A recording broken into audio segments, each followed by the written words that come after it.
Hey, if you enjoyed the video, don't forget to hit that thumbs up and show some love for the series. Every single like and comment truly means a lot and helps keep this project alive. Thanks so much for listening. Volume 12. The demon emperor Jaldabaoth I, the Rabal Holy Kingdom, was a nation whose territory was the peninsula to the southwest of the Riesti's kingdom. It was led by a holy queen who could use divine magic, and the leadership was closely tied to the temple factions. It was a very religious country, though not to the extent of the slain theocracy. In addition, there were two special features about the Rabal Holy Kingdom's geography. The first was that its land was divided into northern and southern halves by the sea. Of course, the halves were not completely separated. Rather, there was a gigantic bay between them 40 kilometers long and 200 kilometers wide, which made its geography look like a horizontal U. Thus, some people called them the northern and southern holy kingdoms. Then, there was another feature. The entrance to the peninsula sported a great wall over 100 kilometers long from north to south. It was built to withstand invasions from the many demi-human tribes which occupied the hills to the east of the Holy Kingdom, between them and the theocracy. This grand wall, built through the expenditure of a great deal of time and resources, was a silent testimony to how troubling the existence of the demi-humans were to the Holy Kingdom. There was a vast power gap between demi-humans and humans.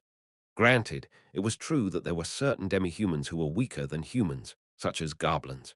Be it in height, physical strength, knowledge, or the rate at which they produced magic casters, they were a race inferior to humans in every way. Still, even goblins like that possessed eyes which could see in the dark. And if they took advantage of the fact that their small bodies could be easily concealed, for instance, when launching a nighttime ambush in a forest, they would surely be troublesome foes for humans. Needless to say, most demi-humans had more powerful bodies than humans, and there were also many races who were naturally endowed with magical ability. If they let the demi-humans invade as they pleased, they would have to pay an incalculable price in blood to fight them off. Therefore, the Holy Kingdom chose to solidify its defense. They did this to keep the demi-humans from taking a single step onto their land. They did this to let the world know that their land did not belong to the demi-humans. They did this so the demi-humans would understand that any attempt to set foot on their land would be met by frenzied resistance. Yet, the wall built for that purpose possessed a few problems. In order to keep it operating at full capacity, they had to keep a great deal of manpower permanently on site. The Holy Kingdom's leadership had once calculated how much fighting strength would be required to defeat an invading tribe of demi-humans. The answer was that the country would collapse before the demi-humans even attacked them. While they did not have the luxury of raising troops which would go unused, there was a need to station an appropriate amount of manpower there. In the Holy Kingdom's history, after the construction of the wall, the gravest intrusion into their lands had come during an invasion which took place amidst the long rain. It was a night attack, launched by a race called the Esrush, who possessed sucker cup hands, tongues envenomed with a paralytic toxin which could extend a long way, and advanced members of their species could even change their skin color as though using the camouflage spell. The Esrush crossed the wall and headed west. Quite a number of villages had been lost to them, and such was the tragedy which had unfolded back then that to this day there were still rumors about whether or not the Esrush were still hiding within the borders of the Holy Kingdom. They wanted to fully man the wall in order to prevent such a tragedy from occurring again, but stationing troops at every single point along its length would strain the nation. The compromise which the nation came up with was to build small forts at fixed intervals along the walls. These strongpoints would then be overseen by several gigantic fortresses. They stationed a small number of troops in each of these strongpoints, their purpose being to fight extended battles down to the last man. If they encountered an enemy attack, they would immediately launch skyrockets to request reinforcements from the fortresses. In addition, there were companies of soldiers who would staff and patrol the fortresses, serving as reserve troops during emergencies, to be deployed flexibly as the situation required. After putting these measures into practice, the demi-humans had not managed to penetrate the wall again. However, the diligent planning of the Holy Kingdom's leadership back then had turned into a form of obsession. Even countermeasures like a defensive line of fortresses could not reassure them. Indeed, it was an incredibly massive wall to human beings. Yet, It was no threat whatsoever to races who were several times taller than humans or who possessed the ability of flight. For those reasons, even such a sturdy wall was by no means a guarantee of absolute safety when one considered the many special abilities of demi-humans. The Holy King at the time was a prudent man, and he had even prepared a stratagem for when the wall was breached. His solution was to mobilize the entire nation. For that reason, the citizens of the Holy Kingdom were conscripted as a form of national service. All adult citizens, male and female, would spend a certain necessary amount of time undergoing military training, after which they would be assigned to sentry duty on the wall. The hope was that they would become the manpower with which to protect their land in case the demi-humans crossed over the wall. All residences above a certain size were also fortified. This gave the local villagers enough fighting power to hold out until the regular army could arrive, and allowed said villages to serve as military outposts. In the end, the villages of the Rabble Kingdom were far better protected than those of other countries, and they could also function as military bases. The Holy Kingdom's fortress line was composed of 3 fortresses linked by the wall. Each of them protected one of only 3 fortified gates along the full length of the wall, which was in excess of 100 kilometers long, and they also functioned as garrisons to dispatch troops to the surrounding strongholds. If the demi-humans invaded and an overall mobilization order was given, they would become staging areas where the troops would gather in order to attack the enemy. This was one of them, the central fortress.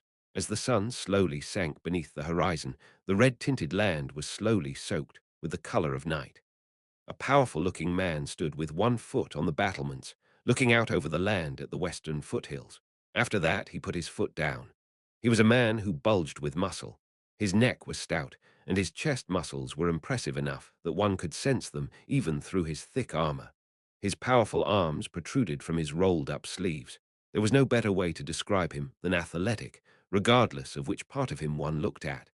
His face was like a boulder, weathered by harsh conditions, and his thick brows and unkempt mustache spoke of a savage, wild nature. His mighty body and his stern appearance ought to have matched each other, yet his eyes broke that trend. They were tiny and round, beady like those of a small animal, and they felt almost comically out of place. Such a man now looked to the sky. The wind carried the thin clouds at incredible speeds, but even the starry night beyond their gossamer veil could not produce enough starlight to illuminate the land. The man's nostrils flared, and he took a deep breath, smelling the breath of night through the early autumn air, which was flavored with a hint of winter chill. The violet night sky was swallowing the faint light of dusk upon the horizon with a speed visible to the naked eye. The man turned his back to the hills and looked at the men around him. They were fierce warriors who trusted him and who followed him. It was because he was surrounded by such warriors that he permitted himself a moment's laxity. After all, the day's work was done, and nobody could dispute that. Oi, has anyone asked the forecaster about tonight's weather? The question was asked in a mighty voice which befitted his powerful body. The soldiers looked at each other, and one of them spoke up on the group's behalf. My deepest apologies. Corporal Campano, sir, it seems none of us have heard the report in question. This man, Orlando Campano, was a fairly low-ranked man in the Rabble Holy Kingdom's military hierarchy. From bottom to top, the Rabble Holy Kingdom's military ranks went from recruit, private, private first class, corporal, sergeant, platoon sergeant, and so on. Of course, different ranks existed in different units, and these were simply the ranks for the regular infantry. Usually speaking, a simple corporal would not need to be addressed as sir. However, the man calling Orlando sir did not do so to mock him. His respect for him was evident in his attitude and tone. Neither was it just that man. Every soldier present, each of whom walked and talked like a skilled veteran of many battles, felt the same way about Orlando. Really now, Orlando slowly stroked his stubbly face. Sir, if time permits, will you allow this one to go and ask immediately? No, no need for that. Our job is over now. What happens next is the business of the people after us. Orlando Campano. He was a man of many accomplishments who, through his fighting skill alone, had earned the honor of being named one of the Holy Kingdom's 9 colors by the previous Holy King. The reason why such a man remained at such a lowly post stemmed from 2 problems which Orlando had. The first was because he was very free-spirited, he hated taking orders. The second was because he was obsessed with fighting skills. When these 2 points came together, they led to a way of life that said, if you want to tell me what to do, beat the crap out of me first. If he met a worthy foe, he would say, you look pretty strong. How about sparring with me? And then they would fight until one of them passed out. This personality of his had led to many violent incidents involving nobles and his superiors, so he had been demoted over 10 times already. There was no need for people who could not obey orders in the military, and they were universally loathed as well. Under normal circumstances, it would hardly have been strange if he were disciplined or dishonorably discharged. However, he had not met with such a fate, purely due to his strength. In addition, there were those who admired men like him. The rough sorts who were unhappy about being ordered about by destitute nobles found Orlando's way of living by the strength of his arm most thrilling. His unit was a squad of delinquents composed of such violent people now, they were more of a gang. They were quite numerous, so calling them a company would not have been out of place. In addition, its members may not have been Orlando's equals, but they were all skilled fighters, which led to him assuming an unofficial post which his superiors could not tolerate, but which they could do nothing about. Orlando glanced around, and after verifying the identity of the man approaching them, a smile appeared on his face, like that of a carnivore about to pounce its prey. That man seemed quite slender in comparison to Orlando's brawny form. However, his was not the scrawniness of a twig. Rather, he had a wiry, steely look about him. If one forged and reforged a man, burning away everything unrelated to his intended function, it would produce a textbook slimness of the kind he embodied. In addition, his narrow eyes were keen, as though he was about to attack at any moment. Then there were his narrow pupils, which did not look like they belonged to anyone engaged in a legitimate enterprise. In polite terms, he was an assassin. In less than polite terms, he was a mass murderer. Speak of the devil, and here he comes. Fancy meeting you here, night shifts on. Nice to see you. The other man made no sound as he approached them with silent footsteps. He was dressed very differently from Orlando. Orlando and the men around him wore suits of heavy leather armor made from the hides of magical beasts called lanka cattle. In addition, they carried small round shields and single-edged swords, the standard outfit of the Holy Kingdom's superior troops. Incidentally, Orlando was the only one who had 8 of those swords at his waist. In contrast to that, the other man wore a suit of enchanted light leather armor.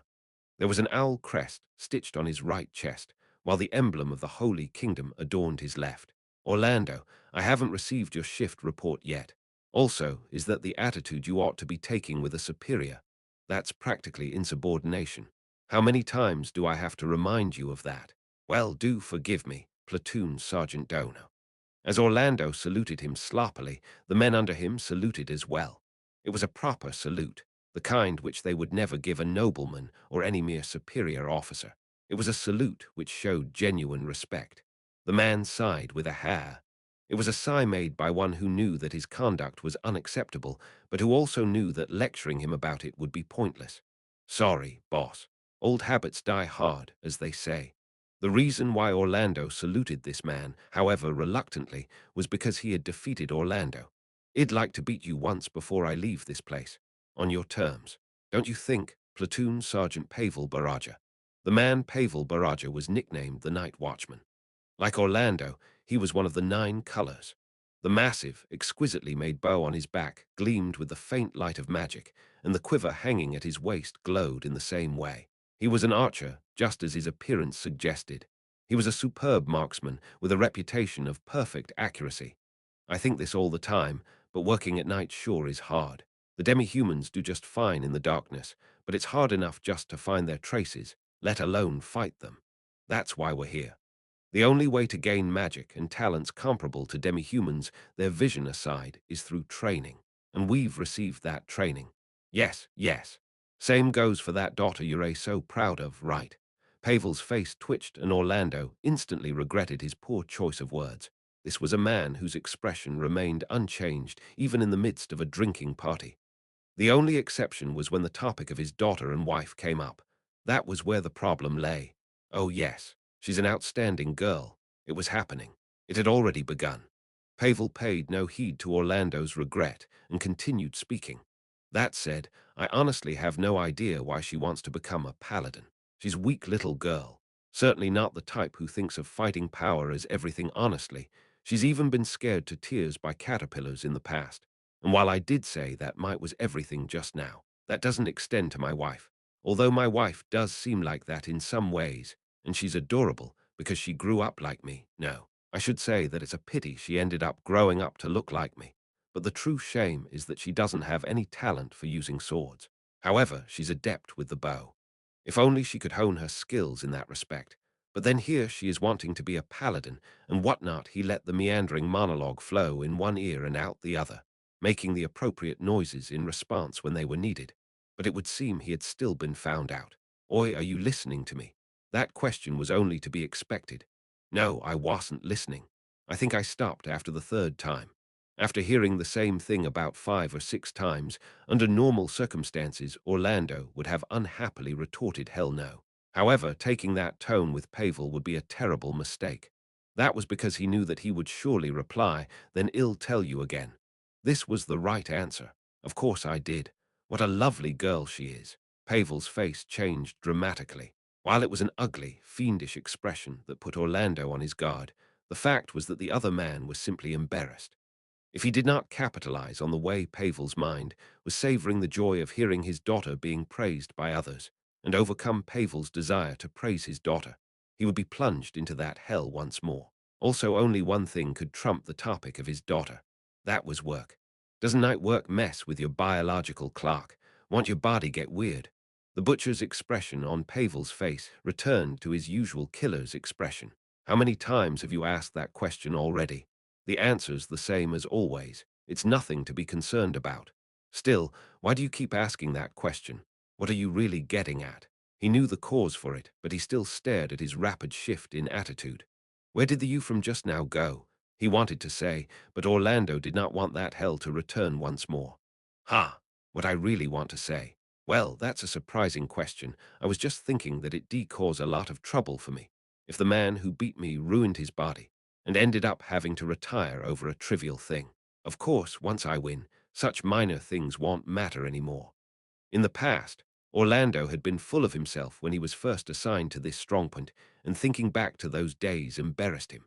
Skilled soldiers gathered around him in admiration, fueling his ego ever further, and somehow he had ended up fighting a mock battle with Pavel. Orlando favored the sword close combat. In contrast, Pavel favored the bow ranged combat. If the two of them clashed, the question of engagement range would be extremely important. However, Pavel declared that he was fine with close combat. And then Orlando lost. Orlando respected Pavel for that reason. At the same time, he harbored the desire to beat him next time. This time, he would fight Pavel in his field of expertise, ranged combat, and emerge the victor there. Is that so? You want to fight me then, while I am at peak physical condition, with no handicaps on my part? A bestial smile crossed Pavel's face as he said so, and it made Orlando's chest heat up. Oh yes, definitely. Isn't that obvious? I want to fight you. I want to put my life on the line against you. However, that won't be allowed, will it? Even so, if possible, I'd like us to have a battle where both of us could die at any moment. That's how I want to fight you. However, Orlando remained silent. That was because his instincts said there was no telling where the beast before his eyes would go. And in fact, what Pavel said after that confirmed those instincts. Still, I have to apologize. You should know why too. There's very few people who can beat you as you are now in melee combat, and I am not one of them. Then let's settle it with ranged combat. Those words did not issue from Orlando's mouth. That was because he knew it would only be an insult to a worthy opponent. He recalled Pavel's bow skills. He was still not confident that he could evade his attacks and close the distance at the same time. No, not yet. Well, if that's all, time to make your report. No need to rush, boss. It's not time for the shift change yet, right? Look, the bell hasn't rung yet.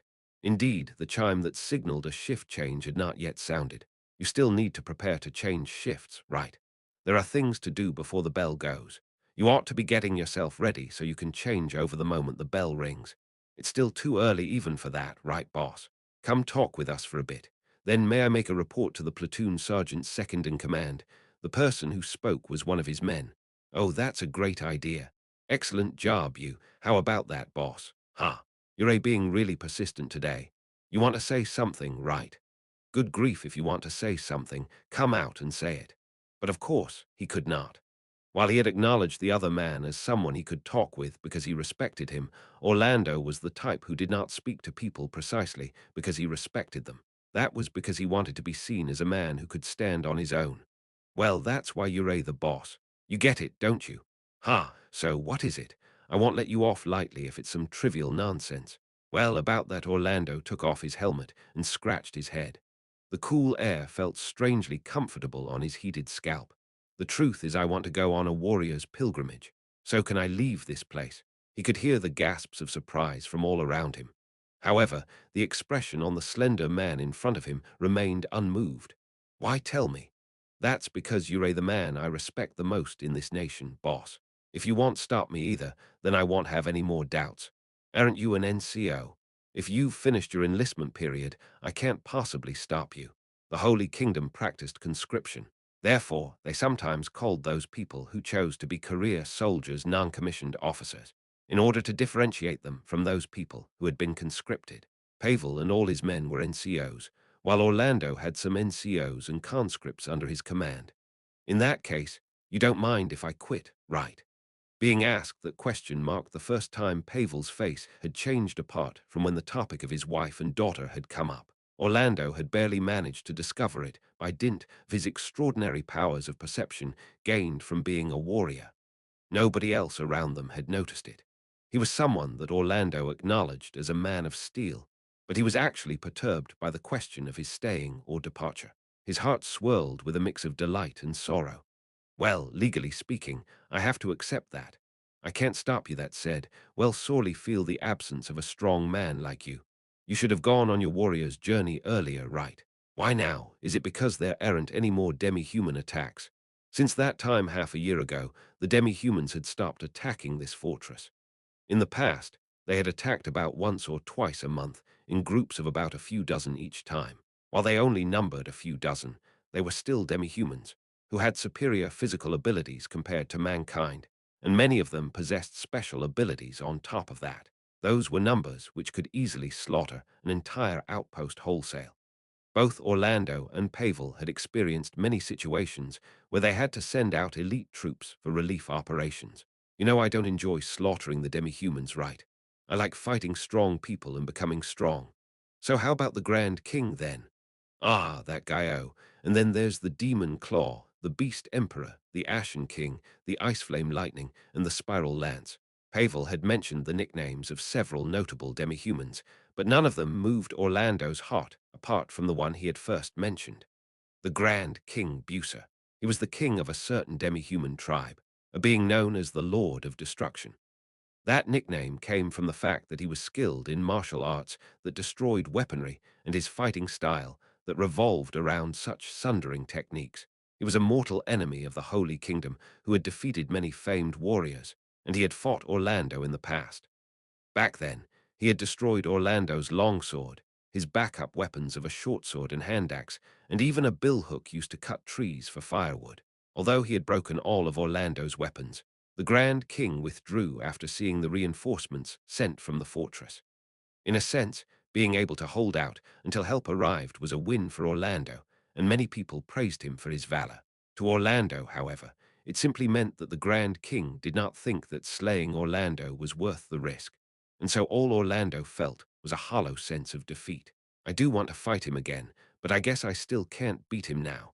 You'd probably need one of those people they call heroes to defeat him, otherwise it would be very difficult. Therefore, you've also heard of it, right, boss?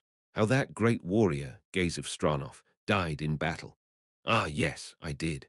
The higher-ups are debating hotly about how that's going to affect the surrounding countries, after all. The death of Gaze of Stranoff, known as the mightiest warrior of the Riesti's kingdom, was a matter of great interest to the soldiers of the Holy Kingdom, particularly the skilled ones. Do you know any specifics? I've heard some rough details. Apparently, he dueled a magic caster known as the Sorcerer King and was struck down. Frankly speaking, the fact that he would actually challenge a magic caster to a duel is quite hard to take in. Orlando agreed as well. However, the term magic caster was quite broad. Divine magic casters could, after using spells which enhance their physical abilities, end up stronger than a half-baked warrior. In addition, the paladins who were the pride of this nation could use magic too, so to some extent, one could not say they were not magic casters. In that case, he could understand the reasons for the duel. In addition, others say that the Sorcerer King massacred an entire army. Apparently he summoned gigantic goats, or sheep rather. Well, that's the first time I've heard that. Still, gigantic goats, what a weird magic caster. The mention of goats reawakened unhappy memories of Orlando's defeat. That said, while the rumors said he had summoned goats, they were clearly not ordinary goats. Well, it's also because of that weird magic caster. That's why I need to do this. That's why. I don't quite get your meaning. This hasn't changed from when I lost to you, but I am the sort of person who disregards items that grant flight, spells, and the like. I've always thought that all you need to do is beat them with your sword. However, after the kingdom's warrior Captain Dono, who was stronger than me, lost to those, I began to think that maybe I shouldn't look down on them. Which means I need to go on a warrior's pilgrimage. Don't tell me you're going to challenge those people in our country that you can't beat. I won't. Some of the opponents which Orlando could not win against were fellow members of the Nine Colors. The vice-captain of the Marines, Enrique Bels, known as the Blue. The captain of the Paladin Order, Remedios Custodio, known as the White. Pavel Baraja, known as the Black. Ransu and Rin, one of the mermen who lived in the sea, known as the Green. And then, outside of the Nine Colors, there was the most powerful priest in the nation, Kelot Custodio. In other words, they were some of the most highly placed people in the land, and challenging them would surely cause great ructions in the country. If it was just a mock battle, then it ought to be all right, so long as it was against a fellow member of the Nine Colors. But an all-out duel would never be allowed. However, that would not do. A true clash of blades was completely different from a mock battle. Sometimes, the winner and loser could be completely reversed between them. Many people became much stronger or weaker when going from training to a live combat. Naturally, the strong were recognized as such because they showed their power in actual combat. Therefore, one could not consider a warrior pilgrimage complete without fighting a real battle. That's good, then still, where do you plan to train yourself? I was thinking of visiting the Sorcerer Kingdom you mentioned earlier. It seems there's powerful undead there. The Sorcerer Kingdom of Ainz Ooal Gown. It would have taken an incredible attention-seeker to actually name a country after themselves, but it was not entirely unthinkable. More to the point, it was a fact that the person who had done so had the power to back it up. I've heard of it from the merchants who travel between the kingdom and the Holy Kingdom. Thanks to the teachings of the Holy Kingdom's temples, the common man both hated and despised the undead. Even Pavel was no exception. No, Orlando thought. Pavel did not hate them because they were the enemies of the Holy Kingdom, but because they were his wife's enemies. However, he could not bring that up. While he did not lose himself in chatting about his wife as he did with his daughter, he still spoke far too much. The Holy Kingdom's stance is to tacitly acknowledge the existence of the Sorcerer Kingdom. Right. They say it's okay for people of the Holy Kingdom to go over there, right? There was no way to hide the fact that the Sorcerer Kingdom, with its armies of the undead, was an intolerable foe of the Holy Kingdom. Many people had urged them to send out troops when they thought of how the people in the Sorcerer Kingdom's capital of Yggdrasil must be suffering. However, the Holy Kingdom presently faced the threat of the demi-humans, and they would not be able to conduct military operations in other countries without first pacifying the hill region. The feelings of the people aside, the leadership's response to the Sorcerer Kingdom did not escalate beyond half-hearted criticism. The Sorcerer Kingdom, well, if you apply to the brass, you ought to be able to go over there as a member of the army. They view the Sorcerer Kingdom as a threat second only to the demi-humans. It seems they want to ally with the theocracy against them. Really now, it seems there'll be a lot of problems due to religious differences, then. Yes, precisely. Well, that aside, if your affiliation doesn't change, you can receive the country's aid, and you can skip those annoying immigration checks, I think. If you go over, you'll be a godsend to the people who want to know more about the inner workings of the Sorcerer Kingdom. Well, wouldn't that be nice? Still, if I did that, I couldn't just go around picking fights. The way you say that so seriously is really headache-inducing. I guess it'd be hard on you if it became an international incident, huh? The cold wind blew past them. For a while, Pavel went silent, his expression unchanged, but after that he began muttering unhappily, as usual. "I am going to miss that ugly face of yours." Orlando smiled wickedly. It was a ferocious, bestial grin, but he was being uncharacteristically shy. Pavel had not said don't go, but neither had he said go. He decided to make sure that he would have somewhere to return to. "Sorry about that, well, I'll come back after I become stronger. Want me to train you up at that time? Fancy you saying that." As Orlando chuckled, Pavel laughed back at him in turn. Their laughter was every bit as ferocious as two wild beasts growling at each other. Just then, the bell rang. It would seem that it was time to change over to the night shift. They had spoken at great length, so they would wrap it up with one more thing. As Orlando thought that notion evaporated from his mind as the bell continued to ring. Pavel, followed closely by Orlando, looked to the hills. Those bells meant demi-humans sighted. Their visibility was clear up to over 400 meters away. In the past, there had once been forests and trees there, but the country had conducted a massive landscaping project as part of the wall's construction to flatten it out. However, at the furthest reaches of the expansive plains, where there were hills and other obstructions, they saw sparkles in the darkness and moving black shadows. Boss, it was impossible for Orlando to discern the true identities of those demi-humans at this distance while in the dark. Therefore, he called on the man with the keenest eyesight. "Yes, they're a demi-human snakemen," Pavel immediately answered. Snakemen had heads like a cobra and scaly, humanoid bodies, as well as tails. They were demi-humans that were considered close relatives to lizard men. Their serpentine heads had venomous bites, and their spears were coated in powerful toxins. Close combat with them was to be avoided as much as possible. That said, Orlando and his men were seasoned veterans, and they possessed very high resistance to poisons. While their scales provided some protection, they were not hard enough to deflect metal weapons. They might be skilled with their tails, but one could simply consider them another weapon. In addition, they had the advantage at night due to their Ophidian sensory organs, but that was not a problem. Is leading the charge on them going to be our job? No, by the time they reach here, Boss Unit would have shot them all to death. Snakemen despised cold objects, so they did not use metal armor and other such items. As a result, it was a simple task for first-rate archers like Pavel and his men to fill them full of arrows. "So how many of them are there, boss?" "Usually, there would be less than 20 of them." "Boss." Orlando was briefly puzzled by the lack of a response. He looked at Pavel and saw a look of clear vexation on that typically blank face of his. "What's wrong, boss? There's more of them. Could this is bad? I've spotted members of other species. Armats, ogres, and are those Cabans." "What did you say?" "There were all kinds of demi-humans in the hill region, but they did not have good relationships with each other. On the contrary, they often fought over territory, and apart from cases where ogres took goblins as slaves and cruelly used them, these races very rarely worked with each other. There had even been cases where some of them had attacked the Holy Kingdom after being driven from their lands. Then this ought to be the same thing, because if it was not a big invasion, he did not know who had said that. Perhaps the person saying so might have thought he was speaking to himself, but it sounded clear enough to his ears. "Orlando, I've got something to ask you." There was tension in Pavel's voice. No, that was only to be expected. Race, culture, and religion.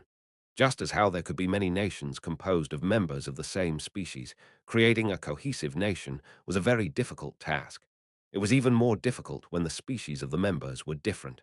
Therefore, uniting the demi-human tribes in the hills was a nigh impossible task. If that was what had happened, that would mean the beginning of a battle for the Holy Kingdom's survival. After that, Orlando's body trembled uncontrollably. Uniting all these races would require obvious power. Among mankind, wisdom and wealth would qualify as a form of strength, but the demi-human races prized power. In other words, that means there might be a frighteningly powerful enemy out there. Is that it? Tell me with your warrior's instincts. Why do you think these guys chose to reveal themselves at a fortress like this, at such a well-defended place? One, they're a serving as bait to draw out our forces, to thin out our defenses. Two, they're a confident of breaking through in a head-on attack. 20% of the Holy Kingdom's fighting strength is stationed here, and they're going to crush us like cockroaches. Despite feeling Pavel's keen gaze from beside him, Orlando did not stop talking. At the same time, They're going to use this fortress as a bridgehead. Then they're going to crush the morale of the Holy Kingdom and boost their own morale. Is that it? They might issue a mass mobilization order. Ha ha! A war like this has only occurred once before in the history of the Holy Kingdom, and now there's going to be another one like it in our time. What can we say to that? I'm going to report to the higher-ups. You come with me too. Got it, boss. Oi, you lot. This is going to be one hell of a party. Keep the backup weapons coming. If the enemy was an army, they would have to spend a lot of time forming their troops up. This was especially true if they counted numerous races among their number. However, the same applied to the defenders as well. Since they were an army, they would need time to prepare themselves. This held true even on the front line. There was a shocking number of things which needed to be done. There was no more time to idle around. Orlando ran after Pavel. 2. As the enemy troops slowly formed up, Pavel felt a sharp pain in his throat. The slower the enemy attack, the more forces they could gather to this fortress, and the more time they would have to give the mobilization order. This was the perfect scenario for their commanding officers, but Pavel did not share their opinion. There were demi-humans with intellect that surpassed humanity. Surely the commander of such a vast army was no fool. In that case, he would know that giving their opponent time to prepare was a disadvantageous thing. In addition, it was late at night now, and the coming battle would be to the demi-humans' advantage. It would be the same even if they lit bonfires. Pavel looked at the enemy lines, 400 meters away. While they were organized by species, no consideration seemed to have been given to things like the weapons they wielded, their respective tactics, their various racial characteristics, and so on. In all likelihood, the demi-humans were not marching under the same flag. Otherwise, they would have fielded a more logical battle line. Or was this something like an oligarchy, an alliance of demi-humans led by a council of equals? Can't quite make it out, boss. Can you see the enemy commander? No, I haven't spotted their leader yet. His men had not reported sighting anything like that so far.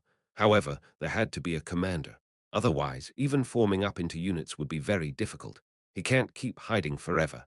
He'll surely show up on the battlefield. Given the nature of demi-humans, their leaders were strong, and they would show up to flaunt their strength. That would be the best time for Pavel to work. Pavel clutched his bow. It was a magical composite longbow, infused with enchantments specialized against demi-humans. In addition, he also had a mantle of shadow, suitable for blending into shadows and conducting ambushes, boots of silence, which eliminated the sound of his footsteps, a vest of resistance to improve his resilience against various attacks, a deflection ring to protect him from ranged weapons, and many other such items. These were a sign of how much Pavel's nation valued him. You lot. Prepare to shoot at any time, he ordered his subordinates, who were hidden beside him as though they had vanished into the night. If they were humans, they would exchange envoys to read out declarations and pronouncements. That was a characteristic of wars between nobles. However, nobody from the Holy Kingdom who was quartered in this fortress, the generals included, wanted to parley with the demi-humans of the hills. At the very most, they would hold talks to deceive them, or something like talks in order to buy time, and once they spotted the enemy commander, they would shoot him dead on the spot. You ought to be heading back to your unit now. I'll do that. Take care, boss. Ah, you two. A wisp of unease wound through Pavel's heart as he watched Orlando leave. Some demi-humans possessed lethal special attacks. For instance, the mystic eyes of the giant Biclops. These demi-humans had unbalanced faces and a pair of disproportionately massive eyes. One of these mystic eyes contained the ability to charm their foes. Its victims would unconsciously approach the opposition. Indeed, they would disregard the fact that they were on walls to take the shortest path towards the demi-human who had enthralled them. Usually, they would be equipped with magic items to improve their resistance to such special abilities. But Orlando had not been furnished with such items. If his luck was bad, he might be taken out in one shot. He closed his eyes to clear away his unease, and a woman's figure appeared in Pavel's mind. She was one of the 9 colors, the woman known as the White. She worries me too, but in a different way. She's clueless and often gets the people around her in trouble. That's why Pink has it so hard. Why does my daughter want to join her? Wouldn't it be good enough for her to just normally meet a good man, fall in love with him, and then marry him now? He shook away the worry for his daughter that swelled in his heart.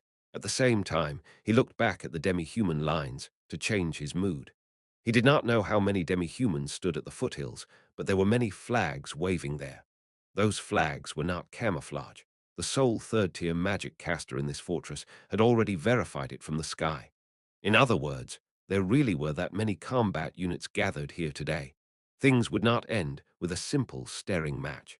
Pavel began his usual ritual. He took out a carved wooden doll from his breast pocket and then kissed it. This was a figurine his daughter had made when she was 6. It was a grotesque doll with 4 sticks coming out of a ball, made to look like her father. He still clearly remembered the day when he had praised her by saying this is a really cool monster, and how she had burst into tears, and how his wife had kicked him. The doll was worn out because he had touched it countless times, and the carved eyes and mouth were faded away. She had grown much older since that time, so he wanted her to make a figurine that looked more like him. But perhaps she did not know his heart, because she showed no signs of wanting to remake it. It was probably because of his long tour of duty stationed here, but he rarely had the chance to see his wife and daughter. He felt himself drawing further and further away from her every day. In the past, she would have hugged him immediately, but at some point, she no longer hugged him after he returned home. She's grown independent of her father. His wife had smiled, but this was a big thing to Pavel. If I could take 2 months' leave, I'd like to go camping as a family, like we used to. His daughter would listen with rapt attention whenever he taught her his ranger knowledge. That was what he was aiming for. That said, he knew it would probably not work out. He put the doll back into his pocket. His daughter was rarely home due to her aim of becoming a paladin. When Pavel returned to his home after a long absence, his daughter was often away.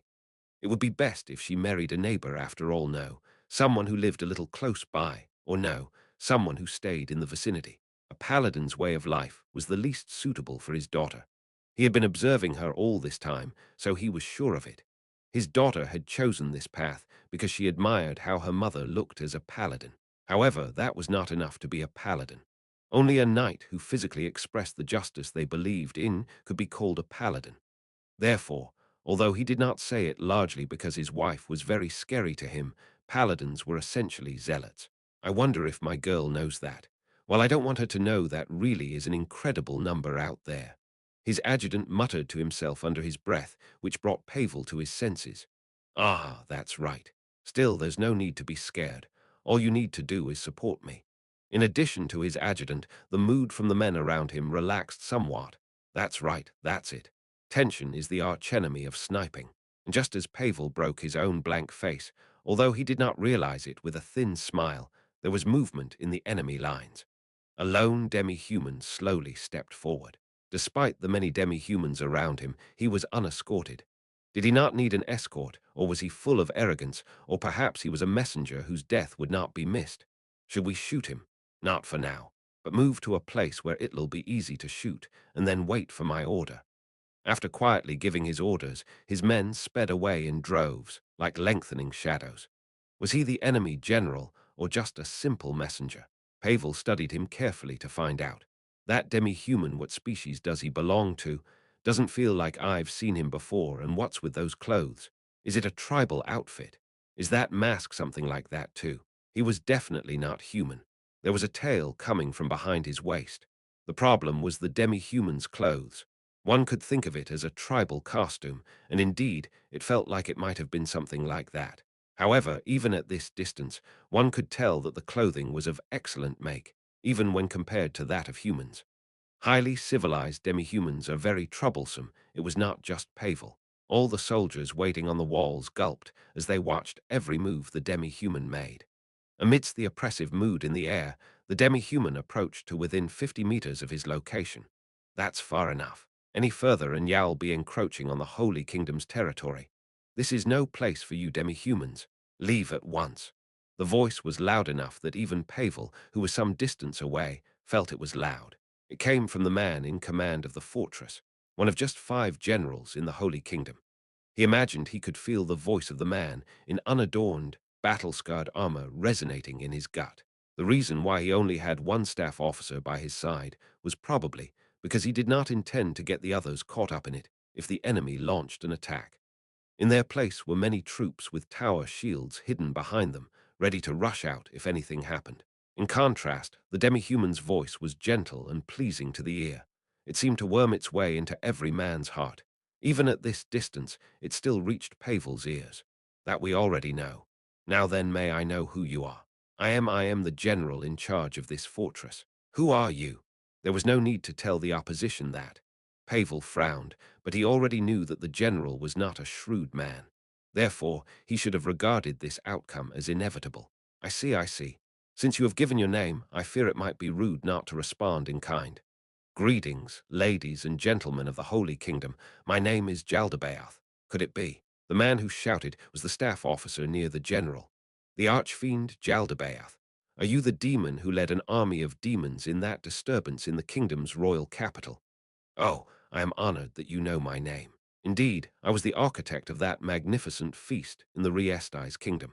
However, the title of Archfiend is quite saddening, yes. I was wondering if you could address me as the Demon Emperor Jaldabaoth. Pavel tasted that phrase, Demon Emperor Jaldabaoth. It was a truly arrogant title, but given the many demi-humans it led, and after thinking back on what he had heard about the disturbance in the royal capital, that title might be well deserved. Damn you, are you laying your designs on us after what you did to the kingdom? No, that is not quite right. It is because I met a fearsome warrior in the kingdom. Jaldabaoth shrugged boredly. There was an indescribable sense of style to that movement, and it made Pavel imagine he was looking at a human noble for a moment. Well, do permit me to keep that knowledge to myself. Then what business do you have here? Why did you lead these demi-humans to this place? I have come here to turn this country into a living hell. I wish to make this country one which echoes with cries, curses, and screams everlasting. However, making sport of millions of human beings individually is impossible, and so I have brought them along. In my place, they will plunge you pitiful humans shoulder-deep into a morass of despair in order to draw wails of regret and suffering from you all. Jaldabaoth said so very happily. At this point, Pavel learned the meaning of evil.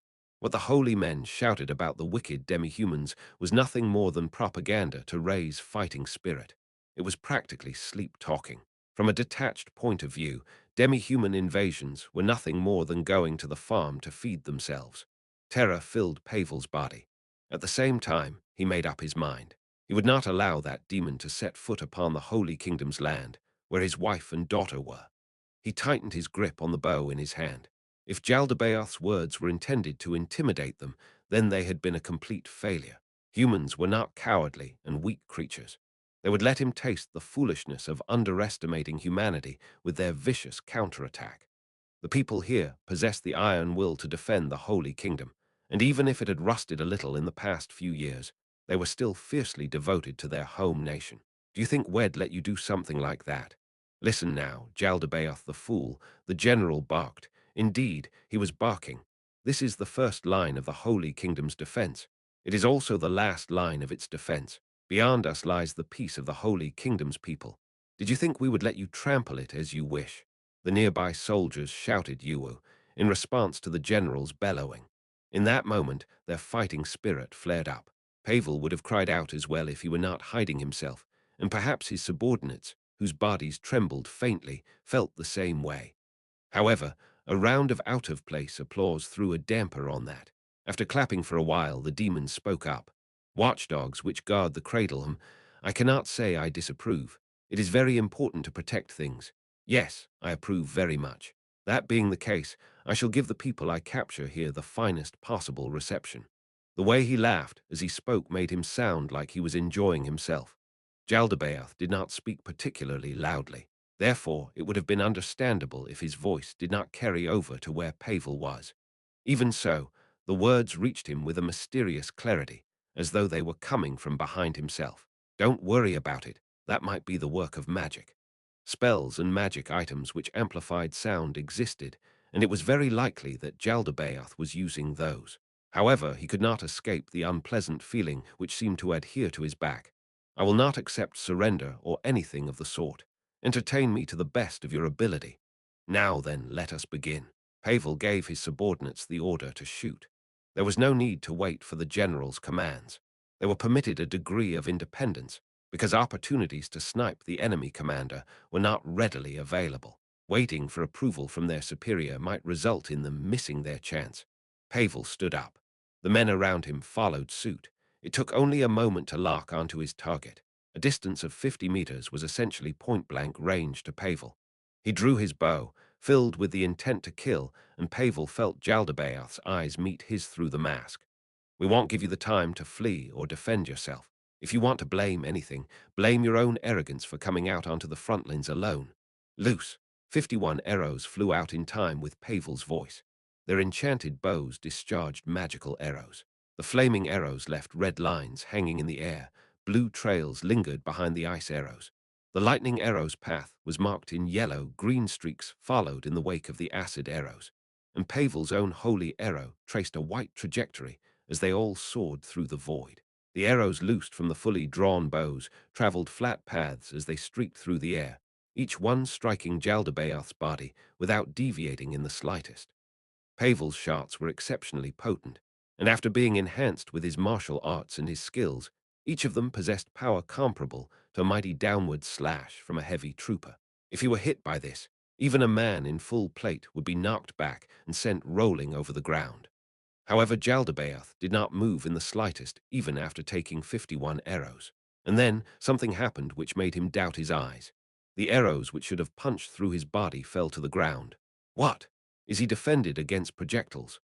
Pavel quickly knocked his second arrow as he thought about how Jaldabaoth had defended against those arrow shots. Some monsters were able to nullify attacks through their special qualities. For instance, lycanthropes and the like were nigh invulnerable if one did not use silver weapons against them. He considered that Jaldabaoth might have a similar ability. In that case, what sort of attack could breach Jaldabaoth's defenses? The arrow he had launched just now was made of steel, and it was enchanted with holy power that was especially effective against those of evil alignment.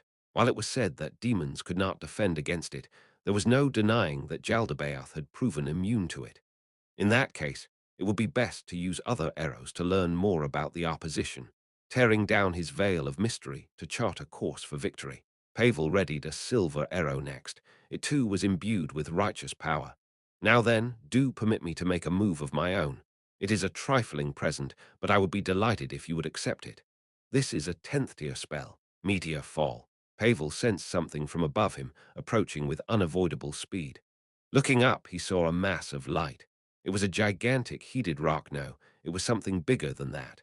Light gradually filled his vision, and for a moment he glimpsed the forms of his wife and daughter amidst the light. He knew it was an illusion. His daughter was old enough that she could choose her own path in life. Even so, the daughter he saw was still young, and his wife who held her still looked very young. No, if I don't say she's still young now, she'll probably kill me. The falling meteor slashed through the sky and hit the wall, where it burst into an explosion. A thunderous roar echoed all around. The massive shockwave flattened everything it touched and shattered the wall. As the sand and dirt thrown up by the shockwave of the explosion began falling back to earth, the dust slowly began to settle. What it revealed was the remains of the broken wall, blasted to smithereens and drifting smoke. After looking at the devastated fortifications, there was no need to think about what had happened to the soldiers stationed there. Humans could not possibly survive such conditions. Of course, Demiurge knew that some humans could endure such things. For instance, there were the fools who had stepped into the great underground tomb of Nazareth, the holy land created by the supreme beings. However, he had done thorough research beforehand, and he had verified that no such humans existed here. Now then, this ought to be enough for preparations. Demiurge dusted off his suit with his hands. He had not been showered with sand or dirt, but the dust from the blast had reached him, so there was a slight earthy scent clinging to him. No, he would have done so even if that had not been the case. After all, this was a valuable item from the great being who had made him. Of course, Demiurge had many other clothes besides this set, but that did not mean that he could treat it carelessly because of that. As he thought of his mighty creator, he smiled behind his mask, and then looked out at the pitiful humans. If he followed up with an attack, the enemy's confusion would become that much more apparent, and at that point the demi-human assault would cause a complete rout. However, he had not used that spell just now for that purpose. Demiurge could only cast a very small number of spells. There was only one other 10th tier spell available to him. His true power lay in his skills, and while he had used that spell just now to conserve his strength, the scene before his eyes was sufficiently tragic as it was. There was no sign of a counterattack. It would seem they were desperately trying to collect information and regroup. Their commander is not dead, and their confusion doesn't seem because they're suspicious of us. Are they really all right? Demiurge turned his back to the humans, walking back to the formation of his slaves. He was not even on guard against the possibility of being attacked from behind. He could afford to be this lax because of all the information he had gathered. Demiurge was very strong. Indeed, he might be ranked lowly among the floor guardians, but he was confident of victory in battle. That was because he knew that battles were fought because one was confident of winning them. That was to say, one should not choose to fight if one was unable to win, unless otherwise ordered. There was only one person that Demiurge could not defeat, in other words. There was only one opponent against whom Demiurge could not prepare enough to assure his own victory. That person possessed intellect which surpassed his, schemes which beggared the imagination, a view of the world which seemed to extend out unto eternity, the ultimate pinnacle who held everything in the palm of his hand. He was the supreme ruler of the great underground tomb of Nazarick, Ainz Ooal Gown. That supreme being was the one to whom Demiurge owed his loyalty. Producing a great deal of undead was part of his plan. Once that scheme takes effect, nobody will be able to harm Ain't Sama. How fearsome he is. It seems the others do not yet realize how joyful it is to be ruled by such a supreme being. There was a thud. This was the first time something had happened which Demiurge had not expected. He turned to look at the source of the sound. It would seem someone had jumped down from the wall. The man in question slowly rose to his feet. The boss is dead. He was the man I wanted to defeat. The man drew his swords with both hands as he said so. Demiurge evaluated the man from his appearance. He reached an answer immediately. Threat level E worm. Error probability E none at all. Importance E guinea pig. In other words, he was nothing but trash. Still, he was one of the 9 colors. While not all of them were impressive, he thought that it would be good to capture him and run all sorts of experiments on him. Yuhuo, the screaming man ran over to him. Slow, so slow. If this is the extent of his speed, should he not have used his brain more? For instance, using silence to approach quietly and close the gap between us. This was a distance his comrades would have been able to close in an instant. The man slowly ran over to him. According to the information Demiurge had collected, this man of inferior ability could apparently use a special attack that was several times more powerful than normal in exchange for breaking his weapons. Therefore, he had a sword in each hand and several more swords like it at his waist. How should I kill him? If I finish him off as cleanly as possible, then when I take him back I can he's finally arrived. After ensuring that he would not be splashed by the man's spraying blood, Demiurge gave an order. Stab yourself in the throat with your swords. There was a choked gurgle. A look of bafflement appeared in the eyes of the man who had just pierced his own throat with the blades he held. His eyes clouded over like marbles as he collapsed to the ground. Pained cries rose from the wall. Demiurge turned, walked over to the man's side, and picked him up by the collar with a single hooked index finger before returning to his formation. After he returned to his lines, the representatives of the various tribes, not their leaders, gathered before him. Demiurge had mentally divided the demi-humans into 2 groups. One kind craved fresh blood and viewed humans as food. They would obey the strong, and they gladly obeyed Demiurge's commands. The other kind were those who had been made to kneel before the terror of Demiurge, and they obeyed him due to negative inducements like fear. Demiurge had selected a group of the latter kind. You took your time in assembling. Saying so, he seized the shoulder of a random demi-human he had selected from the group. Its species was known as Zerns. After doing so, he ripped the skin from its shoulder. While Demiurge was among the weaker floor guardians, he could still do that much. The demi-human whose skin and some of its flesh had been ripped off collapsed to the ground in intense agony, shrieking wordlessly. Now then, begin the attack. Take care not to sustain too many losses. The main course begins after we get past this wall, Demiurge said in a gentle tone. His kindness was genuine when it was directed to his fellow denizens of Nazarick. He was a very gentle person when it came to his friends. However, to everyone else, his kindness was merely the care he gave to his tools. After receiving his orders, the demi-humans ran back to their various tribes. The demi-human rolling around on the ground was no exception. The message they bore was that those who obeyed Demiurge's orders and achieved good results would meet a happy fate. Naturally, they also carried the message that achieving the opposite results meant that their future would be anything but happy. Demiurge smiled gently as he watched the receding backs of the beastmen.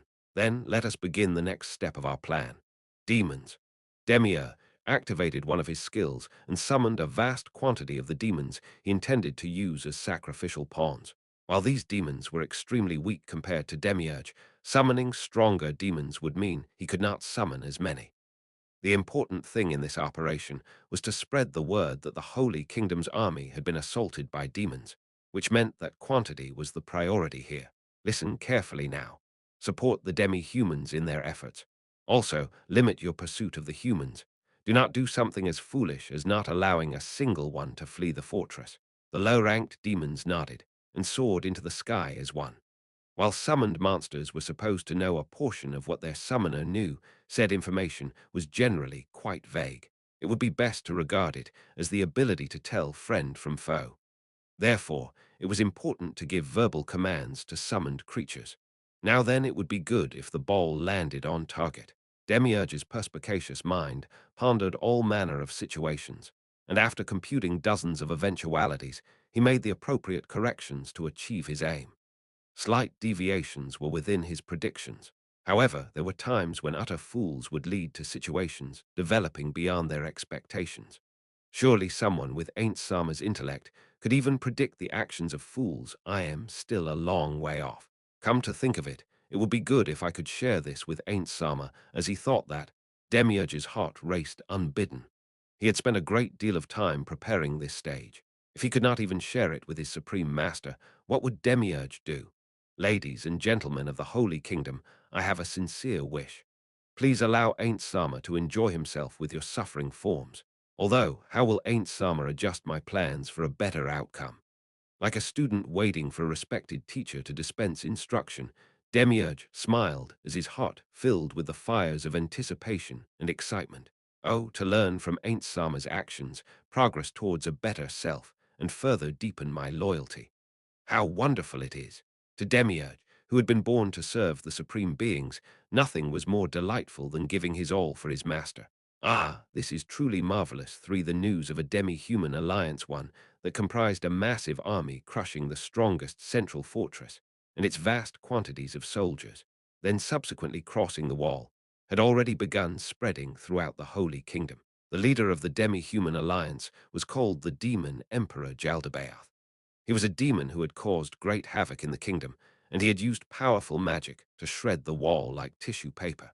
The demi-human alliance was made up of 18 species, and their numbers were estimated in excess of 100,000. This army of demi-humans was now focused on destroying the walls and fortifications, and their advance had ground to a halt. After learning this, the leader of the Holy Kingdom, the Holy Queen, issued a general mobilization order to the entire nation. Since the Holy Kingdom's territory was stretched around the northern and southern edges of a central bay, any mobilized forces would naturally be formed into two armies, the Northern Holy Kingdom Army and the Southern Holy Kingdom Army. The armies each moved towards their own important locations, the city of Calenture in the north and the city of Dibona in the south, where they spied on the enemy's movements for several days. The reports they received from the troops observing the wall made the situation even more pressing. The demi-human alliance, in all its strength, was moving west. They would reach the northern fortress city of Calenture in a few days really now. So this place is going to become a battlefield. After all, the speaker was the Holy Queen, Calca Besserez. Due to her low place in the order of succession, only males had inherited the Holy Kingdom.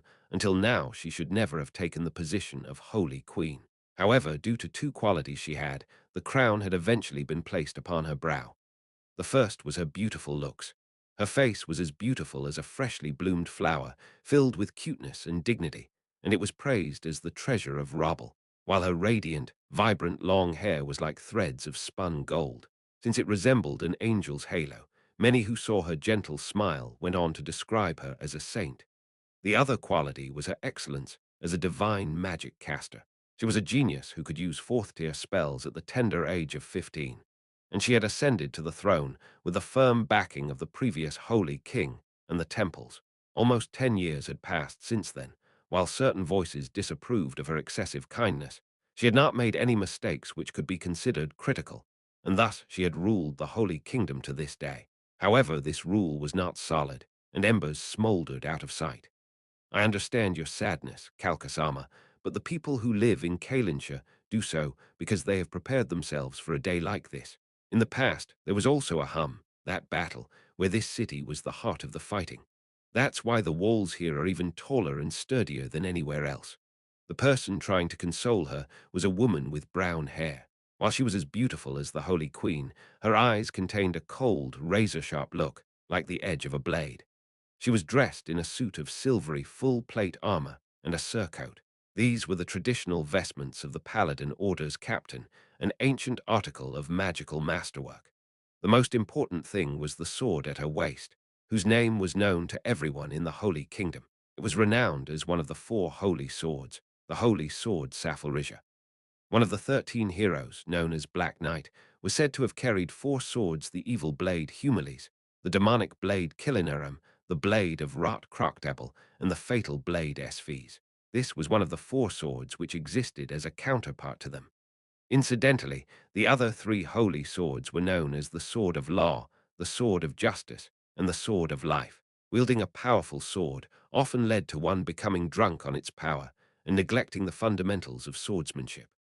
Therefore, the fact that she carried that sword, which she would normally never carry, was a sign of her unshakable determination to join the upcoming battle, and to win it. Her name was Remedios Custodio. She was a close friend of Calca, and as the strongest captain of the Order in history, a feat founded upon her fighting prowess. She was white of the 9 colors. Yup, yup. And we've also sent all the non-combatants off to take shelter so there won't be casualties among them. Rather, don't you think the more pressing problem after the war will be the expenses incurred during the fighting? The person going yufu in an indecent way was a woman. While the shape of her eyes and mouth varied slightly, her face still bore a close resemblance to that of Remedios. However, those faint differences were enough to change the impression others had of her. She always looked like she was plotting something, or in less polite terms, that she was surrounded by a sinister air. She was Remedios' sister, younger than her by 2 years, Kellart Custodio. She was the high priestess of the temples and leader of the priesthood. It was public knowledge that she could use divine magic of the 4th tier. However, that was but a deception. Those close to her knew that she could cast 5th tier spells. Incidentally, she was not one of the 9 colors. While the temples were under the Holy Queen, it was government policy not to bestow a color title on one of their number in order to avoid problems with the balance of power. These sisters were known as the Genius Custodio sisters, the twin wings of the Holy Queen. Until now, many nobles had their doubts about Kalka's ascension to the throne as a female, and they wondered if she had done something with or to the sisters. Therefore, they often spoke ill of all 3 of them at the same time. While many rumors about them had been cleared up, one particular piece of gossip remained. All 3 of them were unmarried without so much as a male lover, and so it was said that their relationship was anything but ordinary. However much Kalka denied it, she could not shake herself free of that rumor, and it was a major source of frustration for her. Just hearing that gives me a headache. It's pretty bad that we won't stand to gain anything even if we win. Still, they say that the demi-humans this time round are outfitted pretty well. Why not sell their gear? That's right, you know I can't approve of that, Nisama. Let's say we wanted to sell their armor, where would we sell it? You haven't thought about that, have you? We can only sell them overseas, but demi-human armor isn't going to command anything but bargain basement prices.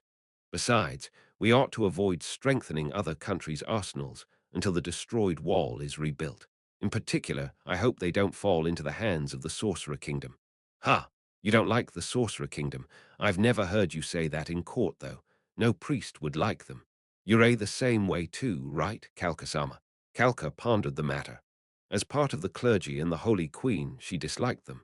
However, as a head of state, a king's duty is to love his nation, love his people, and grant them peace. As long as he does that, it should be fine, right? The sisters looked at each other in front of Kalka. Love? No way. Could an undead being ever think like that? I agree with Nisama. The undead, I don't think they could love like you do, Kalkasama. The 2 of you are harsh. Still, you can't just badmouth people without even seeing them, right? The puzzled looks on their faces looked very similar. Kalka mused that they were siblings after all, and after quelling the smile on her face, her voice turned serious. "What did your adjutant say?" "Kellard, tell me our plan for dealing with Jaldabaoth." The Holy Queen did not take part in strategy meetings. Instead, she went around the soldiers to boost their morale. While the Holy Kingdom's troops were better trained than those of other nations, they were ultimately conscripts. It was important to motivate them. "Yes, we're already discussing how to deal with situations where the demi-humans encircle this city, bypass it, advance to the south, split up to accomplish different objectives, and so on." It was times like these that reaffirmed her belief that the sisters were similar, but not alike. If she had asked the elder sister that question, the answer she would get would make her want to grab her head in frustration. "I see then, which possibility do you think is the most likely?" "Given the invasion path of the demi-humans so far, it's most likely that they will choose to encircle this city. However, there is a problem with that." "Yes. What do you mean?" Remedios had not participated in the meetings either, given that she was Kalka's bodyguard. However, the fact that she had not grasped the answer which the Holy Queen had instantly realized was due to another problem. "Nisama, I'm talking about the demon who wrought havoc in the kingdom, Jaldabaoth. While there's no telling how smart he is, demons are skilled at schemes and trickery. He might adopt a plan we did not foresee. I see the adjutants who have to handle strategy and planning sure have it tough." While there was much she wanted to say to the leader of the Paladin Order, Kalka resisted the urge to do so. "This is quite vexing. Then, if the demi-humans encircle this city, what will happen after that? While food supplies are ample, fighting a defensive siege is going to wreak horrors on morale. Have you considered that as well?" "Yes. Normally, all we would have to do is wait for reinforcements from the south to arrive. But we have reports saying that Jaldabaoth used a mysterious power to destroy the wall in a single blow. As long as that tremendous factor of uncertainty in play, the three of them frowned as one. Anyone would be upset when they thought of what had happened to the wall, but Kalka knew what was going on. Remedios was simply imitating what the other two had done. Remedios did not like to think, and she was a very stubborn person. That was a flaw, but it was also the reason that she could embody absolute justice. The nature of justice was difficult to contemplate. For instance, imagine if there were two children, one human and one demi-human. Being pure and innocent, they became friends. However, if the demi-human child was discovered by adults, he would be locked up, and the human child would plead for his life.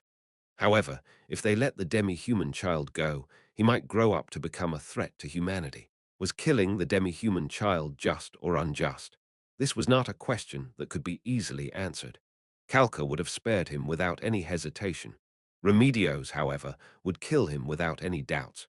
In addition, she would insist that she was righteous, and not feel a shred of guilt about it. In her heart, anything she did for the sake of the nation and people was acceptable. When she took the throne of the Holy Queen, Kalka had declared to her two close friends, "I will grant happiness to the small folk and make a country where nobody will cry." In response, she had said, "I will support you and uphold your just cause." With that pledge in her heart, she was more forthright than anyone else, her heart filled with conviction, and the light in her eyes was like that of a fanatic. Someone like that was clearly dangerous, yet Kalka did not distance herself from her friend. The righteous impulses of loving others, loving peace, hating evil, and the desire to aid the weak were all things she ought to welcome. And it was because of that nature of hers that what she thought and what she did were the same. Because she did not think about her words, everything she said came from her heart. Any organization, particularly those that had stood for a long time, would become sluggish due to worries and cares. In addition, their original purity of purpose would tarnish and grow dim. Since power rested in the hand of one person, it was only natural that power struggles would take place. Even if a victor was decided, the battle against suspicion, jealousy, and fear would continue until one side eventually perished. Kalka had been freed from this curse halfway, though. That was because she had attained magical power that ranked highly even when compared to the past generations of holy kings.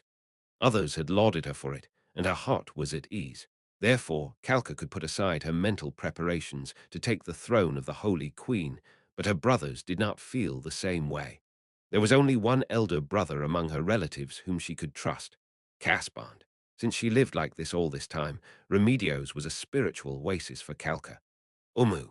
Such unbelievable power makes me think of the might of the demon guards from the stories. Nisama, even the demon guards weren't this powerful. For all we know, Jaldabaoth might be a being superior to the demon guards. What a pain.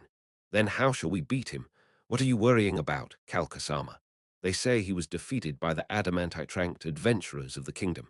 Don't you think we could do the same too? That is true. If adventurers comparable to us could do it, but the problem now lies in whether or not Jaldabaoth can repeatedly use that power which brought down the wall. On that note, the adjutants feel that given the wall was only struck once, he ought to have problems using it in succession. That's understandable. If he could use it repeatedly, then he could have just done so. He didn't because he could only attack once. Kalka agreed with Remedios' opinion. If there was a way to do it, there was no reason not to repeatedly use that attack. It was the same with Kalka. She lightly stroked the crown she wore.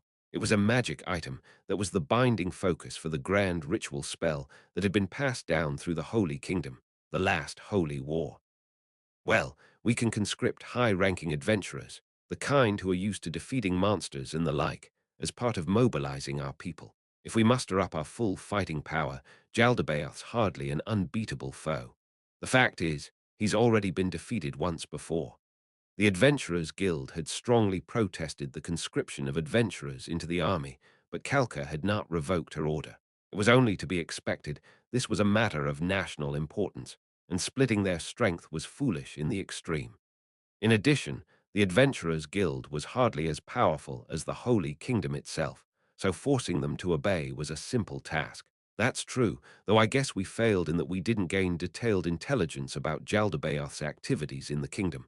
I apologize for that. No, I didn't mean that, Kellert. You're not at fault. The blame lies with me, since I didn't pay attention to news about other countries. Certainly not, Kalkasama. It's definitely Kellart's fault. Nisama, well, it's certainly not my fault. I did my job by protecting Kalkasama and clearing away monsters. I didn't mess up in my job. That's what they call making appropriate use of talent. Remedios puffed up her chest and HM-fed in triumph. She was correct to say so. That said, it still bothered her. Could it be that Jaldabaoth was behind those incidents where all the people from several villages went missing? That might be the case some time ago. The residents of quite a few villages had all gone missing. In the end, they had not managed to collect any information pointing to a culprit, but it was possible that Jaldabaoth was pulling the strings behind the scenes. In that case, we need to sort this out before we defeat Jaldabaoth. Speaking of which, if only the kingdom had properly finished him off, we wouldn't have had trouble like this did Gaze of Stranov fight him. Kellart looked at Kalka with a puzzled look on her face. Her eyes seemed to be asking, didn't you tell Nisama about it? Therefore, Kalka gave her an answer which laid those doubts to rest, and then she smiled tiredly. Translated, it meant, of course I told her. I told her about how Jaldabaoth attacked the royal capital, how the adventurers defeated Jaldabaoth, the other demons that appeared, and how the warrior captain defeated them all. I told her everything, so it must have been squeezed out by other things and gone in one ear and out the other. I really feel sorry for Nisama's vice-captains. Huh? Why are you talking about them all of a sudden? Kellart did not answer that question, instead curling a lock of hair around her finger. Since Remedios did not do any thinking, then there had to be someone to cover her ass. That would be them. She could keenly appreciate the suffering they went through. However, Remedios' innocence or stupidity, if one were not inclined to be polite, also had a healing effect on the soul, so the positives and negatives cancelled each other out.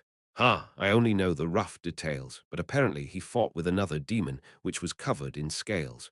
Really now? Well, if he had defeated Jaldabaoth, things wouldn't have ended up like this. Or don't tell me those adamantite-ranked adventurers are stronger than him. I'm not too sure about that, but I think that might be the case. Remedios frowned in distaste. She was probably unhappy because someone whose strength she had acknowledged was being slighted by someone else. Well, all he knows is how to use a sword. If he had anti-demon attacks like we do, things would probably have been different. In pure fighting power, paladins were a notch below warriors. However, that was not the case when fighting evil beings. Remedios was right, but Kellert still sighed quietly. Just then, Kalka imagined that she had heard the sound of bells. Remedios immediately sprang into action. At times like this, she was still the first to act. She flung open the windows. The early autumn air flowed in, and the air warmed by their three bodies flowed out. The bracing, cool air brought with it the sound of ringing bells. That was proof that what she had heard earlier was not a ghost sound caused by her ears ringing. No, it would have been much better if she had just misheard things. At the same time, she heard the sound of several footsteps from the hallway. Kalkasama, please stand behind me. Remedios quickly drew the holy sword Saphirija and moved up, putting herself between Kalka and the door. The door opened with a pan. Your Majesty. She recognized the first man to enter the room as he shouted at the top of his voice. He was the chief of staff. What happened? Why are you in such a rush? Remedios' voice carried a hint of rebuke, and the chief of staff replied in a clearly disconcerted tone. There was no time to slowly walk over. Your Majesty, it's Jaldabaoth. Jaldabaoth's appeared inside the city. He's begun destroying the city with many demons in tow. Also, the demi-humans have made their move. It looks like they're advancing on this place. What did you say? We've sighted the demi-human army in the vicinity. We don't know how they deceived our sentries, but we were fed false information. The fighting's going to start any moment now. While the sudden excess of information confused her, that lasted for only a second. Kalka immediately resumed her queenly demeanor and gave orders. While this is a great departure from our plans, we will begin combat with Jaldabaoth now. While we stall him, prepare to engage the demi-human army. Convey my orders to the adventurers. As she heard her subordinate's words, the doubts in Kalka's heart flooded back again. Had she underestimated Jaldabaoth? Of course, she had no intention of underestimating the demon who could easily destroy the wall. But was the feeling that she could beat him a mistake in itself? Would it not have been better to fall back until they had finished learning about their enemy? No, Kalka waved away the budding weakness in her heart. If they did not fight now, then when would they fight? While it was important to know the enemy, now was the only chance they had to strike with all their might. After this, the attrition of battle would deplete their resources, and it would become more and more difficult to muster the power they could command now. In addition, continuously retreating until they had completed their intelligence-gathering operations was essentially permitting their country to be trampled underfoot. If that were the case, an unimaginable number of her citizens would end up suffering. I will let the small folk live their days in happiness and make this a country where nobody will be hurt. Indeed, Kalkasama. All smiles, Remedios followed up on Kalka's self-directed mutterings. However, those were words she had spoken in the past, before she knew the truth of the world. Things being what they were now, it seemed a nigh impossible aim to achieve. HMPH. He's gotten cocky now that he's crossed the wall, but to think he didn't bring his demi-human army with him. Remedios fumed angrily. Was it really like that? No, it ought to have been that way. Yet she could not peel away the undeniable sense that something was wrong which coiled around her heart. Don't lower your guard, okay? Is this the way you ought to be treating an opponent of such power? Of course, Kalkasama. I don't intend to be careless at all. With this holy sword, I shall relieve the demon of his head and present it to you. No good. I can't calm her down any more. That was what Kalka thought, but she was not worried about her. That was because Remedios was a different person when she stepped onto the battlefield. Ah, there's no need to bother with the head, but your loyalty makes me very happy. In that case, regarding the plan to defeat Jaldabaoth, can you buy us some time? But of course, your servant has already dispatched an advance force to carry out our plans. At that moment, Kalka felt a dull ache in her heart. That was because carrying out that order was actually sending them out to die. The soldiers would be going out to fight Jaldabaoth, despite having no chance of victory. One of her duties as a monarch was to trade the lives of the few for the survival of the many. Therefore, she could not weep or wail here. The soldiers were giving their lives for her, so she would need to put on a show to convince them that this was a glorious assignment. She would have to play the part of the Supreme Queen, the Holy Queen who was respected above all others. In that case, let's head out. The ringing clap of her hands was the signal for everyone to make their move. Four Remedios gripped her holy sword and slashed a demon her vice-captains had told her its name, but she had completely forgotten it in half. Imbued with holy power, the blade could inflict grievous wounds upon evil beings, and it was doing so to great effect. She had cut down the demons, rampaging through the city one after the other. The fallen demons vanished as thick white smoke steamed from their wounds. Within seconds, there was no trace that the demons had ever been there. However, the signs of how the demons had ravaged the city remained.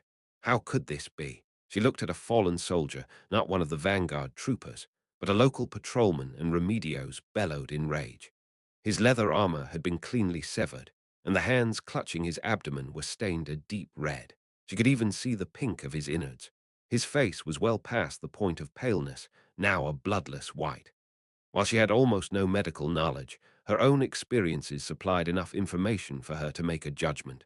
There was no time to send the wounded soldiers back to a casualty collection point. She would need to treat them on the spot with magic. The soldiers were not yet dead, but it was neither a miraculous survival, nor was it because the soldiers were simply that good, so was this the demon's aim. That said, she had no idea what the demons were planning. Still, the option to simply let the soldiers die did not exist in Remedios' heart. Nobody would ever discard the brave soldiers who had chosen to become a shield for their nation in order to buy their country time. And the most important thing was that she was a paladin of righteousness. Begin healing him. Remedios was accompanied not just by the elite paladins behind her, but also by several priests. Her order was directed at them. In response, one of her vice-captains stepped up and whispered in her ear, "Would it not be better to let the medics in the rear aid him? If we use the priest's mana here, we might run out when fighting Jaldabaoth, which might be the demon's aim." "Ah, you talk too much. This is an order. Heal him to the point where he can move on his own." Also at this point, Remedios glanced at the adjutant beside her and said, "I can't hear you muttering through your helmet, so speak up." "Ah no, it's fine, very good." The healing magic mended the soldier's wounds swiftly. Of course, the recovery was not complete. After all, this was only a first-tier spell, and it could not fully restore a soldier on the verge of death. Even so, it was enough to heal the soldiers to the point where they could stagger around. Since the soldiers were no longer in danger of dying, there was no need to heal them any further. Remedios still remembered her sister's incessant nagging to wisely use limited resources. "You brave gentlemen, stay that way and listen. We've performed first aid on your wounds, so fall back. After that, let the medics at the rear tend to you." The pain of walking was probably enough to drive the soldiers to tears. However, she no longer had the time to hear them out. She had to reach her destination before Jaldabaoth arrived. The soldiers also sensed the meaning in Remedios' powerful gaze. None of them spoke up or protested. They simply agreed with each other. "All right. Then let's meet again later." Remedios broke into a sprint at the head of her troops. Her metal armor was lighter and easier to move in than it appeared, and given her physical abilities, she could reach her destination faster than anyone else. However, her sister, Kalka, and her adjutants often told her, "Don't charge in by yourself all the time." So Remedios throttled back the desire to sprint with all her might and quashed the desire to make up for lost time. Soon, Remedios reached her destination, which was a corner of the city. The streets spread out before them. The evacuation had been completed long ago, and so there was nobody there. "Captain, if we follow this avenue and turn right, then turn right again, we'll be at the plaza where we'll be awaiting Jaldabaoth. Do you want us to scout ahead?" "No, wait for Kalkasama and my sister and the adventurers. After that, make your final checks and then hoist the banner high." Obeying Remedios' orders, her subordinates tied a flag to a distant building. This was to inform the other units that the elite paladins led by Remedios had arrived. Their operation would involve Kalka and her personal guard, Kellart and the pick of the temples, high-ranking adventurers, and a squad of Remedios elite paladins. The four units had split up and then headed to Jaldabaoth's location. There were roughly 500 paladins in the order. Most of them were comparable to difficulty 20 monsters, and among them were great warriors capable of slaying a difficulty 60 monster one-on-one. All in all, there were 25 of these ultra-elite warriors, who formed the core of Remedios' forces. Incidentally, the remaining 300-odd paladins were currently standing watch on the city walls against the advancing demi-humans. Originally, they should have formed up into a single group and moved out as one. However, Jaldabaoth possessed an area attack ability that could bring down the wall, so they had chosen to split up in order to avoid being destroyed when their forces were concentrated. The reason why they had hung the flag in the distance was so that even if Jaldabaoth saw the flag and attacked it, it would not hamper the rest of the group. Can Jaldabaoth's wall-breaking attack be used more than once? Isandro. There were two vice-captains in the Paladin Order. One of them was an average swordsman, but excelled in other areas, and his name was Gustav Montans. Right now, he was directing the paladins who were reinforcing the city walls, so he was not here. There was another who currently stood by Remedios' side. The person to whom Remedios addressed her question was one of the 9 colors as well, Isandro Sanchez, called the Pink. If he could use it multiple times, then I have no idea why he has not done so already. It might make more sense to consider that there might be some condition or some kind of delay until he can use it again. Pretty much. I guess splitting up was being too paranoid. No, it's nothing of the sort. Perhaps he's conserving his strength in order to bring forth some great power. We mustn't be careless. Yes, yes, I know. Remedios broke off their conversation. She was not suited to thinking, after all. Politics in particular made her head ache. She was completely baffled by the reason why the nobles frowned upon the fact that a woman had ascended to the throne of the Holy Queen. They felt the same about Kalka's title, which was the combination of Holy King and Woman. They protested both the fact that they had a woman leading them and that a new term had to be coined for her. On that note, it would be simpler to understand if it was just a matter of who was stronger or weaker. Captain Custodio, the priest contingent, and the adventurers have raised their flags. How about Kalkasama? Not yet. Is that so? Well, it's about time to start casting longer duration defensive spells. Once Kalkasama arrives, well advance on Jaldabaoth first and act as bait to draw his attention. Keep your will strong and beware any special attacks the enemy has. No movement from the plaza. They had confirmed that the advance force had been wiped out, and if their target had shifted location, the adventurers responsible for reconnaissance would have told them. If there was no news from them, that meant Jaldabaoth had not moved from the plaza where he had appeared. He's looking down on us, that miserable little demon.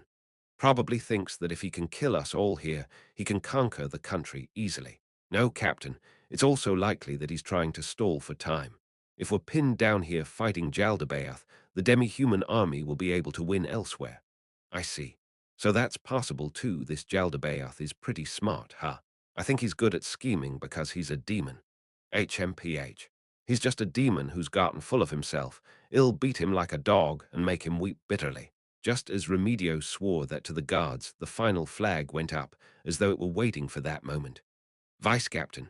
Yes, ma'am. Everyone were moving out. All right, follow me. Remedios began to run, determined to bury her sword in that demon's face. She turned a corner, ran again, then turned a corner once more. And so she saw a suspicious-looking person, standing in the middle of a plaza painted bright red and strewn with the bodies of the fallen. A tail protruded from that person's waist. His description was almost identical to the one provided by the fleeing soldiers.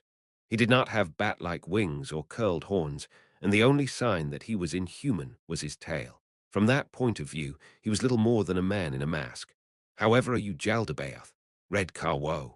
When an acrid stench filled the air as they entered the plaza, that of blood and burst innards. There was a sound of squelching meat as she stepped in, but she was no longer concerned about such things. All that remained was charging with all her might and swinging her sword. Her irritation built as Jaldabaoth effortlessly avoided her, and she swung again. That too was evaded.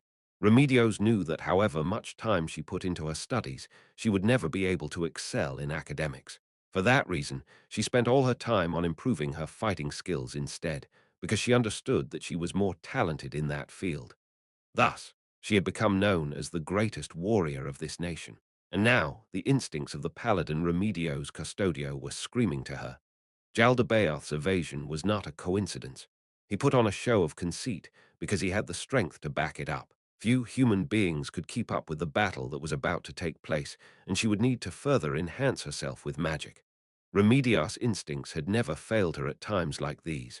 Fall back. All of you fall back. Now form a cordon. This demon's strong. Saying so, she backed away with her men. Her subordinates retreated further than her, but she could not go too far away. At most, she could move 4 meters back at a range where she could take a single step and then cut him down. Jaldabaoth rounded his shoulders. "Ha, what a bullish girl you are. What is it? Could it be you've seen something red?" Remedios ignored the demon's playful words, and the troops led by Kellart and Kalka appeared in her field of vision. Shocked by the sight of Remedios engaged with Jaldabaoth, they made haste. Jaldabaoth turned to face Kalka, exposing his defenseless back to Remedios. However, her instincts told her that Jaldabaoth might just be waiting for her to attack him from behind, and so she froze. You too, he's very strong. If you don't pull your men back, they'll only die for nothing. The two of them immediately responded to Remedios' shout, and they were the only ones to step forward. Remedios kept her distance from Jaldabaoth while circling around him until she stood in front of the two of them. Remedios, please don't push yourself. She's right, Nisama. Shouldn't you take him on with everyone at once? Her eyes had not moved from Jaldabaoth, even as she listened to their quiet words from behind her. Perhaps he was planning to unleash that wall-breaking power of his. If he made a move, she would dash up and hack him down. However, Jaldabaoth showed no sign of doing so. His relaxed attitude made Remedios unhappy. I have to strike him down. So you are Jaldabaoth. Jaldabaoth's shrug in response to Kalka's question only intensified her displeasure. Every little thing that demon did only serve to make her mad. Indeed, your slave charged right at me without saying a word. What would she have done if it was a case of mistaken identity? Well, it does interest me that there are savages in the Holy Kingdom who are incapable of speech. Ah, just to be sure, may I ask if you are the reigning Holy King? Indeed. There's no need to tell him your name, Kalkasama. Remedios leveled the point of her sword at Jaldabaoth. All you need to know is that he's Jaldabaoth, and all we need to do after that is kill him and send him back to hell. Talking with him is just going to taint your tongue, Remedios. We're talking Kalka's puzzled words made Remedios tilt her head. Had she said something about this earlier? Kellart seemed to have a spell from the rear because a surge of heat blazed up within her body, accompanied by incredible strength. Her attack from just now had been evaded, but now she was confident that she could strike him in this state. At this point, Remedios thought, so that's it, because talking to him was meant to buy them time. Still, I am magnanimous, so I shall chat with you for a while. Do you have any questions? Jaldabaoth pressed at the eye region of his mask, a motion Remedios had seen Kalka, Kellart, and her vice-captains perform many times in the past. Also, please, prepare yourselves until you are satisfied. The sight of you who are desperately preparing yourselves to defeat me being trampled, and your lives taken by a power which surpasses even that. Truly, it is a sight to evoke ever greater despair in those who witness it with their own eyes. What a wonderful sight it will be. I won't let that happen. Sorry, Remedios, but could you quiet down for a bit? There was a hint of steel in Kalka's voice, and Remedios shut up. It was merely a slight change of tone, but from experience, Remedios knew that Kalka was angry. Remedios, step back for a bit. But if I move back, I won't be able to cut him down if he does anything weird. That is fine. I will not attack until we finish speaking, or until you launch an attack of your own. As if we could believe what a demon say Remedios. Understood. Remedios fell back as ordered, and her sister whispered to her through her helmet. Kalkasama is trying to learn more from the opposition. You need to ignore what that demon says and bear with it. Moo, Remedios grimaced, her face seemingly saying, I am not happy with this. Their opponent was a demon. That being the case, they ought to consider that everything he said was probably a lie. Rushing in and cutting him up would save effort and brain cells. However, impeding her mistress was a betrayal of her loyalty. Thus, she had grit her teeth and endure this. Now then, Demon Emperor Jaldabaoth, I have some things to ask you. Why have you come here? If you wish to trample this country, why not move with the demi-human army from the fortress? Or could it be, you need say no more. I can imagine what you wish to say. It would seem you are mistaken. The reason I have come here alone is not to parley with you. A quiet, I see, came from Kalka, who was standing behind Remedios. She sounded clearly disappointed. There are two reasons why I have come here alone. The first is because crushing you by myself will deepen your despair that much more compared to if you were slain in a chaotic battle with the demi-human forces. The other reason is in order to avoid making the same mistakes as from the kingdom. I had not expected to meet a warrior there who was as powerful as myself. Therefore, the fact that I have come here alone is to see if there is a being comparable to me. There might be, you know. Of this I am certain there are none. That is why I have given you all this time. If anyone like that did exist, they would be in this city by the side of you, the most important person in this nation. Yet I have not found anyone like that. That includes those sniveling rats hiding themselves away. You bastard! Are you saying we're weaker than that warrior? Remedios could not pretend she had not heard those words, and they made her forget her forbearance and shout in anger. Kalka and her sister's words were already halfway out of her head, but the order not to cut him down just barely held on. That is exactly what I am saying. Did you not hear me? Is that all you wish to know, Holy Queen Sama? While there's one more thing, angels, advance. Kalka's powerful voice filled the plaza, and the angels in the perimeter and hidden among the priests spread their wings and took flight. There were 5 angels who held swords of fire, summoned through third-tier spells, archangel flames. There were 20 more summoned through second-tier spells, angel guardians. And then there was a single angel which Kalka had summoned before arriving here, a principality of peace. While she did not remember what powers the angels possessed, she remembered that the Principality of Peace, which Kalka summoned, could use low-tier divine spells, and could use abilities such as the ability to grant protection from evil, smite evil, and cause mass silence, among others. That was because she had often seen Kalka summon it. Sensing the murderous intent around her, Remedios understood that she no longer needed to hold back, and so she charged. Normally, the priests would have supported her with attack spells, but there were none. Perhaps they were conserving mana to summon angels. Remedios activated a skill from one of her job classes, Evil Slayer. The divine power within her holy sword intensified. In that moment, 5 adventurers suddenly appeared behind Jaldabaoth. They must have used invisibility magic to close in on him. She did not know why they had suddenly become visible. While she knew that there was a spell called invisibility, she had no idea what sort of spell it was or how it could be negated. Jaldabaoth did not respond to the adventurers who had suddenly appeared. No, it did not seem like he had even noticed them. At that moment, she wondered if she had been mistaken about the aura of intimidation from Jaldabaoth.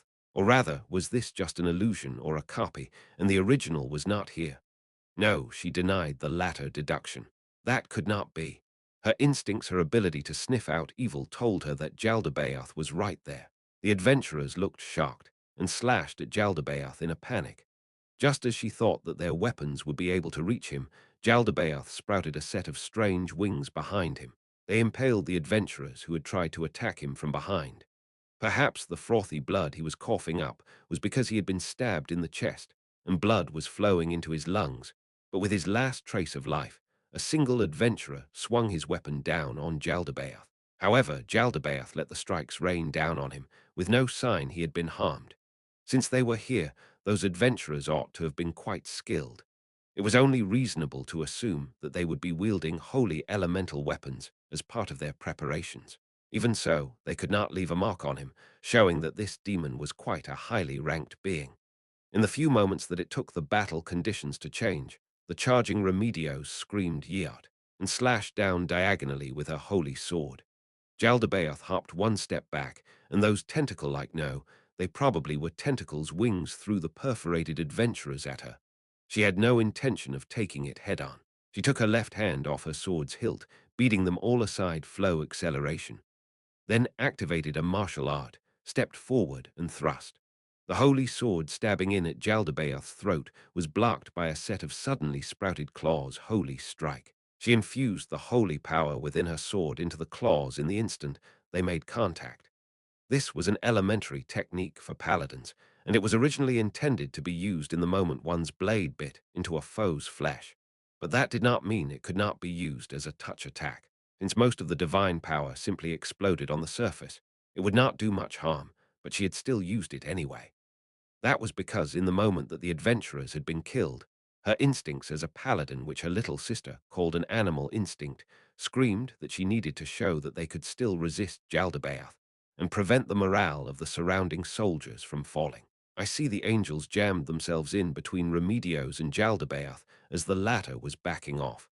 They launched their attack while floating at roughly head height. Remedios clicked her tongue.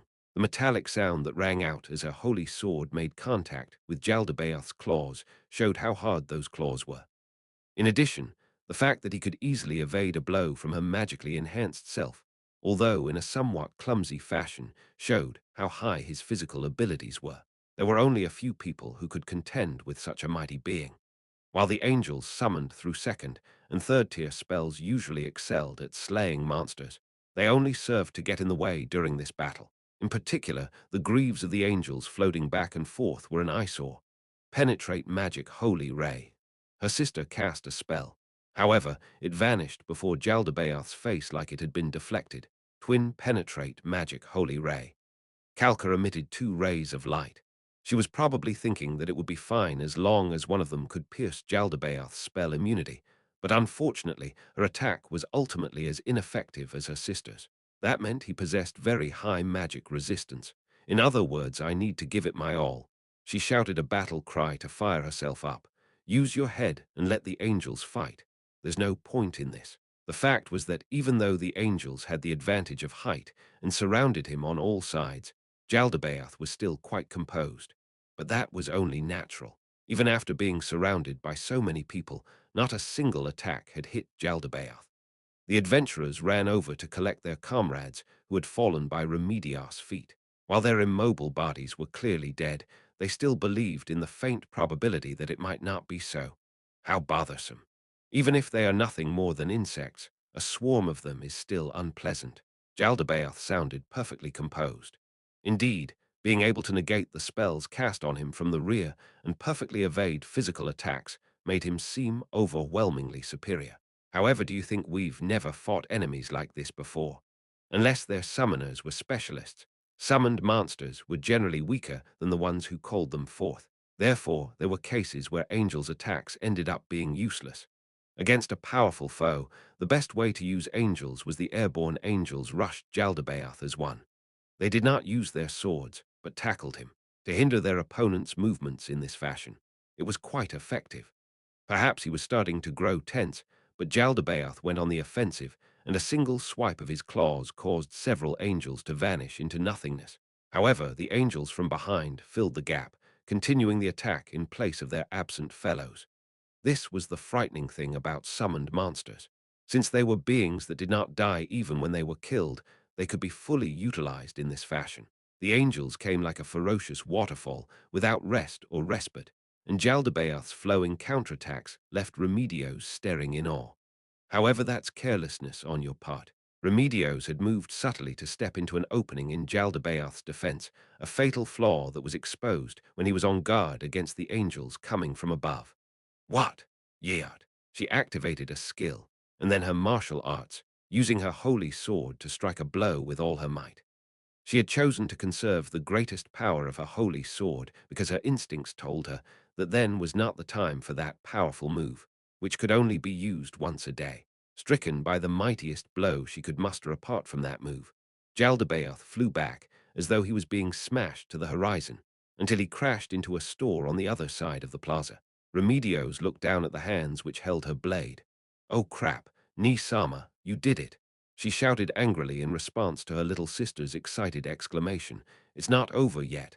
How could he have flown so far? Given your brute strength, I think it's possible. Ni-sama, he flew out by himself. Indeed, not only had she allowed Jaldabaoth to escape the encirclement, she had even given him the chance to hide in a house. The reason why they could take on enemies like Jaldabaoth was because they could encircle their opponent and force them to face many people at once. Allowing him to hide in a cramped home was too dangerous. In addition, Jaldabaoth's actions would change now. It was possible he would stop playing around now. Remedios, what should we do? Kalka shouted. Usually Remedios would ask, and then Kalka would answer, but now the opposite was the case. During battle, she was better able to make the right choice than the other two. Demolish the house without going near it. After hearing that, the priests cast attack spells one after the other. They collapsed the house in short order. However, it was hard to believe Jaldabaoth had been crushed under the falling debris. Even Remedios in her enchanted armor could survive that much unless she was very unlucky. Also, Remedios looked down at her blade, which was unstained by blood. Could he have rolled with that blow just by flying away? Had he used a martial art like Fortress or something? Or was it a demon-only skill? There were many possibilities for that, but things would become troublesome if she could not see through it. Amidst the sounds of destruction, the neighboring houses crumbled under the area of effect spells. Dirt and dust filled the air, and she could not help coughing. Say, Remedios, why hasn't Jaldabaoth come out yet? Nisama, could it be he's already escaped by teleportation? That demon who spoke so arrogantly. I can't imagine he'd escape without being hurt. We ought to use fire. Pour on the oil and ignite it. May I ask you to bless it, Kalkasama? Nisama, are we going to conduct the ritual of holy fire? Doing so to harm an opponent, is that really what a paladin ought to be doing? That's fine. If Remedios thinks that's the best way, then well, go with it. No, we should do it. Since he's a demon, there's no reason he won't be hurt. Many demons were resistant to fire, but the holy fire was of the holy element, and fire resistance was only half as effective against it. Then, Kalkasama, the preparations for the ritual, we don't have time for that. Please use the simplified version. Kalka looked straight ahead as she said that, and from the corner of Remedios' eye, she saw her little sister wondering if she should go, but that simplifying the holy fire ritual spell would place a great deal of strain on the user's body. This was not something which she, as one of Kalka's subordinates charged with keeping her safe, ought to recommend. However, it would be even worse if they gave Jaldabaoth time. If you think this is the best way, then well, do it. However, if I perform it by myself, I won't be able to help you after that. Please keep that in mind then. Can you light the fire right away? Understow Kukuku. My, this is quite vexing. Suddenly, Jaldabaoth's voice issued from the pile of debris. Ni Sama, I know. Remedios immediately stood in front of Kalka and readied her sword. Jaldabaoth had been buried under the house after all. Therefore, bringing up the holy fire attack just then was the right choice. They had not thought that he might have lost consciousness because of the shock of being buried under the fallen house. It would seem that it is time for me to get serious. Oh, then we should have done it earlier. I'll wait, so why don't you show me your power? Kalkasama, Kellard, get back. Remedios whispered her directions to the other two. At the same time, Remedios fell back as well, allowing the resummoned angels to form a wall along the path between themselves and Jaldabaoth. Oh yes, in that case, please get back. It would be quite disappointing if you were to die from my shockwave. The collapsed pile of timbers and bricks swelled up. As they collapsed to the ground, something massive slowly stood up from among them. Jaldabaoth. Remedios could not help muttering under her breath. That was because he looked completely different from the previous Jaldabaoth. It made her wonder if he had changed places with another demon. However, there could not be many demons who looked like that. Indeed, that was Jaldabaoth. That was Jaldabaoth's true form. It flapped its fiery wings, and flames burned at the end of its long tail. Its brawny, frightening arms were also on fire. Its wicked face bore a wrathful expression. Priests, order the angels to charge. Obeying Kalka's order, the priests commanded their summoned angels to rush in. Jaldabaoth did not strike back at the angels as they swung down with their weapons. It simply endured the blows in silence. Even though it was surrounded and pounded, it did not seem hurt in the slightest. It looked just like a horde of children trying to hit a fully armored paladin with sticks. This is my true nature. Jaldabaoth spoke in a coarse, basso profundo voice that seemed to shake the pits of their stomachs. It took a step forward, and the mass of angels pressing against it were forced back. It ignored every single attack the angels made as it slowly raised its flame-wreathed hands, and then clenched them into fists. Its fiery form resembled a red-hot volcanic bomb. Now, you foolish and bothersome insects, disappear. With a bang, the angels which should have been in front of Remedios vanished.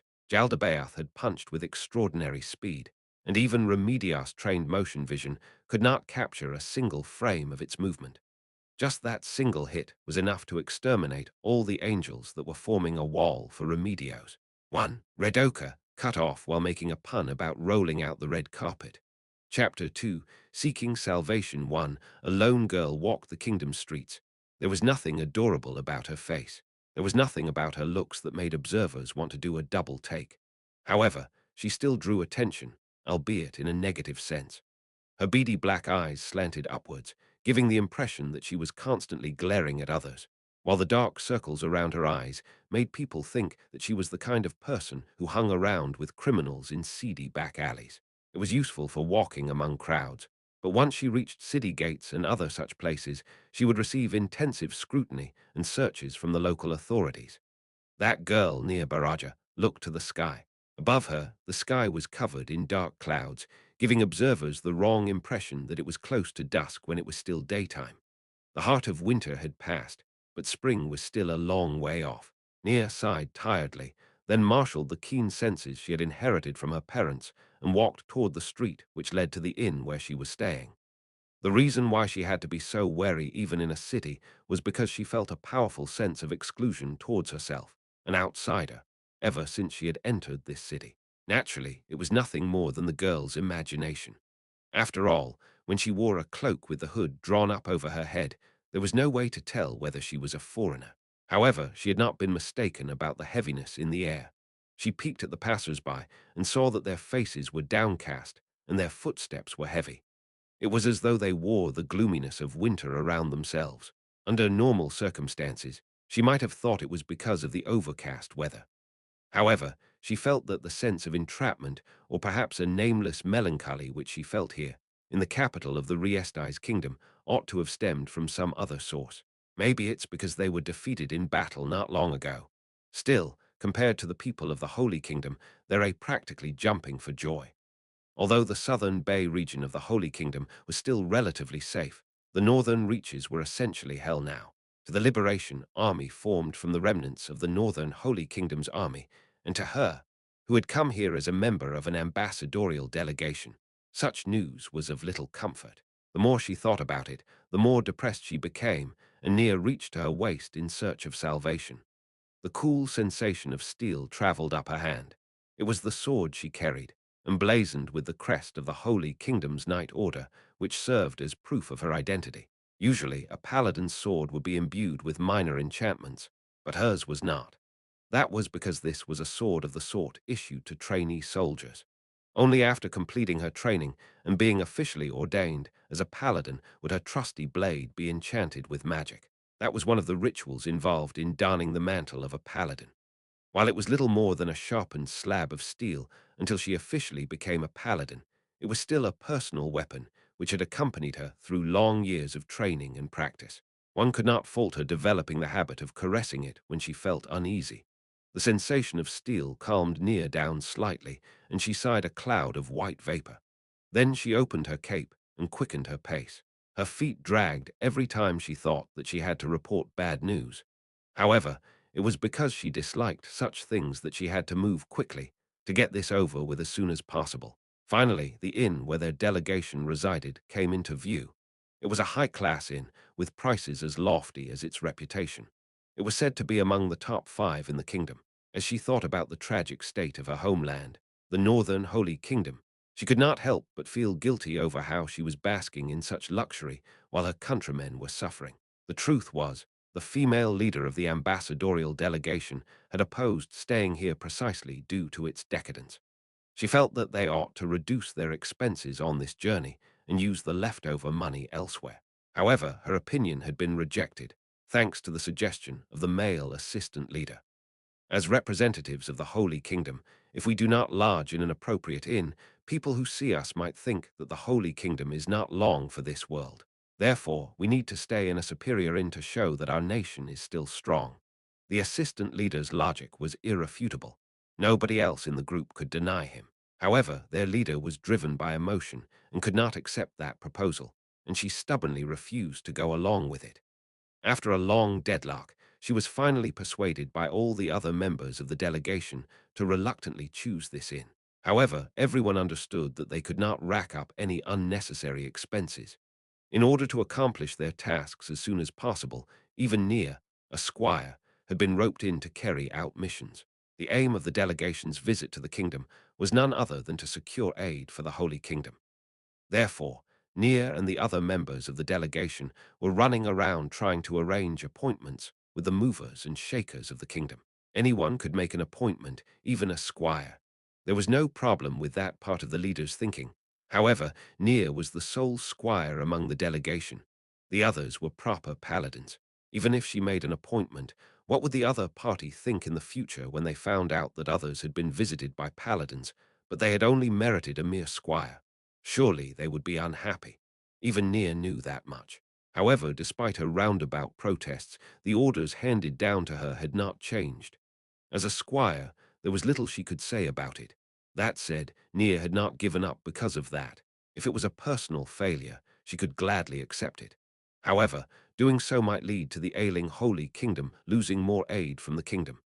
Nia could not simply write off the possibility that her failures might lead to more of her countrymen dying with a simple, "Yes, I understand." However, the fact that a mere squire had immediately rushed into action without waiting for orders had only made the leader even more unhappy. She seemed to think that everything was Nia's fault.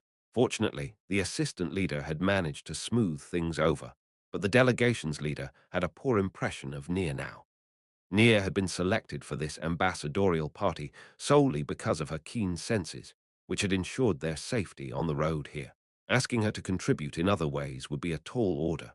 But it's not like I can say that Nia looked to the sky and sighed ha. Then she watched as the white mist she exhaled drifted slowly in the air and vanished. As she thought about the uncomfortable reception awaiting her at the inn, her gut began to cramp up. The noble Nia was supposed to meet was not a very important person. He was not highly ranked in the kingdom, so not being able to make an appointment with him was not a great setback. But even so, her leader would gripe at her. Usually, even if you wanted to meet someone important right away, they'd still need some time to research your history and learn more about you.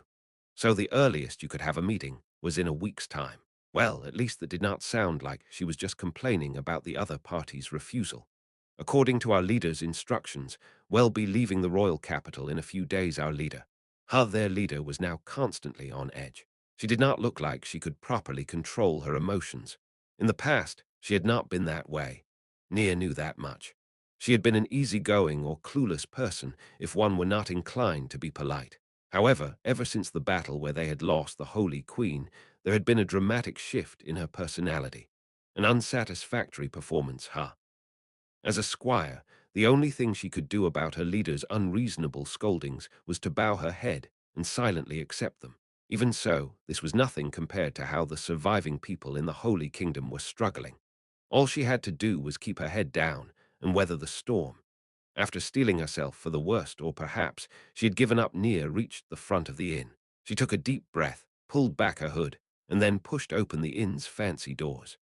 As one would expect of a high-class inn, she did not step into a lounge right away, but a small room.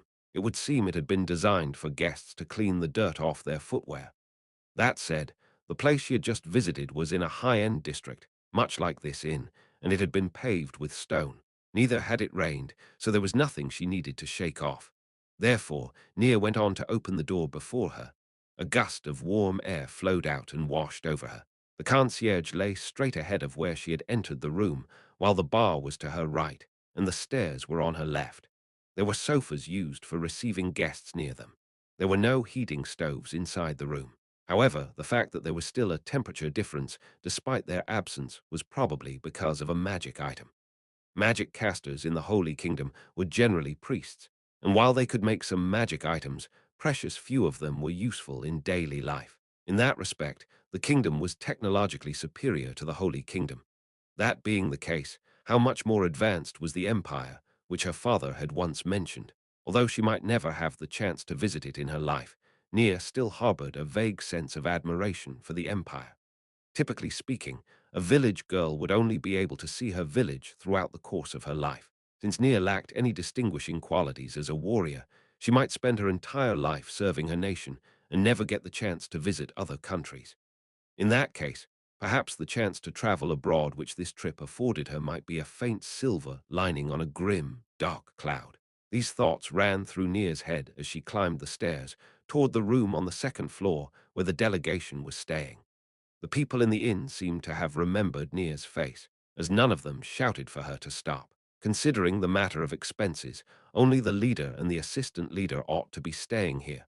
The other members should have stayed in cheaper inns. However, pinching pennies like that might make the other side think that there was no future for the Holy Kingdom. In the end, the assistant leader had managed to convince their leader of the wisdom of his words. Nia reached the door of her superior's room and knocked on the door, whereupon it opened slightly. Within were the paladins stationed within the room for protection. The person they were guarding was the strongest paladin in the Holy Kingdom, who was the leader of their delegation. In that case, they would be more of followers than protectors. Going by that logic, would it not have been wiser for herself to stay behind? Of course, Nia knew the meaning of the phrase "the nail which sticks out gets hammered down," so she did not comment on that. Nia Baraja, reporting back. The door opened, and she entered the room. Before her was a large room. There was a long table in the middle where her captain sat. Captain Remedios Custodio and Vice-Captain Gustav Montens were both seated there, and of the 17 members of their delegation, more than half of them stood at attention along the walls. She snuck a peek at the documents piled on the table before them. Most of them had been crossed out. Captain, Nia Baraja has returned. She puffed up her chest, adjusted her posture, and stated her name. How did it go? My deepest apologies. They declined because of a lack of time. They said they would take at least 2 weeks. Remedios clicked her tongue. Nia's gut cramped. Was she expressing her displeasure at Nia, or rather at the nobles who had rejected them? While both the former and latter seemed likely, she dared not clarify such a frightening matter. Really now, thank you for heading out amidst the cold. Go back to your room and rest then. Yes. Nia suppressed her sigh of relief at Gustav's words.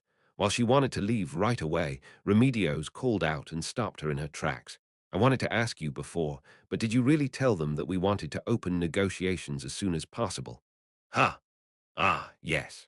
Of course I tried to ask them, but unfortunately they said no, so it wasn't because of your poor negotiation skills then. Ah, that's not true, she wanted to say, but who would dare say it? In addition, she already knew that she would not be able to escape this reprimand no matter how she answered. Captain, it is not just the nobles, she asked, who refused.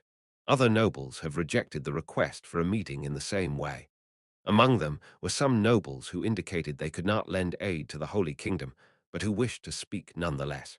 Remedios glared at Gustav, who seemed to have spoken up in order to interrupt their conversation. No words passed between them, but the tension built in the air. Nia Baraja.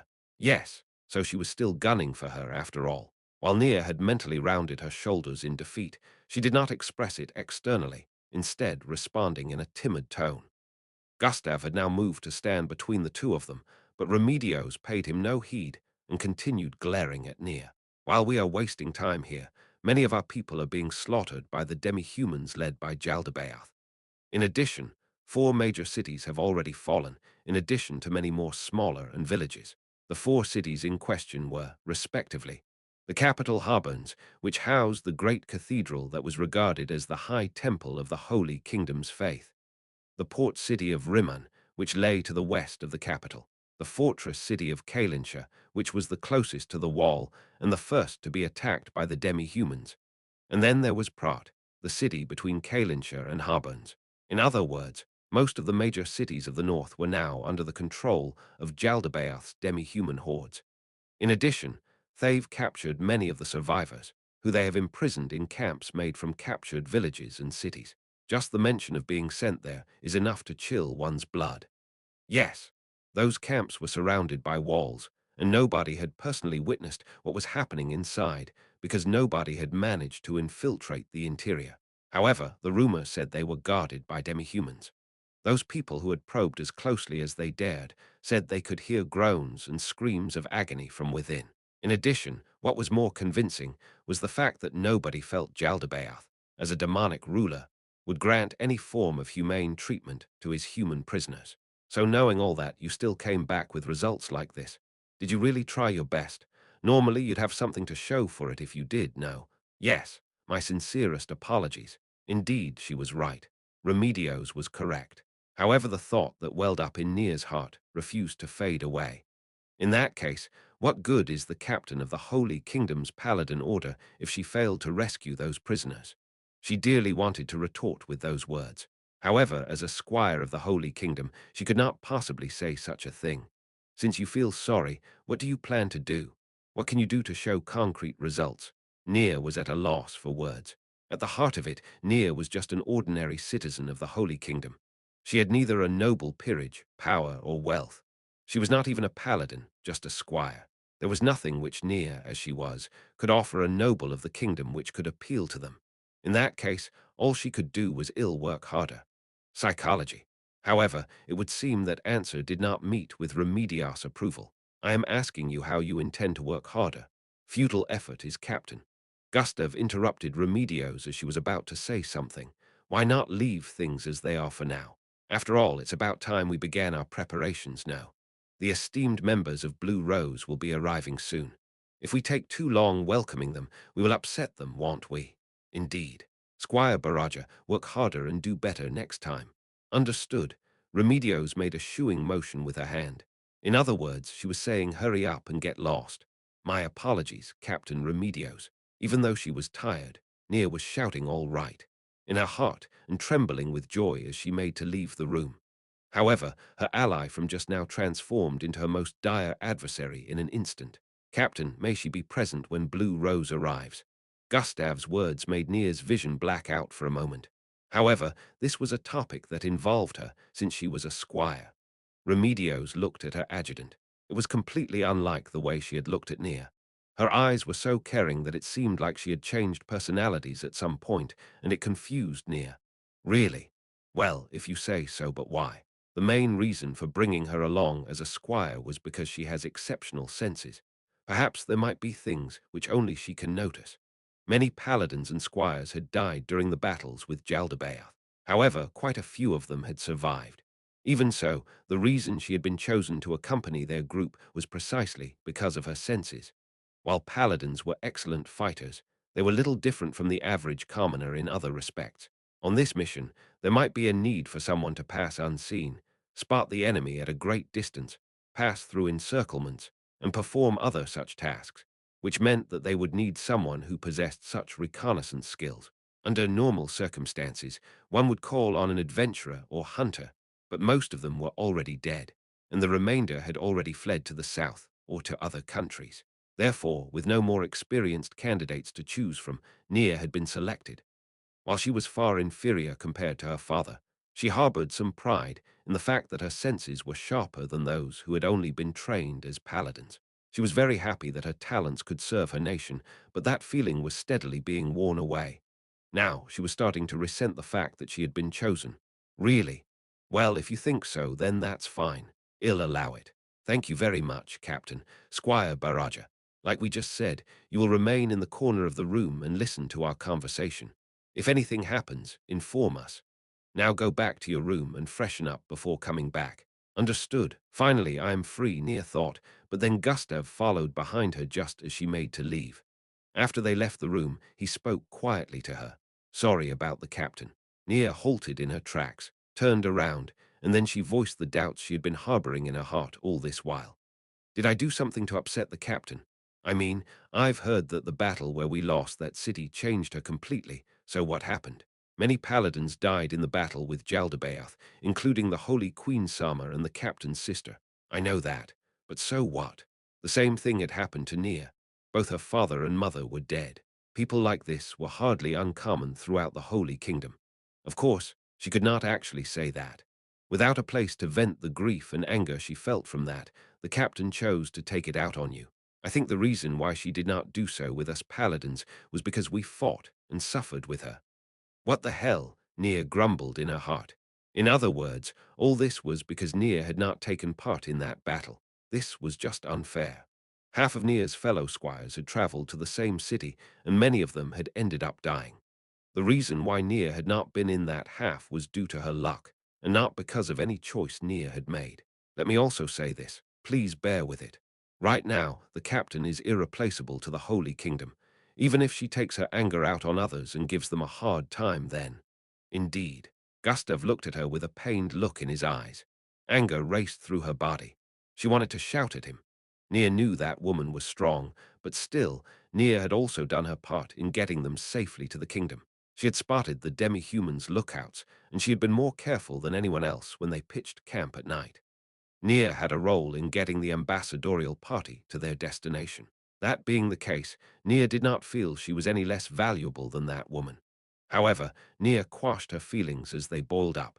She had to bear with this for the sake of the people suffering in the Holy Kingdom. Allowing any of them to be lost, and thus prolonging the plight of countless people, was the most foolish course of action imaginable. In addition, she would be free of this duty once she returned to the country. Thus, all she would have to do was bear with it for a while longer. Nia smiled and nodded. Understood. If it is for the sake of the Holy Kingdom, I will endure it with a smile.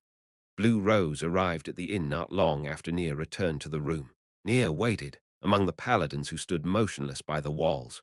Soon the door opened, and a group of people entered.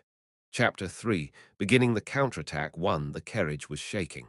This carriage was the property of the Sorcerer King, and in contrast to its plain appearance on the outside, its interior was classy, refined, and functional to boot.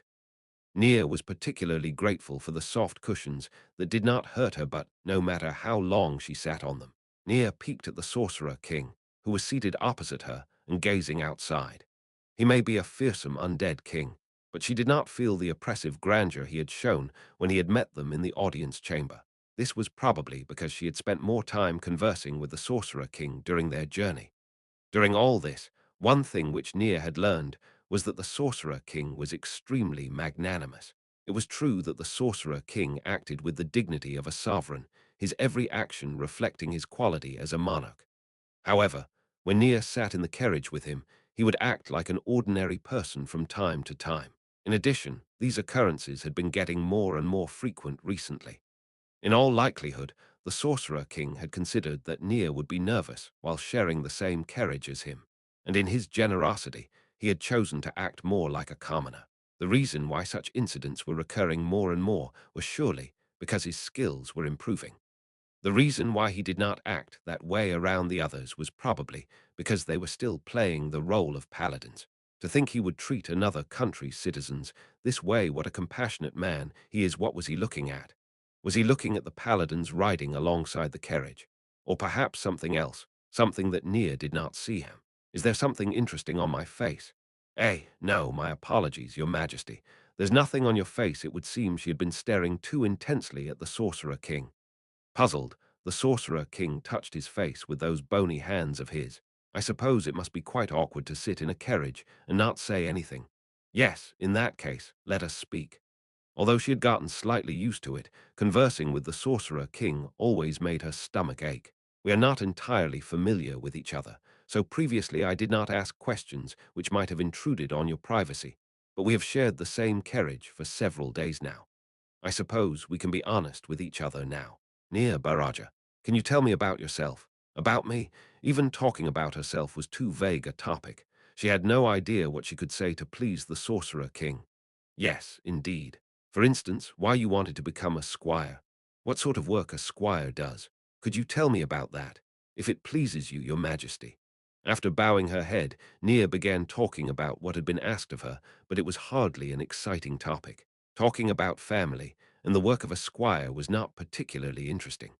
Besides, I was told not to reveal anything to the Sorcerer King about matters within the country, but this much ought to do. Rather, if she had to cover up even those details, then there would really be nothing to talk about. Soon, the drab exposition with no structure ended, and the Sorcerer King nodded deeply. I see, I see. So you're an archer, a rarity among squires, Miss Baraja. My skills aren't good enough for me to proudly call myself an archer, your majesty. I am simply better at archery than swordsmanship, and the truth is that people have scolded me and told me I ought to focus more on training up my sword skills. To Nia, an archer was someone like her great father, and she was only a little more talented than a commoner. No, I should say that a paladin candidate who has an affinity for ranged weapons is quite a rare thing. If it were me, I would advise you to hone your bow skills. Since there are others better suited to swordplay, then you should let those people handle swordsmanship. Thank you very much. The Sorcerer King's words were sincere, and it made Nia feel that he was earnestly thinking, what an odd combination. She must be traveling a path towards a rare vocation. However, she had no idea what to make of what the Sorcerer King said next, and his mutterings bothered Nia. I feel embarrassed about dumping the work of minding me onto you. Nor is it just you. The same goes for the rest of you paladins. The best way to make use of your skills would be to station you outside. His gentle words made Nia stare at him. This was why talking to this king was so bad for her heart. Not only did he stand at the peak of his country, he was also an individual of overwhelming might. Yet he had not chosen to talk down to her from above, but he had lowered himself until he could see eye to eye with her before engaging her in a conversation. No, I can't let His Majesty spoil me like this. If I don't lower myself a little more, Nia pulled herself together. Everyone knows I have been designated as your Majesty's follower, so please do not take it to heart. In addition, there is no job more important than accompanying your Majesty. Really now still, I would like to offer you some form of recompense. In the past, the Sorcerer King had mentioned the topic of payment. She had declined, of course, but it would seem he was bringing up that topic again. Nia immediately began to think about how to reject his offer without causing offense, but the Sorcerer King was not finished yet. That said, it might not be good to receive a gift from the king of another country. So at the very least, allow me to verbally express my thanks. I believe I have inconvenienced you in many ways, and I hope I will continue to be in your care. And then the Sorcerer King bowed to her. A king was actually bowing to someone like herself, who was nothing more than a squire. It was only natural for a king to carry the weight of his nation upon his shoulders. Slighting a king would be the same as slighting the entire country. The idea that a country lived through its king was a very common notion. In other words, the fact that a king was bowing was the same as a nation bowing. Of course, it was hardly unthinkable when a king did so to someone of high station. However, Nia was little more than a citizen of another country, and frankly speaking, there was no need for him to apologize to someone of Nia's stature. I can't believe it. His Majesty is wise and sagacious, and surely he must know the meaning of bowing. Even so, he still bowed to me like an ordinary person. No, don't get full of yourself. I can't possibly be that valuable. This simply shows how magnanimous the Sorcerer King is. He even treats a commoner politely. Ah, he mustn't. Please do not do that. Your Majesty, please raise your head. Yes, that was what she should have said before anything else. The Sorcerer King looked up, and Nia sighed quietly. Frankly speaking, if anyone else had seen what had happened just now, something terrible would have happened. Your Majesty Nia took a knee within the cramped confines of the carriage's floor. Your servant is of humble origins, but I swear that, until your Majesty's work is complete, I will loyally and faithfully serve you. Since a king had given her his respect, it was only natural that she return it. Nia ignored the voice in her head, which said that he was not the king of the Holy Kingdom, and bowed. No, no. Raise your head, come now. Could you take a seat and continue your previous topic? We haven't reached our destination yet, have we? No, not yet. She sat back onto the cushion and looked outside. Yesterday, we passed safely through the ruins of the wall by the grace of your Majesty's power. We have chosen a route that will make us harder to discover, so it may take a little more time, but I believe we will arrive at our base tomorrow or the day after. Although said base was just a cave. Is that so? Even then, we still have some time, do we not? Tell me about the topic from just now. Also, I have not yet heard why you have your sights set on becoming a paladin. Given your talent for the bow, surely there must have been some other path you could have taken. Why aim to be a paladin? For the sake of justice, or perhaps to be the pride of your nation? No, when she narrowed her eyes, what came to mind was her personal experiences. My mother was a paladin. She was a paladin who was skilled with the sword, completely unlike Nia. I see, so you heard something from your mother, or you admired her. Ah, no. My mother often said I shouldn't aim to be a paladin. And my mother couldn't do the work of being a mother, and while she could do the laundry and sew, she was completely inept at cooking and that sort of thing. She did everything sloppily. The roast meat was always undercooked. That sort of thing was common. Therefore, it was only natural that her father had been the one who cooked in their household. When she was young, she even thought that it was true for all families. Is that so? Well, she still didn't stop her daughter from becoming a paladin, so I guess she was still a good mother. Ah, no. When I told my mother I wanted to be a squire, she went and took out her sword and said, "I'll let you if you can defeat me," and so on. The only reason why I was allowed to become one was because my dad desperately blocked for me. If I had fought her normally, I could never have beaten her. That was the first time she had understood the meaning of killing intent. Ah, good. How shall I say this? It was a good family. Yes. While the neighbors often looked strangely at us, I thought it was a good family. Really, how nice then. Why become a paladin? Did you not think to follow your father's path? Was your father a house husband? No, my father was also a soldier who served his country. However, I never really thought of following in my father's footsteps. Why was that? Maybe it's because Dad gave me these eyes, so I sort of ended up resenting him for it. Nia pressed her index fingers to the corners of her eyes and tugged them around in circles. When she was young, her friends often said, "Why are you staring at me?" Are you angry with me? And the like, and she had often complained to her father for it. After that, Nia had been beaten by her mother, who had overheard her saying so. Thinking of them was quite nostalgic, Nia thought. But perhaps after becoming a squire, I became more open-minded. At some point, I started to think that this was a gift from my father.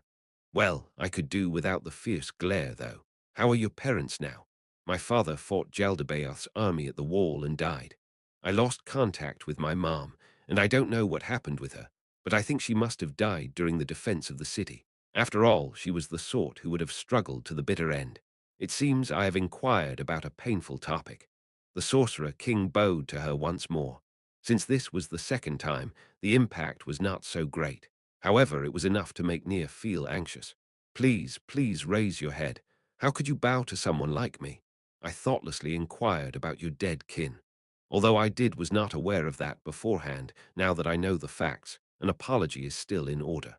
The sorcerer king tilted his head after he raised it. No, that's not right. That's how it should be between equals. A king is not the equal of a citizen from another country. Moreover, were the ones requesting his help well, such exceptions are everywhere. If someone sees your majesty bowing to me, they might look down on your majesty, because I am just a squire after all. Umu, I see, you do have a point. That's how kings are. These things are complicated, the sorcerer king muttered. He must have meant that it was difficult to mix with people from other nations, even if he wanted to show his sincerity, probably.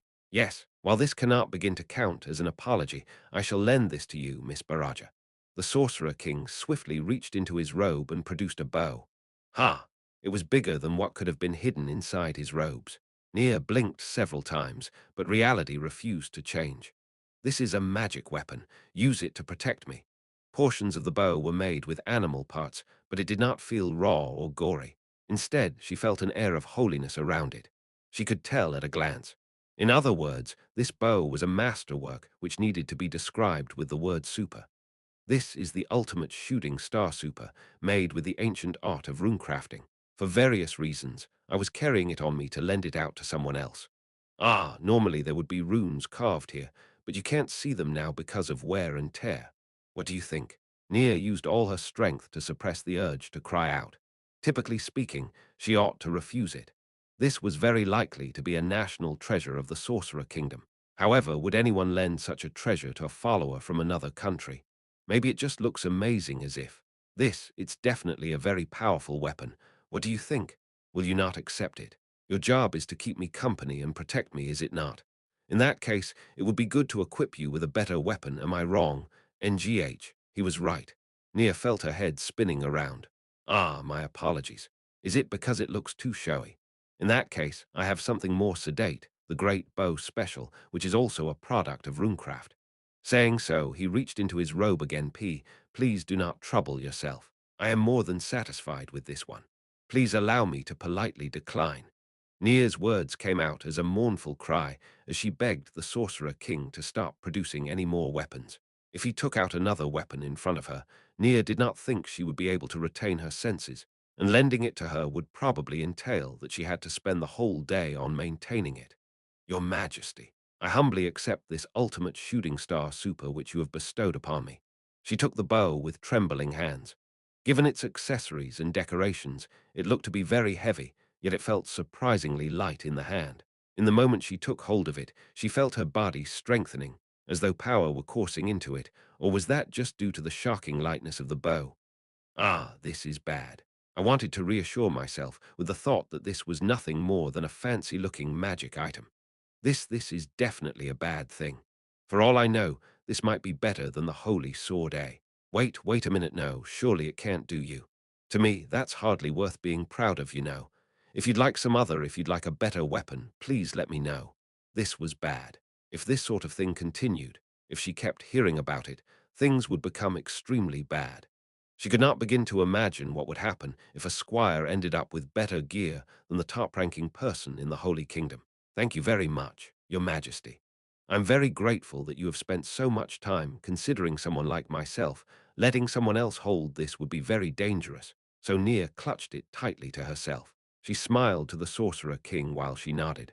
While the smile was a little stiff, she had managed to skillfully conceal her thoughts. If others see this, tell them I lent it to you. Can't I not let them see it? If possible, I'd rather wrap it up or something, but I can't do that with a weapon His Majesty lent me to protect him. Ah, wait. My head's starting to hurt. So something like this is nothing to be proud of. His Majesty's standards are just too high. Will I have to pay him back if I damage this bow? Me? Ah, my tummy hurts. I wish I didn't have to think about this bow. Ah, Nia thought of a wonderful topic she had not yet mentioned. Your Majesty, I saw those huge and grand statues of yourself in your Majesty's country. Ho, he responded in a quiet voice that was tremendously different from the one he had used in the past. It made Nia uneasy about whether she had made some sort of mistake. He had named his country after himself. Thus, Nia guessed that the Sorcerer King was eager to show himself off, which was probably why he had built those huge statues of himself to proclaim his might to those around him. Did I not praise him enough? Those statues not only showed off your Majesty's greatness, but they also demonstrated your power as well. We don't have any statues like that in the Holy Kingdom. That was most definitely not a lie. Size notwithstanding, one would need engineering techniques that had been refined down to an art in order to produce such a lifelike product. There was a similarly sized statue of a sea dragon at a place called Lighthouse Cape, but it was cruder, and it looked quite pathetic after being worn away by the elements. My subordinates often say that. Ah, is that it? He's heard praise like that from his subordinates, so this much is only to be expected. Is that what he means? My subordinates are now planning to raise statues like these in various places of my nation. I see. Indeed, it would be a good way to declare the glory of your Majesty. The Sorcerer King looked at Nier in what seemed like surprise. Ah, still, I feel that placing statues of myself within my country is a little, how shall I put this?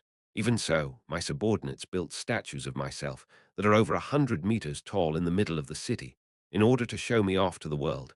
I think they've gotten carried away with the concept of bigger is better. But why is that? The Sorcerer King coughed to clear his throat, and that was when a question arose in Nier's mind. Did the undead still have throats to clear?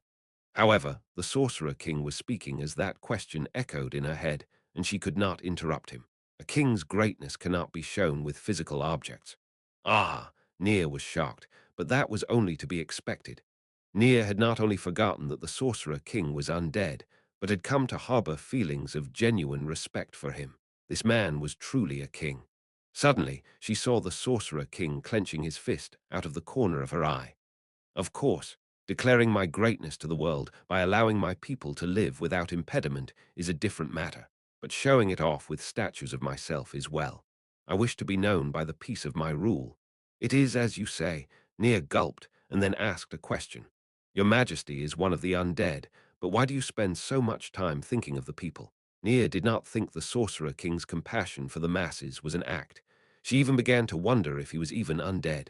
I have not spent much time pondering that, but doing that much should be par for the course. No. Nia was shocked. Were all kings such amazing people? Could the Holy Queen and the nobles rule the people with these thoughts in their heart, or was it because he was undead? Did he have this perspective because he was undead? Nia could not answer that question.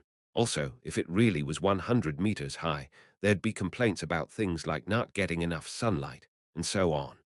The Sorcerer King followed up with what sounded like a joke, which only served to drill the humility of this incredible monarch into Nia's heart once more. This man was truly a king of kings. As the Sorcerer King had pointed out earlier, the Holy Kingdom Liberation Army's base was a natural cave in a mountain. There was an underground spring in one corner of the cave, and while the ceiling was not very high, it was very spacious, enough for a horse and carriage to enter. In addition, mushrooms, which emitted bluish-white light, sprouted all around half the height of a man, so they did not need other sources of light. The reason why they knew of this place was because the paladins had once been sent here to exterminate a monster which had made this location its lair. After they fled here, they refurbished the place and divided it into several sectors, each serving a different purpose. They had even managed to make their sleeping quarters look like proper rooms. They cut down the trees around the mountain, each of them around 100 meters tall, and made simple furnishings and furniture from them. But ultimately, it was just a cave. There were a total of 347 people here, 189 paladins, 71 priests including trainees and other such personnel, as well as 87 commoners, with nowhere else to go. Naturally, hoping for a private room was out of the question. Even so, they could not let the king of another country stay with everyone else. Of course, there was the wish to minimize contact between the undead sorcerer king and the citizenry of the Holy Kingdom, as well as the desire to keep him from coming into contact with the secret information within their base, and other considerations on the part of the Holy Kingdom. However, they could not say that they would like him to use teleportation magic, so he could take his rest in the Sorcerer Kingdom instead. In the end, they had to forcibly move others' things away and create a private room for the Sorcerer King. Under normal circumstances, they would have sent messengers to report the arrival of the Sorcerer King's arrival and have the others make preparations to receive him. But the Holy Kingdom was now in the thrall of demi-humans. They could not send out paladins, who had poor enemy detection abilities, as outriders. In addition, Nia was now in the Sorcerer King's carriage and waiting outside the cave. The people in the cave were frantically moving personal effects and transferring beds and cabinets and the like. In addition, they had already hung up a borrowed flag of the Sorcerer Kingdom. What is the matter, Your Majesty? While I do not intend to insult you, I have a few questions about all of this which I hope you can answer to the best of your ability. It would seem you are not hiding your tracks. Is that not a problem? Or will someone else take care of that? The Sorcerer King delivered his question in a flat, as though he was reading off something tone of voice, and then Nia's eyes went wide. He was correct. They would leave tracks in the process of climbing this mountain, which was untouched by human hands. When one added the hoofprints of the paladins' mounts to them, it would be immediately obvious. In that case, the fact that they had not yet been discovered was pure coincidence. Or was it? Your Majesty, we have not performed any concealment work until today. Could it be Thave deliberately let us off? But why? Nia's voice trembled as she asked the Sorcerer King her question. Along this journey, Nia had become fully aware that the Sorcerer King before her was an extremely wise individual. Therefore, she thought that he might immediately supply her the answer, and her thoughts were not mistaken. There are many possibilities for that, but under normal circumstances, that would be the most likely one for a moment. Nia thought that she should not be listening to the Sorcerer King's answer alone, but in the presence of the captain. However, she could not control the curiosity welling up inside her. Could it be because they do not wish to lose track of you, or rather, the Liberation Army? Lose track of the Liberation Army. Well, I apologize for this comparison, but say you've found a nest of rats causing trouble. Letting them run hither and yon would be very troublesome now. The best thing to do would be to wait for all the rats to gather and then eliminate them all in one fell swoop. He's right. It's just as His Majesty says. I find it hard to imagine any other possibility. He's already thought this much in just a few minutes after coming to this place. It's as though he knows exactly what the enemy is thinking. He's amazing well. As long as the situation stays the same, there will be nothing to worry about. However, I am not just talking about the situation here. Changes on the enemy's side might lead to a very high chance of being attacked, which would be troublesome. Nia felt nothing but awed respect for the Sorcerer King's intelligence as he highlighted the finer points of their circumstances. Thank you very much, Your Majesty. I shall report this to the captain right away. Then I shall go too. But surely you must be tired from the long journey. We have prepared a room for you. Would it not be better to rest there for a while? Have you forgotten? I am undead, you know. I do not need to rest. He was right. Nia had completely forgotten that. The undead were beings who did not feel fatigue. That was why trying to flee an undead being of comparable speed was very difficult, according to her lessons. While that was common knowledge, Nia's experiences with the Sorcerer King had completely shattered her perception of the undead. At times, she even found herself thinking that he was just a human magic caster in a skeletal mask. Thank you very much. Then may I trouble you to come with me, but of course, and there is no need to thank me. Since we are here to defeat Jaldabaoth, we ought to be helping each other out. While she knew that we in this case referred to the Holy Kingdom and the Sorcerer King, it could also be interpreted as talking about Nia and the Sorcerer King. That made Nia feel a little excited. Eventually, someone knocked on the carriage door from the outside. Your Majesty, we have prepared a room for you. Nia opened the door. When the paladin outside saw the bow Nia was holding, his eyes went wide in surprise. This was the first time she had brought the bow she had received from the Sorcerer King outside the carriage. That was because the Sorcerer King had not left his carriage ever since he had lent her the bow. In the end, nobody else had seen it until now. You must be surprised, huh? I understand how you feel. This isn't a weapon you'd let a squire carry. While the paladin bathed her in his gaze, Nia turned to face the carriage and bowed. Though she was simply looking at the ground, after sensing that the sorcerer king had dismounted, Nia raised her head and asked the paladin, "Sorry, but we need to speak with Captain Custodio, so can you lead us to her? His Majesty says he will be going as well." Yes, understood. Then please follow me." The paladin followed by the sorcerer king, and then Nia entered the cave.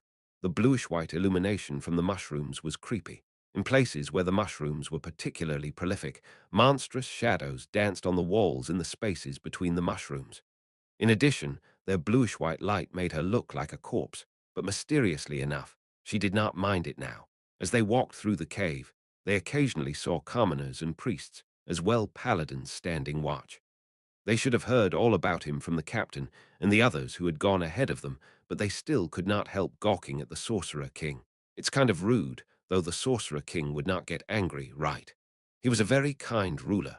However, the kinder people were, the more frightening they tended to be when they did get angry. Should she tell them they were being very rude, in order to avoid such an event? However, she could not go and tell each and every one of them in person, and it was not a problem that could be resolved by words alone anyway. After all, to the citizens of the Holy Kingdom, to all of the living, the undead were fundamentally the enemy. I'll tell the captain about this later. Well, it's good that they haven't drawn their weapons. Suddenly, Nia sensed that the Sorcerer King had produced a piece of paper, and that he was looking at the letters written on it. Although Nia was interested in what was written there, she could not see the letters owing to the way it was concealed within his hand. Finally, they were brought to a room that was partitioned off by a hanging curtain, and the sounds of a noisy exchange of opinions came from inside. "Captain Custodio, the Sorcerer King and Squire Baraja have arrived." The interior fell silent. The paper in the Sorcerer King's hand had vanished to places unknown. "Let them in." After hearing the captain's voice, the paladin pulled away the curtain. The paladins and the priests who rose to welcome the Sorcerer King, the ones who had not been part of the delegation, had a complex blend of emotions in their eyes. Even Nia could sense this. Naturally, the Sorcerer King must have felt it too. However, there was no way to tell how he had reacted to it just by looking at his back.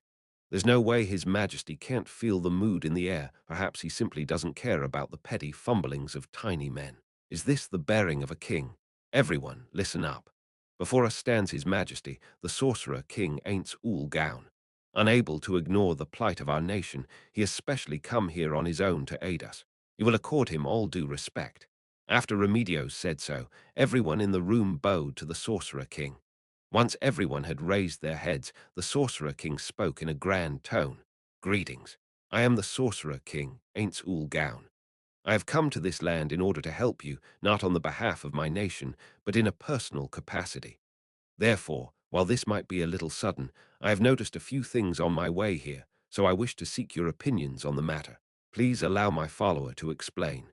The Sorcerer King stepped aside, allowing Nia to walk past and in front of him. "Excuse me, everyone. Allow me to explain what His Majesty said earlier." Nia relayed the Sorcerer King's questions to everyone present. After the short speech, a heavy silence filled the room. "Then what does His Majesty propose we do?" Remedios addressed her question to Nia, who stood by his side. "No, before that, what do you think? I have only come to do battle with Jaldabaoth, not to lead you all. If I end up participating too heavily in your strategic planning sessions, do you not think things will become very troublesome after defeating Jaldabaoth?" Murmurs spread through the room. "Or do you mean to say you will subordinate yourself to my command? In that case, I will also use the most appropriate means to save this nation. That ought to be the best way to do it, right? His Majesty might be undead, but everything he says makes perfect sense. He will surely abide by any agreements he makes too. Right now, at this very moment, if you want to save the suffering people, bending the knee to another country's king for a time ought to be the right choice to make. No. The only one who may stand above us is Her Majesty, the Holy Queen. Regretfully, we cannot accept commands from the king of another nation." However, Remedios promptly rejected the offer. "You should be willing to do anything to save the people. Wasn't that the reason why we're using the king of another nation, and such an incredible king at that?" Nia hung her head. That was to hide the dark, muddy emotions which stuck to the interior of her chest. May we inquire as to what course of action your majesty would take in our position? If it were me, well, the logical thing would be to immediately move your base to a new location. No. A new location, everyone in the room, Remedios included, had a distressed look upon their face. That was because they did not know of any other place which was suitable as a hideout. Judging by your response, I guess you do not know. In that case, you need to plan your future operations under the assumption that the quicker you move, the sooner Jaldabaoth's army will attack you.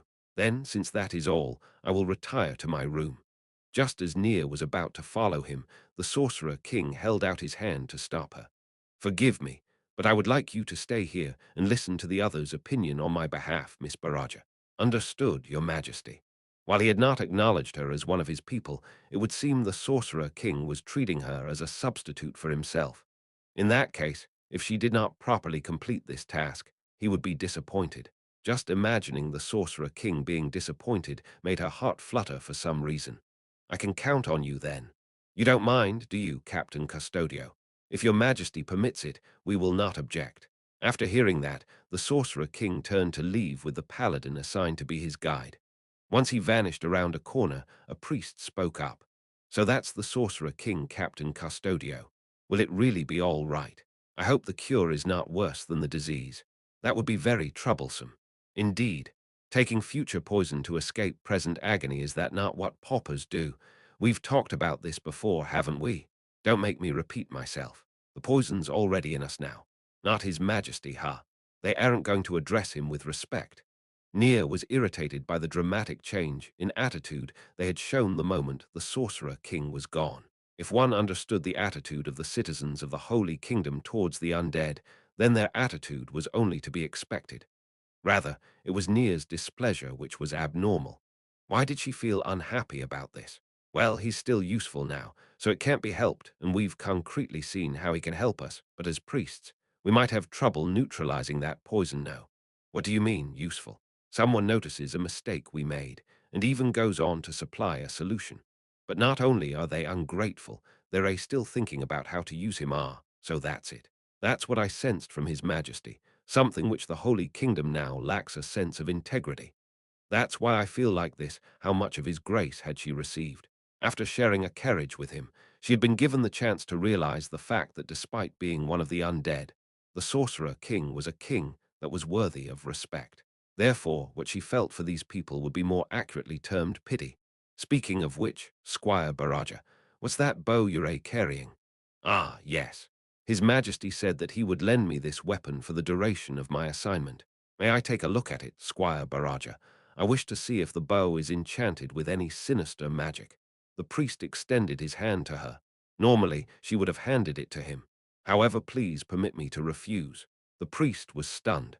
It was a face that said he had not expected to be denied. This is a weapon I have received from His Majesty in order to protect his person. I will not allow it to leave my hands. She would not allow someone who was only thinking of using an ally to touch it for even a single moment. Nia lowered her head as she replied to keep the anger in her heart from showing in her eyes. Captain Custodio, what's the meaning of this? Ah, Squire Baraja, hand that bow. In other words, you don't mind if I report this to His Majesty then? The air in the room froze over. Enough, I understand. Let's continue talking. And so at least they still know that things will go poorly for them if His Majesty finds out. Before that, Captain Custodio, would it not be better to let Squire Baraja return to the Sorcerer King Dono's side? Nia noticed one of the priests glancing at the bow for just a moment. Nia understood the meaning he was trying to convey, but despite the anger boiling in her heart, she did not let it spill over to her words or actions.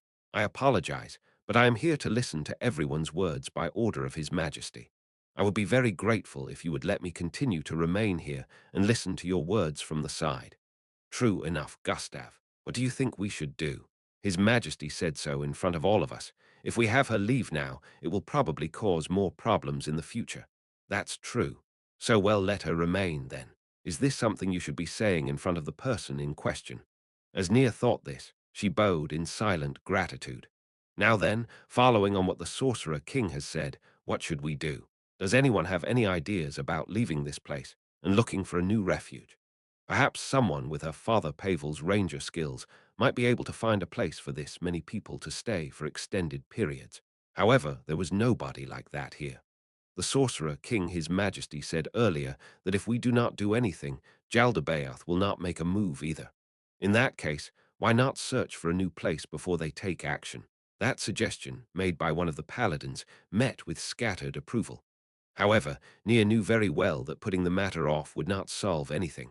In the end, all it would do was cause a pileup of problems in the future. The problem isn't just finding a new place, but also the matter of provisions. While this is winter, so food is easy to preserve, finding enough to tide us through the entire season is not easy. Even if we have not secured the kingdom's cooperation, shouldn't we at least buy some food from them? Wouldn't that help things? Unfortunately, prices are unbelievably high on the kingdom's side. Also, even if we did manage to buy the food, we'd need a massive amount to sustain this many people for several months, so transporting it would be very difficult. Vice Captain Dono, I understand what you're trying to say. However, there won't even be anything to discuss without that food. In the end, we need some way to get rations from the south, no. Or perhaps shift our base closer to the coastline so we can ship it in from the kingdom. Unfortunately, we lack the funds for that, and we didn't get a good response from the kingdom's traders.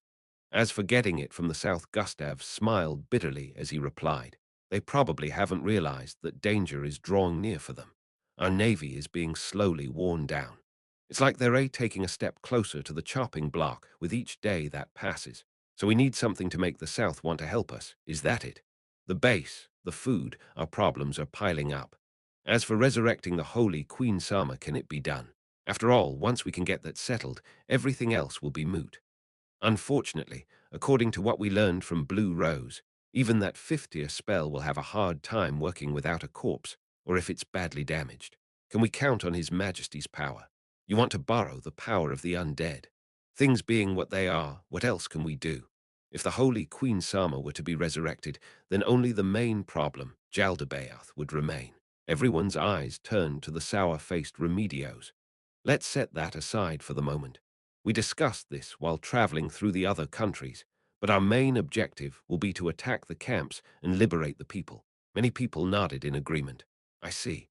All of the Holy Kingdom's people are combat trained. In that case, just freeing a single village will grant us a certain amount of fighting strength, assuming they're willing to help, of course. However, in that case, wouldn't that make the food problem worse? That's why I'm saying we should attack the camps. There ought to be food there. I see. That's Captain Custodio for you. Remedios smiled as she heard one of the paladins say so. However, Nia's eyes were cold as she looked at the smug Remedios. After all, she knew who that suggestion had come from. Also, with the help of the people, we'll continue attacking and liberating the camps in various locations. That way, we'll be able to find nobles with ties to the south. We'll gather their troops before Jaldabaoth can destroy us and strike him a crushing blow. That ought to keep them from doing anything too. I see. This time there were more voices of agreement. Well, go with that. In that case, Squire Baraja, go relay this to the Sorcerer King. Please wait, Captain. I feel it would be better if I told him myself. It would be the basic courtesy to show a nation's king when informing a king about our operations. Gustav was correct, but for some reason, something seemed off. However, Nia could not object to this without knowing what that was. Very well. Do so then. I'll leave it to you. Understood. Nia and Gustav returned to the Sorcerer King's room together. Its door was little more than a piece of cloth, but a paladin still stood in front of it. Was he there to look out for people who might harm the guest within, or watch over the guest himself? After being ordered to stand down by Gustav, the paladin left. Nia mentally furrowed her brow. Since he had sent away the guard, coming here definitely meant he had something else in mind besides telling him about the plan. It was hard to imagine that they would want to assassinate him. However, should that really come to pass, then she would need to wield her weapon as the Sorcerer King's shield. Your Majesty, this one is Gustav Montans, Squire near Baraja, and I seek your permission to enter. After it was granted, Gustav took a step into the room. When one recalled the inns they had seen in the kingdom and the Sorcerer Kingdom, this place seemed terribly austere. This was no place for a nation's king to rest. There was nothing to be done about the fact that the cave walls were bare rock, but even the furniture was in a sad state. While paladins learned to sew during their squire days, it was not enough for them to make furniture. However, the bed where the sorcerer king sat was extremely beautiful. It gleamed with black radiance, like it was made of onyx. In addition, there were pure white sheets upon it. Anyone else would have been scared senseless by the sight of this beautiful bed, which had been produced from places unknown. However, to Nia, she had long since come to think that such matters were nothing to be hung up about when it came to the sorcerer king. Besides, it was possible that he had simply teleported home and came back with a bed. Still, it was a different matter for Gustav, who did not know the sorcerer king like Nia did. Your Majesty. What is that? Oh, this. The sorcerer king indicated his bed. I made it with magic. As for this blanket, well, I also made it with magic. That said, I have no idea where this 100% wool came from, but it feels good to lie down on. I am sure you could have a comfortable rest on it. Even after receiving that answer, all Gustav could do was stiffly reply, "Ah, ah." However, Nia did not have an intention to criticize him for it. After all, she too was looking into the distance and thinking, magic really can do anything now then. I understand why Miss Baraja has returned. But why have you come as well, Vice Captain Dono? Yes. While I have no intention of slighting Squire Baraja, I felt that it would be more appropriate, as the Vice Captain, to conduct the upcoming briefing myself, hence my presence here. If that is what you all think, then I as an outsider have no room to disapprove. However, I would like to say something. Just then, something black seemed to blend with the crimson points of light which served as the Sorcerer King's eyes. I gave her those orders because I felt she could carry them out. Interfering in the matter by weight of your position as a superior is comparable to slighting my judgment. I trust you understand how that would displease me, no. Until now, no matter how he had looked at her, no matter how he had treated her, the Sorcerer King had never once shown Nia his unhappiness. However, for the first time, he was showing his anger before Nia. This anger was born from his trust in Nia, and it caused a current of heat to course through her chest. He was the only one who held that opinion of her. I sincerely apologize. That apology should be directed at her. Still, well, never mind. Go ahead and brief me. Gustav briefly summarized the details of what had been said, but his only answer was a vague I see. Then what do you expect me to do? Or are you saying you have truly come just to inform me of this? Of course not. I wish to ask if your Majesty had any opinions about this operation. So that was it. He wanted to borrow the intellect of the Sorcerer King. That was what had worried Nia about his insistence on coming along. Ordering that paladin away was also for that reason. If he overheard what Gustav said, if he learned that the vice-captain had bowed his head to the king of another country, who was also one of the undead, things would go very badly indeed. At this point, what's the use of covering things up? It was plain to see that they were helpless without the might of the Sorcerer King. That being the case, news of this would certainly circulate throughout the people. It was only a matter of whether it took place sooner or later. What the people of the Holy Kingdom should have done was to spread the word of the Sorcerer King's mercy and compassion throughout the land, and then treated him with gratitude. While I understand they're wary of him because he's one of the undead, I don't think the Sorcerer King's that kind of man still, even if Nia told everyone. It was likely that no one would believe her. They might even think she was the subject of a charm, spell, or similar magic. What can I do to make everyone trust the Sorcerer King? In the end, it seems ill need to do something to change the first impression of him. However, I can't possibly say something rude like, "Please let more people accompany you." While Nia pondered the matter, the Sorcerer King was still speaking to Gustav. "No, I've already said this. I will not comment on your battle plans. I pray you will furnish us with a solution on this point, because we have nowhere left to go. We would like to avoid the possibility of failure, however slight. And that is the reason why I will not. If you heed my suggestions and the operation ends in a failure, what shall be done? I do not intend to shoulder that responsibility, you know." "Yes. Therefore, I feel that what we discuss here should remain with my heart, that of your Majesties and Squire Barajas. Miss Baraja too. Would it not be better not to let her hear this? No, for various reasons, it would be better if there was a third party other than ourselves present. Also, with someone of her skills around, we might be able to come up with more ideas, and then we may briefly discuss the matter. Miss Baraja, I trust you are fine with this." "Ah, yes, I don't mind. In that case, there were several points in the operation you suggested just now which bothered me. The first is the question of rations. I agree that there might be food stocks in the prison camps, but I do not feel there will be much there. When you think about it, do you think they would feed their captives properly? If it were up to me, I would decrease their daily food intake and weaken them so they would have no chance to revolt. Also, there is the matter of pressing them into service as soldiers after rescuing them. What about their weapons? Have you transported them to this cave? No, we have not. I would like to think we could obtain those from the camps. Your plan of wagering everything on these camps is very dangerous. You do understand this, right? Yes. However, saving the people suffering in there is very important. On that point, I concur. The more time passes, the less they will love this country. However, it would be best to do something about the food situation. In truth, I feel that seeking the aid of the South is the best choice in many ways. What can be done to accomplish that more easily? The royal family will help. While the Holy Queen Sama has already passed away, I do not think all the royals have been wiped out. We could aid the members of the royal family supported by the southern nobles, and then have them ask the southern nobles to cooperate with us. If we did that, we would also have a safe refuge, speaking of which, Your Majesty. The Holy Queen is dead, but perhaps Your Majesty could do something about it. What do you want me to do about it? Resurrection.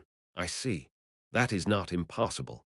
He said so in such a casual tone that Nia doubted her ears for a moment. Resurrection magic could be considered the ultimate secret of divine magic. Very few humans could use it. How many people in this world could speak those words so easily? Naturally, I will expect some form of compensation for this. Then where is the body? In what state is it? The body's location is currently unknown, as is its status. On the subject of compensation, we will gladly pay as much money as Your Majesty desires. The Sorcerer King waved his hand before his face. The lack of a body will make things very difficult. Even with one, damage to the body might complicate matters. Without an intact corpse, there is a chance that if I used resurrection magic, it might become one of the undead. That would be very problematic for us. The Holy Queen becoming an undead being would not just be problematic, it might plunge the entire Holy Kingdom into war. Are there no magic casters in the Holy Kingdom which can use resurrection magic of the 5th tier? I apologize, but I have not heard of any. Oh, and what about the remaining members of the royal family? They are probably in one of the internment camps. After so long, I doubt any of them are still hidden within the cities. Oh, prisoners, then. Do you have any information on where they might be? None at all, Gustav replied with a shake of his head. The Sorcerer King looked at the ceiling. Umu, you really are making this up as you go along, aren't you? Indeed, it is so. Nobody among the paladins is skilled at collecting information. Is that so? The Sorcerer King ed to himself. As I thought, a solid organization to allow every subordinate to deal with all kinds of situations is essential. In addition, one needs multiple intelligence-gathering apparatuses. Therefore, we were hoping to draw on Your Majesty's might. May I know if you could help us with your magic? Well, magic is not omnipotent for starters. We need detailed information on the prison camps. I trust you have a detailed map for me to peruse. My sincerest apologies, I do not think there is one here. Shall I fetch one? Nia interrupted halfway. Maps were the treasure of a kingdom. The more accurate they were, the more useful they were in battle.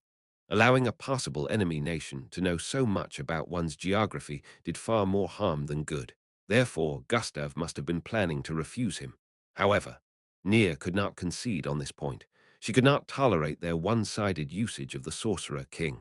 If they wanted to draw on his wisdom, they would have to pay that price. Although Gustav stared daggers at her, Nia pretended that she had not noticed. Ah, in that case, let me take a look at it afterwards. Also, I apologize, but do tell me everything you know about the terrain, Miss Baraja. Understood. After the two of them spoke to each other, Gustav pulled aside the curtain and left. Once the sounds of his footsteps faded away, the Sorcerer King muttered, "You don't have to worry about it. I came here for my own gain. That's how valuable Jaldabaoth's demon maids are." Yes, he must have been talking about the maps. Nia's chest burned. Truly, it was a joyful thing to have everything you did validated by others. Still, this really is pushing it. I'm surprised an organization that splinters so easily has held out for so long. My deepest apologies. No, there's no need to apologize to me, however. It's quite troublesome when an organization isn't united. Do not use majority vote when a difference of opinion occurs. And of course, a rule to not hold grudges whatever the outcome. How wonderful it would be if we could unite the group in that way. It sounds like a dream organization. Wonderful, you say. The Sorcerer King suddenly looked at the ceiling, but his eyes seemed to be gazing at something further away. Yes, that truly was the organization of my dreams. Could it be that your Majesty's nation is organized along those lines? No, not like that. Unfortunately, my country is not such a group. Still cuckoo. The Sorcerer King went quiet, and then he laughed warmly. It would be interesting if it was. Interesting, you say. Now then, can you tell me about the surrounding area? 2. A group of people forged through the night towards a prison camp.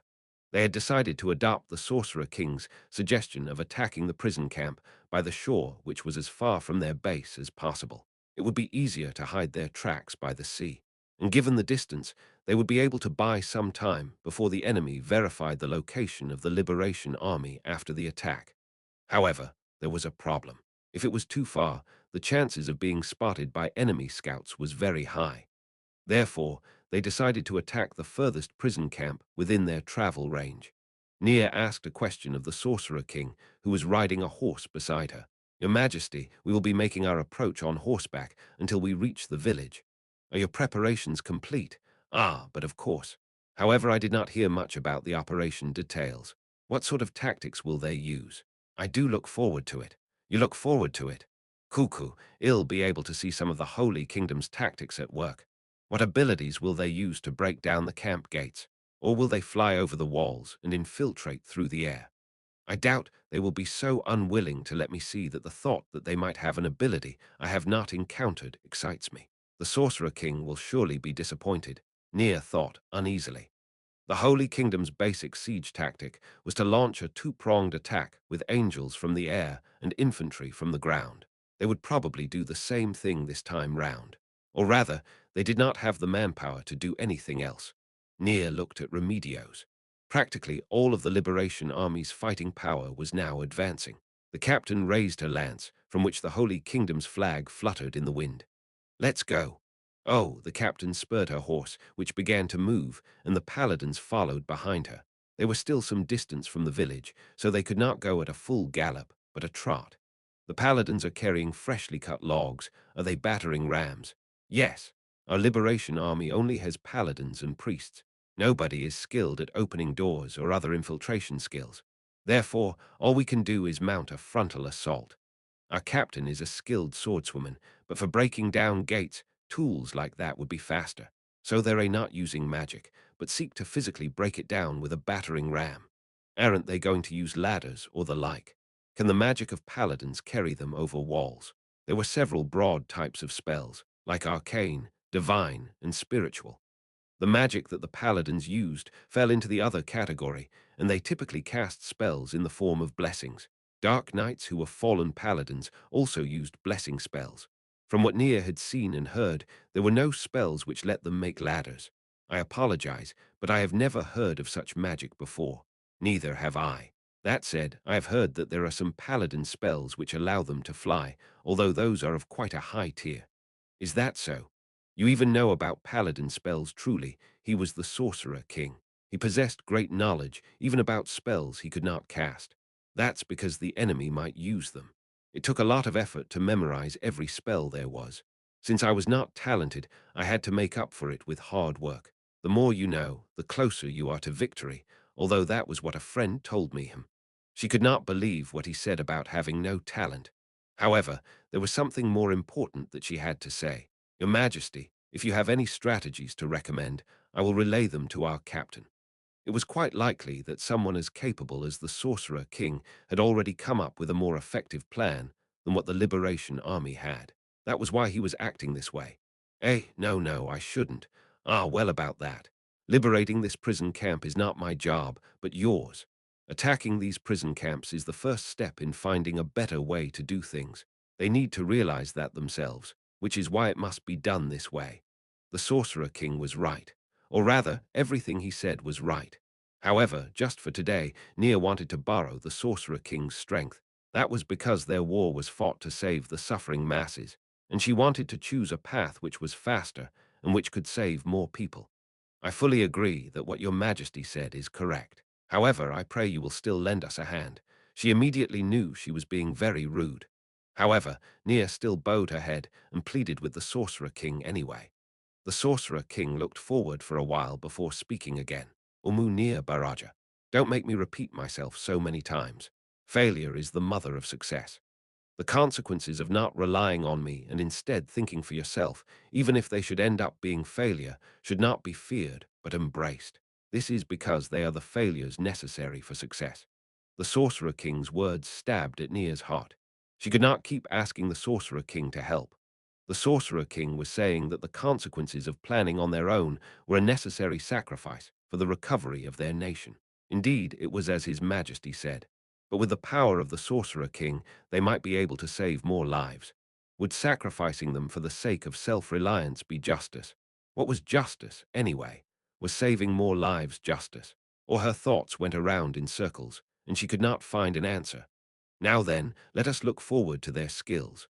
Right now, Nia was simply praying that the many sacrifices they would make would not be wasted. The group advanced towards the prison camp in a straight line. The terrain around the village was uneven, but there were watchtowers.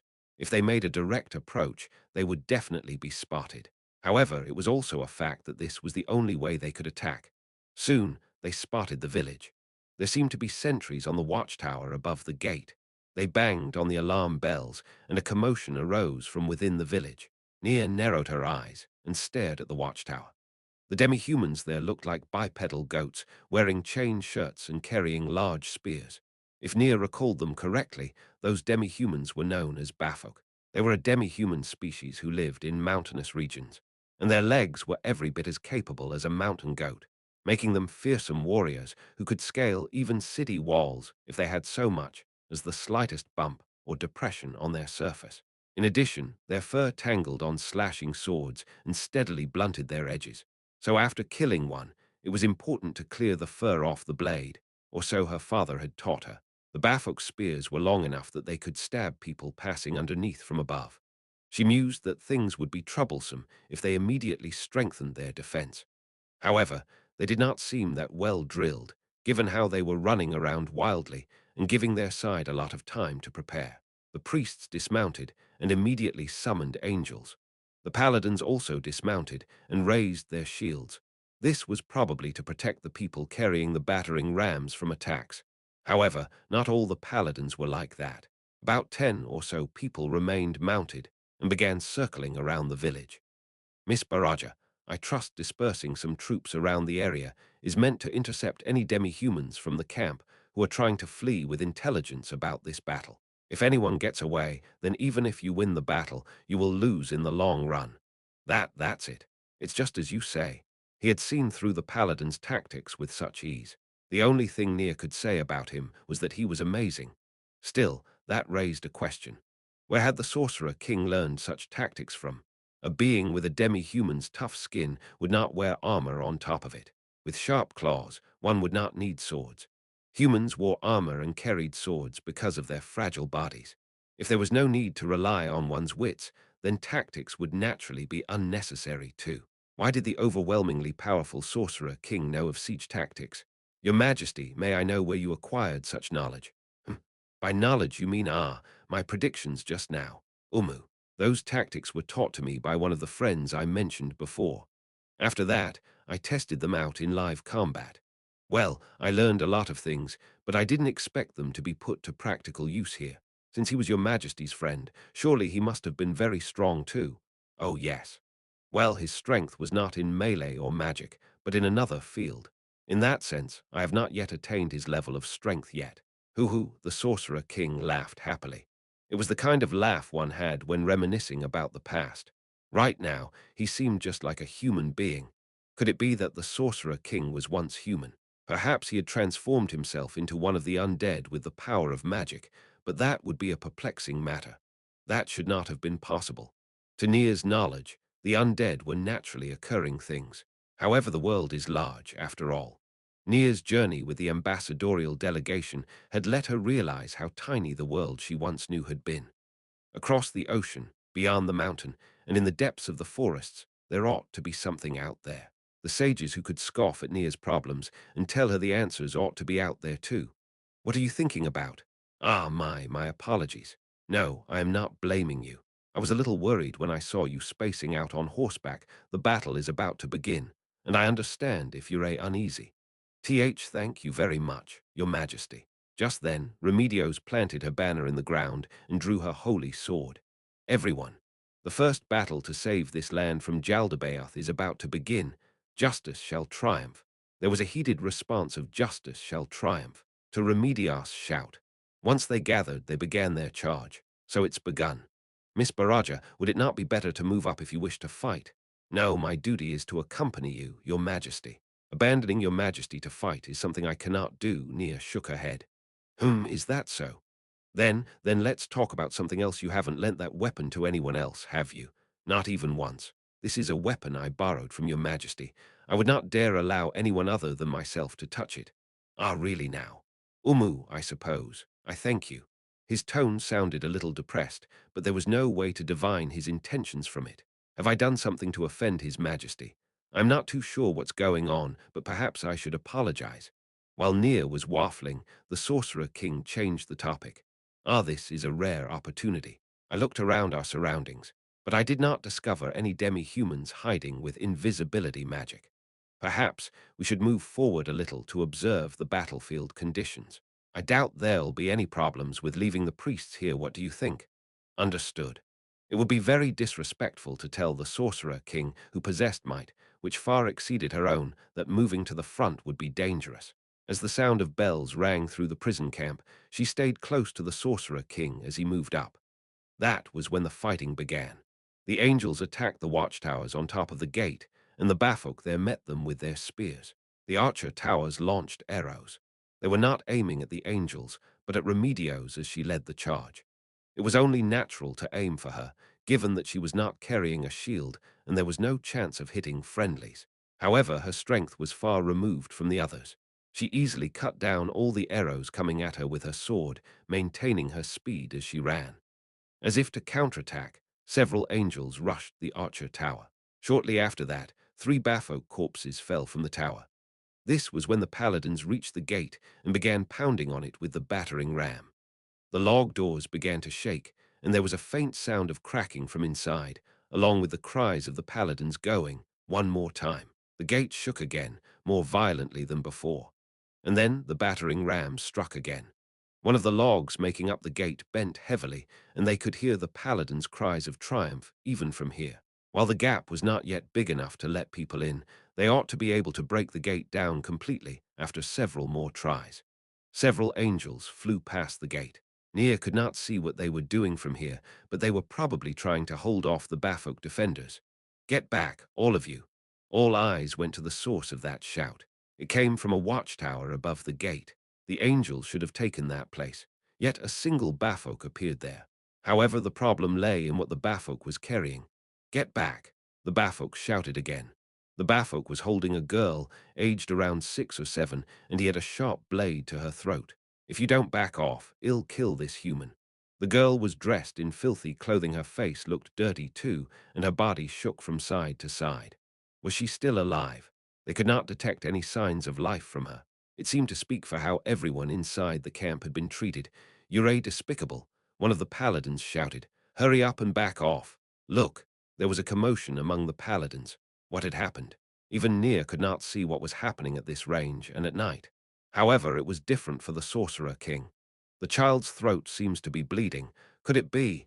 It was just a nick. She is not dead yet. Otherwise her value as a hostage would everyone fall back. The paladins obeyed Remedios' command and moved back. Although the priests in the rear had a hard time grasping the situation, they still understood what was going on, and they pulled the angels back. At the same time, the priests ran up to Nia and the Sorcerer King. They had probably come closer to see what was going on. Further, go further back. After the Bafok said so, the paladins began retreating slowly. They could see the Bafok hurriedly swapping positions atop the watchtower. They swapped the people who had been wounded in the earlier battle with the angels for fresh fighters. This is bad. Yes, very bad.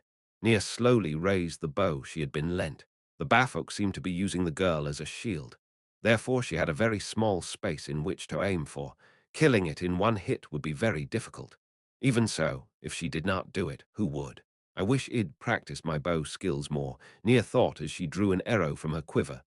Just then, the Sorcerer King swiftly held out a hand, as if to block her shot. I don't intend to insult you, but you should stop. There's no longer any point to it. Just as she was about to ask what he meant, the Sorcerer King walked over to where the paladins were gathered.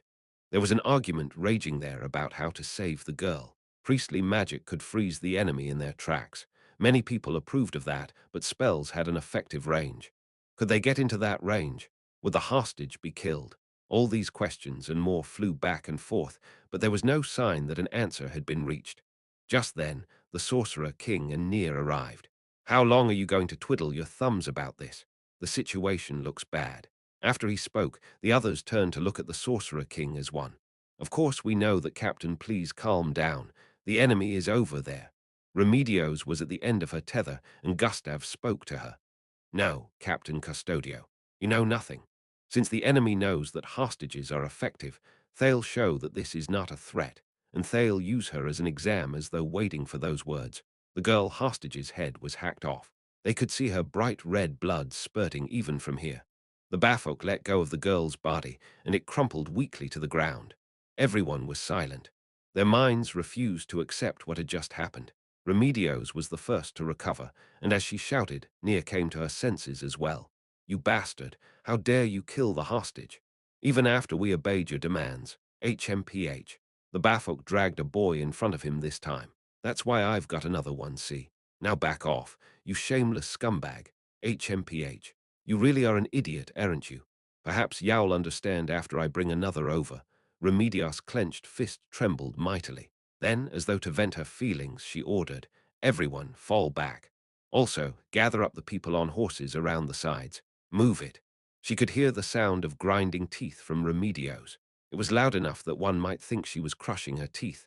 Vice Captain, order them to gather here. But if you don't do it, the child will die. Move, everyone fall back. A very bad move. You've shown the enemy that hostages are effective and given them so much time to prepare. If the enemy does something to break your will to fight again, won't that cause even more damage? A red-faced Remedios glared at the Sorcerer King like she was looking at the enemy. If this goes on, your surprise attack will be pointless. Also, I can hear the sounds of something moving over there. If they set up barricades, breaking them down will take more time, and things will be more troublesome. Shut up. Remedios interrupted the Sorcerer King. Who's got an idea? A way to solve this without anyone dying? Nobody said anything. Of course, nobody had such a convenient solution. For instance, if they had someone adept at infiltration skills, this situation might not have arisen. However, there was nobody like that around. Even Remedios should have understood this. If her animal-like instincts analyzed the battle situation and told her there was no way, then such a method did not exist. Even so, why did she refuse to admit it? Why was she hung up on not letting a single person die?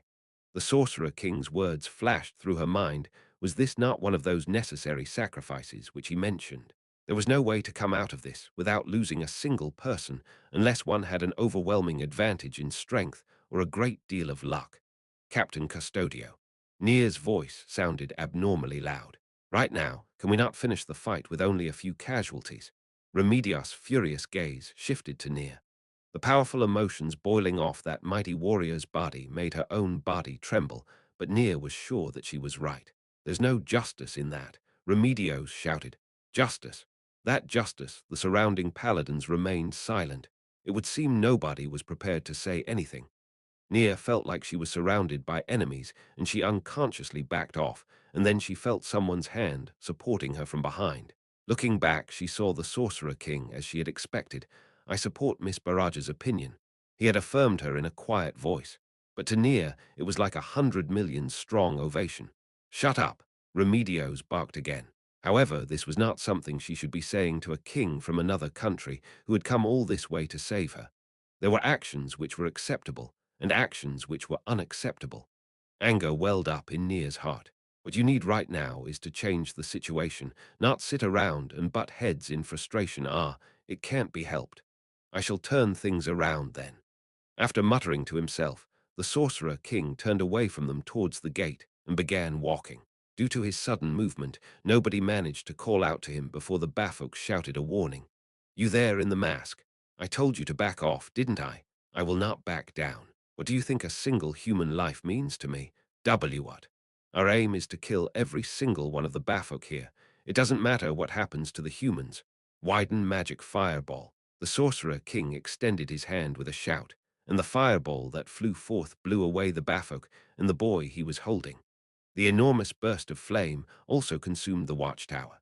Everyone on top had been slain by that attack. The Bafok and his hostage fell onto the Sorcerer King's side of the wall. Maximize magic shockwave. The spell which followed blasted away the half-ruined gates. In addition, it scattered the Bafok who were erecting barricades behind it, blowing a huge hole into their defenses. "Come, you paladins, attack. Kill the Bafok inside to the very last man." As though awakened by his voice, Remedios came to and replied, "You son of a bitch, Captain, GRRRGH, charge." The paladins moved forward in response to Remedios' words. Or rather, it might be more accurate to say that they had abandoned all attempts at thinking and fully subordinated themselves to her orders. "Thank you, Your Majesty." Gustav left those words behind and moved on. After that, they're the paladins and priests, the more sensible ones, at least directed grateful looks at him. Remedios was the only one who was staring at the Sorcerer King with open displeasure. The Sorcerer King addressed Nia in a quiet voice. "Miss Baraja, did you think I would save the boy with a spell beyond your imagination?" Indeed, the thought had crossed her mind. However, the Sorcerer King must have had some reason for his actions.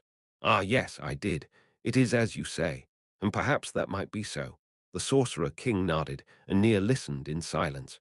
"Indeed, I could have done so. By using the various spells I have learned, saving a single boy would be a trivial task. However, I could not do that. That was because I could not allow the Bafok to see me rescue a boy." Doubt crossed Nia's face for the first time, and the Sorcerer King gently explained to her. "If I allowed them to know that hostages were effective against us, the prisoners inside would be used as meat shields to block our attacks in battle. The paladins would be at a loss, and they might end up being wounded or killed. Due to our dire lack of manpower, even one fewer paladin would constitute a great disadvantage at least, according to Lanchester's laws." 3. The Sorcerer King walked to the gate, and Nia hurried after him. On the other hand, once they know the hostages are useless, they will simply become hindrances to the Bafok. Now, when they are being attacked and the enemy is about to come through the walls, do you think they have the time to leisurely kill off their prisoners? Murdering people who can't resist ought to be a very low priority then. It is as you say. Indeed, rather than waste time killing people, they would prepare to stop the enemy incursion instead. Therefore, it was necessary to use a method that would clearly illustrate the pointlessness of taking hostages. He was right. If Remedios had her way, they might end up being unable to save anyone in the end. The Sorcerer King slowly lifted up the body of the boy by his feet. "Your Majesty, let me, this is a job for me." Nia accompanied the Sorcerer King as he carried the boy to the place where Remedios had planted her banner. The Sorcerer King laid the boy on the ground. Nia wetted a cloth with water from a water skin and wiped away the grime on the boy's face. His cheeks, his wrists, and his thighs were all shockingly thin. It clearly illustrated the harsh conditions under which they lived. Those Bafok bastards, perhaps this should not be said, but do allow me to say it anyway. I am the king of the Sorcerer Kingdom, and not the king of the people who reside in this country. Thus, I can calmly make this decision. I would choose to save 1,000 people's lives over a single life. But if this boy alone were a citizen of my nation, I would prioritize saving him instead. If you cannot accept that, no, thank you very much. I can understand how you feel. Your Majesty is just. Huh, what do you mean? My apologies. Ah, maybe it should be, Your Majesty is righteous. What on earth am I saying? She could not help but wonder. While she felt that this left him with nothing to reply with, the merciful and compassionate Sorcerer King still answered her. No, I do not feel that I am just. And frankly speaking, justice ought to be determined by others. The motives for everything I do are very simple. Well, I have thought of spreading my reputation. Too near recalled the matter of the statues. Does wanting to spread his reputation mean the Sorcerer King is a show-off after all? That said, I now feel there's no need to try so hard with that I ended up talking about pointless things. All I desire is to live in happiness with my children. That is all there is to it, but at the same time, it is also everything to me. She did not think the undead sorcerer king could have children. Therefore, he probably did not mean children in the sense of carrying on his bloodline, but children in a broader sense. It felt like he regarded the citizens of his nation as his children. He is a kind man in every sense of the word indeed. What a wonderful world it would be if even the frailest child could live in happiness.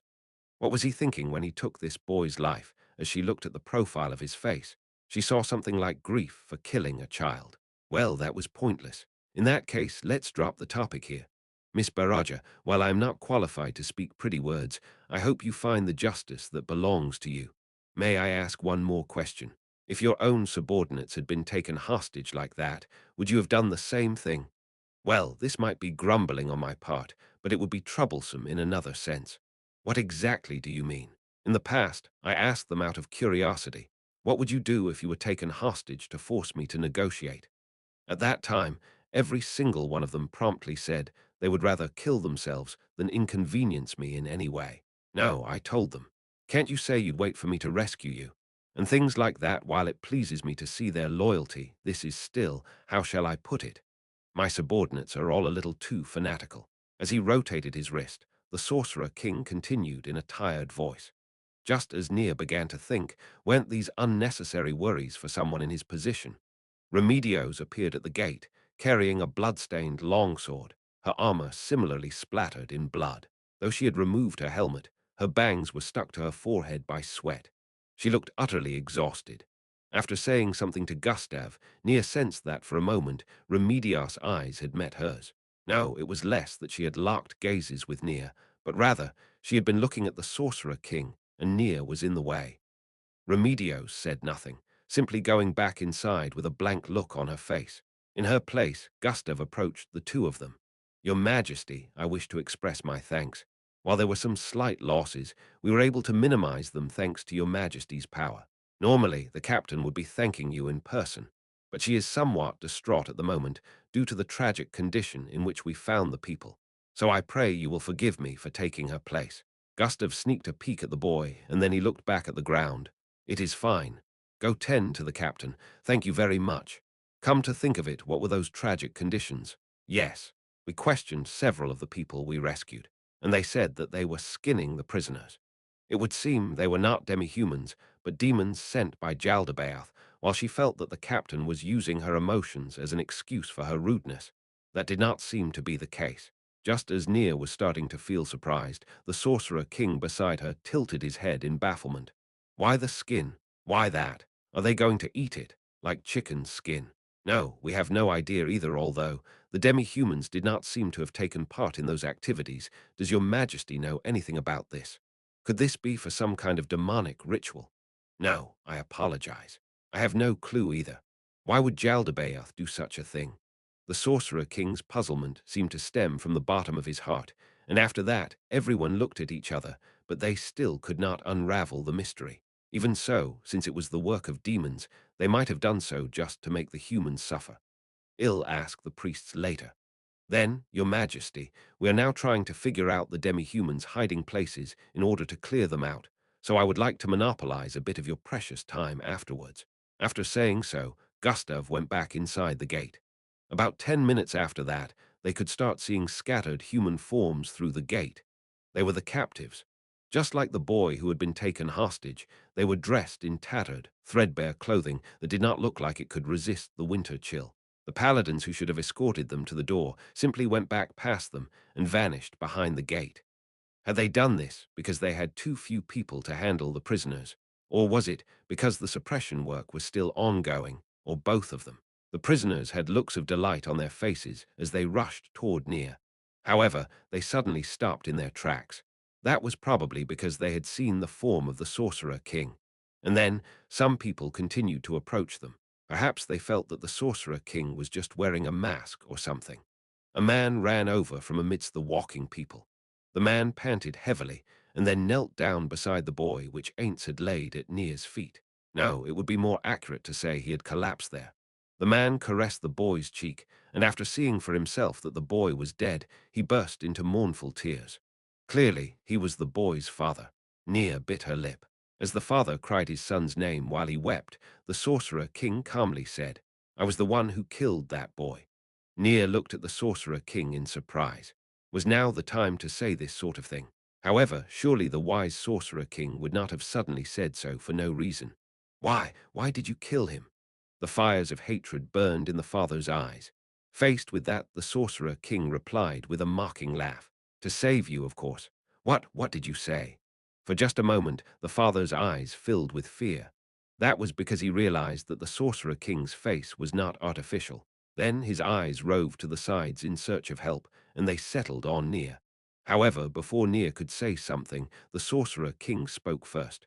Then may I ask you something? Why did you not protect your son?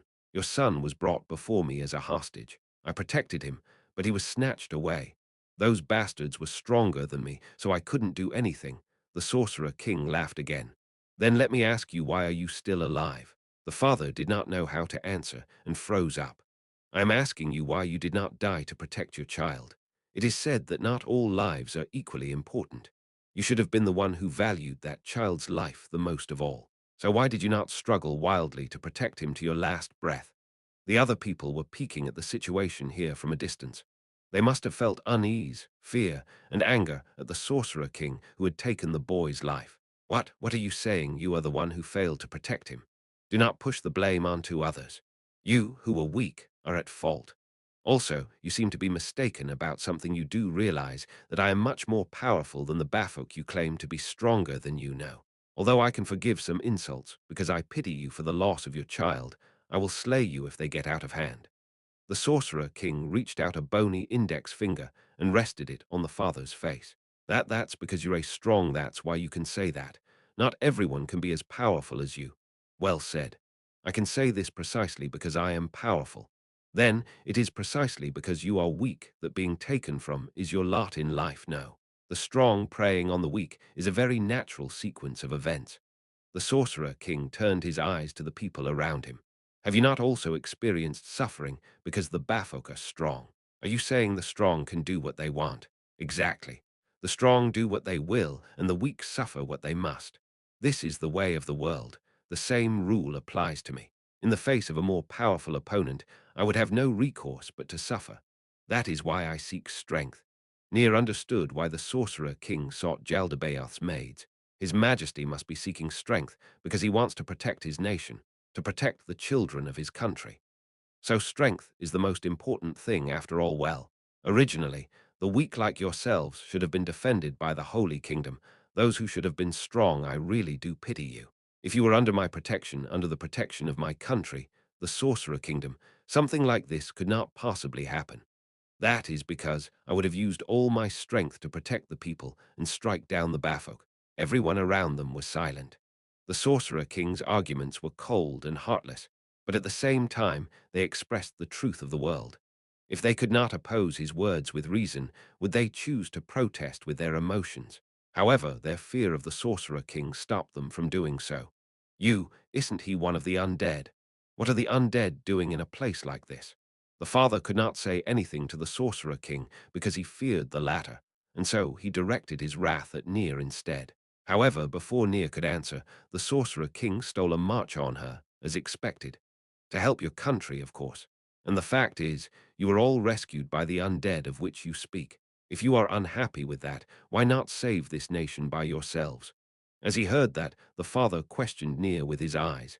However, she could say nothing. That was because it was the truth. If the people of this country were enough to defeat Jaldabaoth, the Sorcerer King would not be here. The man hugged the boy's corpse in fear, and then he turned and ran. The people to which the man ran had frightened looks on their faces as well. Nia heard the Sorcerer King say something, but she did not know if he was addressing the fleeing man or himself. Even I would be oppressed if I were weak. Therefore one cannot forget to seek strength. I need to engrave into my heart the fact that beings of comparable power to myself most definitely do exist. 3. After attacking the first prison camp and freeing the Liberation Army troops imprisoned within, they went after their next prison camp on the next day. They were not riding on the momentum of victory. Rather, there were several reasons why they could not do anything else. The most pressing one was because the food stocks in the prison camps were less than they had estimated. This, in turn, was the result of the twin policies of the demi-humans not feeding their captives enough and regularly shipping food in from a small city nearby. In addition, the demi-humans who accompanied the food shipments were also responsible for inspecting the prison camps for any abnormalities. Even if they killed all these demi-humans and took all their food, the opposition would definitely conclude that something had gone wrong at the prison camps. Of course, Jaldabaoth would learn of that as well. That being the case, it was very likely that he would dispatch a huge force which Nier and the others would not be able to defeat. After standing behind the Sorcerer King and participating, but obviously not speaking in meetings, after a long argument that made Nier's legs hurt to stand on, they had finally arrived at two possible courses of action. The first was to flee to the south, after liberating one prison camp and throwing in their lot with the armies that ought to be stationed there. The second was to strike first and conquer the aforementioned small city. While both of these opposed courses of action had their own merits and flaws, they eventually went with the latter, after the captain of the Paladin Order, Remedios, shouted for it. Remedios had a top-secret reason for choosing to assault the city. After questioning the demi-humans and, of course, killing them afterwards, the town, which was their target, apparently contained someone with royal blood in their veins. If they were truly of the royal bloodline, it was very likely that the situation would improve. Even if they were not royalty, it would be a godsend if they were a great noble with a certain degree of status and connections. They could bank on the fact that they had saved his life to ask the southern armies to apply pressure and possibly ask for reinforcements. However, Nia had her doubts. Your Majesty, do you really think there will be a member of the royal family or a powerful noble there? Nia had been allowed to ride a horse out of deference to the Sorcerer King's status. Otherwise, the sort of horse which a low-ranking squire like Nia would have been allowed to ride would have been taken for use as a pack animal long ago. I think it's a trap. Even if it isn't, the city will be garrisoned with many troops, and depending on the situation, there might be demons present. Captain Custodio ought to be very aware of that. Even so, she has decided to fight an uphill battle like this. Sometimes, you need to wager everything on one bet. If they did not seek the aid of the South, people would begin to starve soon. If that happened, Nia knew that the Liberation Army would not be able to carry on. Soon, they saw their objective, the small city in the distance. From her horse at the tail end of the column, Nia looked at the militiamen marching ahead of herself. They were citizens of the Holy Kingdom who had been rescued from the prison camps. The reason why the paladins had pressed them into military service when they should have been resting was because they discovered that there were far more demi-humans stationed at the town than in the earlier prison camps. There were many more weakened people than expected, so they were not expected to make good foot soldiers. Even so, it was better than nothing, and so they were mobilized. Nier's level of skill would be hard-pressed to hide such a large force from the eyes of the demi-human scouts, so they needed to move as quickly as possible. And the result of doing so was that the people only became more and more exhausted, and the number of adults sitting on cargo wagons only grew. The fact that they could actually sleep on the shaking and rattling wagons only served to show how tired they were. In contrast, the children were cheerfully running along. The priests were probably not used to long journeys on foot either, given how they would look enviously at the cargo wagons from time to time. Even in this state, they're going to be thrown straight into a battle once they arrive. Are they really going to be all right? During their strategy meetings en route, they had decided to immediately attack the city upon reaching it. That was because they lacked both provisions and time. Attacking a city with enemies lying in wait during daytime was extremely dangerous. It would be easier to approach at night, but it would be very disadvantageous to humans who did not have night vision abilities. In particular, night battles were very dangerous for the citizens, who only had what combat training they had received as conscripts. With that in mind, they had decided to attack during the day. The battle lines had already been formed up ahead of them. At their head were the paladins. Behind them were militiamen holding wooden walls they had made after wrecking the prison camps, and at the back were the priests. The plan was the same as last time, using the angels to suppress the enemies on the walls while the paladins broke down the gates, a tactic which relied on brute strength for everything. The citizen soldier's job was largely limited to frightening the enemy through weight of numbers. Therefore, they had ordered the civilians to avoid fighting, and if they had to fight, to gang up on their opponents, among other things. Now then, show me how you will do this, the Sorcerer King muttered to himself. As an observer, the Sorcerer King would not be involved with the battle. While they wanted to draw on his strength for a siege like this, nobody opened their mouth to ask him during their meetings. The Sorcerer King paid no heed to the pleading gazes directed at him, and he was now positioned in the rear echelon. The battle began like it had the last time. It may have been a small city, but it was very large for the region. Its portcullises were reinforced with iron, and there were murder holes above it. The walls were not built of wood, but stone. The walls and gates were also much better made than those of the prison camps, which had largely been scavenged from materials taken from the villagers. However, because this city had less than 10,000 residents, one could not say it was impregnable.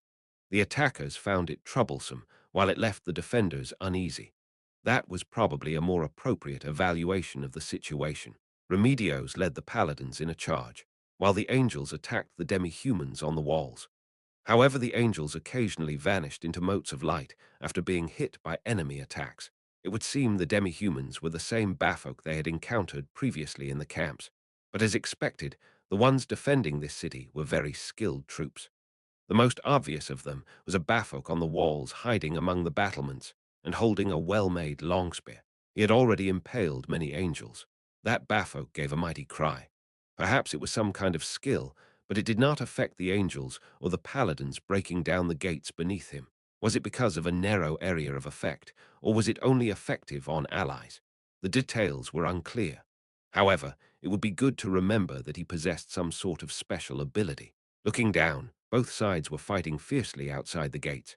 The Bafolk thrust their long spears from the other side of the portcullis, from inside the city at the paladins, who blocked them with spiked shields. Thus, they prevented the enemy from attacking the paladins with the battering rams. Remedios, on the other hand, directly cut apart the long spears they stabbed at her. The demi-humans dumped boiling water on them through the murder holes. However, the paladins already had protection energy fire cast on them in anticipation of this, and so no matter how much water got on them, the paladins were unscathed. Of course, since this was winter, things would be troublesome if they were drenched, and then the temperature fell, but it was fine for the moment. If they had used boiling oil instead of water, their swords would have slipped easily from their hands. Perhaps oil was precious to the demi-humans, but they did not make such preparations. The slowly advancing civilians carried the wooden walls which they had brought along to use as shields. While it would have been better if they had been made out of metal, it could not be helped given their lack of proper arms. It might not have been terribly sturdy, but it was better than nothing, and the citizen soldiers hidden behind them began spinning up their slings. They were aiming at the demi-humans fighting with the angels. Of course, since they were not used to combat, the stones they threw struck the angels more often than not.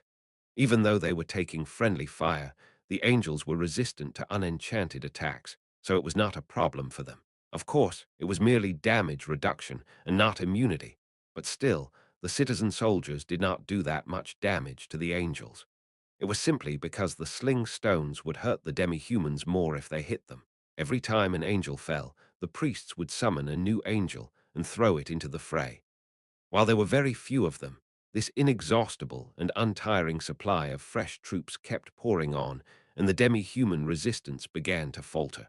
After considering the opposition might use defensive magic, they ought to have splashed cold water on them. Combined with the cold of winter, it would make their opponent's body temperature plunge after all. Most people would cast spells to protect against fire. As the Sorcerer King looked at the battlefield, he muttered to himself, as though he were conducting a calm analysis of the fighting. It was hard to respond to those words. While nobody had died yet, there were those who were already wounded, so she could not bring herself to speak. Speaking of which, is it really all right if you don't participate in the battle, Miss Baraja? You ought to be able to make a good accounting of yourself with the bow I gave you. Nia was assigned to stand watch by the Sorcerer King's side. Using her own body as a shield for him was her duty. Therefore, she had not been ordered to fight. However, just like before, the Sorcerer King seemed very eager for her to use that bow of hers. Does he want me to use the weapon he lent me? I could try taking a shot from here, but missing the first shot with a borrowed weapon would be a little too, just as Nia was hesitating over how to answer. A mighty noise came from the vicinity of the city gate. Looking over, it would seem the portcullis had been broken down. The noise was a combination of the paladins' rejoicings and the demi-humans' anxious cries. Once the city gate went down, the paladins would flood into the city like an avalanche. After seeing Remedios' superb skills, the shaken beastmen grew more and more frantic. After that, the paladins retreated amidst a great clamor.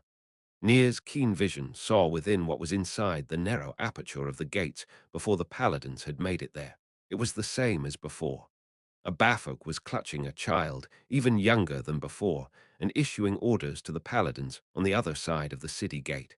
While his voice did not carry over to them, one could imagine the orders which had been given. The paladins began falling back, and leading the retreat were Remedios and Gustav. After that, they told the priests to have the angels fall back, otherwise they'll kill the child. Here we go again. I can't listen in from over here. I want to go over there and take part in their conversation. How about it? You have no need to seek my opinion, your majesty. Nia and the Sorcerer King walked towards Remedios, who was stationed some distance between the Sorcerer King and the city gates, and discussing something under the eyes of the uneasy citizen soldiers. We should negotiate with them, after all, Remedios said, but the one who was frowning after taking off their helmet was someone else.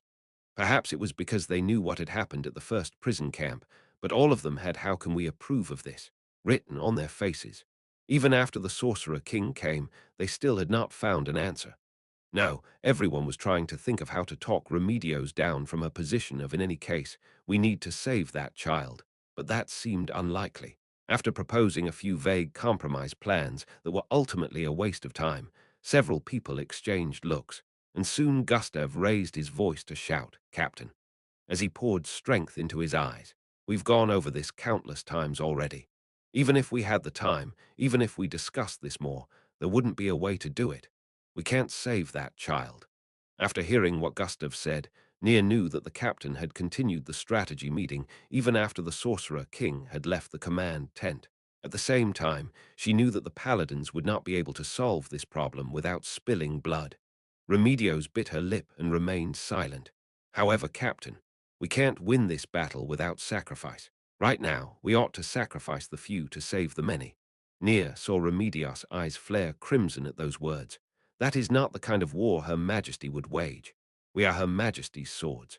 We serve the Holy Queen, she who wants the people of this nation to live in peace. But the Holy Queen Sama is dead. But before Gustav could say that, Remedios shouted to interrupt him. "The next Holy King hasn't been appointed yet. Shouldn't we protect the ideals of the Holy Queen Sama, to whom we pledged our swords until then? What does a vow of loyalty we made mean when we break it ourselves?" Ah, I see. Nia understood. Remedios was bound by the wishes of the person to whom she had pledged her loyalty. Since they were knights of the Holy Queen who loved the people, they could not do anything which would harm the people. The only one who could break her bonds was the next person to whom she offered her loyalty. Is that wrong? Who did you pledge your swords to? You all went through the ceremony to be ordained as paladins. Who do you think the paladin order serves? Afterward, I am sure that as children, many people must have wished for August to be 60 days long when they were doing their holiday homework while their parents scolded them, or when they flipped through the calendar in August. Marayama has always been that way. He thought that way when he forgot to do his homework and had to raise his hand up on the first day of school in September.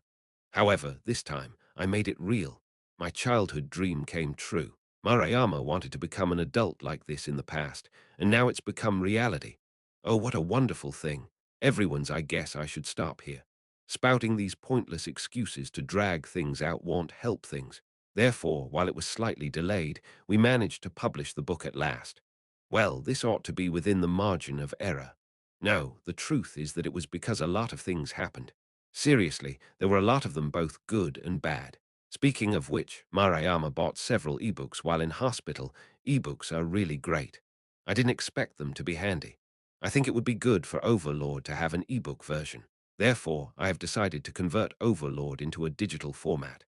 As I thought, there are many things that humans won't understand if they don't try them out. Similarly, if you are not involved in a situation, there's many things you won't understand about it. Incidentally, while this is off topic, the ebooks I read were manga, specifically love comedies. Now then, last of all, I need to thank a lot of people. In particular, the people holding this book, as well as a certain hospital. I'll be glad if I can meet you again in the next volume. Thank you very much, everyone. Hugen Marayama, September 2017, inserts Overlord character, profiles the 41 Supreme Beings compilation. This was Jaldabaoth's true form. Remedios gulped as she witnessed that overwhelming power which could easily slaughter multiple angels in a single blow, and then she gripped her holy sword tighter. Her sweat gushed forth, and it seemed like it was making her clothes change color under her armor. Could she win this? No, ye yacht. Remedios shouted to banish her fear. While it was a thoughtless move, if she did not charge right now, she would be essentially admitting defeat to him in her heart. She gripped her holy sword tightly and leapt forward. She used the full might of her body in a massive downwards chop. Jaldabaoth did not block or dodge it, and then it bounced off with laughable ease. The sword, made of an unknown metal that was harder than adamantite, bounced off Jaldabaoth's skin. She looked up and saw that Jaldabaoth was not looking at her. It was similar to how a human being would not care about a worm writhing around on the ground. Dealing with you empty-handed is a little troublesome, no. There is an excellent weapon here. Jaldabaoth stepped forward, paying no heed to Remedios. His massive body shoved her aside. Wah! D-damn it. Remedios and the freshly summoned angels chopped at Jaldabaoth's back. However, his metallic gleaming skin remained untouched beneath their blades. They hit him with attack spells. However, all of them bounced off. This bastard's not stopping at all. Was he looking at Remedios' face turned pale as she looked in the direction Jaldabaoth was headed? Kalka and Kellart were there. You lot, do something. Stop him. Hurry up and stop him. Remedios barked her orders at the paladins behind them. She could not think of what use they could be, but she could not let Jaldabaoth reach Kalka and Kellart. Let Kalka and Kellart pull back. He's going for the two of them. The paladins and priests closed ranks in front of the two of them, forming a wall. What a pathetically weak wall. Stop, stop, stop. Remedios screamed as she swung her sword over and over again. However, nothing she did managed to pierce Jaldabaoth's skin. The paladins swung their swords. The priests cast their spells, but even so, they could not impede Jaldabaoth in the slightest. He walked on nonchalantly, without saying a word. The people who touched the flames coiling around him wailed and collapsed to the ground, but Jaldabaoth did not look like he intended to attack. The two of you, run. We can't stop him as we are now. Remedios shouted, her head in a state of total confusion. Jaldabaoth should have been driven off by the adventurers of the kingdom. She was in the same league as adamantite-ranked adventurers, perhaps even stronger. In that case, why could she do nothing about Jaldabaoth? There's got to be something I can do. I have to find it. I have to find something I can do to harm him. There must have been some reason for Jaldabaoth's invincibility. Just like how some monsters were highly resistant to all metals besides silver, there must be some kind of racial defensive ability protecting his body. But what kind of ability is it? Her ever-reliable instincts told her nothing. Until this point, it had always been her vice-captains or Kellart or Kalka giving orders. All she had to do was carry them out. However, all three of them had nothing to say now. Frustration began to build in Remedios, but she was clear about one thing. As long as the two of them escaped, they would prevent Jaldabaoth from achieving his aims.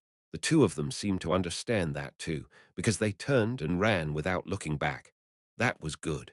There was no time for people to lollygag around like idiots on a real battlefield. Even if Remedios died, so long as the Holy Queen, the head of state, survived, there would still be hope. And even if the worst-case scenario unfolded and the Holy Queen died, so long as her sister was still alive and they managed to recover her body, they could bring her back to life. Several priests probably capable of third-tier spells stood guard by Kalka's side, with them serving as walls that ought to be able to buy the two of them more time to flee. HMPH. Greater teleportation. Suddenly, Jaldabaoth vanished, and the sword in her hand struck nothing but air. What? Remedios panicked and looked around, and then a piteous wail reached her ears. Remedios' heart lurched. The sound had come from the direction where the two of them had run. However, the wall of paladins kept her from seeing what was going on. The power of the magic item she possessed suppressed her terror, but her anxiety continued welling up. If her sister and their guards were killed, then only Kalka could stand against Jaldabaoth. She was the pinnacle of the Holy Kingdom. If she was lost, then the country would fall with her.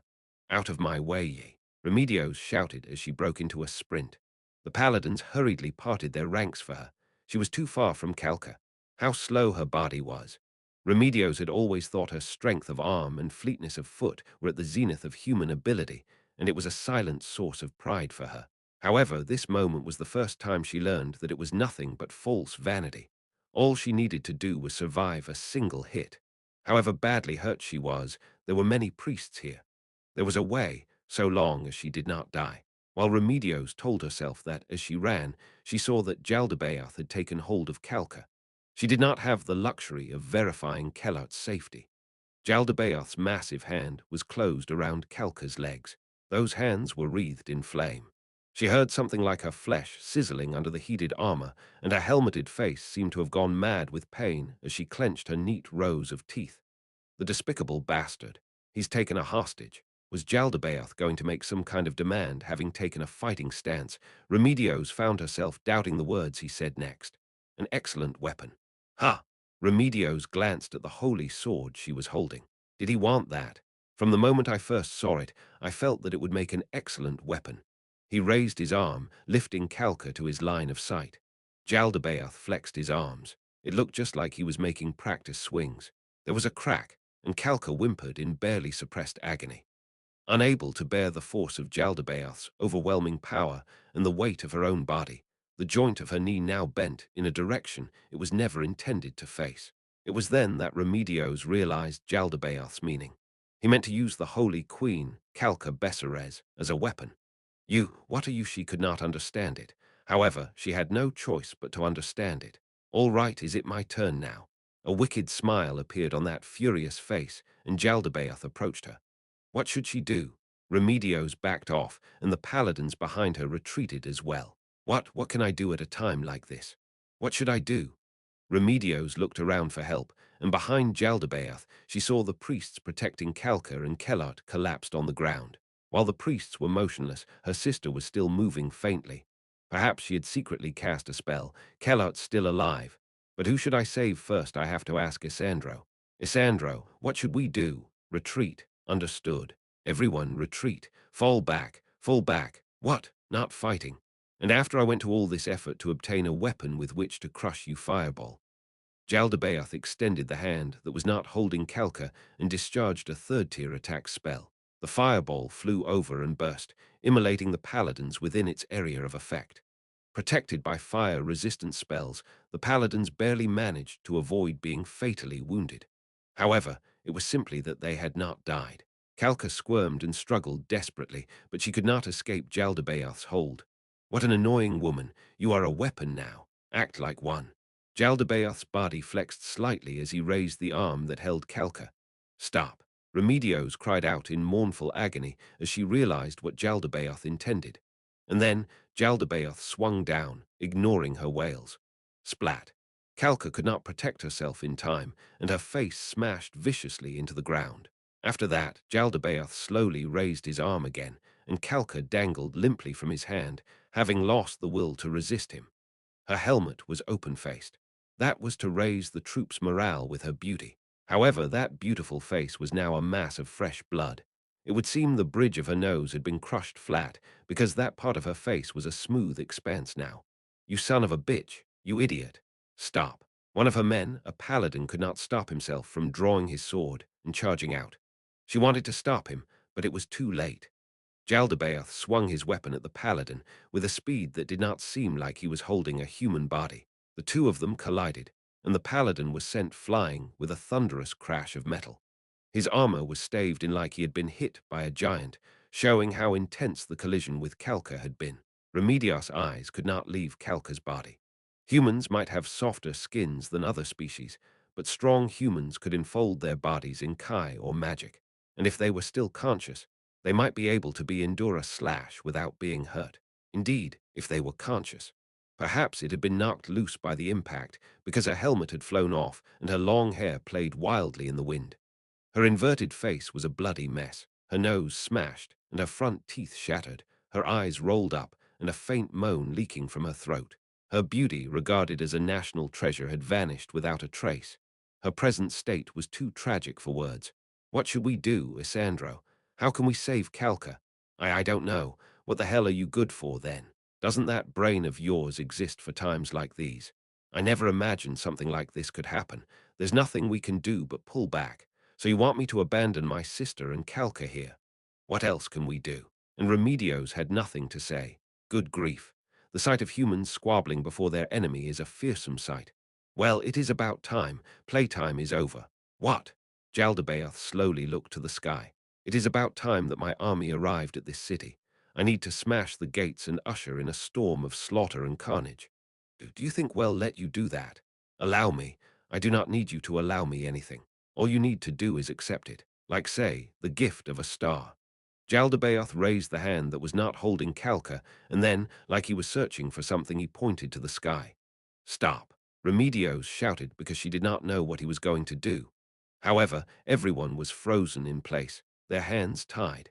That was because they could not attack Jaldabaoth, who held the Holy Queen hostage. No, everyone was afraid that if they attacked him, he would block it with Calca's body. What would they do if Calca died from their blows?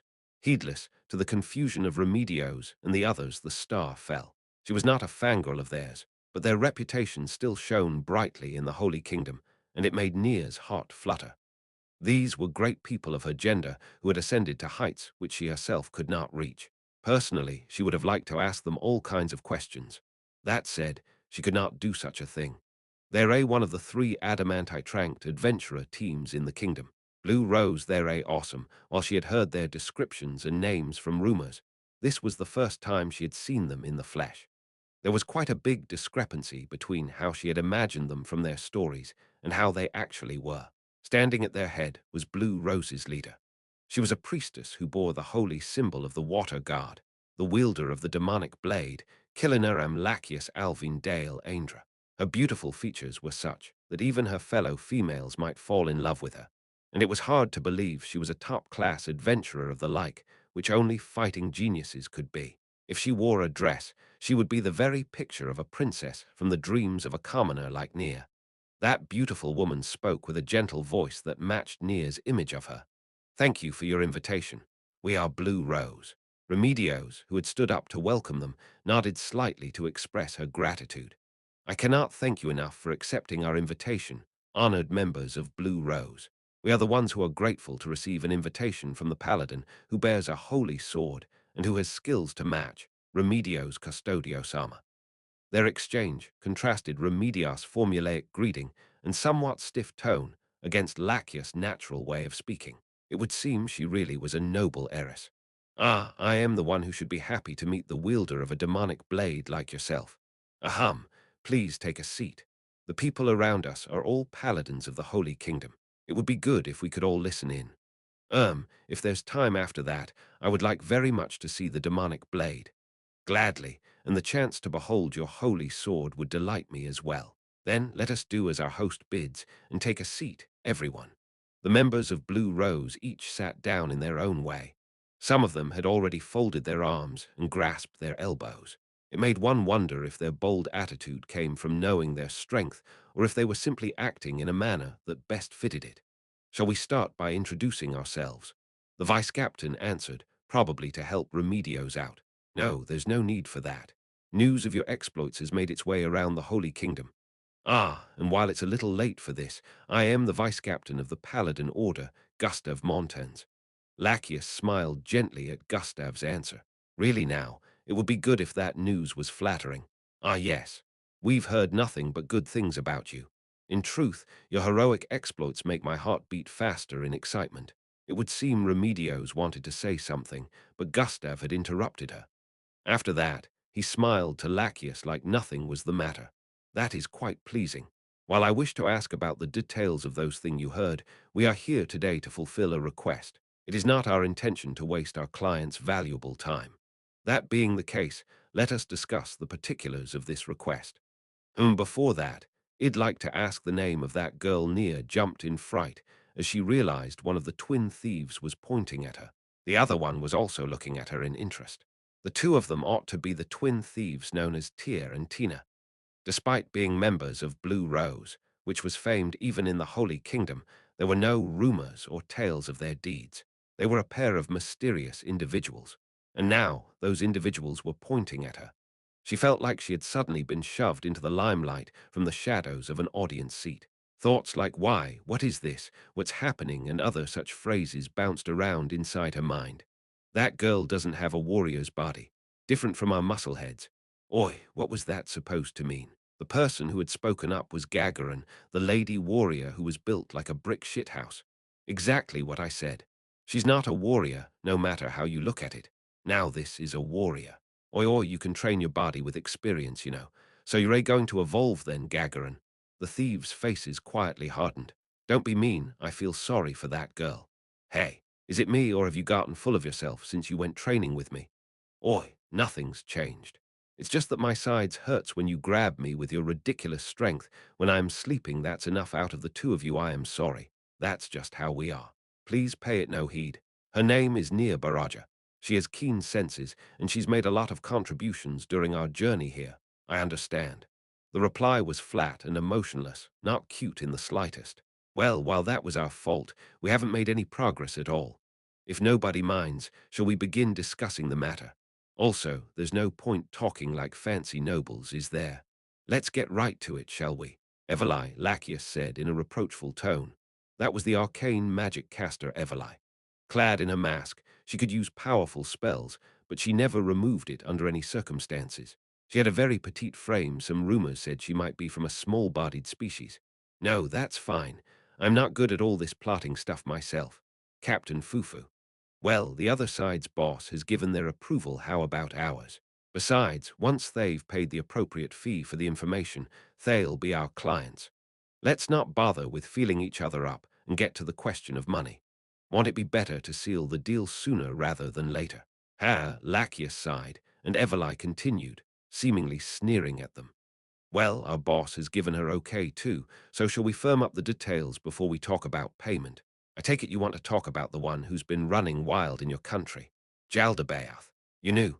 Oi, do you think we wouldn't know something the nobles did? The kingdom has traders who use sea routes too, you know. Plus, the adventurers' guilds do exchange information as well. That said, how about it? Want to share what you know too? Frankly speaking, we'd be happier to obtain information than money. May I have a moment to discuss this with Gustav? Everlai waved to indicate that they should proceed, and then Remedios and Gustav rose and entered the adjoining room, the bedroom. Then, can we use this flask? Gagarin pointed to the flask of water and the glasses around it as she addressed Nia. Why me? Nia fretted as she replied, please do. She wanted to praise herself for her perfect tone and not letting her voice tremble. After Gagarin had poured water for everyone, Remedios and Gustav returned. Well, pay your fee, so can you tell us what you know? Ha, Nia thought. For some reason, she had the feeling that Remedios, who had complained about the expense of staying in an inn, would not approve. While Gustav had probably said something, Nia had no idea what reasons he had used to convince her. That's fine too. Although I think we'd be able to tell you what you need to know if you told us about the state of the Holy Kingdom now. Please let us pay the appointed fee. Gustav promptly placed a small pouch on the table. Oi, Everlai jerked her chin at one of the thieves. In response, she swiftly reached out and snatched up the pouch, lightly bouncing it up and down in her hand. Then she caught it and nodded to Everlai. She was probably trying to see if it contained the expected amount by the sensation from throwing it up and catching it. All right. Then I, Everlai, shall explain on their behalf, although, like I said just now, asking for all the information we have about Jaldabaoth is a bit like trying to seize a cloud. Let's start by talking about what happened in our country. But before that, I want to verify something with you. Your Jaldabaoth looks like this, right? Everlai took a pen and paper from beside the table and began drawing with fluid strokes. However, the picture she produced could only be regarded as childish scribblings as best. Remedios was about to say no, that's not before one of the twins snatched back the paper and tore it in half. What the hell are you doing? While Everlai was furious, the other twin snatched away the pen in the meantime and drew swiftly on the new piece of paper, then showed Everlai the finished product.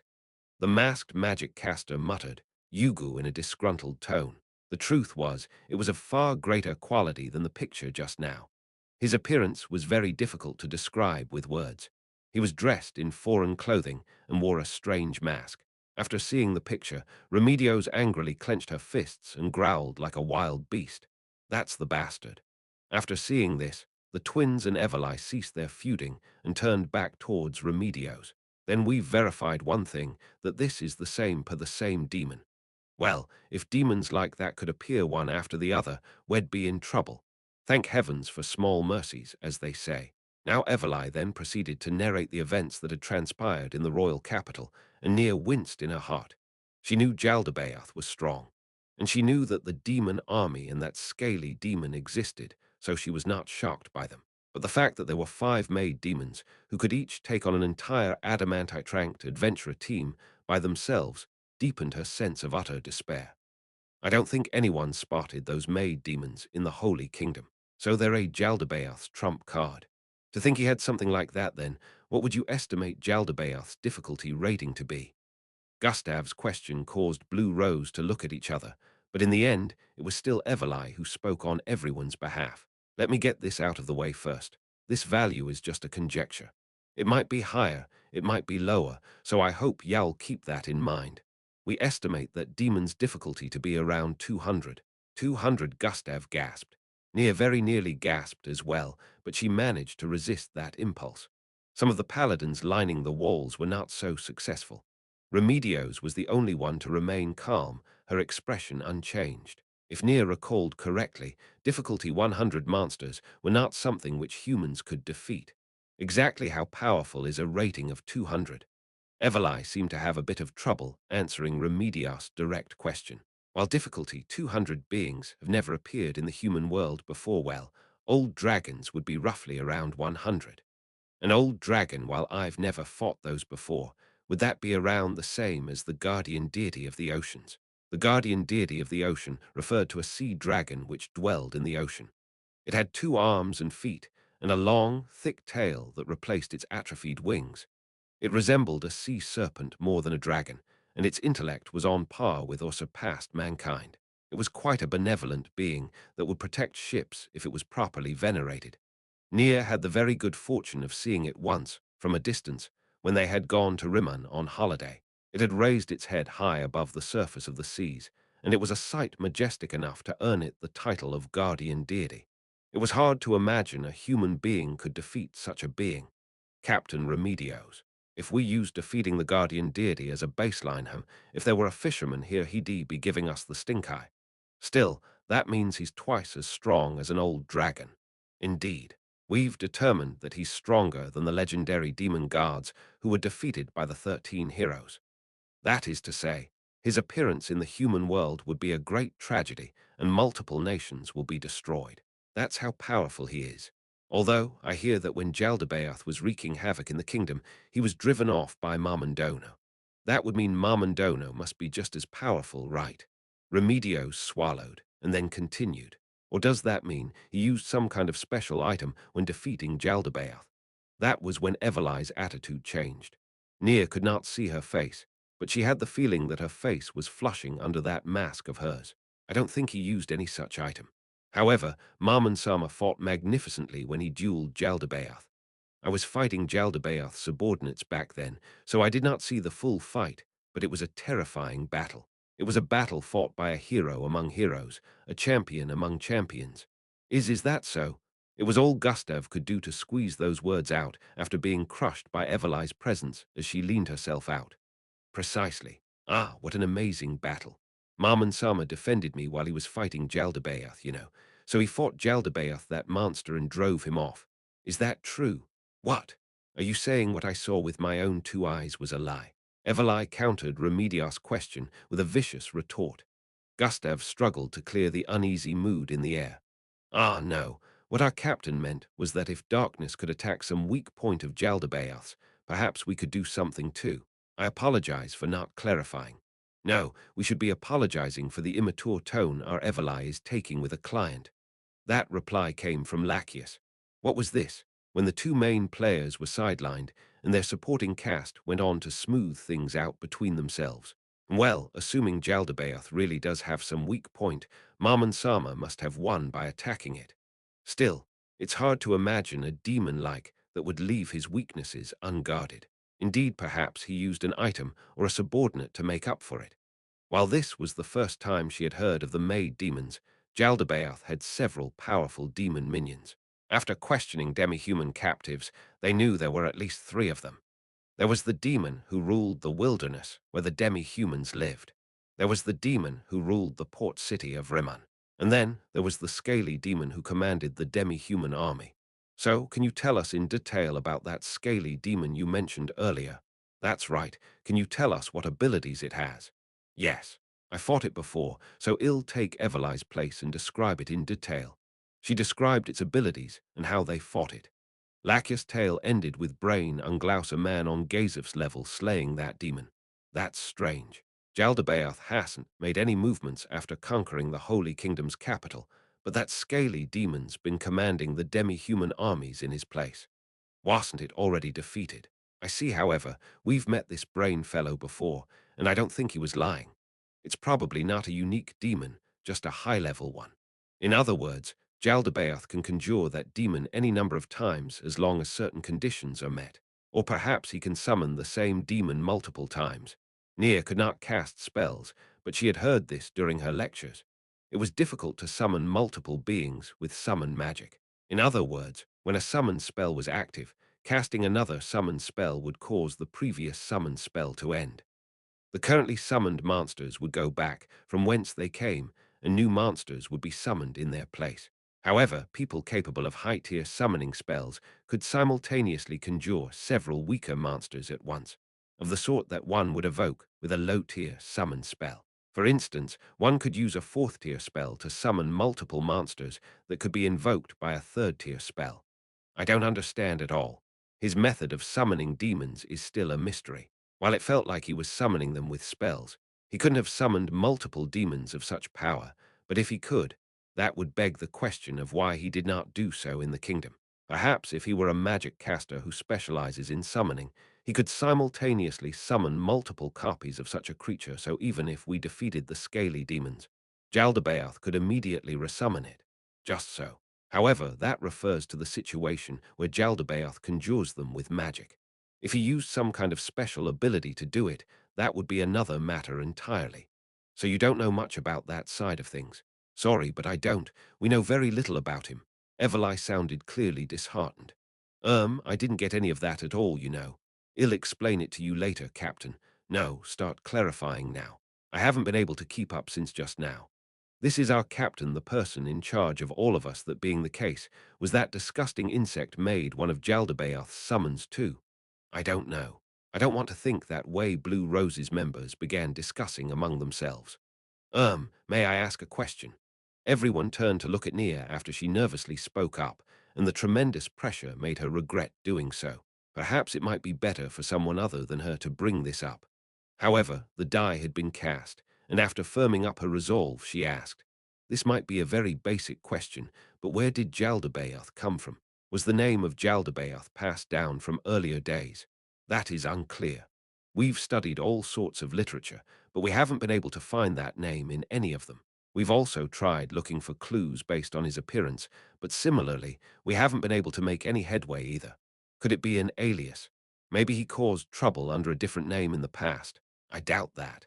To demons, this applies to angels as well. Their names are a very important part of their very being. If a demon wants to show up, it has to engrave its name into the world. Therefore, they can't use false names. Experiments show that using a false name might even cause them to disappear on the spot. Nia knew next to nothing about demons and angels, but if an adamantite-tranked magic caster said so, then that ought to be the case. As for his origins, if he came from the other side of the continent, then it's only natural that there'd be no information about him. But after thinking so much, every possibility seems equally likely, and so there's no telling where to begin. Everly shrugged. Say, what if you got Jaldabaoth's appearance wrong? Was the Jaldabaoth you looked into the Jaldabaoth in the picture? What if that appearance of his was a deception? Ho, Everly leaned over the table towards Remedios. Can you go into more detail? We managed to press Jaldabaoth in that form quite badly, and then he revealed his true form. Remedios closed her eyes. It was an utter defeat for us. Can you be more specific? telling them that much should be fine, right, Gustav? Yes, no objections here. If we can learn more about him from his appearance, hiding that information would be harmful instead. While I feel a full disclosure would be better, Remedios began muttering and grumbling, and then she told Eveli about Jaldabaoth's appearance. Halfway through, Remedios' face twisted in anger. She had probably recalled the battle that nobody here knew anything about. I see, then we'll continue our investigations based on what we have just learned. We'll keep you informed with our findings, so could you tell us if you wish to stay in the city? We haven't decided that yet. In any case, does that mean you do not know anything about that form of his? Lachius, do you remember? Lachius shook her head. That's how it is. Sorry, I understand. Then, after we make our decision, we will contact you immediately.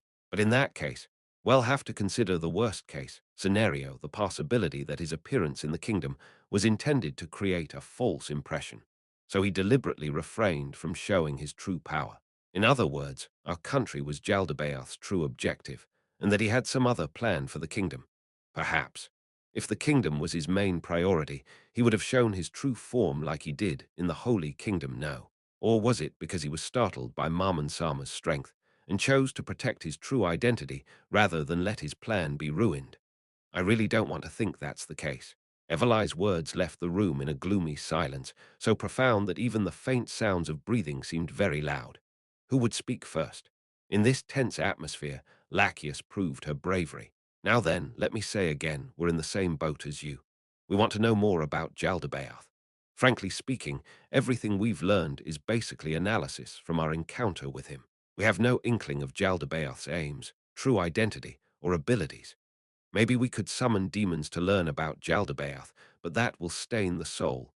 And even if we summon low-ranking demons, it's quite likely that they won't know anything about high-ranking demons. In that case, we'll need to contact a summoning adept. Unfortunately, we don't know anyone who's good at summoning demons. Eveli had been the first one to supplement Lachius' words, followed by one of the twins. Surely nobody would, at least not under usual circumstances, Nia mused. Diabolists were typically evil beings, and fortunately very few of them were powerful in their own right. That was because most of the time, they either destroyed themselves or they were slain by death squads. Of course, there might be some experts in the field who had submersed themselves into the darkness, but they typically hid themselves and did not make friends. Still, just waiting there to die is very frustrating. The next time that monster comes to the kingdom, I want to make him weep with my own two hands. In order to do that, I need to learn as much as I can about him. Also, he was not leading any demi-humans in the kingdom. If he recruited the demi-humans due to his failure in the kingdom, then we'll need to be even more wary of him. Those words were spoken by Gagarin, and then the other twin. Is that why you wanted to know what we knew? Everyone in Blue Rose nodded. Lachius summed up for them.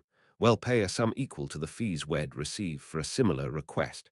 Captain, may I handle the upcoming negotiations? Remedios immediately agreed with Gustav's question.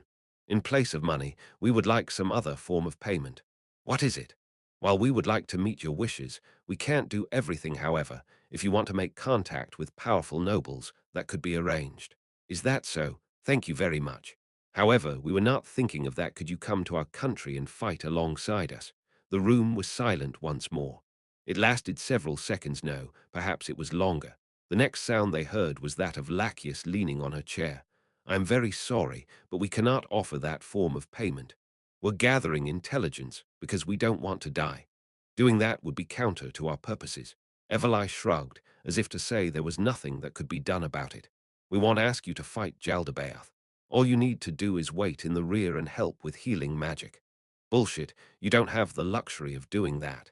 Gagarin's words left them speechless. She was correct.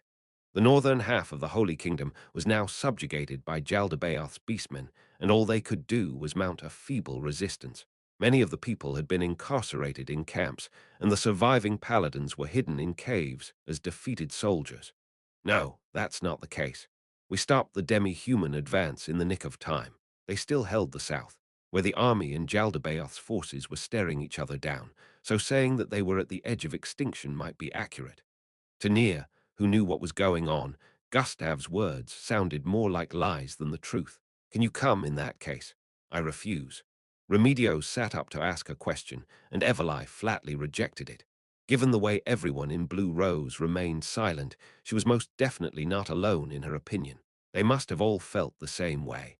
Frankly speaking, we might have stopped them in the nick of time, but we're also at the end of our rope. The Holy Kingdom is in ruins, but the southern troops are still intact. However, they alone won't be enough to beat Jaldabaoth. Gustav poured a glass of water for himself, drank from it, and then continued. The reason why we haven't been completely conquered yet is because the Navy has been pinning down Jaldabaoth's army on the northern coastline and holding them off. If Jaldabaoth manages to figure out some way to deal with that and advances his troops to the south, they won't be able to offer the slightest bit of resistance. However, that was the thinking of a man from the north who knew Jaldabaoth's power. The people of the south would probably have different plans. For instance, driving off Jaldabaoth with their own might. While part of the reason for that was because they had not shared their intelligence, it was also due to the long-standing feud between the North and the South. From the start, many of the nobles in the South had always protested the fact that a woman skipping ahead of her elder brother was to be crowned as Holy Queen for the first time in history. For that reason, in order to avoid a rift between the North and the South, the former Holy Queen ignored even such baseless allegations as the Holy Queen assumed her position because she had something going on with the temples, and she was secretly assisted by Kellart Custodio. After that, the South did not escalate matters any further, and thus a full-scale confrontation was averted. But that was only because the North and South had been in a balance of power. Now that the North was in ruins, the South no longer had any reason to hold themselves back anymore. Thus, the South began snubbing the North now. Even in the face of Jaldabaoth's invasion, the humans still bore grudges against each other. Nia simply found that laughable. In addition, there were whispers of a power struggle for the position of the next Holy King, and it only served to make Nia, a commoner, even more unhappy. That's quite bad. Indeed, the Navy has very few assets which can do battle against flying demons, and their battles have taken a terrible toll on them. If this keeps up, they won't be able to hold off Jaldabaoth's army forever. We need strength to overcome this situation. Please, I beg you, lend your strength to us. All we need is a month or two. We can pay anything you want. I beg you, please save the Holy Kingdom. As Gustav bowed his head to them, Nier and the other paladins went please, and bowed as well. The room was silent once more, and then Lachius' voice spread through it. Please, raise your heads. And I am very sorry, but we cannot go to the Holy Kingdom. Why? Nia jerked her head up at the sudden shout from Remedios. She saw Remedios had risen from her seat and was glaring at Lachius. There's no way Jaldabaoth will stop at conquering the Holy Kingdom. He'll gather his strength there and then invade the kingdom, you know. If you don't beat him now, he'll become even stronger in future. You are correct. The possibility of that is very high. Since you understand, why aren't you helping us? And it's not just you, it's also the nobles of this country, of our country. None of you get it. Isn't now the time to come together and fight as one? The reason why this country's nobles won't lend you their strength is slightly different from our own. What do you know about the Sorcerer Kingdom? It was a frightening place ruled by the undead, a city taken from the kingdom and used as the heart of a nation. That was all the average citizen of the Holy Kingdom knew about it. As Remedios said as much, Lachius smiled bitterly to her. That's true, and it's largely accurate, but it's wrong in some places while the undead are everywhere. The humans there live safe and peaceful lives. In a country founded by the undead, who hate the living. There are many kinds of undead, and the Sorcerer King is a ruler of the undead, ordering the undead under his command not to harm human beings, and enforcing that order is a simple matter for him. Evelyn made a noise of disapproval. Evelyn, anyway, we still have the Sorcerer Kingdom before our eyes to deal with, so it's hard for them to aid your country. Also, a lot of people perished during the battle with the Sorcerer Kingdom, which will have grave consequences in the future. The nobles who appear so well off are hardly as well-to-do as you might think. Even so, isn't Jaldabaoth a problem that should be taken care of as soon as possible? The fact is, countless people are suffering because of Jaldabaoth, and the sorcerer, whatever, hasn't harmed anyone, has he? Fighting on two fronts at once while you're exhausted is very dangerous. I trust I don't need to tell you that, right? Remedios shut her mouth. Also, it's the same with us. Two of us were killed in combat with Jaldabaoth, and while they were resurrected from the dead, they still have not regained their full strength yet. If we invade Jaldabaoth's territory in this state, we might all end up being killed. Didn't Gustav say that you wouldn't need to fight Jaldabaoth? What the heck? She actually believed that tear. Excuse me. Ahem, I'm very sorry, but I don't think things will turn out as you imagine. So long as it involves the risk of facing Jaldabaoth, we will refuse this job. We need to become stronger than we are now in order to prepare for the future. This is just a hypothesis, but we need to get ready in case Jaldabaoth decides to attack the kingdom once more. The faces of every member of Blue Rose were unmoved. It would seem they could not be swayed. Soon, Remedios managed to squeeze a few words out. Then, who else is there who can save our country? Blue Rose's members looked at each other. There's only one person, Everly replied. Or rather, he's the person you should have gone to in the first place. No, who's that?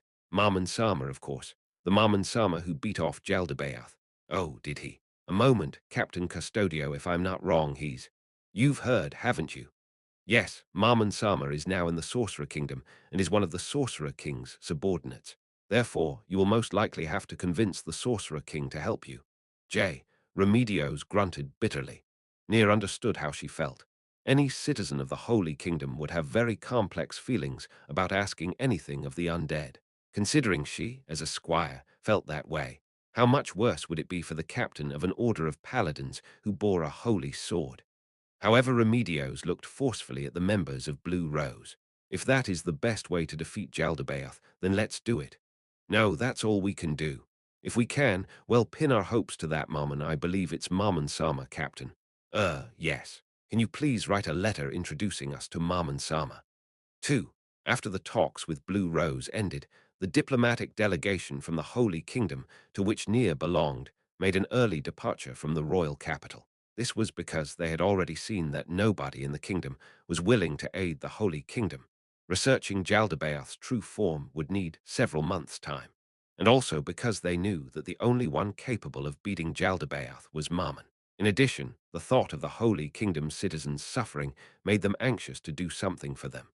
They rested their horses as little as possible, sometimes even casting spells on them, and they traveled east along the roads at speeds that normal travelers could not match. They passed the final village of the kingdom, and now they were at the buffer zone between the kingdom and the Sorcerer Kingdom. The gently swelling hills blocked the travelers' lines of sight, and they could catch the occasional glimpse of a densely packed primeval forest. It felt like a monster might leap out at them at any time. This might have originally been the kingdom's territory, but that was all. The chance of being attacked by monsters had only decreased. It was by no means gone. On terrain like this, Nia's sense of vision and smell sharpened, and she forged ahead. There's no sign of creatures waiting in ambush nearby. No tracks of large carnivores near the road either. There were many patches of bare earth exposed on the road.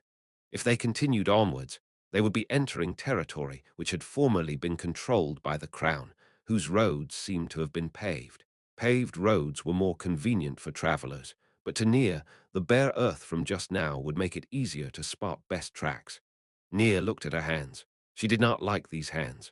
It was not that she resented the hardening of her hands from her training. It was simply distaste for her lack of talent. She might have inherited her father's keen senses, but sadly, she had not received anything from her mother. Nia's mother had been a famous paladin in her time, and she had excellent sword skills. However, as her daughter, Nia had no talent for the sword, no matter how much she practiced. Strictly speaking, the bow techniques passed down from her father meant that she could use bows skillfully, even without any training. No, the fact was, Nia was fortunate just to inherit that half of her heritage. However, the skills used by the paladins, which Nia so admired, could only be used with melee weapons.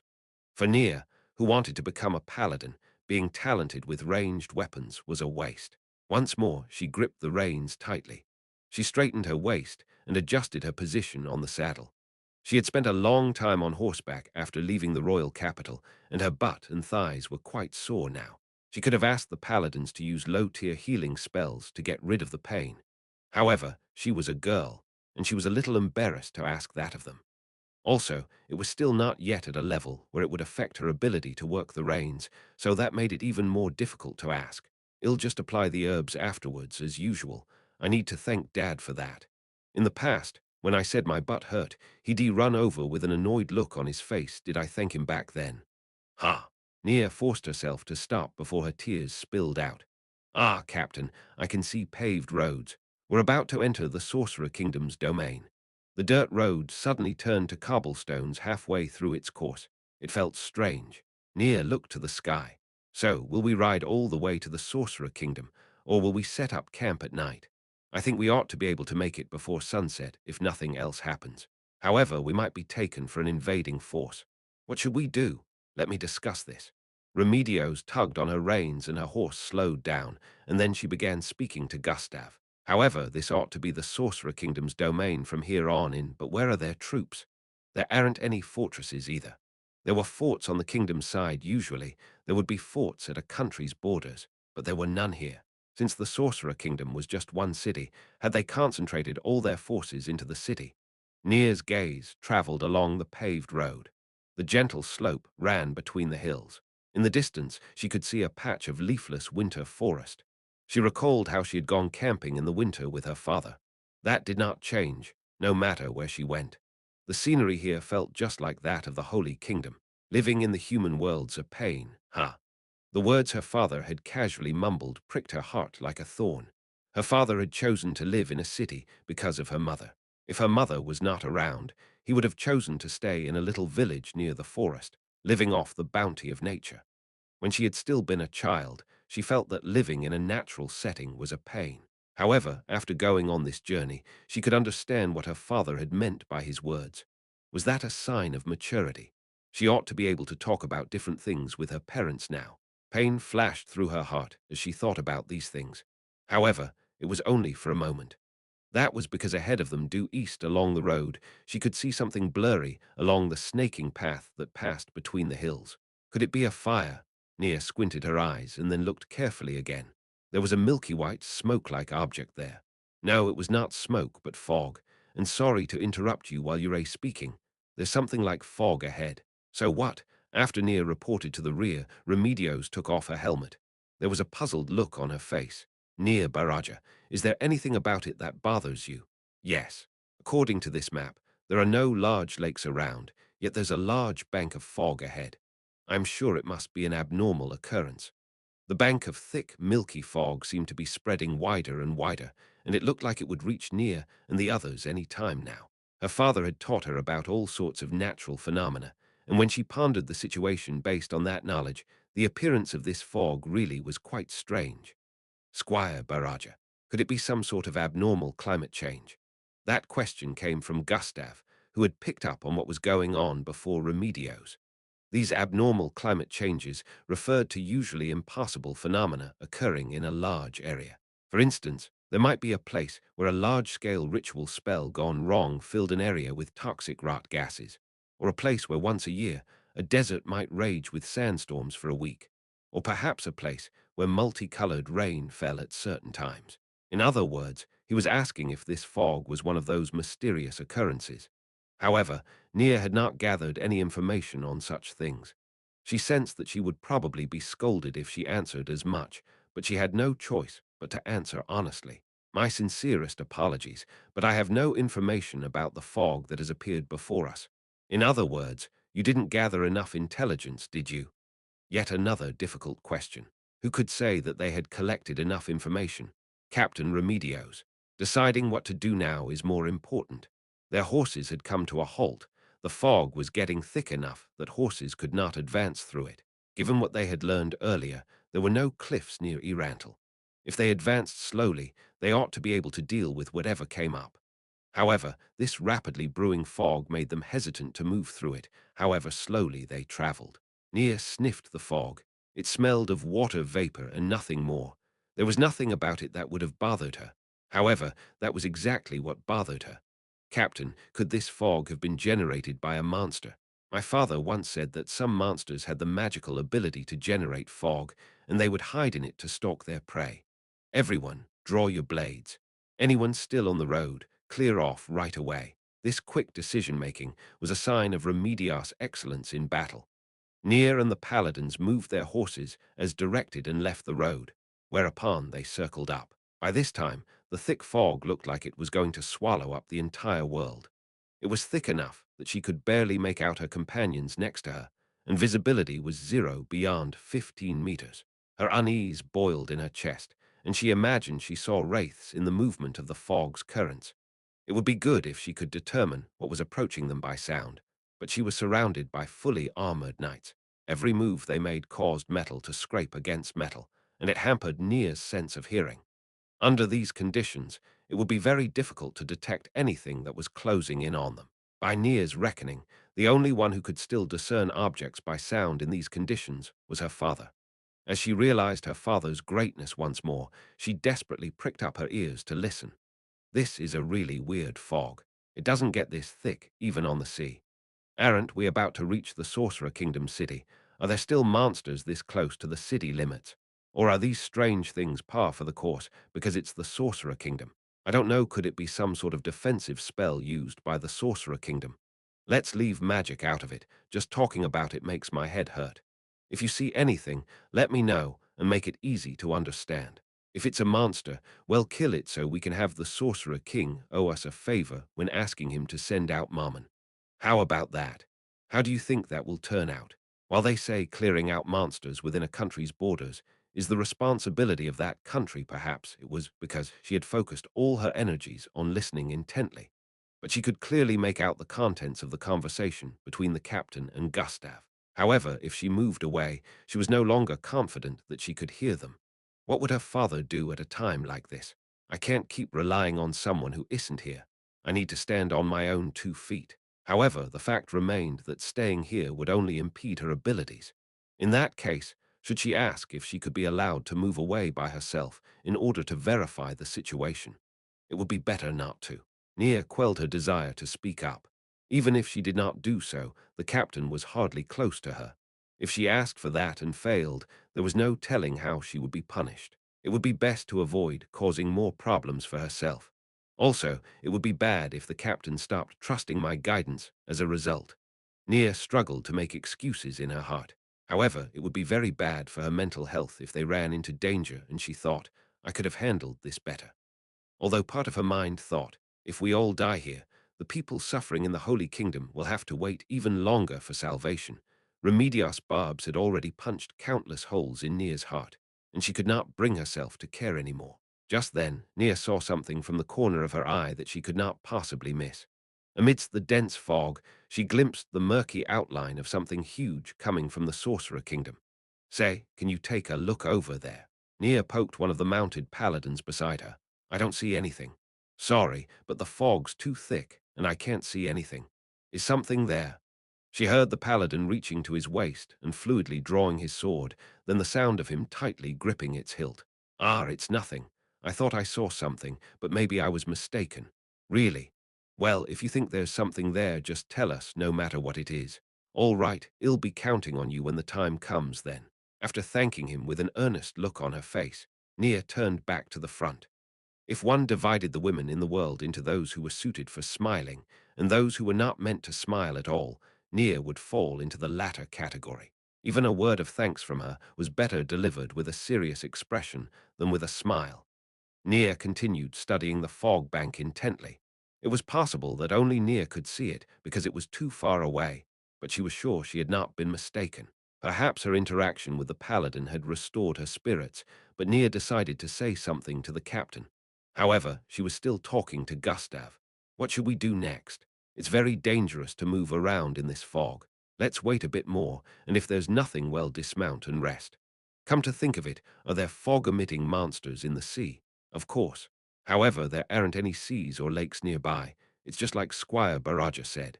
Is it possible that she made a mistake or overlooked some piece of information? She wouldn't screw up like that. Frankly speaking, she's brought us safely all the way here, hasn't she? When we were leaving the Holy Kingdom, the demi-humans patrolling near the broken wall didn't spot us either.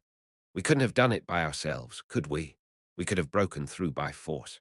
Once again, the health gauge for Nia's heart plummeted. How much frustration had she gone through to bring them all the way here? Memories awoke in her mind of how she had asked them to stay behind while she scouted by herself in the freezing rain, crawling around on the ground and getting all muddy in order to prevent herself from being spotted by ranger-type ambush skills. If she were spotted near, as the sole vanguard would most assuredly die. Even so, Nia had carried on with the determination to die, clinging to the belief that she was doing this to save her suffering countrymen. That's right, I'm not working hard because I want someone to praise me or anything. She tried her best to talk herself round. Even if the captain refused to acknowledge her contributions, the others would surely approve of her efforts, even if they did not say so. Wanting to be praised or rewarded for working hard is just a child's selfishness. This is what it means to be a shield of humanity.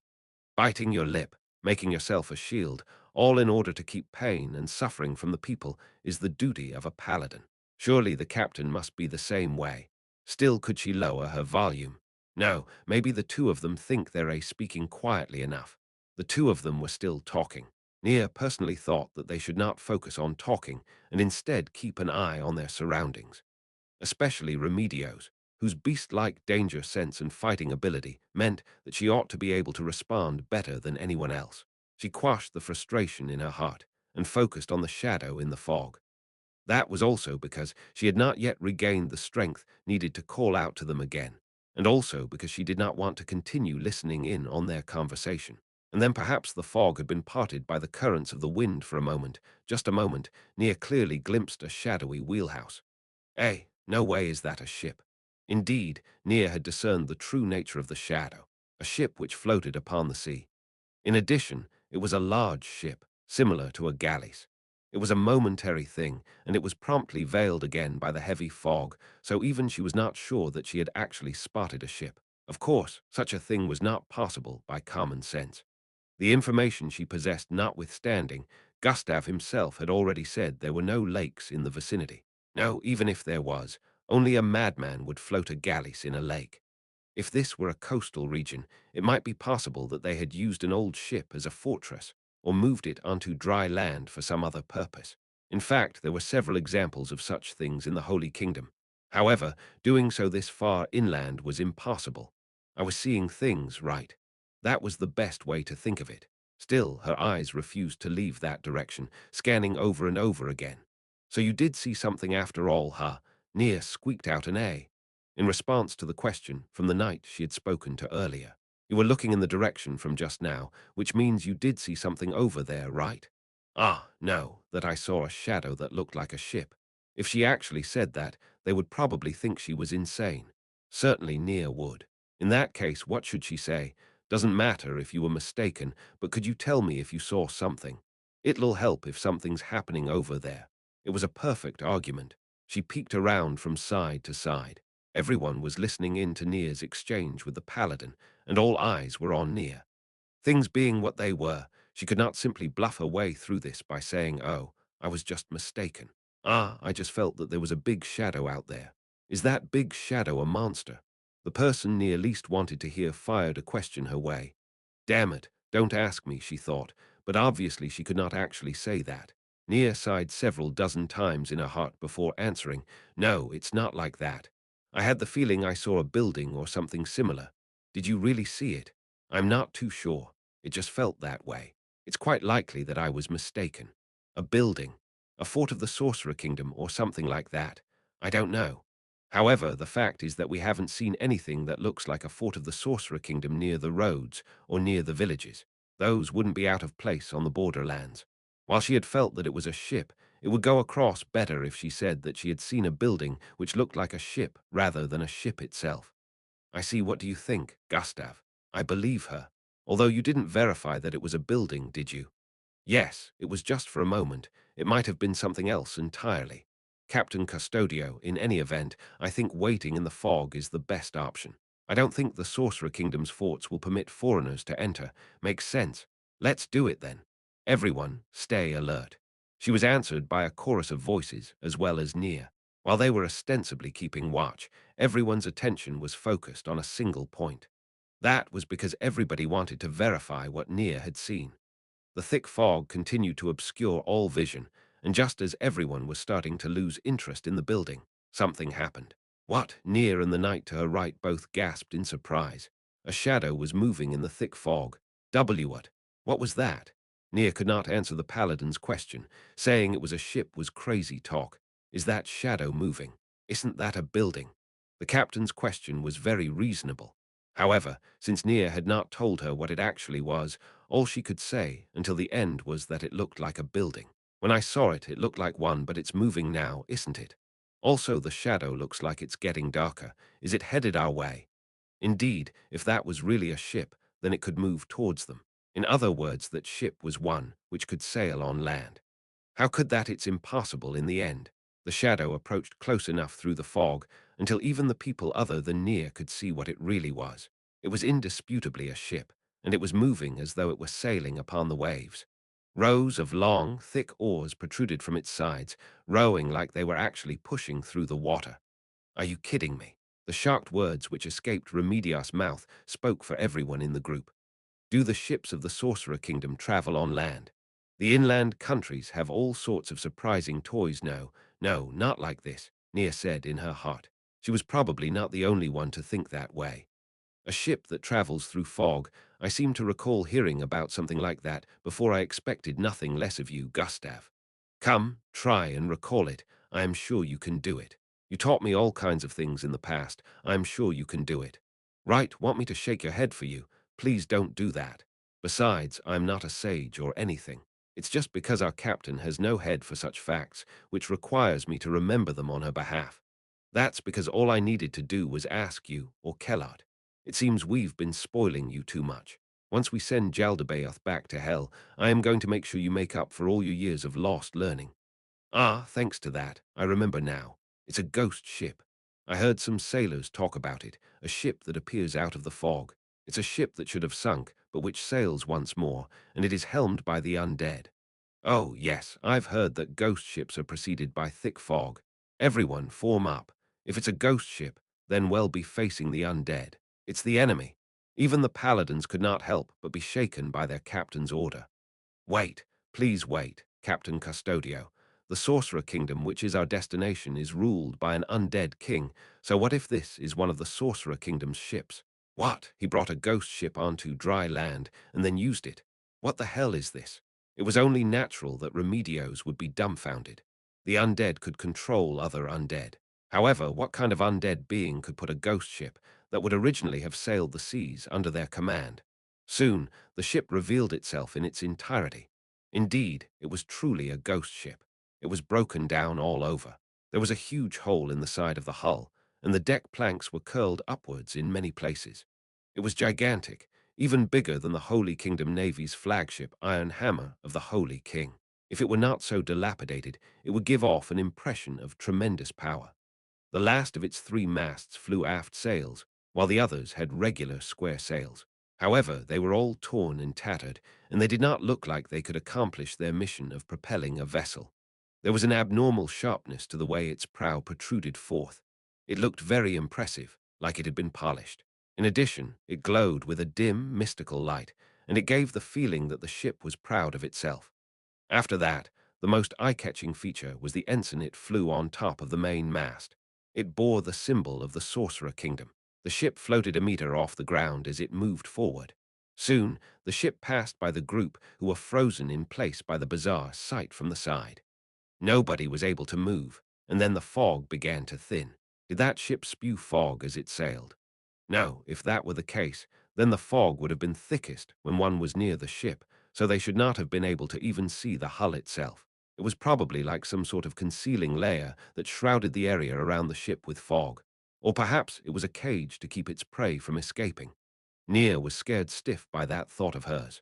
The sorcerer king, an undead king. He might turn out to be a very scary person. When she heard he had summoned gigantic goats of uncertain origin, she had imagined them as adorable sheep, so perhaps Nia might have underestimated the sorcerer king in some small way. It made her uneasy. Just like how paladins viewed the undead as enemies, the undead might consider paladins to be their enemies too. If that were the case, the fate of their group would be even so. They had no choice but to beg him for aid in order to meet Marmon, the man who had once fought on par with Jaldabaoth. Nia wiped her sweat away with her palm. The fogs cleared. Everyone, let's go. The undead king who ruled these bizarre beings. Nia gathered up her resolve. The sorcerer king is undead, yet he permits humans to live. What sort of person is he, really? Well, I won't be able to see that side of him, being a squire and all. 3 in the distance, she could see the outermost of Irantles, the capital of the Sorcerer Kingdom, 3 walls. and the imposing gates set into it. However, neither of them could draw Nia's attention away from the two gigantic statues which flanked the gate. They depicted an undead creature which held a bizarre staff that resembled snakes coiling around each other. Those statues were probably made in the image of the Sorcerer King, Ainz Ooal Gown. Despite being a good distance away from them, Nia could make out the intricate detailing of the statues. In all likelihood, she would not be able to find a flaw in them even at the statues' feet. Then she saw several human-shaped creatures working near the statues. Aren't they too big? Aren't they as high as those walls? While I know the statues are large, who are those people working down there anyway? The others seemed to have the same questions as Nia, and the paladins began discussing the identities of those human-like creatures. Those errant humans, are they? Yeah. Are they giants? Although they don't seem to be the same as hill giants, Nia, a mere squire, had never seen a giant in the flesh before, but she had heard about these beings during her monster knowledge class. Giants were essentially enlarged humans, but in addition to their powerful bodies, they also possessed racial abilities. Thanks to these abilities, they could endure environments which humans would be hard-pressed to survive, so they typically made their homes in such places. They were a demi-human species which had little to do with humans, who could only live on the plains. Some races which were skilled in magic were more advanced than humanity. Race alone did not determine the goodness or wickedness of a being. One of the 13 heroes was a giant. In the Holy Kingdom, the giants known as sea giants sometimes showed up to trade. That said, giants were generally a violent and dangerous race. On the subject of dangerous giants in the human world, one would have to mention hill giants, who lived in the hills. Giantkin such as trolls and the like were also quite famous. In that case, what were these giants doing in a city of the undead? Were there giants here in the past? Did he conquer them? Does that sorcerer king command giants? I've never heard of something like that before. That surprised exclamation from one of the paladins was only to be expected. They had gathered a great deal of intelligence in preparation for their journey to the Sorcerer Kingdom. Of course, a lot of that information was incomprehensible, so they could not be said to have succeeded in their objective, but that still counted as doing their due diligence. Both the ghost ship and giants were matters of mystery. Was the Sorcerer King an undead giant? Nia thought. But such a distinguishing characteristic ought to have showed up in their intelligence reports. Just then, Gustav addressed her from behind. Squire Baraja, it's about time we changed formation. Move to the rear. Understood. During their journey, Nia had been at the head of the formation, but now that they were near the city, Nia would occupy the rearmost position. In turn, Remedios and Gustav would take Nia's place at the front. Captain Custodio, shall we send an envoy out to announce us? Surely anyone would be wary of a group of people showing up near a city in full plate armor and bearing arms. Therefore, when they entered a city or village of the kingdom, they would typically send out a paladin to inform them that they were coming, and then the group would approach, bearing the flag of the Holy Kingdom. This was etiquette. After receiving Remedios' permission, they sent a paladin out before them. After reaching the gates to the Sorcerer Kingdom, he turned and came back. Captain, I've informed the watchmen of the Sorcerer Kingdom. They extend a welcome to us. Is that so? Got it? Then let's go. Raise the flags. Hold your chests high. Do not disgrace the name of paladins of the Holy Kingdom. With that, the group slowly guided their horses towards the Sorcerer Kingdom. Finally, they reached the stately-looking gates, as well as the giants working there. The giants seemed to be cleaning the statues, as though to make the beautiful statues even more beautiful. They glanced at the giants' appearance, and their skin was bluish-white, while their hair and mustaches were white. They seemed to be dressed in primitive clothing made from the hide of some kind of beast, as well as exquisitely made chain mail armor. What kind of giants are those? Nia's keen senses picked up the conversation from the front row. This is just a guess, but I think they should be frost giants, right? Remedios replied vaguely. Are they strong? What powers do they have? Honestly, give me a break. Frost giants are giants who live in cold climates, and they are immune to cold. In contrast, they are weak to fire. I see. So if we have to fight one, we should use fire, is that right? Well, pretty much. Mithril-ranked adventurers should be able to beat them with ease. However, they can train and learn like us, and sometimes you might encounter a giant with warrior skills. Therefore, you must be careful. Those were giants. One could train to be a warrior, a magic caster, or a thief. It was not just humans who could train themselves in such techniques, while creatures with racial advantages generally were not inclined towards such training. Some of them would put in the effort to pick up such skills, and that made them very difficult opponents. Nia's father had repeatedly told her, beasts intimidate you with their appearance, but a powerful foe who does not appear to be one is very frightening. Well, I've never fought a giant before. Still, ogres are a different matter. Take care you don't upset them by mentioning ogres in the same breath as them. To the sea giants, at least, it would be like comparing a monkey to a human. Of course, that's a rumor from a bard, so there's no telling how much of that is true. The Holy Kingdom can't hire sea giants, but the Sorcerer Kingdom can employ frost giants. Which of them is stronger? I'm afraid I don't know the answer to that. While the captain obviously wanted sea giants to be stronger, the important thing now was the sort of treatment these frost giants faced in the Sorcerer Kingdom. Were they treated as friends, enslaved with force, or were they paid for their services in a mutually beneficial relationship? There was no way to tell from the forms of the silently laboring giants. Still, it would seem these giants are excellent laborers.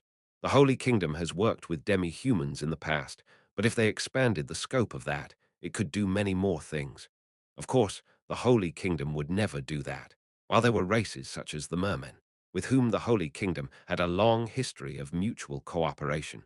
The memories of war with demi-humans still remained, so such a thing would never be accepted.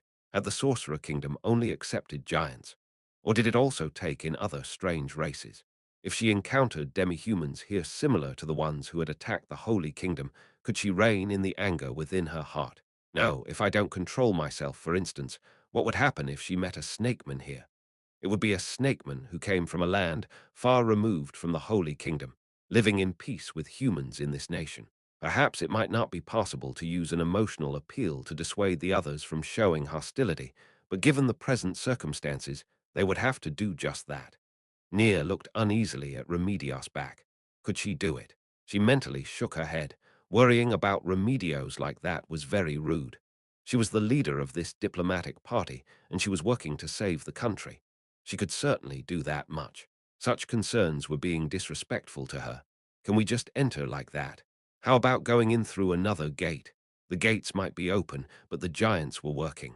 She was worried about whether they would mind the passing of the humans at their feet. Well, go in like this.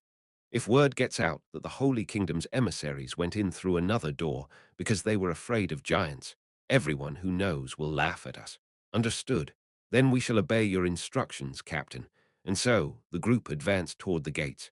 Fortunately, the giants took a look at them and then stopped their work for a while, allowing them to pass without incident. Nia felt that this was less goodwill towards humans than a mysterious sentiment towards visitors to the Sorcerer Kingdom. Normally, they would have been stopped outside the gates, but since they had sent someone to announce them, they were ushered in by human soldiers who looked like street guards, and the group passed through the gates, under the light of magical lanterns. Their illumination was distinctly different from that of the sun, and the trained warhorse harumphed uneasily under their radiance. Welcome to Yggdrasil, city of the Sorcerer Kingdom. Is this your first time visiting here, honored paladins? Ah, yes. I see. Then, I beg your pardon, but can you please dismount? This was probably a luggage check, Nia thought. While it was somewhat inconsiderate to conduct one on people calling themselves emissaries from another nation, they were justified in doing so. There was no protest, as the group got off their horses and obeyed the instructions to walk this way, please, which brought them to a huge door beside the gates. Going by common sense, this ought to be a side tower, a combination of troop barracks and a defense base. Please enter here. This city is different from the cities of the kingdom and the empire in that it possesses all manner of different races within, so first-time visitors will have to attend a workshop in the room ahead. A workshop? Yes. This is to minimize unnecessary disturbances. Only people who have attended this lecture may enter the city. What say you? They had come all this way, so obviously they could not refuse the request to attend. While it was to be expected, Remedios' answer was a definite yes. Then, may I request that you give your weapons into our safekeeping? Naturally, they could not refuse that, but just as naturally, Remedios had a put-upon look on her face. Remedios' sword was a divine treasure of the Holy Kingdom. Just by bearing it, she would not even need to kneel before the Holy King.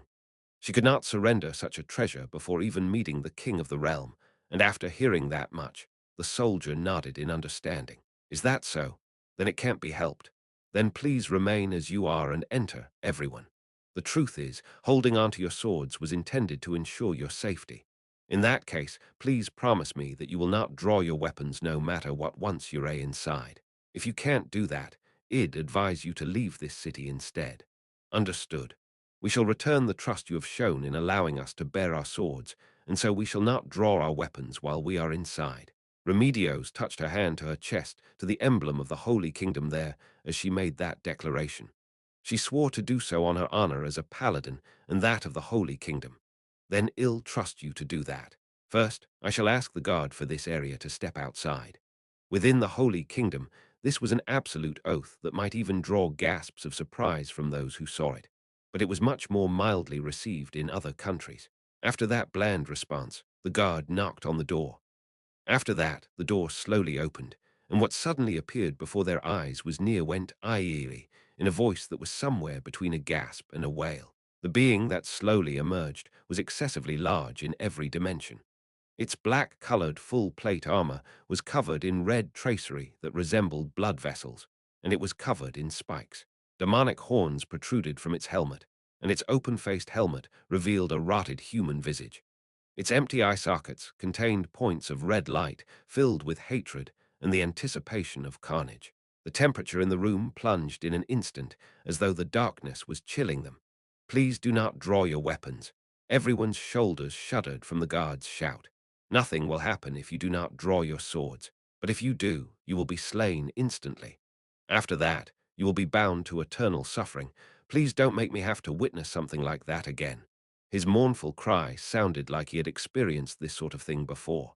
Had he personally witnessed such an event in the past? The undead being slowly glared at Nia and the others. There was the feeling that it was waiting for them to draw their blades. And this undead being is. Remedios' voice trembled faintly as she spoke. There are guards who are stationed throughout this city in large numbers. Really? Remedios' quaking voice was somewhere between surprise, fear, and consternation. Nia felt the same way as her. It was unthinkable that a nation would possess so many undead of such extraordinary power. Ah, excuse me. Is this undead creature under the control of His Majesty, the Sorcerer King? The guard nodded in response to Nia's reflexive question. Indeed, that is so. Also, he rules over undead who are more powerful than this one over here. Is it not dangerous? The soldier responded immediately to Gustav's question. He sounded like he was dying to inform them of this. Yes, to date, there have been no incidents in this city where people were killed without provocation. The undead were beings who hated the living. As someone who could utterly dominate them and keep them from harming living creatures, the Sorcerer King must be a truly incredible person. Nia was deeply impressed by the might of the Sorcerer King. I see. Ah, then can you take us inside the room? Please follow me. The black undead creature slowly stepped away from the door, and the soldier boldly walked past him. In contrast, Nia and the others seemed to be looking at each other to see who would make the first move. While he said that this undead creature was ruled by the Sorcerer King, those bonds were not visible to the naked eye. This made walking in front of it several times more frightening to them than going before, say, a carnivore who was unchained, but which would not attack because its belly was full. Remedios planned to go forward first, but Gustav stopped her. After that, he looked to Nia. I am the canary, ha? There was nothing wrong with that logic when one considered whose life would matter least if it was lost. Even so, despite their determination to protect the weak, their own squire was a different matter. Nia steeled herself for what lay ahead, squeezed her eyes shut, and then strode forward. After taking several steps forward, she slowly opened her eyes. She had not been cut down. She quickened her pace and hastily moved past the undead being. After seeing Nia had crossed safely, the other paladins followed behind her. In the end, nobody was attacked, and they reached their destination. The soldier opened the door, revealing a long table and many plain chairs. Please wait in this room for a while. Understood. Thank you for leading us here. Remedios jerked her chin, and Gustav produced a small pouch from safekeeping and handed it to the soldier who had brought them here. It was a tip. Please don't. His rejection was so fierce that it was almost like a cry of despair. The soldier raised his hands above his head, utterly unwilling to touch that pouch. Everyone was shocked by his reaction, as was Nia. She could not think of any reason for the soldier's reaction. "We're all paid by His Majesty, so please allow me to refuse your show of consideration.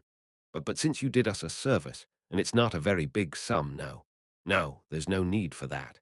I'll wait outside until the seminar is over." The soldier swiftly retreated from the room.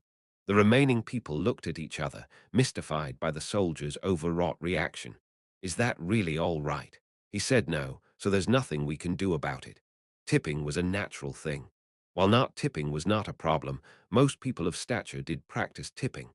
Of course, some people did so to minimize the time needed for luggage inspections and ask people to take care of various small matters, but they had not made any such requests. Frankly speaking, they were simply doing what would be expected of people in their station. If that was an instruction from the Sorcerer King, then what was his aim in doing so? We weren't told where to sit. So it's free seating then. After everyone sat as the captain had directed, a short time passed before the door opened once more. Nia turned back, and then her eyes went wide.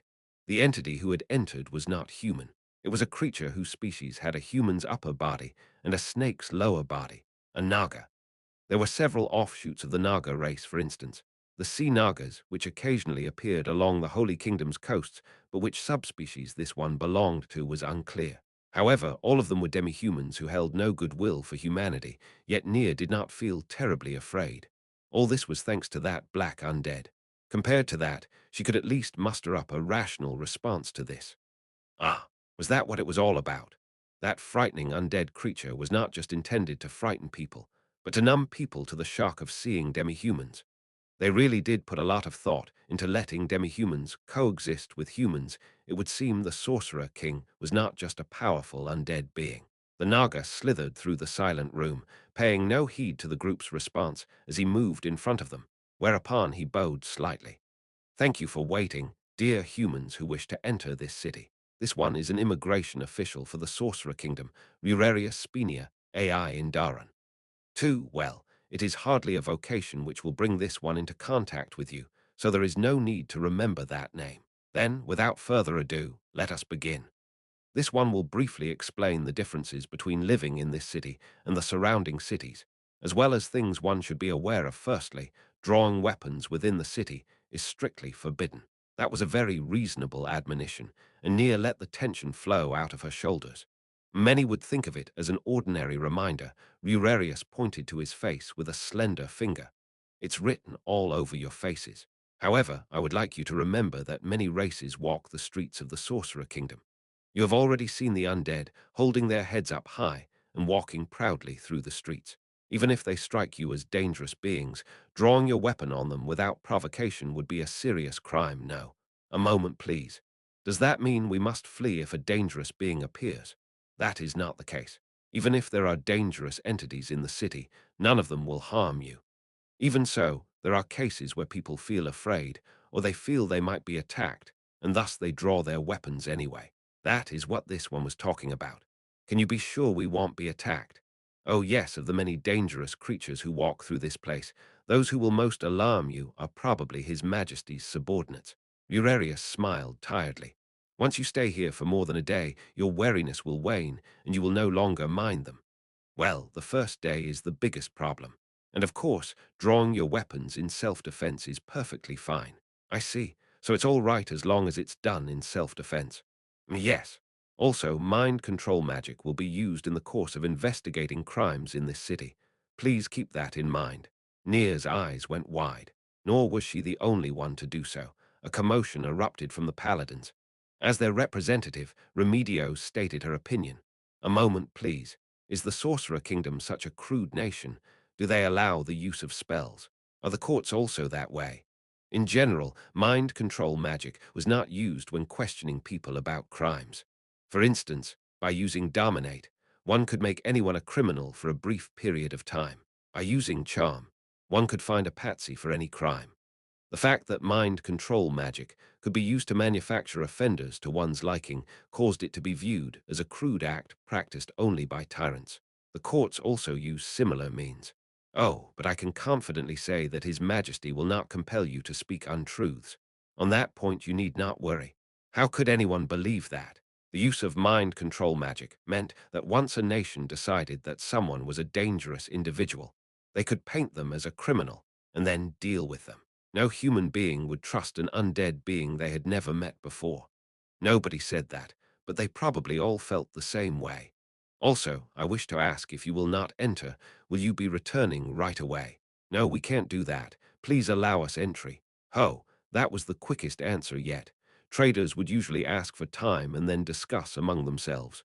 Then let us continue. After that, Rurarius touched on how undead horses drew carriages along the roads and other weird things that seemed to mess with her mind. However, when he said, "Sometimes dragons will fly overhead, so do not be alarmed or let your horses run amok," her face twitched. Having dragons fly above a city was not something that could be summarized as a big incident. Dragons were creatures against whom even fully armed and prepared heroes might fall in combat. That was why all warriors dreamed of slaying a dragon. Slaying an overwhelmingly superior creature with the strength they had honed, their comrades, and their weapons was a glorious deed, and a deed that only the most superlative of warriors could perform. Surely it would cause a great disturbance if such a dragon were to appear in a dwelling place for humans. The undead are fine, because we've already seen them as guards, but dragons know, still, having one fly overhead as a sentry ought to be fine, right? Also, they have many age categories, and their strength varies greatly depending on their age. Freshly hatched dragons were still dragons. However, such a tiny dragon was more easily controlled than the undead creature from just now. Then that is about it. Thank you for listening. Now, can you follow the soldier back to the gate after you leave this room? Forgive me, but may I ask a question? Remedios raised a hand. And what might that be? You don't intend to kill or eat us, do you? Perhaps this one might have thought of doing so in the past. However, that is strictly forbidden now. In addition, after seeing His Majesty, I feel that there is no point in feuding with my fellow inferior lifeforms. Is His Majesty really that powerful? Rurarius smiled tiredly. He is 10 times more powerful than you can imagine. Him aside, even his subordinates are extraordinarily potent. Simply put, there is no safer city than one which His Majesty defends. Perhaps she was thinking of something, but Remedios fell silent. This one does not know why you have come here. However, let me give you some sage advice that a friend with whom I take tea, a widow, told me. Declaring your opposition to His Majesty would be extremely foolish. A wise man would immediately throw himself at his feet and beg for mercy. There was a shocking sense of reality to those words. While he said he had heard it from a friend, it was more like that the Naga called Rurarius was speaking from personal experience. Thank you for your advice. Remedio stood, followed closely by everyone else. Nia bowed to Rurarius from where she stood at the rear of the group before leaving the room. They walked along the streets of Yggdrasil. The group's destination was the inn which the gate guards had told them was the highest class establishment in this city, the shining gold pavilion. Nia looked at the assorted people along the streets. Rurarius' words had given her the impression that this nation was filled with demi-humans and the undead. However, the reality was different. Most of the pedestrians were human. The only undead she saw were groups of the same undead being they had seen near the city gates, as well as horse-shaped undead with bodies of bones and fog who pulled carriages. There were no other kinds besides them. On the other hand, there were all kinds of demi-humans. A group of goblins marched down the streets in neat formation, each of them radiating the aura of a seasoned veteran. That immediately shattered the impression Nia had of goblins. No, it was not just Nia who was that way. Gasps of surprise came from the paladin contingent. There was also a demi-human with a rabbit's face wearing a maid's uniform, as well as a bipedal, frog-like demi-human, but she had only seen one example of each in the city. It seems more normal than I imagined. Well, not that normal, but still, it's quite similar to a human nation. You could hardly tell that it's under the thumb of a terrifying undead king. There were no looks of fear on the faces of the citizens walking along the streets.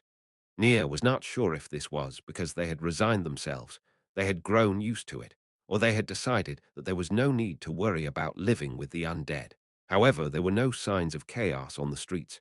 At times, she even heard the sound of children laughing. This is much better compared to Jaldabaoth, I guess. Just then, Remedios suddenly halted her horse. Since their leader, who was traveling at the group's head, had stopped, the rest of them had no choice but to follow suit. "Excuse me, Dwarfsan. May I ask you a few questions?" Remedios was addressing 3 dwarves who were working by the side of the road. There were also 3 skeletons performing earthworks under the dwarves' orders. The culture shock she had received after entering the city was so great that she now thought little of seeing skeletons. There was even a hint of relief in her mind, which came from seeing an opponent which even she could win against. "What? Who are you guys? Which country do you hail from? I apologize for speaking from horseback. However, we are from the Holy Kingdom, and we are looking for the inn known as the Shining Gold Pavilion. May we ask how to get there?" Shining Gold Pavilion. Ah, that's a classy place. The dwarves gave them rough directions. However, it differed slightly from what the gate guards had told them, and it felt like they were being sent slightly off course. However, her real objective was not asking directions. "I see. Thank you very much." Gustav give them a token of appreciation. Gustav dismounted from his horse and produced a small pouch of coins. "You do know all we did was give directions, right? It's fine. After all, we've interrupted your work." "Really? Well, sorry about that." The dwarves accepted Gustav's gift and smiled. "Well, when we get some good grub with this, we'll thank the men and women of the Holy Kingdom for it." "No, there's no need, speaking of which. What are you doing here?"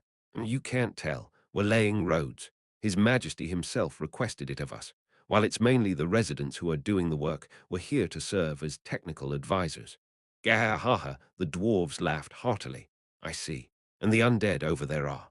There are skeletons that His Majesty lent us, can't you tell? Ah, honestly, you can't beat the undead when it comes to pure manual labor. It's certainly changed my view of them. Controlling the undead. How it's not like there's anything surprising about it, well, I guess it can't be helped because you're travelers. Still, it's only to be expected in the Sorcerer Kingdom, no. I've heard that the undead are showing their stuff in the nearby villages. After all, they can complete tedious chores like planting and so on with just an order. I mean, look, the undead don't tire, they don't sleep, and they don't eat. In addition, they also understand what we want to say, so they do fantastically when given a task within their means. Things being what they are, you don't even need to work like a dog anymore. Even our country's starting to make use of them too. By your country, you mean a nation of dwarves separate from the Sorcerer Kingdom? Oh yes, that's where we come from, but now we stay in the Sorcerer Kingdom's demi-human district. Demi-human district. Yup. It's where all the races who aren't human live. They say it used to be the paupers district of this city, but it was torn down. Then it was rebuilt in order to let races of all kinds live comfortable lives. Well, it might be a while before it's complete, but work on the dwellings for races smaller than you humans like we dwarves, for instance, has already begun. Originally, we came here to take charge of that building work. The dwarf's colleague jumped into the conversation. "I see. But if the paupers district was torn down, where did the original residents go?" Remedios' eyes went to the undead. "We're not too sure, but I think they were sent to villages or something. There's a lot of ruined, abandoned villages around this city, and I heard they were sent there to rebuild them and work the fields. That's where being able to command the undead comes in handy. If I am not wrong, they've begun large-scale farming with the undead, or something. That's why food prices in this country are pretty cheap. It doesn't matter that it's cheap. The important thing is that it's good. And the wine. Oh, I fattened right up after moving to this city. If I go back all plump like this, my wife's going to yell, 'Where's my share?' At me. It'd better slim down before returning home." "Ah, we really lucked out in the lottery." Gahaha, the dwarves laughed again.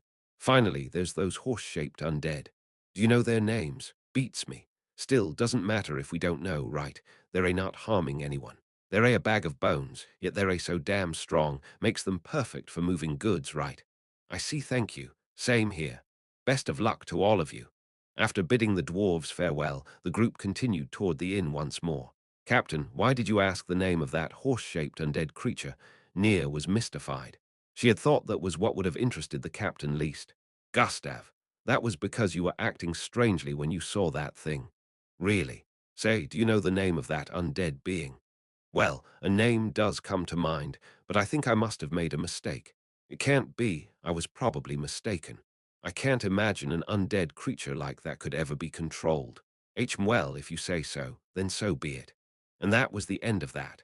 Before long, the instructions they had followed brought them before a luxurious inn, probably the shining gold pavilion which the gate guards had recommended to them. While its name was written on the signboard, the kingdom's script was different from that of the Holy Kingdom, so they could only make a rough guess at what it said. The kingdom and the empire had once been the same country, so there were many similarities between them. But the Holy Kingdom had never been tied to either of those countries, so they differed greatly. Gustav, go ahead before us and book our rooms. Understood. Or you too with me. Gustav brought two paladins with him to the inn. Several minutes later, one of them returned. Captain, we've successfully booked the rooms. The stables are behind the inn, so they'd like us to bring the horses there. All right, I understand. Squire Baraja, bring the horses over. Understood. She tied the horses' reins to a tree in front of the inn, and then she led them to the stables one at a time. Taking care of horses was a squire's job, but the inn was also obliged to help out as well, and so Nia accepted their goodwill and entered the inn. She smelled a fragrance in the air and thought, maybe this is to prevent the stink of the stables from getting in. Was it from some kind of fragrant wood or perfume? From the outside, it seemed to be of the same grade as the inn from the kingdom, but after seeing the interior, it might have well been a rank above the latter. She even felt a little embarrassed walking around inside it with her body that was dirty bathing for them, was essentially just rinsing with water, until they thought they did not stink from their long travels. Nia stepped forward to the room which the inn staff had told her about and knocked on the door. Who is it? Squire Nia Baraja. In front of the door stood a paladin, still in armor. The discrepancy between the Irantal they imagined and what they had actually seen made them feel that resting would be a waste of time, and so they had decided to take action without delay. You've come just in time.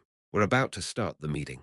While she wondered if she needed to take part, it did no good to ask too much.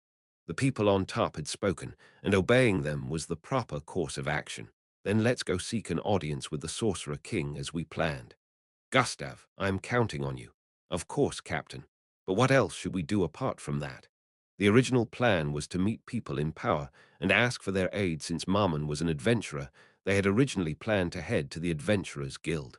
However, according to Rurarius, the Adventurers Guild now was essentially closed down, and requests were handled by the Sorcerer King's underlings. Let's drop by the guild anyway. Let's see if we can't entice some idle adventurers who can come to the Holy Kingdom. I understand. In that case, Gustav gave orders to two paladins, and they immediately sprang into motion. Nia wondered what kind of task she would be given. Usually, it was a squire's job to polish the paladins' armor and swords, do their laundry, among other sundry tasks. Ironing and arranging their rumpled clothes was also part of that. Most paladins now should have gone through such experiences. Although that might not be the case for our incredibly talented captain, who directly became a paladin. Then how about the others? Will they wait within the inn? When I was gathering rumors in the kingdom, I was led to believe that this would be a grim and dark city. However, it's far more ordinary than I expected. I trust letting a few people outside would not pose a problem. While it's hard to tell at this stage, I believe there should be no sudden danger in that. Is that so?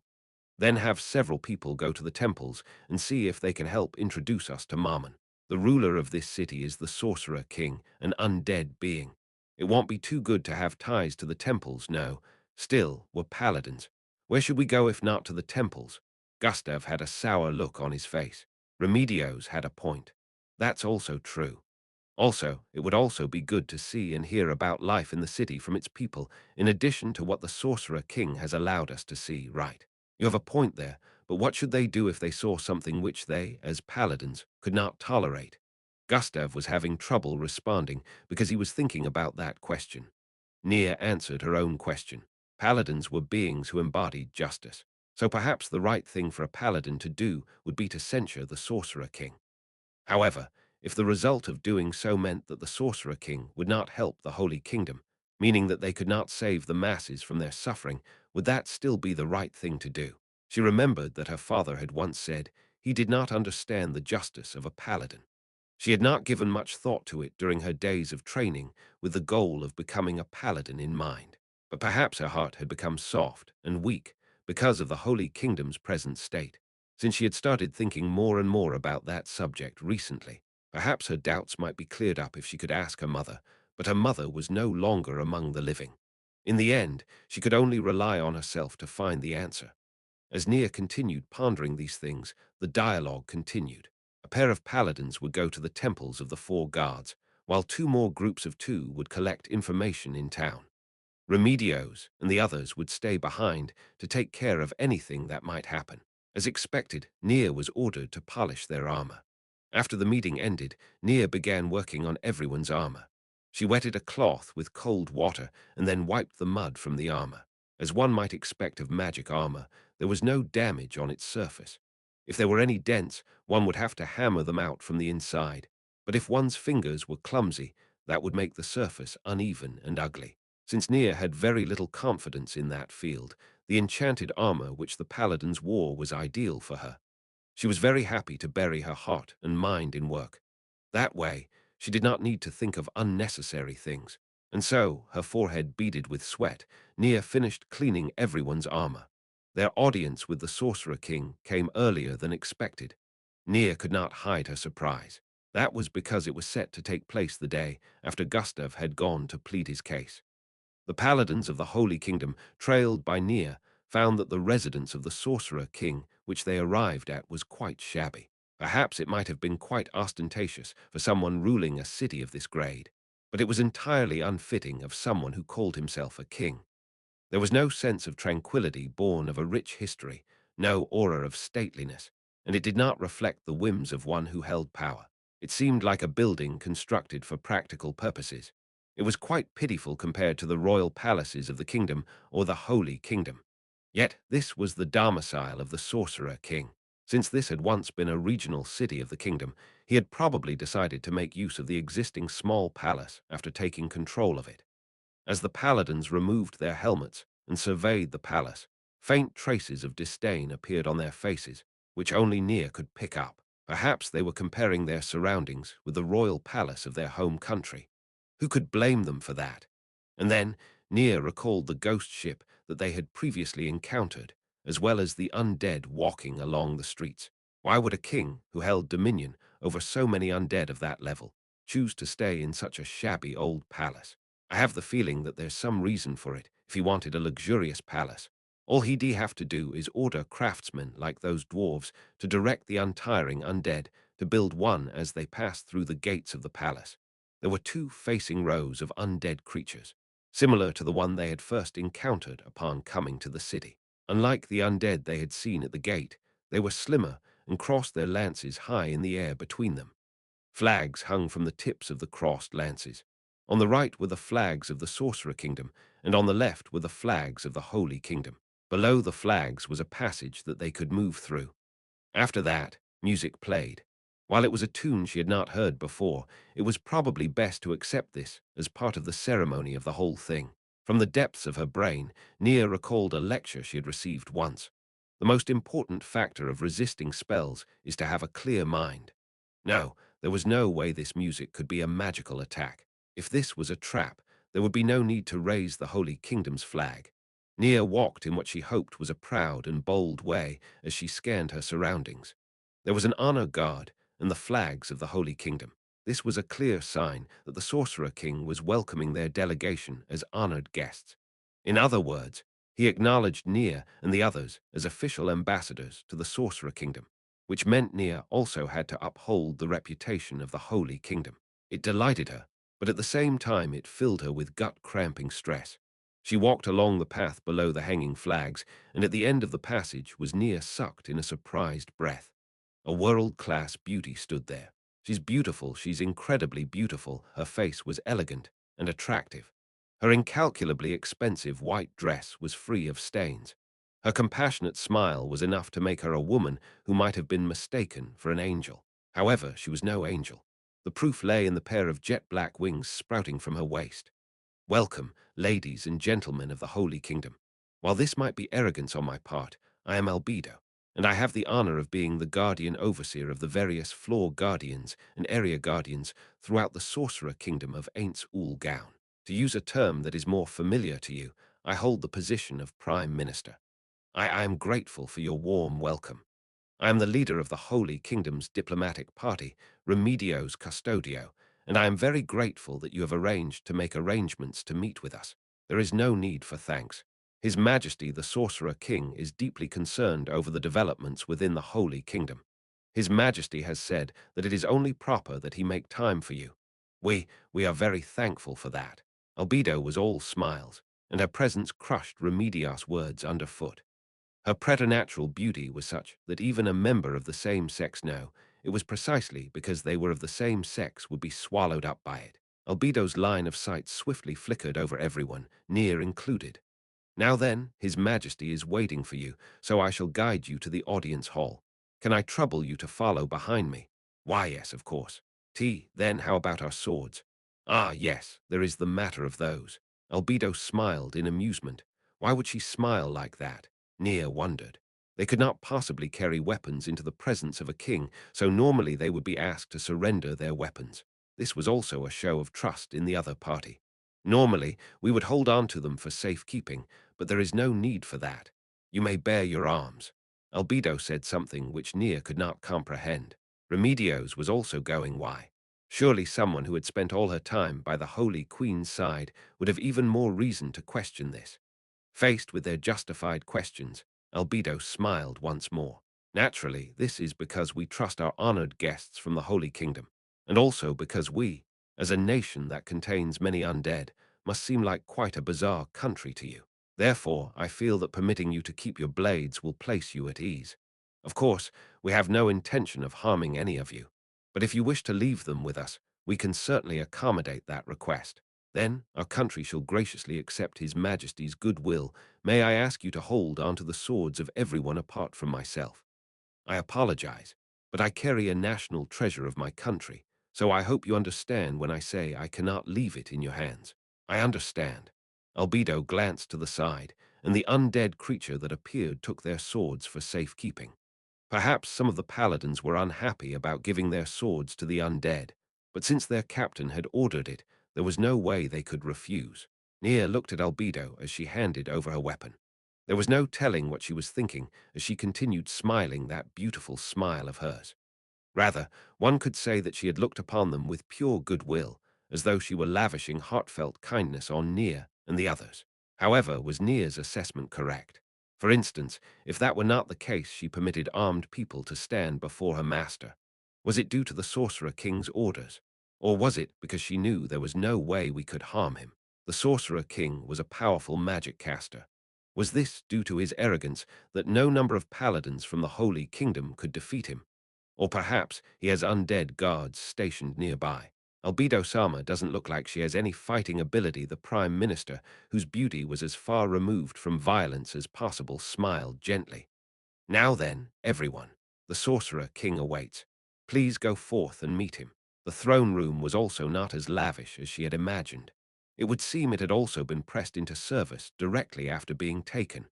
However, the throne itself glittered brightly. One could say it shone with a golden radiance. Surely it was not forged of solid gold. It must have been gilded with gold foil. But even so, one could see how much effort and expense it must have taken to do so, given the size of the throne. In addition, the flag behind the throne was just as impressive. There was no telling what had been used to weave it, but there was a depth to its hue that its simple black color could not properly express. A slight alteration to the light levels might make one think that it was a deep purple. "Please enter, Your Majesty." Everyone, bow, Remedios commanded. Paladins are bowing to the undead. While Nia was surprised by how Remedios could make a decision like that, she offered no resistance as she fell to one knee and lowered her head. She had learned this ceremonial practice because she was a squire. That said, her experience with meeting kings was limited to when she had glimpsed the Holy King once as a squire. She lowered her head as she moved her eyes, frantically stealing glances at the paladins around her. It seems everything's fine. Of course, that was a decision made based on looking at their backs. Perhaps if she looked at them head-on, they might differ slightly from herself. "It'll be fine. I wasn't scolded by anyone even in front of the Holy King Sama. Dad said I did well too, and he even praised me." Announcing the arrival of His Majesty, Ainz Ooal Gown. As Albedo spoke from where she stood ahead of and to the side of their group, Nia heard a very faint sound that only she could pick up, like that of tearing paper, followed by the sound of footsteps and a gatson sound of something hard striking the ground. Soon she sensed someone sitting upon the throne. His Majesty grants you leave to raise your heads. It was very difficult to breathe during this time. Looking up too early or too late would be a breach of etiquette. After a delay of a few seconds, she silently raised her head. And then the being in front of Nia captured her attention. He's the Sorcerer King. Ainz Ooal Gown. His face was that of a bear skull. Points of red light blazed within his eye sockets. Truly, his appearance fitted one of the undead. However, Nia knew he was something else entirely. The first thing which surprised her was his clothes. He was dressed more richly than a noble would be at the feast to celebrate the inheritance of his title. The length of his vestments and the spread of their hem seemed very comfortable, and his sleeves were surprisingly loose. The hem and sleeves were made of spotless white fabric, and they were lightly decorated with gold and purple. It was bound up at the waist with a sash, but it did not seem strange at all. Bizarre as it might be, it exuded an exotic flavor, and beautiful was the only word she could use to describe it. After that, he wore gloves that were colored the same as his garments, fitted with metal plates that sparkled in all the colors of the rainbow. One of his hands held a mystic staff, which looked like 7 serpents coiling around each other. That must have been the source of the hard sound from earlier. However, it was the halo of obsidian radiance from behind him that was truly surprising. Is he really one of the undead? No way in Nia's mind. The undead were creatures like zombies, skeletons, ghasts, and other such creatures. In that case, the Sorcerer King could not possibly be described as one of the undead in Nia's eyes. Mysteriously enough, his skeletal face did not frighten her. In fact, one could even say he had an air of purity and divinity about him. He was a powerful being, a fearsome being, a being whose power exceeded the capacity of the human mind to grasp. In other words, he was a supreme being. Nia forgot Albedo, who stood beside the throne, and looked repeatedly upon the Sorcerer King. What brought her back to her senses was the Sorcerer King's voice, which said, "Well then, you have come a long way from the Holy Kingdom, Custodio Dono, and you ladies and gentlemen of the Paladin Order. Thank you very much, Your Majesty. While we could have organized a banquet of welcome for you, I trust none of you are in the mood for such a thing. Therefore, I have taken the time out of my busy schedule to arrange an audience with you. That being the case, rather than wasting time to no use by beating around the bush and bandying insincere flattery, let us be frank with each other. I trust there are no objections. Not at all, Your Majesty. Very well. Then tell me the present state of the Holy Kingdom. Speaking without deception or omission will allow we in the Sorcerer Kingdom to better aid you." After Remedios indicated her understanding, she poured her heart out regarding the state of the Holy Kingdom. Nia did not understand the reasoning that Remedios followed which led her to be so forthcoming, although it was very likely that Remedios felt thinking itself was troublesome. The contents of her spiel were just like what Gustav had told Blue Rose, and she ended by saying that the situation on the front lines was in a tense state. She probably did not want to say something like the Holy Kingdom was on the eve of destruction to another country, much less to an undead king. I see, I see.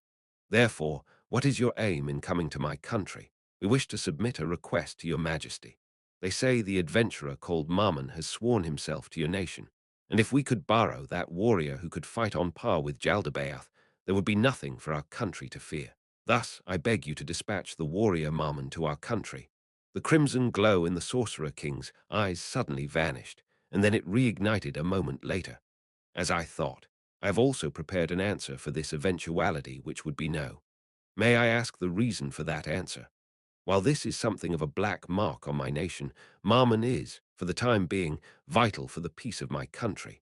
It is precisely because he is around that the people can live with their hearts at ease. But do you not command legions of the undead, your majesty? Hu, the Sorcerer King laughed quietly. It would seem you ladies and gentlemen of the Holy Kingdom have seen my undead forces and deemed them quite satisfactory. Then, will you not accept a loan of these undead troops in place of Marmon? I trust you have all seen that all the undead I command are quite potent. They ought to be able to eliminate mere demi-humans.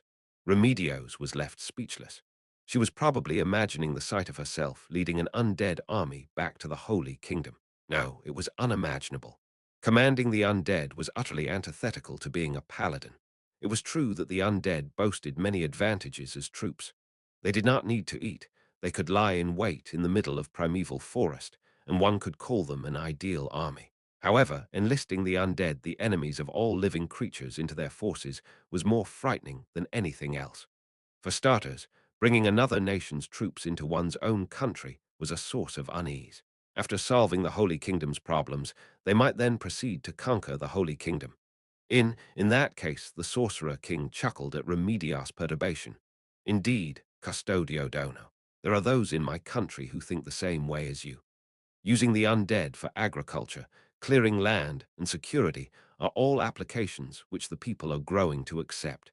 But unfortunately, those among my citizens who have little contact with these activities have not come to fully accept them yet.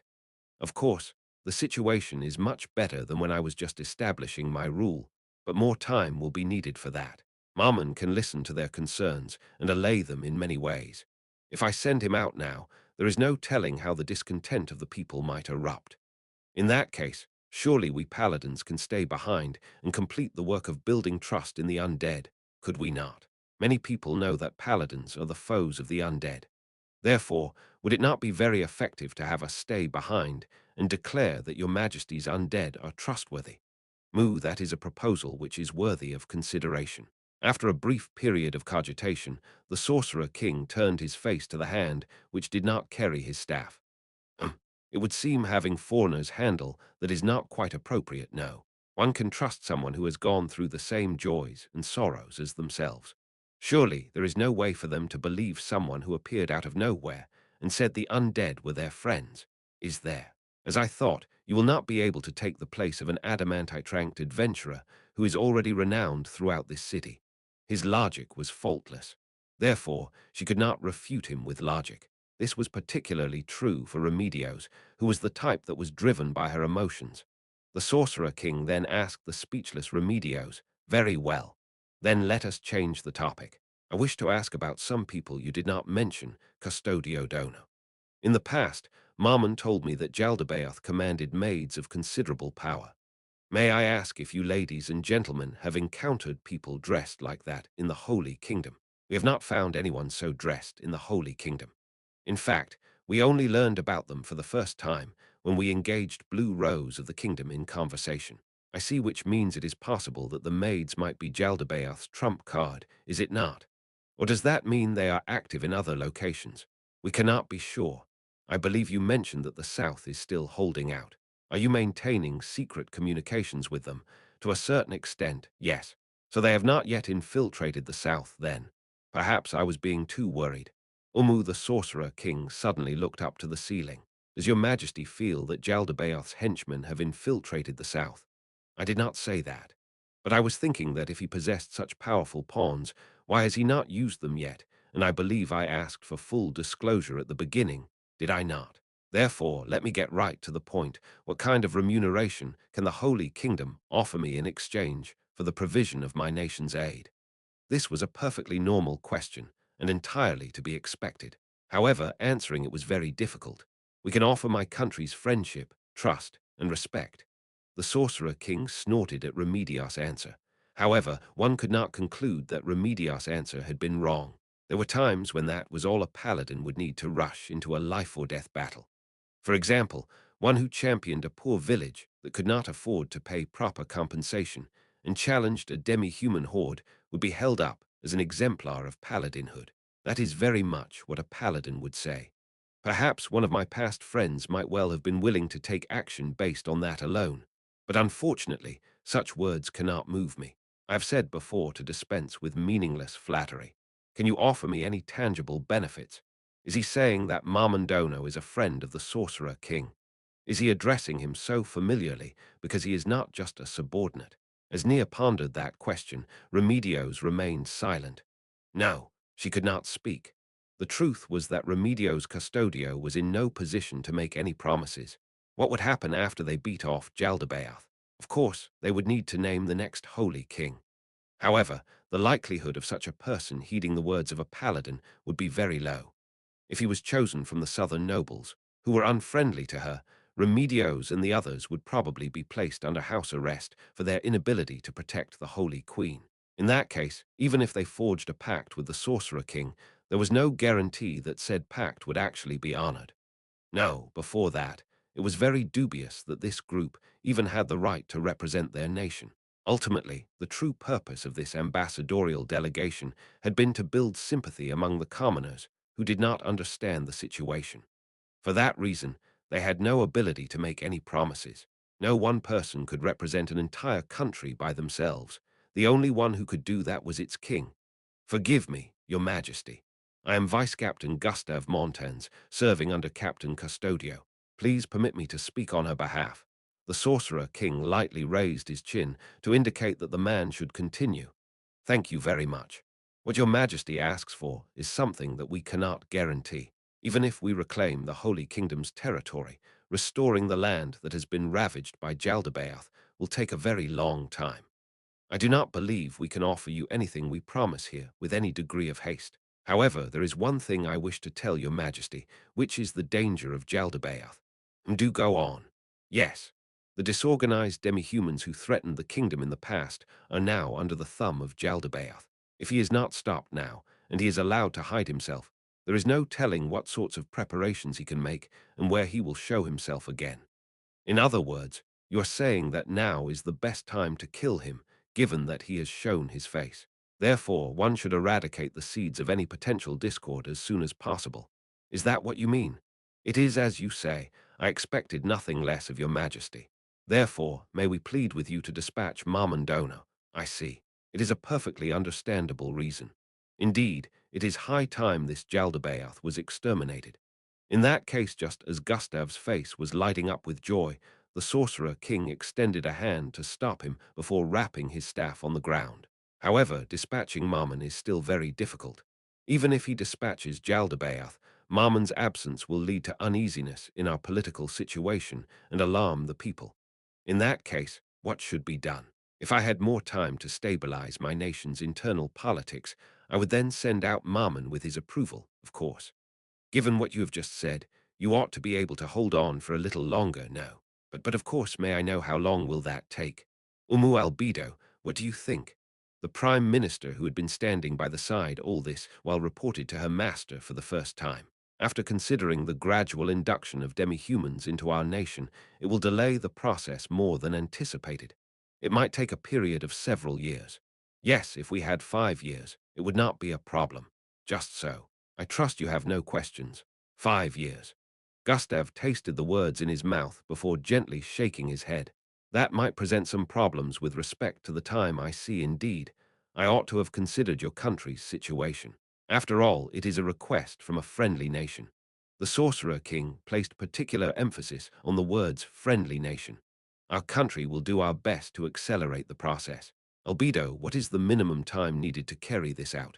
In that case, how about 3 years? However, that might lead to unrest in our country. That cannot be helped. We're saving a friendly country, after all. I suppose there will be some loss of life on our part, well, metaphorically speaking.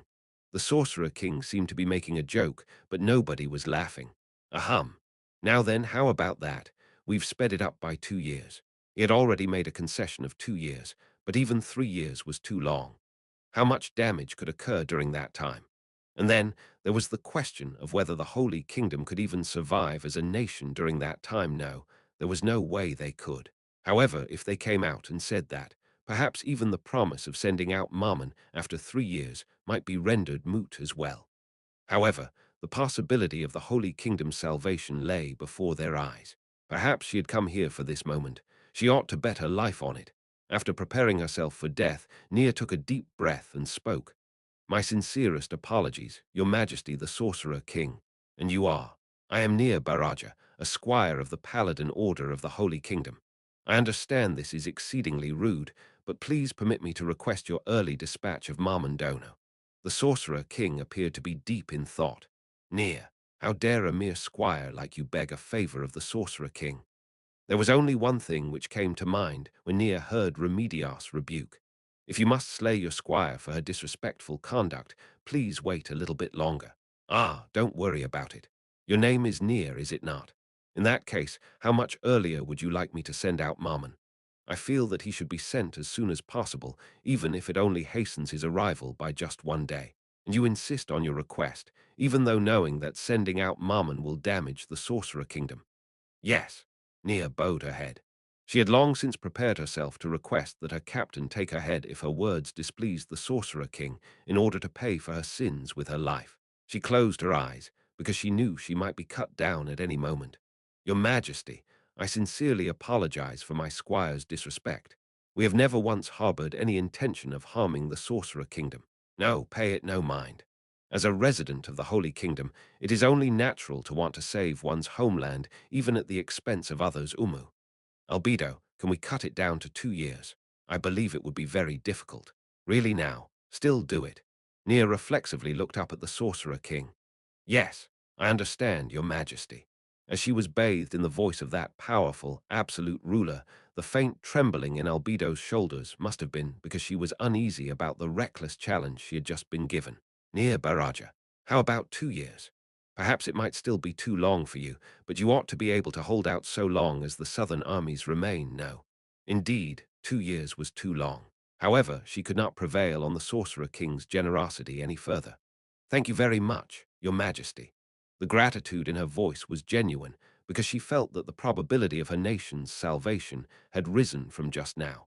After that, Remedios bowed her head. Thank you very much, Your Majesty. We are deeply grateful that you have acceded to our squire's request. It is fine. Captain Custodio, you have a good woman under you.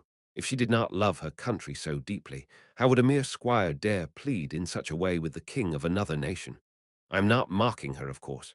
No, I am certain she must be overjoyed by your Majesty's words. Is that so? Then that will be all. This has been a beneficial dialogue, announcing the departure of His Majesty, the Sorcerer King. Nia bowed her head in response to Albedo's words. Once again, the staff rapped along the ground in time with his footsteps, the same way it had when he had entered.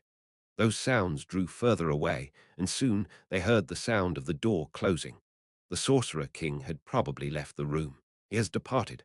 When Nia raised her head, she saw a slightly red-cheeked Albedo smiling and saying then, "Please allow me to escort you outside." Nia had prepared herself to be scolded by Remedios, and sure enough, after they returned to the inn, it came. Do you know what you've done?" Remedios' face was red as she closed in on Nia. Vice-Captain Gustav hurriedly held out his arms and stepped between Nia and the captain. "Captain Custodio, a moment, please. There is no denying the Squire Baraja's actions were those of a rogue, but ultimately she saved us a year of waiting. Is that not something worthy of praise? What nonsense are you talking about? The whole thing might go up in smoke because of her. Also, you want me to praise her for acting on her own? Are you kidding me? I sincerely apologize." Nia bowed her head as she apologized with heartfelt sincerity. "Are you really sorry for this?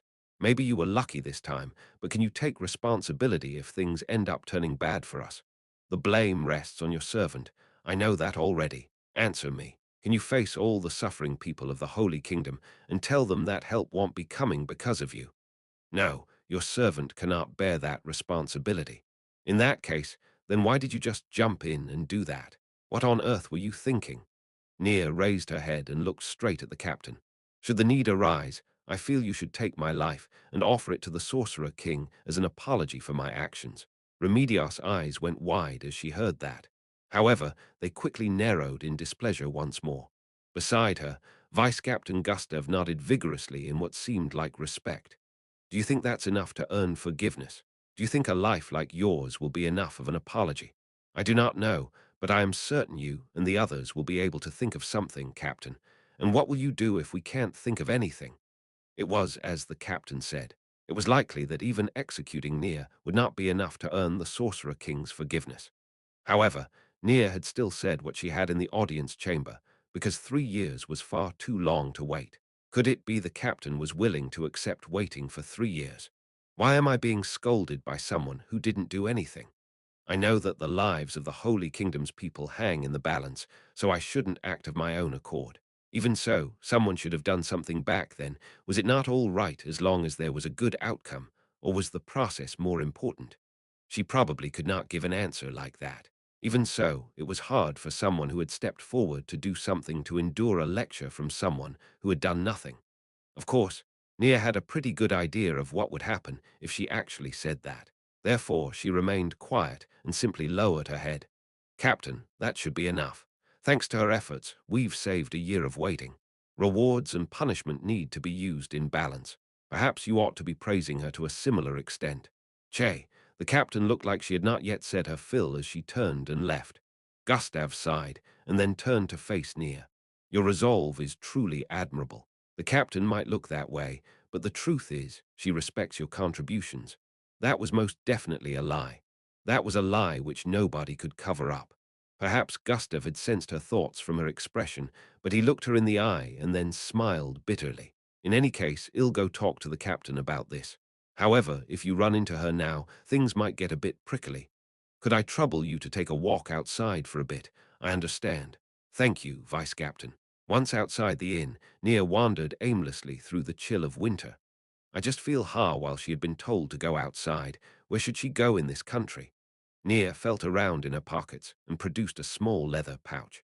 There was little money inside, just a few copper and silver coins from the Holy Kingdom. If those could not be used, Nia still had a trading gold coin. It would be more than enough to get a meal. However, this gold coin was the very last piece of pocket money Nia's parents had given her.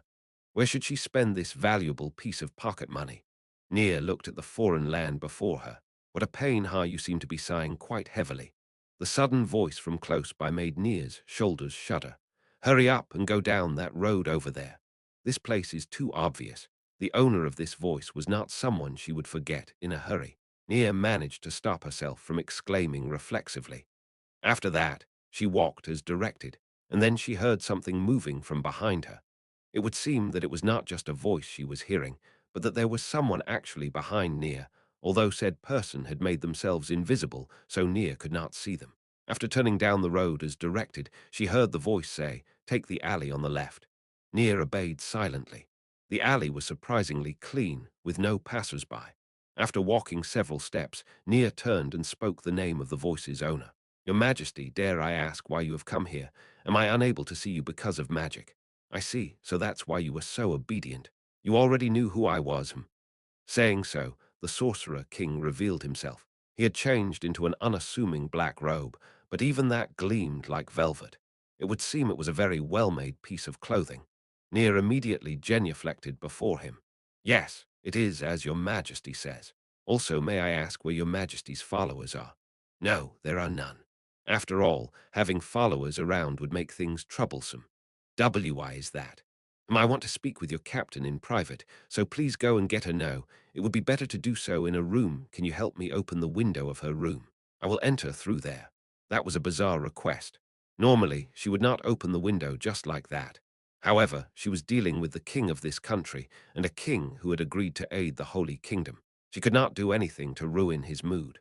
The word assassination briefly flashed through Nia's mind, but if the Sorcerer King had wanted to do that, he could have done so in the audience chamber. Of course, this might be someone masquerading as the Sorcerer King. However, the person before her had the form of an imposing ruler, so he was unmistakably the Sorcerer King from back then. Every move he made was something that was only possible by someone who was a born ruler. Should she trust him or not? Nia pondered this and chose the former. Understood. I shall do so immediately. Come to think of it, were you sent out on a mission? If that was the case, I ought to apologize to your captain. Nia's eyes met those of the Sorcerer King. If it was not a mission, then this must be your own free time now. In that case, it is very valuable. I should apologize to you for taking up your precious rest time by making you do things.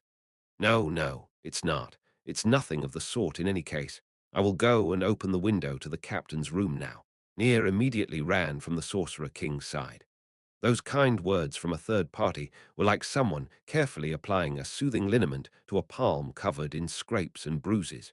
They seeped into Nia's heart, and they surprised her. Nia ran with all her might, and swiftly returned to the inn. Of course, running was not permitted inside a high-end establishment like this, but that was no reason for Nia to slowly walk around. All she could do was move as quickly as she could without causing any offense, but despite all that, she could feel icy glares directed at her by the inn staff. In the end, however, Nia finally reached the captain's room. Nia immediately knocked on the door, and then found it was locked when she tried the handle. A chill ran through Nia's heart as she realized she had been ostracized. But now was not the time to worry about that sort of thing. I am Squire near Baraja. Please open the door. The door clicked, and a paladin showed his face from behind it. Forgive me, she said. Now was not the time to observe each and every point of etiquette. Nia then turned to Remedios, who was within the room, and said, "The Sorcerer King wishes to speak to you in private, Captain." Nia could sense everyone's eyes looking behind her back. "No, that's not it. He's not there." Saying so, Nia strode over to the window and opened it. As expected of a high-class establishment, the windows slid smoothly open without any trace of jamming. What the hell? From a third party's perspective, this was a sudden, rash outburst. It was only natural that a paladin would bellow at her. It was even less tolerable for a paladin who had once been placed in charge of the Holy Queen's security. However, Nia ignored them as she leaned her upper body out of the window and waved to the Sorcerer King, who ought to be outside. After that, Nia was dragged back in by her collar. "What are you doing, Squire Baraja? Don't just open the windows like that, and more importantly, there's no sign of the Sorcerer King." Looking back, she saw a red-faced paladin. His anger was understandable. "However, that will do, I think. She broke your rules at my behest. If blame must be assigned, then let it fall upon me." A quiet voice echoed through the room. The Sorcerer King slowly revealed himself from where he stood upon the window frame. Nia saw a paladin reaching for the longsword at his waist and frantically made to stop him. "I apologize for alarming you. I chose to come by myself because I wished to speak with you in private. While it might be somewhat rude to enter via a window, it cannot be helped for the sake of going incognito. I hope you can understand that, and I must apologize to her as well." After descending from the windowsill, the Sorcerer King surveyed the interior of the room with the regal poise of a king. "I am the Sorcerer King, Ainz Ooal Gown." Upon the mention of his name, Nia fell to one knee before anybody else. A moment later, she heard the paladins behind her simultaneously genuflecting. "Very well, you may rise. Since there is no time, is it convenient to have a word with you, Captain Custodio?" "We have no objections, your majesty." "Then please come this way." As Nia rose, she let her breath out just in time to meet the eyes of the Sorcerer King, who had turned around. Of course, there were no eyeballs in the Sorcerer King's eye sockets, so saying she gazed into his eyes was purely Nia's imagination. "Will that squire not be taking part?" "She is but a squire, your majesty." "Was she not present at the audience chamber just now?" The Sorcerer King's natural tone made him sound like he genuinely did not know. However, his words contained a powerful sense of sarcasm. "Squire Baraja, come join us." "Yes." Although Nia was not very keen on taking part, for some reason she dearly wanted to know why the Sorcerer King had chosen to pay them a visit. Remedios and Gustav faced the Sorcerer King over a table, while Nia and the others stood by the walls.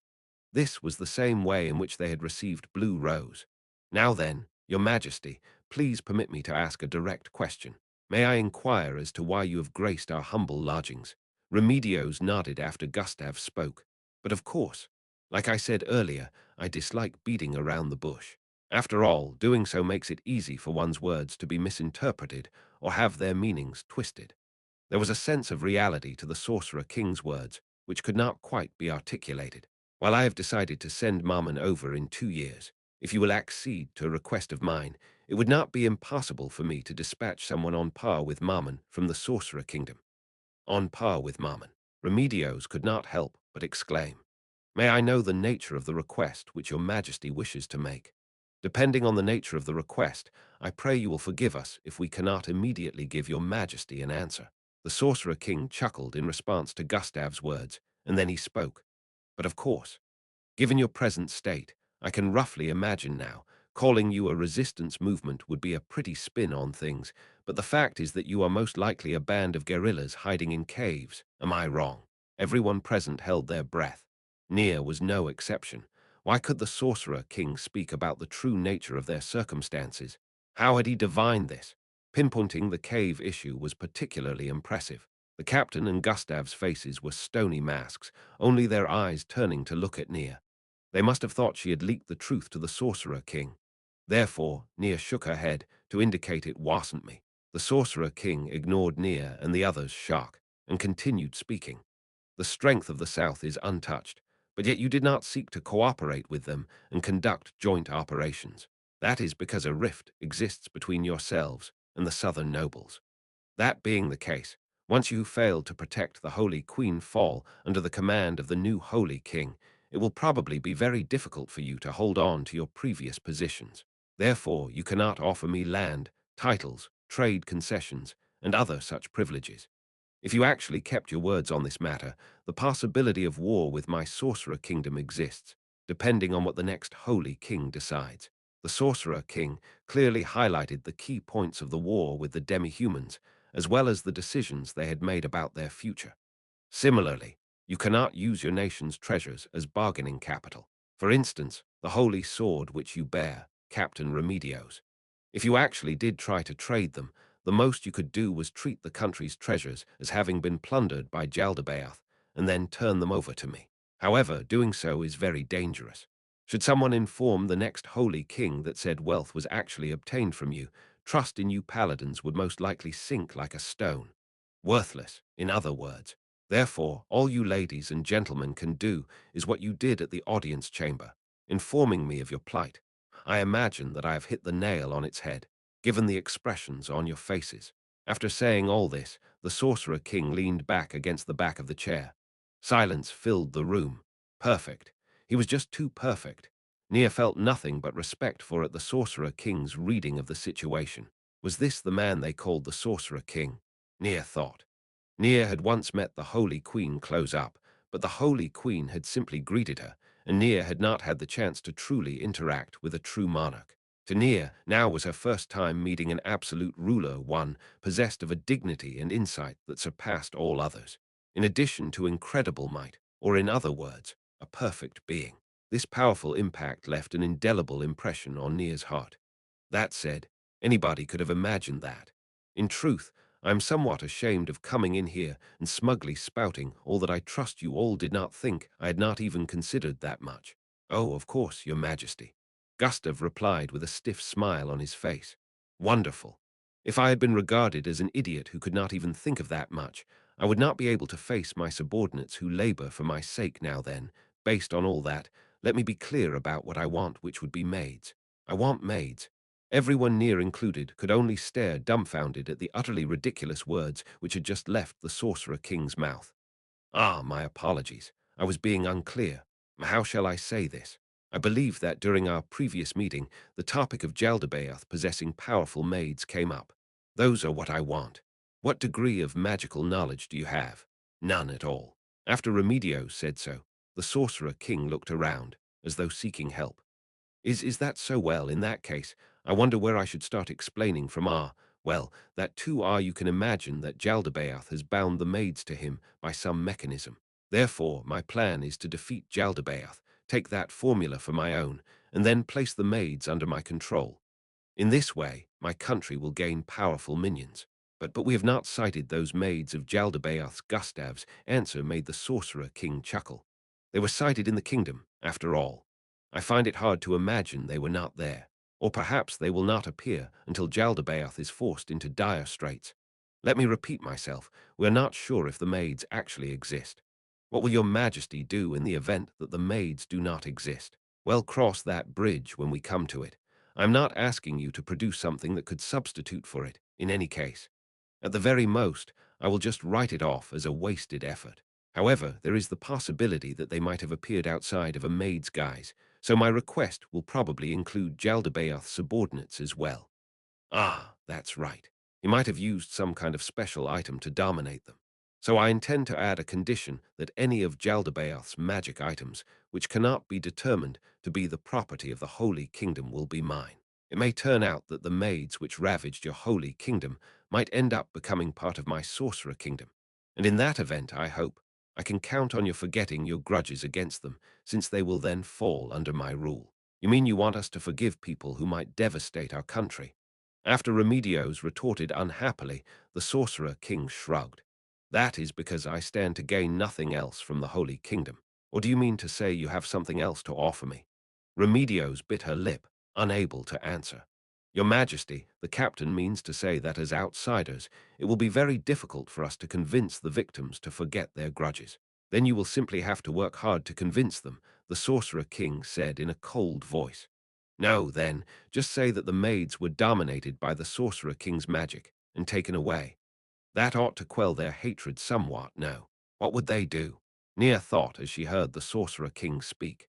If they still refused to accept the Sorcerer King's terms after he had made this many concessions to them, it was very likely that they would end up with nothing to show for it. It was plain that these were extraordinarily favorable terms for the Holy Kingdom. If they did not seize this chance, then the only word to describe them would be foolish. That would be quite vexing. Allowing those who ravage your majesty. Gustav shouted over Remedios' words. Please allow us to discuss this for a moment. Please give us some time. Do you still need to discuss matters after he's compromised this much? Even Nia felt that it would not be strange for the Sorcerer King to rebuke them. But very well. However, taking too long will cause me problems, and moving around is troublesome. You don't mind if I wait here, do you? Nia could not help but be surprised by the Sorcerer King's largesse. Thank you very much. Then we shall quickly discuss things. I pray you will be patient, despite the disservice we do you. That's fine. Go talk it out. The two of them rose to leave, and then they returned with surprising swiftness. No, they had already reached the conclusion from the beginning. Forgive the delay, your majesty. Oh no, go ahead and discuss more, it's fine. Well then, how goes it? Yes, our conclusion is that we will abide by all of your majesty's terms. I'm not asking you to obey me. I am simply making a trade. Well, that doesn't matter. Now then, while we should put it in writing, I lack the necessary equipment and stamps. Let us discuss this later. You don't mind if I use the kingdom's writing? No. There are people here who can read it, so it is fine. Then, may I trouble you to introduce us to the person who is on par with Mammon? Ah, he is standing before you right now, in other words, myself. Silence filled the room once more, and Nia and the others were unable to speak as they stared. After blinking several times, their brains finally regained the ability to function. Your Majesty is as strong as Mammon. Remedios' words made Nia freeze in place, but there was a man who had made a move because of these words. Please, please wait a moment, Captain. There's something else we need to ask His Majesty before this.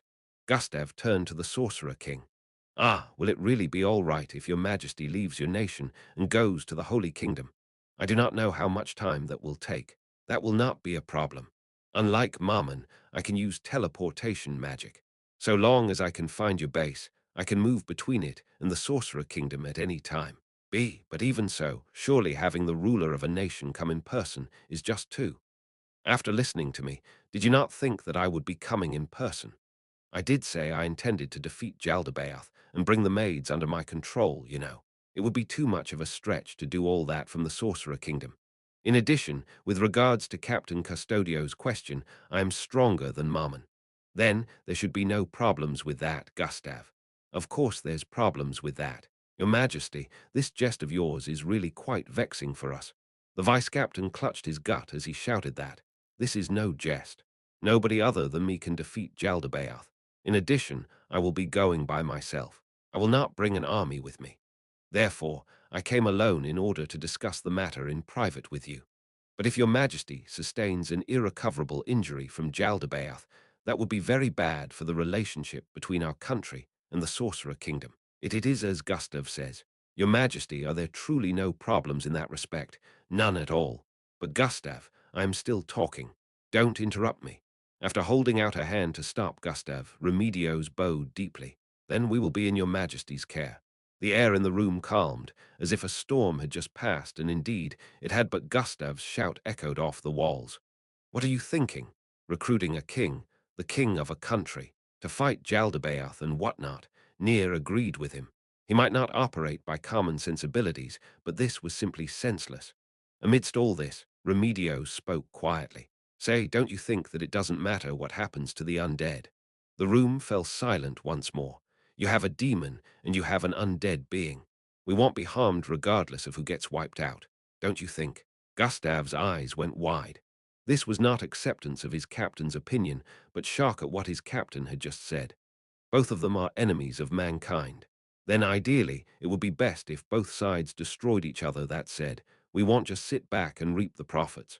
Even if the Sorcerer King is wounded unto death by Jaldabaoth, we will not take advantage of his plight. However, that is all. Remedios' voice grew louder. Captain, if the Sorcerer King, who controls so many undead, is destroyed, Then when these undead are freed, will it not cause an incredible amount of havoc? When the time comes, the kingdom, the empire, and the theocracy will cushion the blow. Of course, we will do our best to aid them as well, but the Holy Kingdom has been too badly ravaged by Jaldabaoth. Until our country recovers its strength, all we can do is cheer them on from that point of view. Our country stands to gain the most from a clash between Jaldabaoth and the Sorcerer King Captain. Gustav's face was stone as he spoke. How is this justice? It is. It's all for the sake of our nation. It is to save the people who suffer the most. It isn't like I hope that the seeds of suffering will spread to other countries. I also wish for the victory of the Sorcerer Kingdom as it assists the Holy Kingdom. Who is this? Nia thought as she looked at Remedios, who was saying all this in a calm, even tone. Was this really the captain of the paladins of the Holy Kingdom, Remedios Custodio? Nia was not too clear about her situation. After all, she had always been looking at her from afar. However, she felt that this was a completely different person from the captain she had heard of. Gustav, you don't object, right? If you can accept this, then we ought to consider our next move. Our next move, you say? We have to think about how to properly make use of the Sorcerer King. A chill ran down Nia's spine. Why am I hearing a conversation like this? Nia thought. No, she was not alone. Peering around, she saw that the paladins standing near her all had the same expression on their faces. Nia must have looked the same way too. Gustav, do you have any ideas? No, no, not at all. Shouldn't we think about what we should do after bringing the Sorcerer King back with us? Well, if the Sorcerer King isn't all talk, and he really can fight Jaldabaoth, how about retaking the capital? And then we can ask him to defeat Jaldabaoth right after that. That would be bad. His Majesty has said that he intends to defeat Jaldabaoth, claim the maids for himself, and then return to his country. Therefore, we ought to leave defeating Jaldabaoth for last in order to reap the greatest benefits. If we follow your suggestion, Captain, we won't have the strength to defeat the leftover demi-humans. Then, what do you propose? Gustav paused to think, and then he made a suggestion. Let's increase our numbers first. In other words, we need to rescue our captured comrades from the camps. I see. An excellent idea. After all, there are important people we need to rescue. You mean the members of the royal family, right? Remedios agreed with an R. Although the Holy Queen had already perished, they had not received news that the entire royal family was dead. If one of them was still alive, perhaps they could use them as a figurehead, and perhaps gain the full cooperation of the southern nobles. Also, the nobles we can rescue will surely appreciate their liberators. Most nobles had not expressed their approval of the Holy Queen, and by the captain's reckoning, there was nobody there who liked her. However, there ought to be some northern nobles with blood ties to the southern nobles. If they did them a favor, they ought to be able to better make a formal request to the southern nobles. Remedios looked at Nia. Squire Nia, go accompany the Sorcerer King. Make sure you sway him to our side for our sakes. Ha! Ha! Please, please wait. I can't possibly serve a king or something as a squire. All you need to do is work hard on it, no. This isn't a matter of working hard. Usually she would have agreed immediately, but now she was desperately trying to refuse. This was not something she could casually accept. There must be something wrong with Remedios' head. That's right. Captain, Gustav chipped in. If we don't have someone of appropriate status to serve as his handmaiden, it'll be taken as an insult to his majesty. How many other women are there in the Liberation Army? Those women who could not fight had long since fled to the south. However, that was not to say that they did not exist. The Liberation Army still had a few women among them. Gustav was about to name some of them when the captain cut him off. We need a woman from the paladins. If I gave orders to a woman from the priesthood, what do you think the temples would do? My sister's no longer around, you know. Also, the person for this duty should be chosen from people who are present and who have heard my thoughts. Can we force this onto a third party? So instead you're pushing it onto me, right? Nia thought, but did not say. In that case, Gustav looked at the captain. I need to be fighting on the front lines, you know. Also, do you want me to go accompany the Sorcerer King? Or should we yield all authority to the Sorcerer King? Even if we're using him, we can't just go out and do that, right? There'll be problems with trust.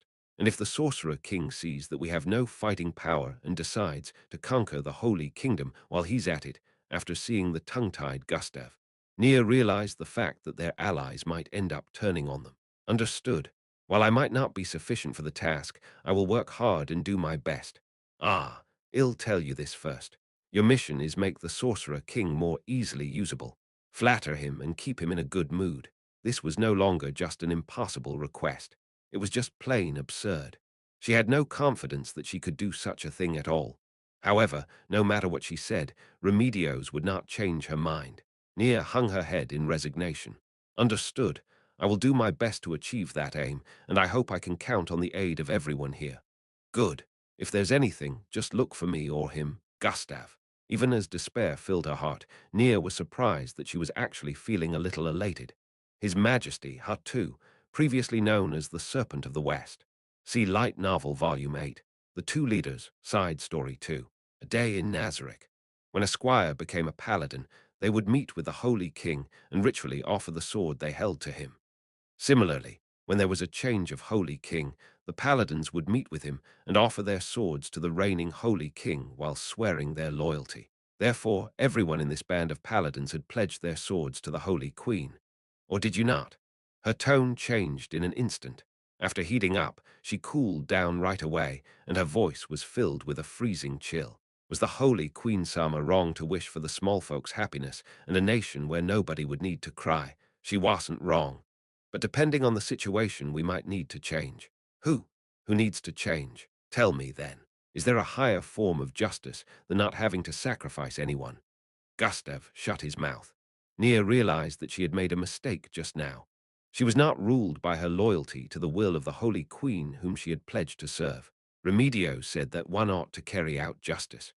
However thorny the path, however difficult it was to walk, one ought to trudge through all the difficulties in one's way and continue forward without heed for what was around oneself, sacrificing the few to save the many, and saving everyone no matter how great or small. Which of these was truly just? That much was obvious. Clearly, it was the latter. However, it was far too idealistic, and a normal person would immediately give up on it. However, even after knowing this, Remedio still insisted on saving everyone. She held firmly to an ideal that a normal person would abandon immediately. That was why she was the captain of the Paladins, the highest-ranked paladin of them all. Remedios was the only one seeking her lofty definition of justice, and those who could not understand this were the pitiful ones. Several paladins lowered their heads in shame. Perhaps they felt the same way. If one considered the Sorcerer King's justice of killing one to save 1,000 to be a king's justice, then Remedios' justice of 1 or 1,000, they are all the same, was an ideal, a shining form of justice. Both sides were just. Neither was wrong. Even so, is there no justice without strength? For instance, if Remedios were stronger, if she possessed a godlike power which Nia could not imagine, she could save the child and save the inhabitants of the city. In that case, there would not have been any problems. However, that was not the case. She was stalled here because there was no way to carry on without sacrifice. Carrying out justice requires strength. Ah, I want to become strong that way. I can wipe away Jaldabaoth's taint from this country. Forgive me for interjecting while you are at a deadlock. But you will not reach a conclusion this way. That exceptionally cold voice blew away the building heat in the air. Your Majesty, Captain Custodio, if this goes on, you will only serve to make the enemies know about the effectiveness of hostages. In my view, you will not be able to conquer this city without sacrificing anyone. Certainly not. There ought to be a better way to do this. A way where nobody needs to be sacrificed and where nobody needs to be sad. In response to that voice, which sounded like it was being bled out of her, the Sorcerer King gave a flat reply. I don't think such a way exists. We've wasted too much time. If this goes on, the past is only going to repeat itself. Remedios bit her lip tightly. A tiny rill of blood flowed down it. Then, Captain, just sacrifice that child. That, and leave the rest to me. Since so much time has passed, I doubt you will be able to resolve this with a tiny sacrifice, even if you charge in with the will to die. Is that really all right? It was Nia who could not help crying out. Your Majesty has been conserving his mana to fight Jaldabaoth. Won't using that mana make the fight against Jaldabaoth unfavorable? It is as you say, Miss Baraja. However, there is no other way in order to save more people. While I cannot possibly guarantee that there will be no losses, at the very least, there will be far fewer than if you try. How about it? Will you leave it to me? So there will still be sacrifices, unfortunately, so Captain Custodio. Remedios bowed her head and left without a word. She walked toward the city where the citizen soldiers were looking with uneasy eyes. My apologies, Your Majesty. In the captain's place, please allow me, Gustav, to beseech you to aid us. Well, it's a pointless question, but you will thank me for it, right? Everyone present was puzzled by the Sorcerer King's question, but they immediately responded in agreement. Nia did not miss the uneasiness in their hearts over why he had asked such a reasonable question. Really now? Then I will pacify the city by myself. You gentlemen should keep an eye out for any fish that slip the net and kill them or take them prisoner. Personally, I would rather take them captive in order to question them for information. Also, I will be using the undead, so don't get too excited. Saying so, the Sorcerer King set out for the city gates without waiting for an answer. Greater magic seal, mass hold species. The Sorcerer King did not stop walking as he cast his spells. After incanting those two spells, he waved a hand and conjured several flickering shadows. There were 10 of them in total. They radiated an aura unique to the undead, one which the living could not abide. Their translucent forms displayed expressions of misery. They were wraiths. Nia had once heard that they would take the shape of the species who saw them from her monster lore lectures. However, their bizarre appearances looked like three people's shadows blended together, unlike what the lectures had said. You, high wraiths. The monstrous-looking shadows followed the Sorcerer King as he walked. The grass by their feet crackled as it withered. Already brown from winter, they shriveled up rapidly as they lost their water content. Go over there and wait for my instructions. The undead moved in perfect unison, unconstrained by gravity, and they floated swiftly into the air. In seconds, the undead melted into the azure sky overhead, and the fact that she could not see them with those eyes of which she was so proud only intensified her shock. While she wondered if it was really all right not to explain in detail to those summoned undead, the Sorcerer King, who could make such perfect battle plans, would surely not have overlooked that point. Those were high wraiths. Since they are incorporeal beings, they can pass through walls and other obstacles, of course. They can't pass through things without limit. You probably don't want to know the specifics, do you?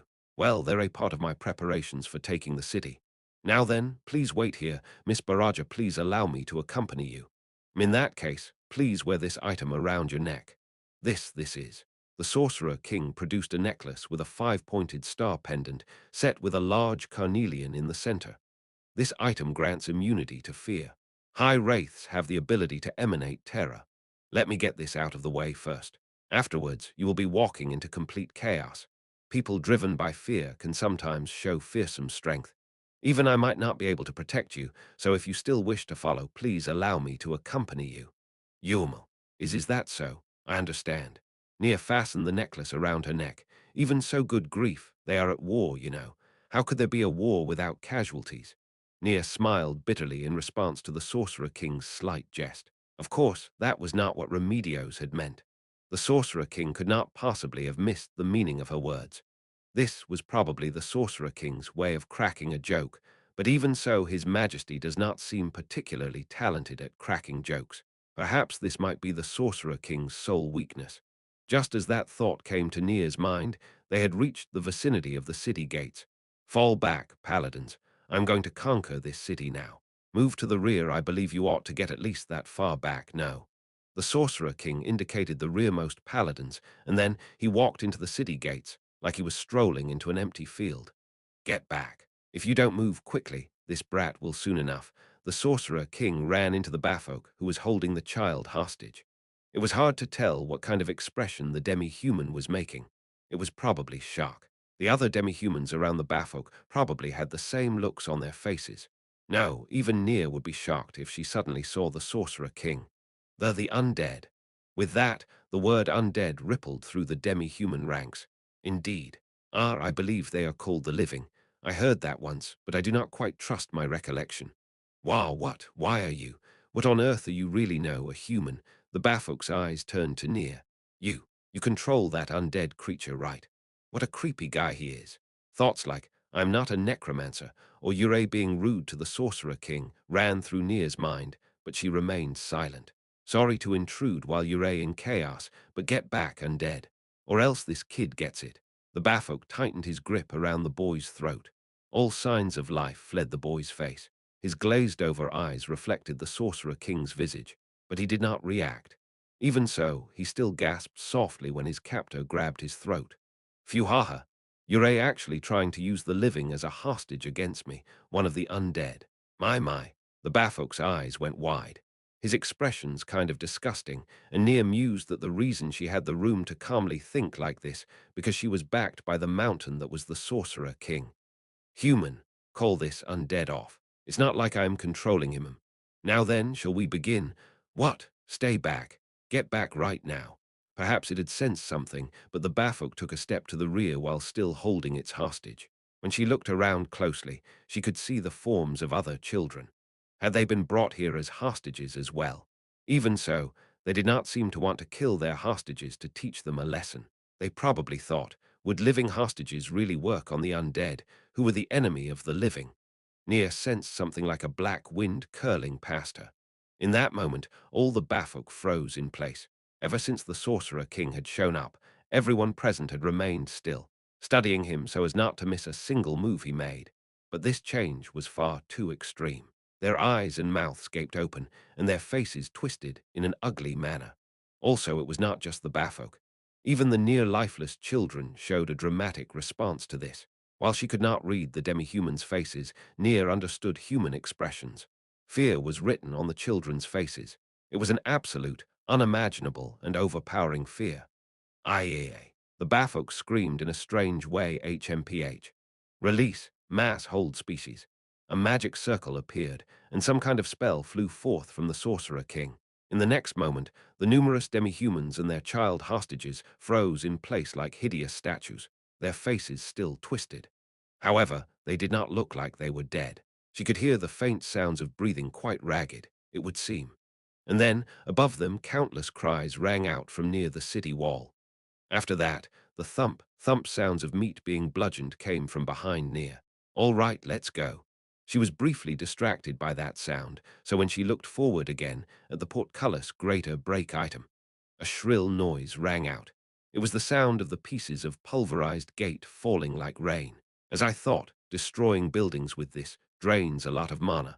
Although I didn't use it like that over there, I guess all I can do is accept the fact that I need to pick my targets for best effect.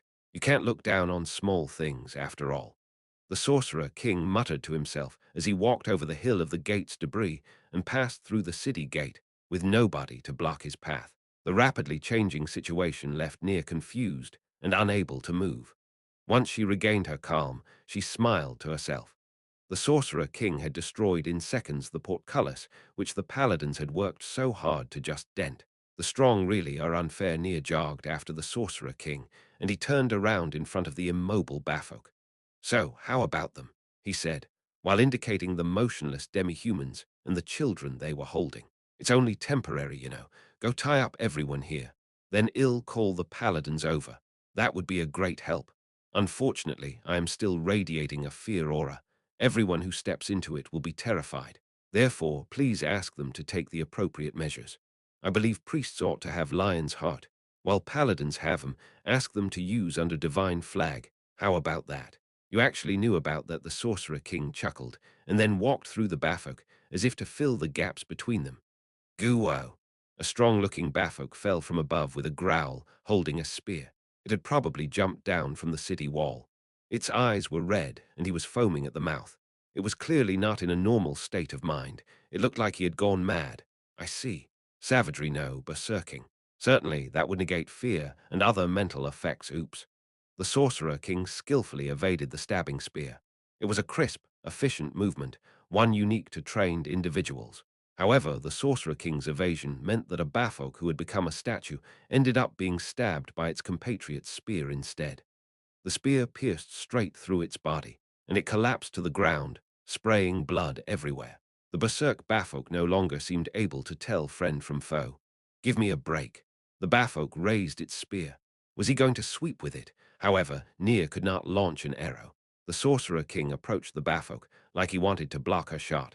Certainly, it was wise to close the distance given the spear's length. However, the Sorcerer King's next move deviated from common sense. With a swift movement, he pressed down on the Bafok's head from left and right. Perhaps it was because the Sorcerer King was surprisingly strong, but the Bafok could not escape the Sorcerer King's grasp, no matter how it thrashed. Having given up on that, the Bafok thought of something else. It gripped the front portion of the spear and drove it through the Sorcerer King. No, to be precise, it looked to Nier like it had driven the spear through him. However, the Sorcerer King did not flinch. Perhaps a defensive spell had stopped it. You're not like that troll, after all. With a sickening squitch, the Bafok's eyes popped out of its skull. This was clearly a lethal injury. No, one could say that this was even worse than a fatal wound. The Sorcerer King let go, and the Bafok collapsed on the ground. Its limbs twitched around on the ground, but it was hard to say that those movements were consciously driven. May I know what you did?" Nier nervously asked from behind, and the Sorcerer King dusted his hands off as he nonchalantly replied, "I crushed its skull." Sometimes, berserk individuals don't go down even when they're fatally injured. Still, if you destroy the brain, it should be fine still. It really was weak. Barely harder than an eggshell, are you kidding me? Nier's face twitched. His Majesty really doesn't have any gift for making jokes. All right, Miss Baraja, call the paladins. Tell them to secure this area so we can continue forward together. Yes. Nier ran back outside at top speed to where the paladins were. When she looked there, she saw several Bafok lying at the paladins' feet. Since they could not have run out from the gate, they had probably been Bafok who, in their attempt to flee the Sorcerer King, who was the source of their fear, had chosen to jump off the walls, and this was the result. After reaching the paladins, Nier hurriedly relayed the Sorcerer King's instructions. After that, she rushed back at top speed to the Sorcerer King's side. After Nier returned, the Sorcerer King said, "Then let's go," and entered the city streets. The question of why no new Bafok had come after the city gates had been breached immediately faded away. Nier heard groan after groan. It made her think that this unliving city was moaning. This is I ordered the undead I released to spread fear. This is the result. Some hostages might have been trampled in the confusion. Well, all you can do is treat it as a sad accident. Give up on them. She cast her eyes outward, and a horde of Bafok was running towards them, with desperate, probably looks on their faces. They looked just like harried prey animals, and Nier even found them a little pitiful. They must have been exposed to extraordinary fear. Otherwise, why would they run towards a being who was even more powerful than the undead creature from which they were fleeing? No signs of humans then. In that case, maximize widen magic fireball. The Sorcerer King discharged a fireball into the center of the Bafok horde, and it erupted into a massive blaze. After that vanished, demi-human bodies rained down everywhere. While waiting here might be the best thing to do, the enemy seems to have a leader.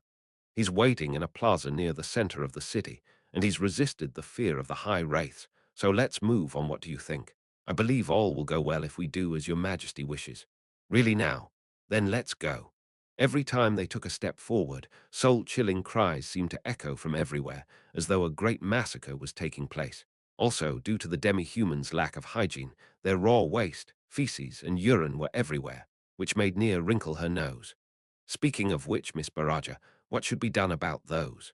She looked in the direction where the Sorcerer King was pointing at. There were a group of naked human beings there. Regardless of gender, their hands had been nailed to wooden stakes that had been driven into the ground. In their efforts to flee their fear, they had struggled violently, and their arms were coated with fresh blood. In all likelihood, those were probably fences made out of human beings. They were exhausted, bone-thin, but their lives did not seem to be in danger. She had attacked this city in order to free the people. Even if she continued following the Sorcerer King, Nier would not be of any use. In that case, helping them now and taking them to a safe place was the right thing to do. However, there was one thing which made her uneasy. What should she do if the people were attacked by demi-humans while they were evacuating? What a joke. What am I hesitating for? The captain would have chosen to help them without any hesitation. And the reason why I can't is it because of strength after all? You're confused, Then, just leave them be for now. There shouldn't be any demi-humans nearby. Leaving them here should be safer. Let's go. Yes. While she still had her doubts, Nier continued following the Sorcerer King to the city's plaza. Why was it that the Sorcerer King could advance without the slightest delay? Though she had her doubts, she convinced herself by saying he must have cast a spell. Soon, the two of them came to a plaza which looked like a market with streets everywhere. As I thought, there was no way this could have been resolved without sacrificing people. She followed the Sorcerer King's eyes, and there were human corpses mixed with demi-human corpses. They were probably people who had been trampled to death in the fear-induced chaos. It can't be helped. While the Sorcerer King was joking, attacking this city by brute force would probably have caused a matching number of casualties. Going by that, letting the Sorcerer King use his overwhelming might to conquer the city minimized the number of lives that were lost. The Sorcerer King shrugged silently, and then he indicated the center of the plaza with his chin. There was a demi-human there who was larger than all his peers. His curled horns resembled those of a mountain goat, and he was covered in silver fur. His excellent physique clearly showed that he was not an average demi-human. The tips of his horns were encased in a shell of gold which was socketed with jewels, and he wore a green breastplate that had turtle shell patterns on it. He wore a reddish-brown cape made from worked animal hide. His left hand held a large shield with a topaz socketed into it, while his right hand held a bastard sword whose blade was light yellow. His panoply vividly illustrated the courage and ferocity of a gallant warrior. He was the most fearsome and well-trained of the demi-humans. He was probably a lord or some kind of similarly ranked special being. If Nia were alone, she would have fled this opponent with all her might. Wonderful. I wonder which one of your items stopped the fear. The Sorcerer King's delighted words referred to the magic items adorning the demi-human. He had rings on both hands and jewelry hanging from his neck that covered his entire chest. There were things dangling from both sides of its waist, things which might have been a set of 3 human baby skulls strung together. The green-eyed demi-human studied the Sorcerer King as he approached, and then his gaze shifted to Nia, a newly appeared undead, and is that a necromancer in the back? The demi-human obscured itself behind its large shield, as though wary of a gaze attack like the kind a Medusa would launch. Not bad. You managed to push this city, my tribe, to this point, you, who controls the enemy of all life, the user of fearsome magic. State your name. The Bafok pointed his sword at Nia. No, wait, hang on. You've gotten it wrong. It's not me. What? She looked to the Sorcerer King for help, and he folded his arms and looked to Nia. So you do understand. That's right, it's her. She's my mistress. No, no, wait. Your Majesty, what on earth was he saying? Truly, he had no talent for making jokes at all. As he saw how Nia flapped her hands around in panic, the Sorcerer King chuckled. I'm feeling better now. It was just a dumb joke. Flaring his cape with the regal motions of a king, the Sorcerer King turned to regard the demi-human before him. I am the entity who set the undead upon you. I am the undying king who rules a country to the northeast, the rule of the Sorcerer Kingdom, the Sorcerer King Ainz Ooal Gown. And what is your name? My name is Buser, the Grand King Buser, O Sorcerer King. How about the woman by your side? She is my follower. Well then, what do you want to do? Would you rather be killed by me, or kneel in servitude? Choose as you wish. With my name as Lord at stake, kneeling once in subservience will be enough. Buser raised his shield and advanced, raising his sword into a horizontal position. He looked like a goat about to charge. Then I shall play with you for a while. Miss Baraja, you just sit back and watch. Speaking of which, goat. You're equipped with all kinds of magic items, but I detect no magic from that thing at your waist. Is that some kind of special item? Phew ha ha ha. It's the latest fashion. They're just bones. That does remind me of my subordinates. Nia shuddered from behind as she heard that. So he has such subordinates, they're well-shaped, no. They're the best this city has to offer. I see, I understand. I sympathize with your feelings. It seems this fashion thing is quite important. The maids have taught me that very well. All right, let's begin. Create greater item. After casting his spell, a jet-black sword appeared in the Sorcerer King's hand. Why is His Majesty using a weapon? The Sorcerer King should have been an arcane magic caster, and a top-rate one to boot. In that case, weapons were to be used only after he ran out of mana and options. Arcane magic casters knew that well, which was why they did not touch any weapons. The Sorcerer King must have chosen to fight with a sword for some reason. Could it be that he's expended a great deal of mana? That would be bad. His Majesty came here to do battle with Jaldabaoth after the repeated casts of Fireball, the spell which had immobilized a large group of the enemy, and then his mass summonings of the undead. She could understand if his mana had been heavily depleted. The spell to summon those undead must have been of quite a high tier. While she did not know how powerful high wraiths were, they were most definitely stronger than wraiths. Therefore, summoning so many high wraiths would have required a great deal of power. Under normal circumstances, every time a priest cast a spell to summon angels, he would only be able to summon one at once. If they were willing to summon weaker angels, they could call forth multiple entities. By that logic, he must have used a very high-tier spell, possibly an unimaginably potent spell of the 6th tier. The 6th tier near gulped. The 6th tier was a realm where none had explored before. According to legend, the Holy Queen could use spells of the 4th tier. This was 2 tiers above her. It might have been a realm beyond common knowledge, but the Sorcerer King might have been able to make it a reality. Maybe, if he used a 6th tier spell for his summons, I could understand how he used a vast quantity of mana. But in that case, wouldn't it be better for me to help the Sorcerer King? Nia looked at the Sorcerer King's back as he squared off against the demi-human. The demi-human she could see over the Sorcerer King's shoulder was very strong, and no amount of Nia's would help against him. However, the Sorcerer King carried himself with a sovereign's forthright bearing, with no sign that he was picking a fight he could not win.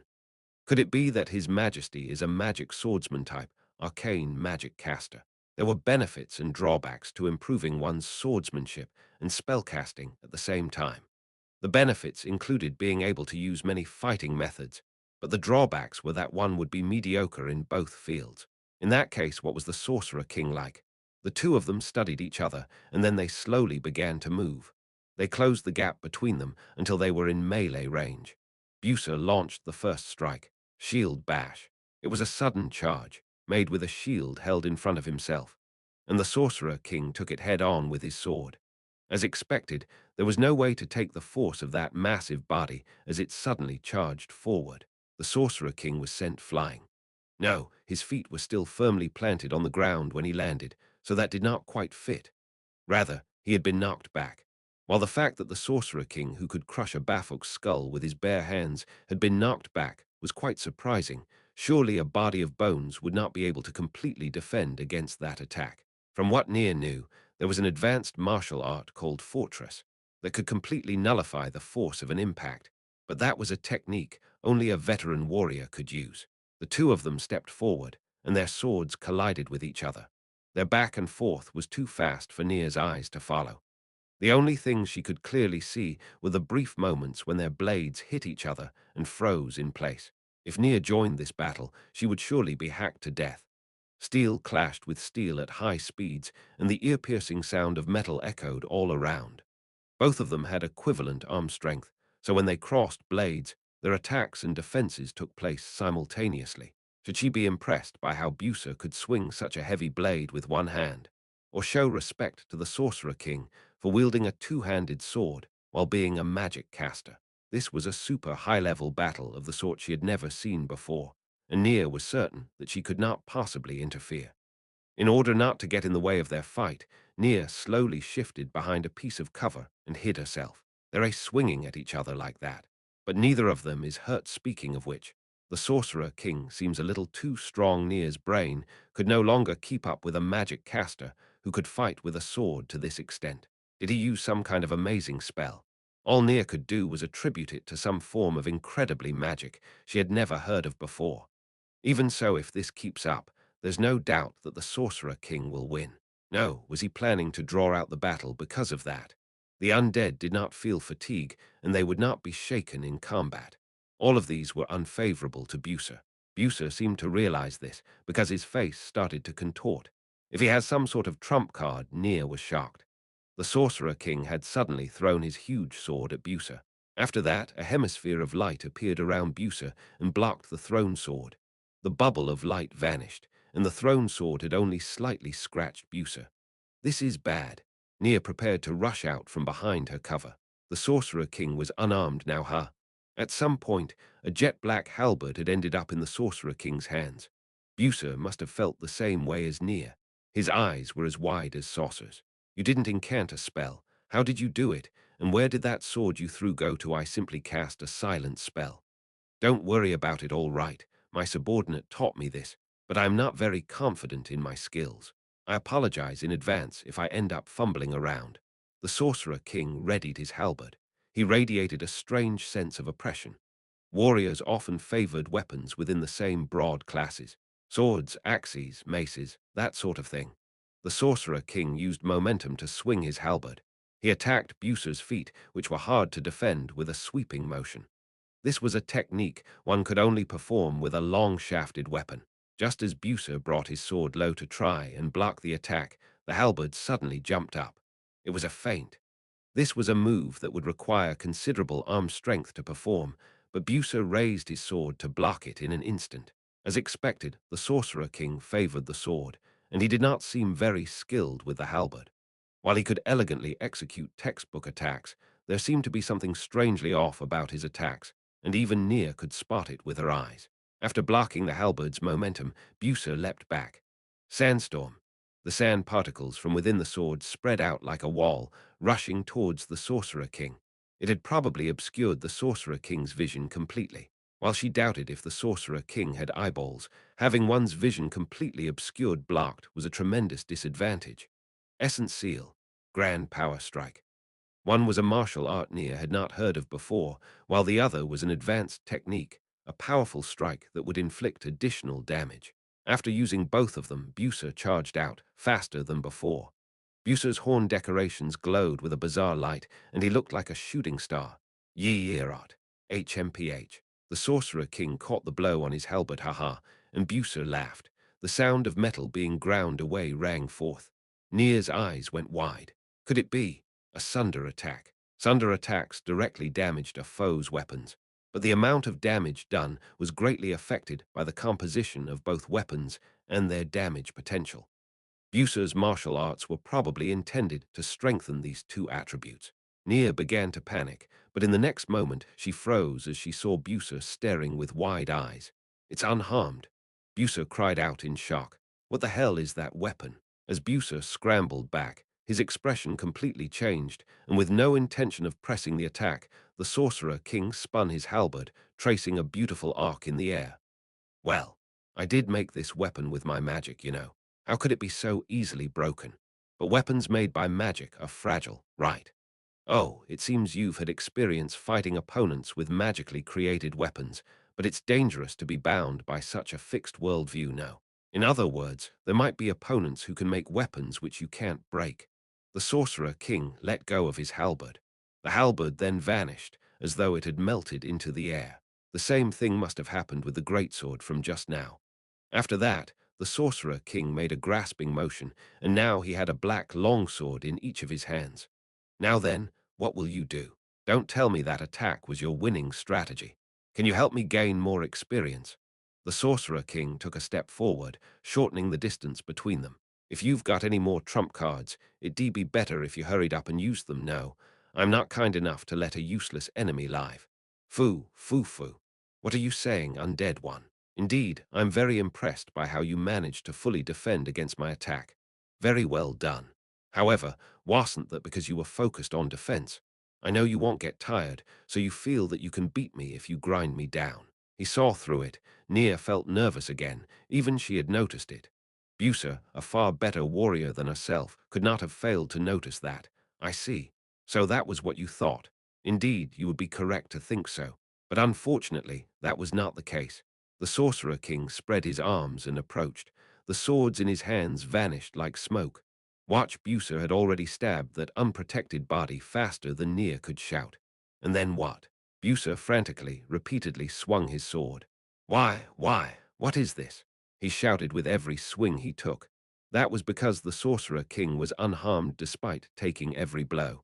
In that case, Bucer braced his shield and used a martial art. Yet the Sorcerer King remained unmoved despite taking a shield bash. Instead, it was Bucer who stumbled back. YWHY humans had a hard time reading demi-human expressions, but right now it was very easy. His face now showed terror and despair. Martial arts are an unknown technique to me. Did martial arts derive from skills, or are they a warrior's magic? Even until now, I still don't know. Still, don't you feel that when fighting an opponent of equal ability, victory might be decided by experience and knowledge of martial arts? That's why I will take your attacks head-on. However, you've shown them all to me, haven't you? The Sorcerer King shrugged in an exaggerated fashion, and at the same time he plucked one of the 9 rings he wore from its finger. He did nothing else. That was the only move the Sorcerer King had made. However, a wave of unnaturally frightening and cold air filled the surroundings. Nia hurriedly looked to the sky. She had almost thought that the sun in the sky had frozen and shattered. However, the sun was still there, shedding its radiance. Then, could this frigid and jet-black emanation be something released by the Sorcerer King? Could a single individual do something like this? This is the Sorcerer King.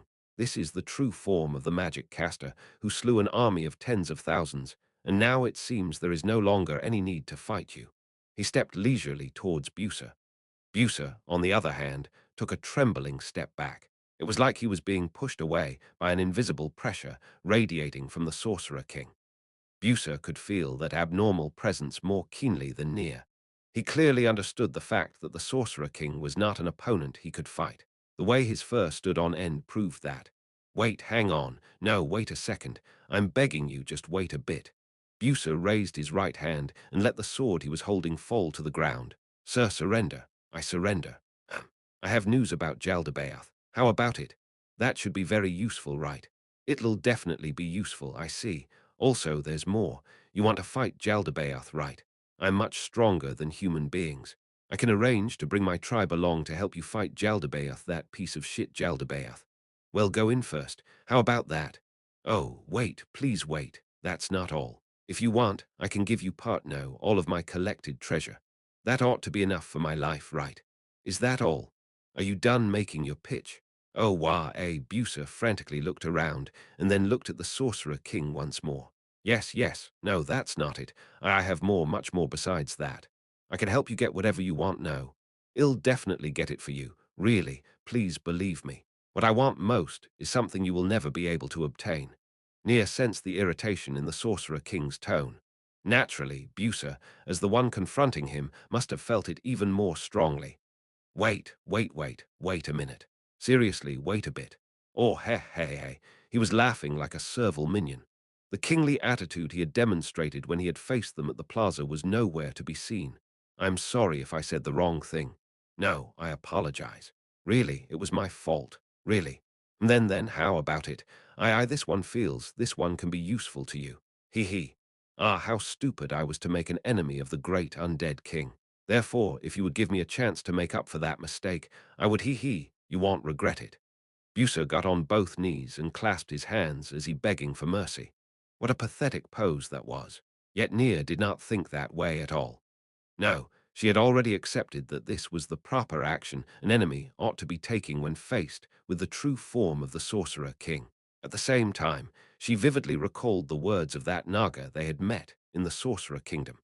A wise man would immediately throw himself at his feet and beg for mercy. In that case, the fate of those who did not kneel right away was, I see well, are like those who understand they were wrong and work hard to correct their mistakes. That means. Busa's face lit up with joy. However, that joy was snatched away in an instant. However, if I let you become one of my subordinates, Pestania and Negrido would not be happy. Also, be at ease. I will not do anything wasteful like only using the skull. I'll make full use of every part of you.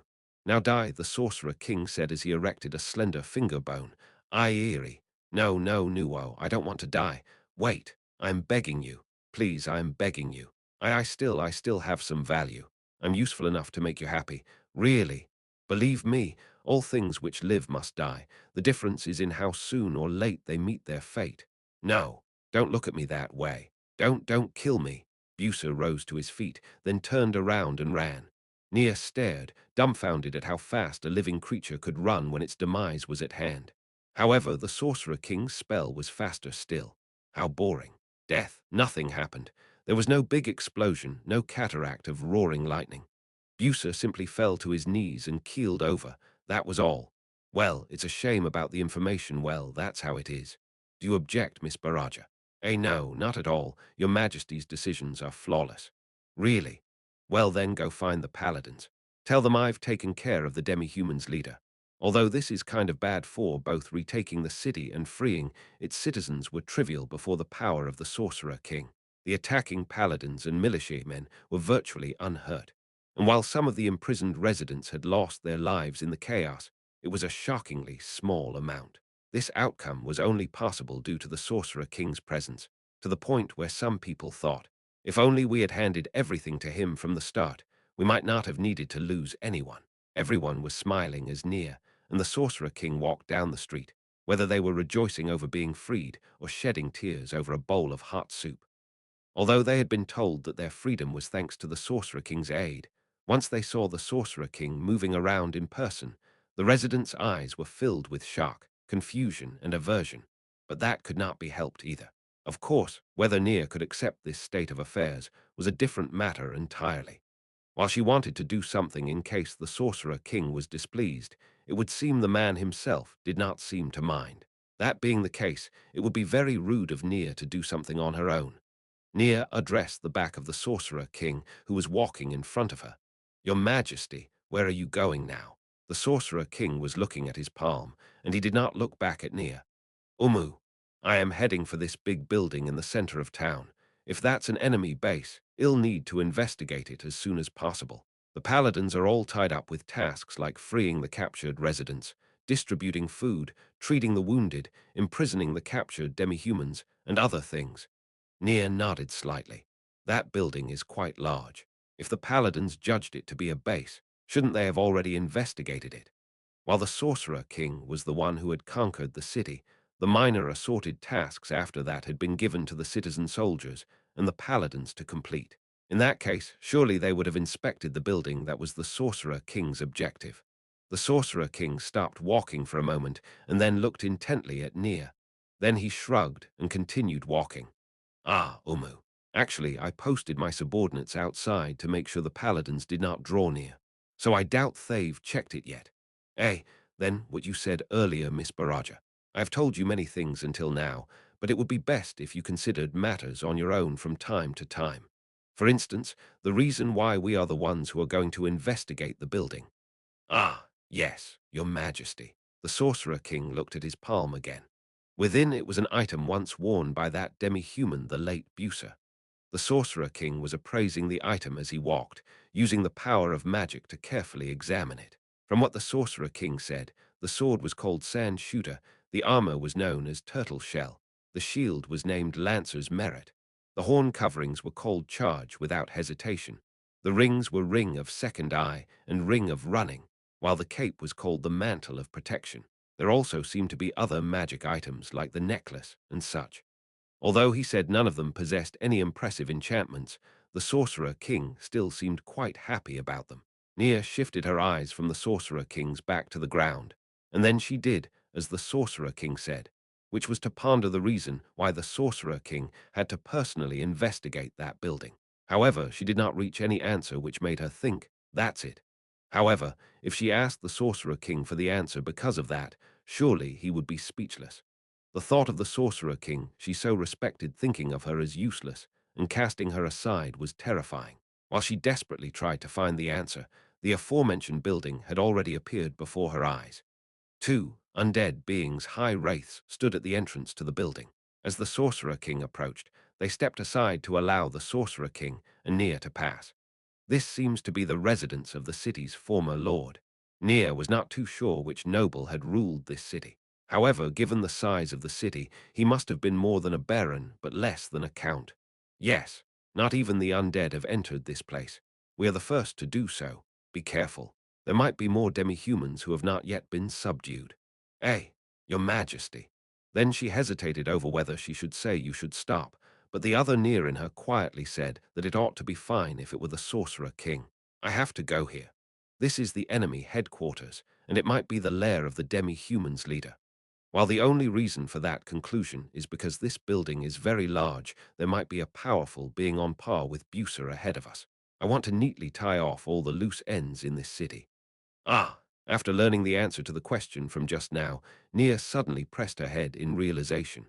At the same time, gratitude flowed forth in her heart for the Sorcerer King's compassion. He didn't let the paladins get close, because there might be powerful foes within. Unlike what he said just now, could it be that he wasn't willing to tell me about this, because he felt embarrassed about fighting as someone else's shield?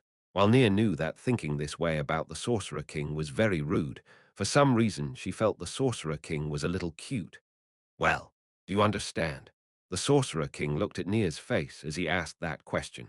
Nia nodded, and the Sorcerer King seemed happy as he replied, "Ah, that's good. He's actually happy that I can understand him, what a gentle and kind person he is. Your servant understands why your majesty does not wish to draw attention from others." Exactly. Then you understand, right? I don't wish to stand out too much. Understood. The Sorcerer King looked like he was pondering something. For some reason that also looked very adorable. Let's go then. Yes. As a squire, she felt it was wrong to let the Sorcerer King walk out in front, but the Sorcerer King would not allow Nia to walk ahead of him. Nia looked with admiration at the back of the generous and magnanimous person before her. As his subordinate, watching a king lead from the front was truly a heart-warming sight. After passing through the wide entrance, Nia asked a question. "Where shall we begin our search? There doesn't seem to be any sign of others around. Your eyesight and hearing are both quite keen, Miss Baraja, but how about your sense of smell?"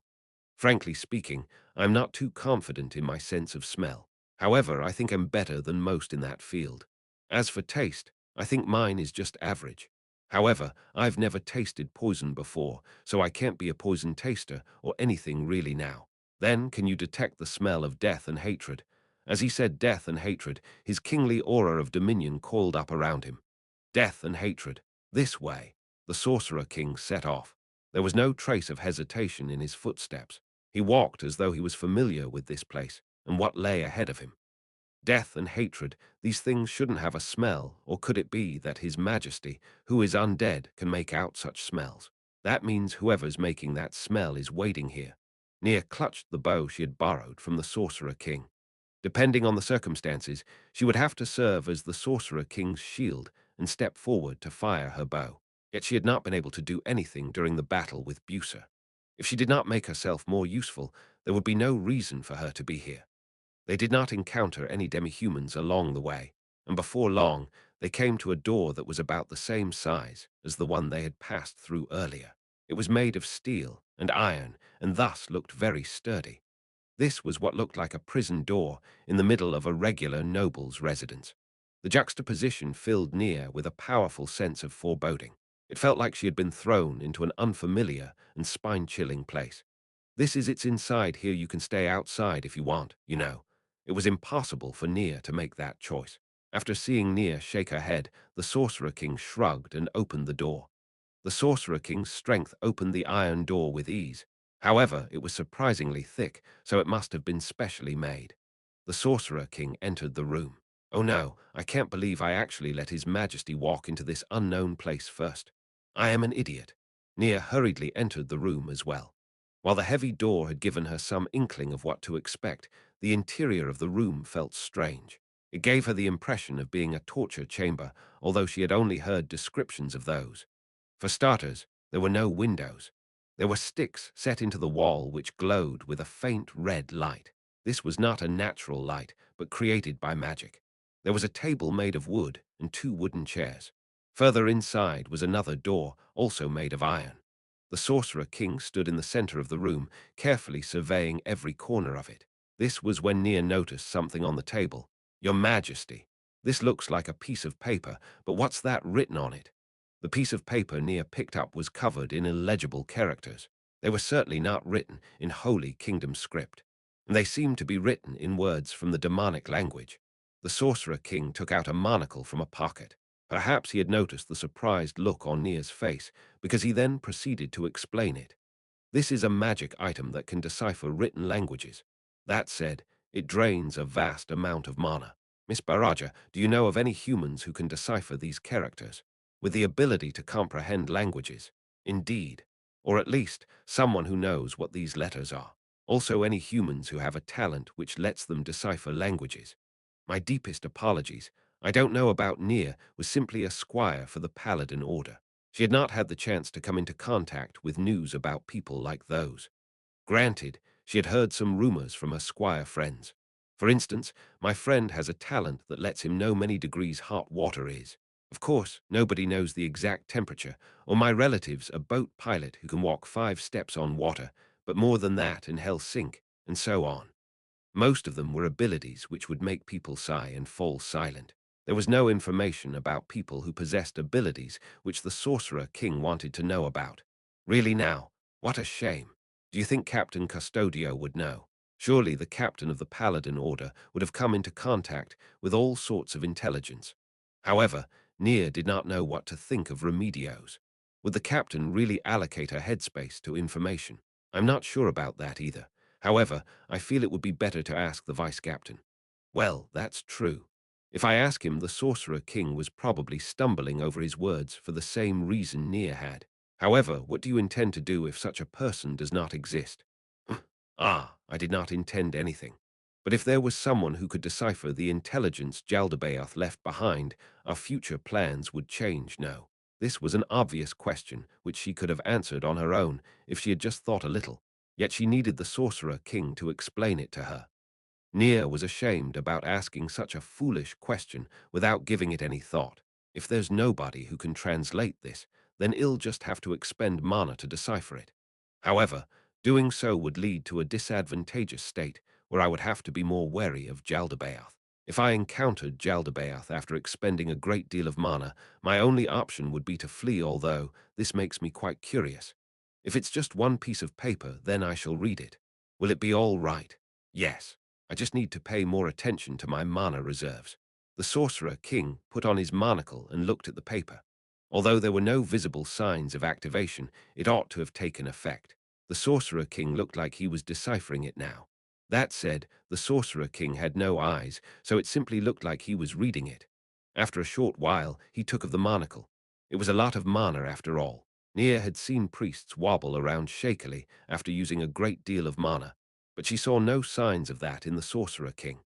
However, comparing the Sorcerer King to an average magic caster was the height of rudeness. It was probably because he had enormous stores of mana. As Nia contemplated this, the Sorcerer King approached the door further within and gently slid open the vision slit. Nia heard many weak breathing sounds from inside, and her nose picked up the scent of blood. She gripped her bow tightly, thinking to squeeze between the Sorcerer King and the door, but the Sorcerer King stopped her with his hand. It meant, "Don't come here, Miss Baraja." The people using this room were not demi-humans, but demons. The reason why I say that is because this paper contains details on the experiments the demons were performing. The demons' experiments. Even without further explanation, she was sure that these experiments were not decent or proper by any means. Yes, they seem to have done things like chopping arms off and then reattaching them to other creatures, or cutting open the subject's abdomens and exchanging the internal organs within. They started with blood relatives as a control group, and they branched out to combinations of humans and other life forms, not just demi-humans, but animals too, and then they healed them with magic to see what changes occurred. What dreadful experiments, especially that blood relatives and body-swapping stuff. How could any sane person think of such things? All right. After conducting these experiments, it's natural that they'd want their test subjects to live. In particular, they want to keep them alive as long as possible until they find out why they die. Saying so, the Sorcerer King turned around, his back to the door. Then he indicated the door behind him over his shoulder with his thumb. For some reason, Nia knew what was coming next. Some of those test subjects are in there. They're still alive despite having their bellies cut open. She had anticipated this, but the cruel reality still dyed Nia's mind stark white for an instant. After that, she burned with hatred for the demons who had conducted such inhumane experiments. Miss Baraja, get the priests right away. Fetch Captain Custodio too. Hurry. Understood. There was no need to question the reason why they had to be called over. Nia ran with all her might. In the corner of her mind, she heard a voice ask, "Is it really all right to leave His Majesty here by himself?" But this was an order from a powerful man who was both trustworthy and wise. There was no need to worry. He would not be wrong. The voice vanished in an instant. The priests opened the door and entered the room. The way their shoulders trembled for an instant illustrated the hideous conditions inside the cells better than words ever could. In front of her, the Sorcerer King showed the paper to Remedios and Gustav. "Have a look at this. This paper contains the names of the people in there and what happened to them. In addition, there are other papers with similar things written on them, or perhaps other things Jaldabaoth's plans, for instance." I'm not too sure about that. Can you understand what's written on this paper? Remedios looked at the paper and wrinkled her brows, then immediately handed it to Gustav. Gustav shook his head too. I have no idea. But you understand it, don't you, Your Majesty? Ah, yes, by using the power of this magic item. However, that item drains a tremendous amount of mana. That mana must be conserved for the sake of doing battle with Jaldabaoth. And what I want to know is, do any of you know anyone who can read these characters? Anyone who might have the chance of understanding it will do. No, I have no leads at all. While I feel there might be someone like them among the southern nobles, I think the possibility of that is very low. I see then, how will you deal with this? On my part, I would hope you would put more effort into trying to decipher their script.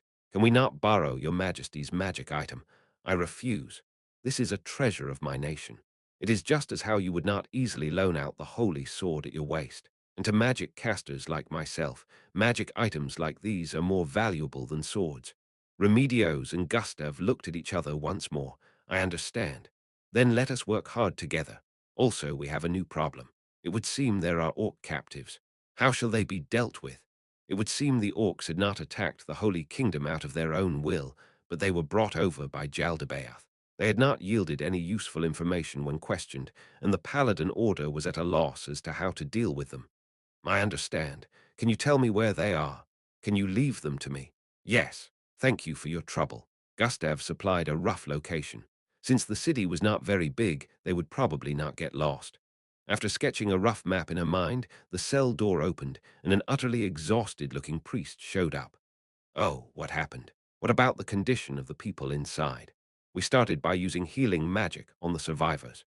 This is the first time we've tried to heal the subjects of such inhumane experiments, so well stay here and observe them. If they're a fine, well move them outside. At least that's what I think. I see. Then, well send some paladins and militiamen over to help you move these people out. Understood, Captain Custodio.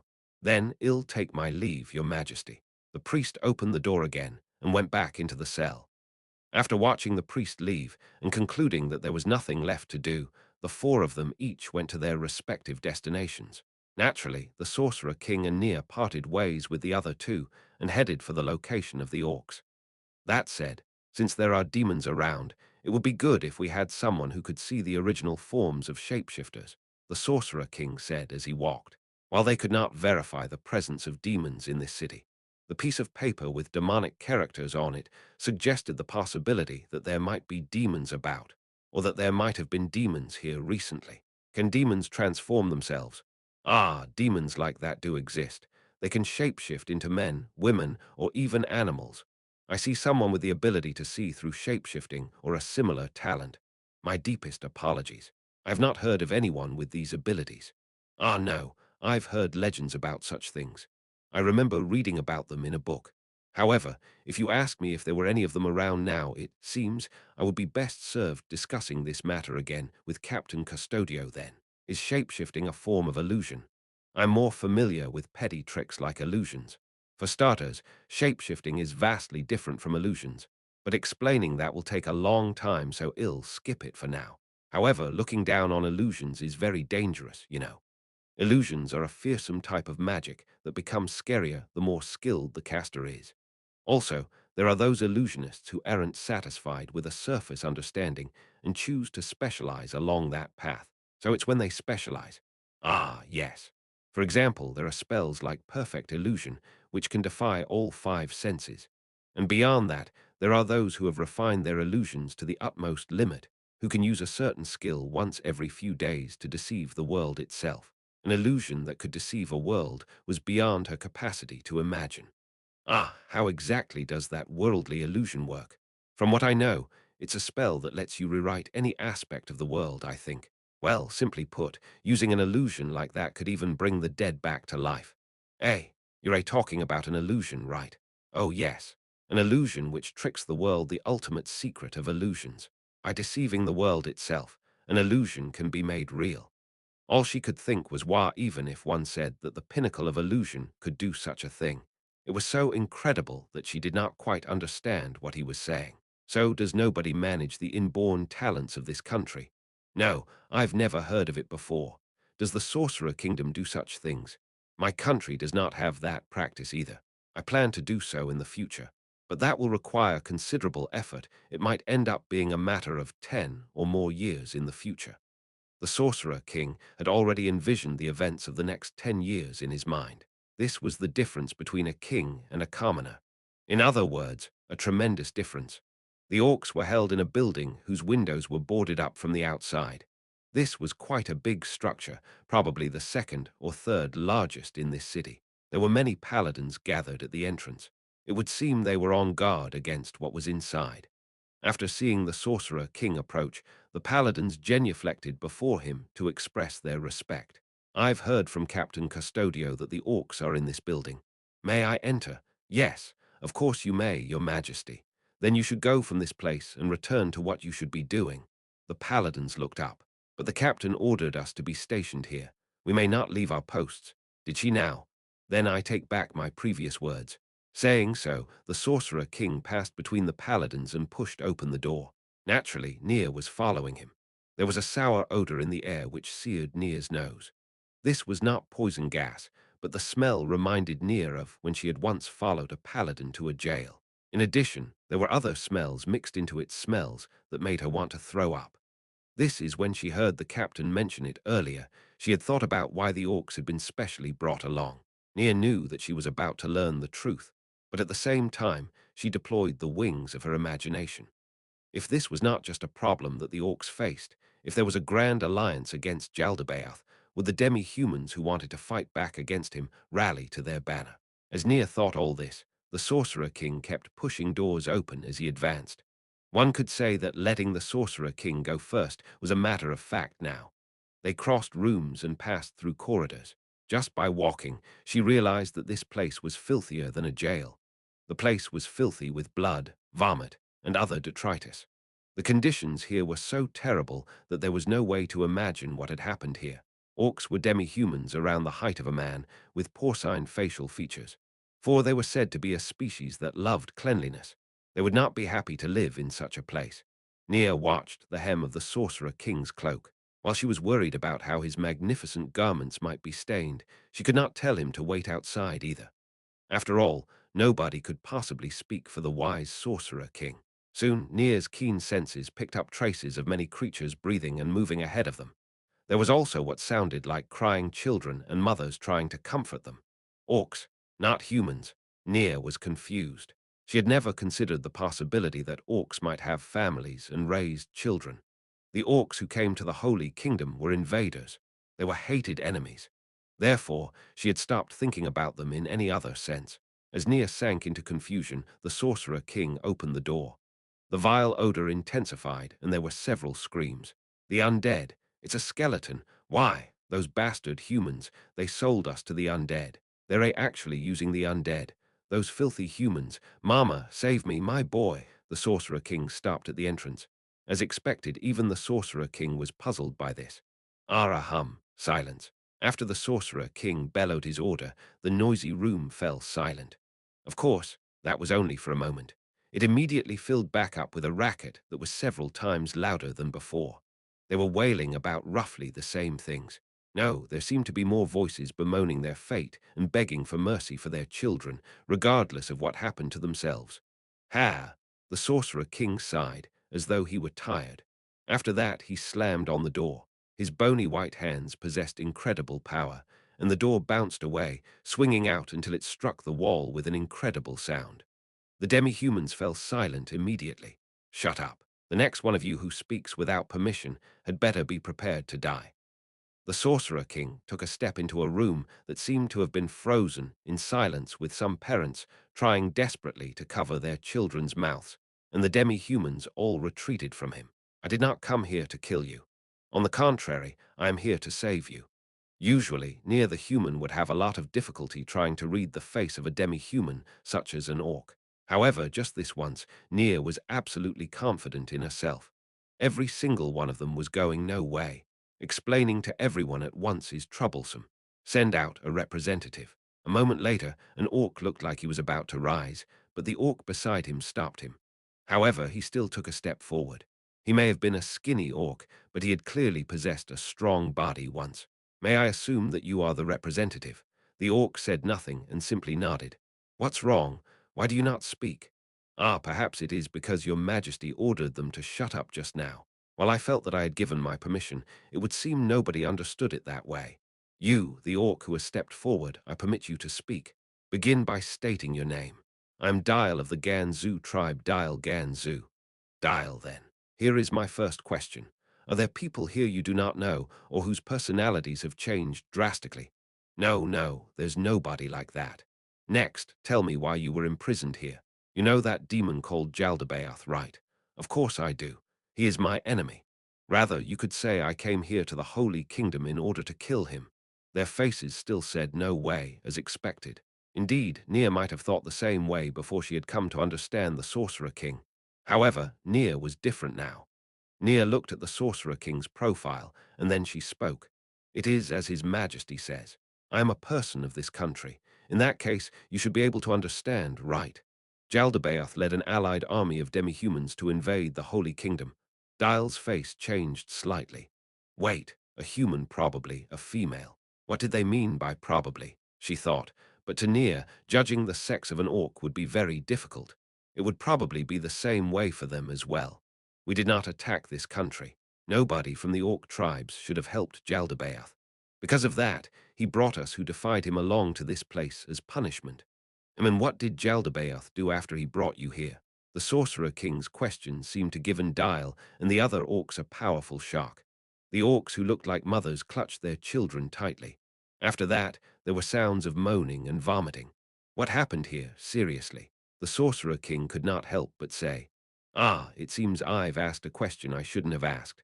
Shall I bring some water, or do you want something else? The Sorcerer King's attitude seemed to have changed. For some reason, he seemed very nervous. Perhaps he felt guilty about asking the orcs about a question that had dredged up bad memories. While it might be somewhat rude to think of him that way, the Sorcerer King looked like a parent trying to comfort another child, which their own offspring had driven to tears. This is something only a king who counts both humans and demi-humans as his subjects would do to the people of the Holy Kingdom. Demi-humans were the enemy. Therefore, under identical circumstances, they would not say anything kind or comforting. We do not want anything else, but we beg you not to ask us what happened. You would not enjoy hearing it, and it was a hellish experience for us. If you order us to speak of it, we will do so, but I pray you will do it away from others. Please. After hearing the sobs and weeping of the female orcs, Nia began to feel a little afraid of what had happened to them. How vexing, the Sorcerer King muttered to himself, but so much had happened that Nia did not know what he was referring to. Well. Since you seem to be enemies of Jaldabaoth, why not discuss the matter of joining forces with us, since we have a common foe? Dial shifted his gaze downwards. We had thought of fighting once, but now we no longer think of such things. We've been broken by the fiendish things which happened here. We no longer have the courage to fight.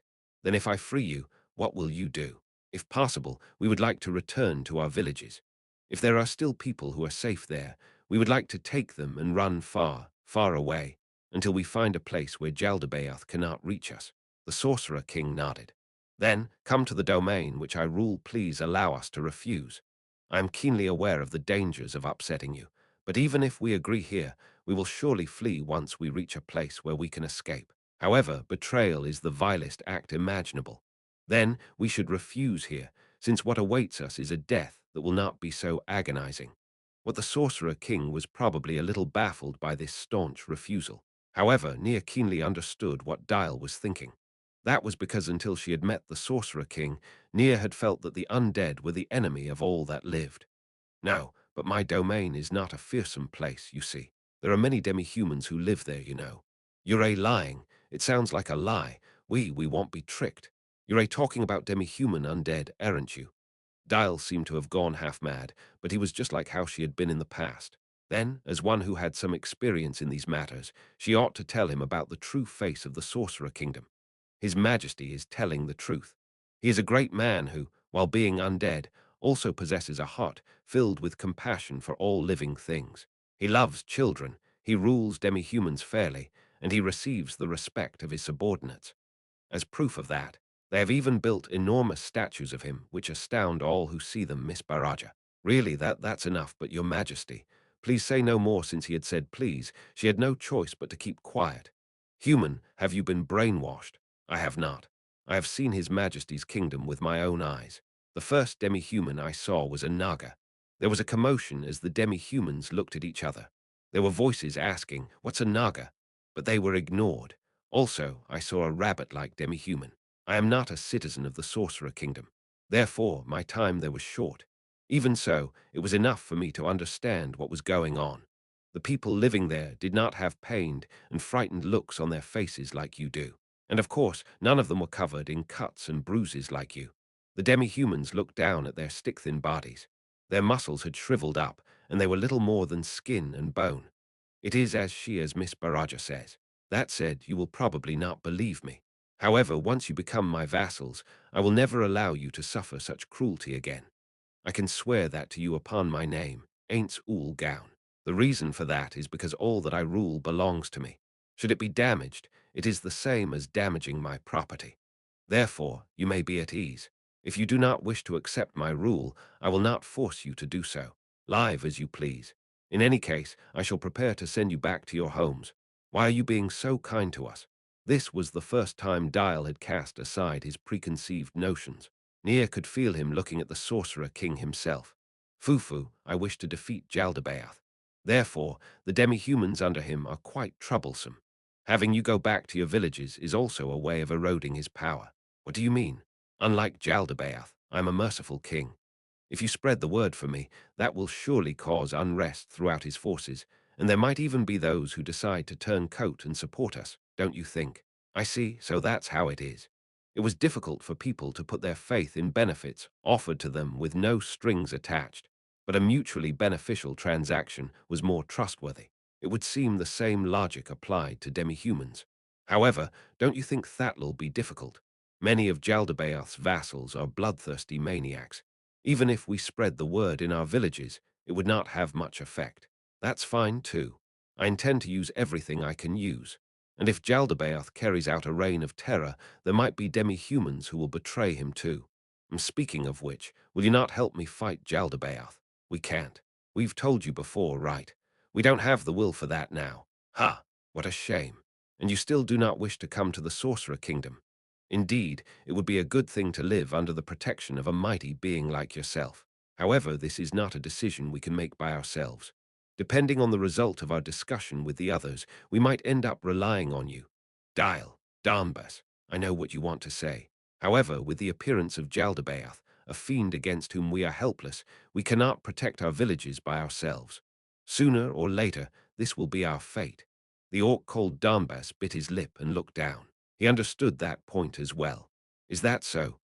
Then, if you come to my country, then I, the Sorcerer King, will offer you my full support. Many species live upon my land. At that time, I hope you will work together with them, live with them as people of my country. The Sorcerer King's tone softened. Demi-humans were viewed as the enemy in the Holy Kingdom, yet in the Sorcerer Kingdom they were seen as beings with whom one could coexist. From where did this enormous difference spring? As Nia thought about it, she immediately found the answer. It's because of His Majesty, because His Majesty possesses such incredible power. As I thought power is what's important now then, after this, I will provide the rations you will need until you return to your villages. In addition, I will supply soldiers to defend you. Returning home safely with those bodies of yours will require much time and effort. You would go this far for us? Of course I would. Do weep and wail at great length about the generosity and magnanimity of the Sorcerer Kingdom and spread my name. After this, Miss Baraja, could I trouble you to leave the room? I am about to use a national secret of the Sorcerer Kingdom, which I do not wish to allow anyone from another country to see. Understood. Nia stepped out of the room after answering, and she felt a little lonely. The Sorcerer King's words made perfect sense, and while she could understand them, she could not accept them. As she stood outside the broken door, the breathing sounds of orcs from within the room began to dwindle. It was as though they were vanishing from the room, and in truth, that was probably the case. The Sorcerer King had once said that as long as he remembered a location, he could teleport to it. He must have used such a spell on them. Soon, the room was silent. A moment later, the sound of footsteps approached near. As her mind registered that fact, she saw that the only person on the other side of the door was the Sorcerer King. Forgive the long wait. No, it was not long at all. The room was empty. He must have used magic potent, beyond the limits of Nier's imagination, to teleport all the orcs away. Or perhaps he had used some other means. He had teleported them with an item. Then let's meet with Captain Custodio and hear about our future plans from her. Yes, your servant understands. After exiting the orc internment camp, the two of them asked a paladin they met along the way about Remedios' location. There was no sign of her at the building they were directed to, but Gustav was there. Oh, your majesty, we were just about to invite you over. Gustav seemed completely different from when they had met him earlier. He was lively, as though the light of hope was spilling out from him, and his voice had perked up too. Had something appeared which had changed the currently dire situation? Perhaps the Sorcerer King had the same question in his heart, and so he asked, "What happened? Did you receive some good news?" "Yes, there's a very important person you must see. Come this way." If they wanted to show him somebody, he must be a powerful noble, or someone related to the royal family. The Sorcerer King, trailed by Nier for some reason, was guided to a certain room by Gustav. It contained several simple wooden chairs. Remedios was seated there, as was a skinny man. The two of them turned to look at the Sorcerer King as he entered, and they both rose in welcome. "This is the royal brother in whose veins flows the blood of our holy king, Caspar Sama." Indeed, his face resembled the profile of the second holy king, which adorned the holy kingdom's gold coins. Nia blinked at the fact that someone like this had actually been imprisoned here. Caspar Sama. This is the king of the sorcerer kingdom of Ainz Ooal Gown, his majesty Ainz Ooal Gown, who has come to aid our nation. Oh, words cannot express my gratitude, your majesty. I am honored to meet you. As others have said, I am the brother who was eclipsed by my outstanding little sister. As the royal brother said something that was very difficult to respond to, Remedios had an annoyed look on her face which seemed to say, "Are you making fun of her?" Still, he was the next successor for the late Holy Queen's position, so she could not put on the same attitude she had held all this time. Thus, Remedios simply cast her eyes downward without saying anything. "Ah, is that so? An honor to meet you, royal brother Dono." Then their eyes met again. Nia watched and wondered what they were doing, and a moment later the Sorcerer King extended his hand, which Caspar took. Shaking hands was a practice that arose among those of higher status. When one compared a man who was simply in the line of succession to the throne to someone who ruled a country of his own, however small it was, the latter would be of higher status. The fact that the latter was also aiding the country of the former only served to heighten his importance. The fact that the Sorcerer King had not immediately extended his hand was probably a sign of respect to the other side. Truly, he is a thoughtful and generous man. That convinced Nia. Out of the corner of her eye, she saw that Caspar was also nodding and making noises of approval. "Your Majesty, I apologize for greeting you in this shabby attire. It would have been well if I could have changed before your arrival, but there is nothing to be ashamed about. Mere clothes cannot degrade a man of class. You must be exhausted from your long imprisonment. Will you not take a seat before speaking? I am grateful for your kindness. Then please allow me to avail myself of your goodwill." The Sorcerer King was the first to release their handshake, and Caspar sat down after he did. "In any event, I am glad to see your highness is safe and sound. Still, how did you come to be imprisoned here?" "That was because I happened to flee here. Baron Bagnan took very good care of me." "How is he, Captain Custodio? I believe you took him away after he spoke to me." "Baron Bagnan's wounds are not severe, and his life is not in danger.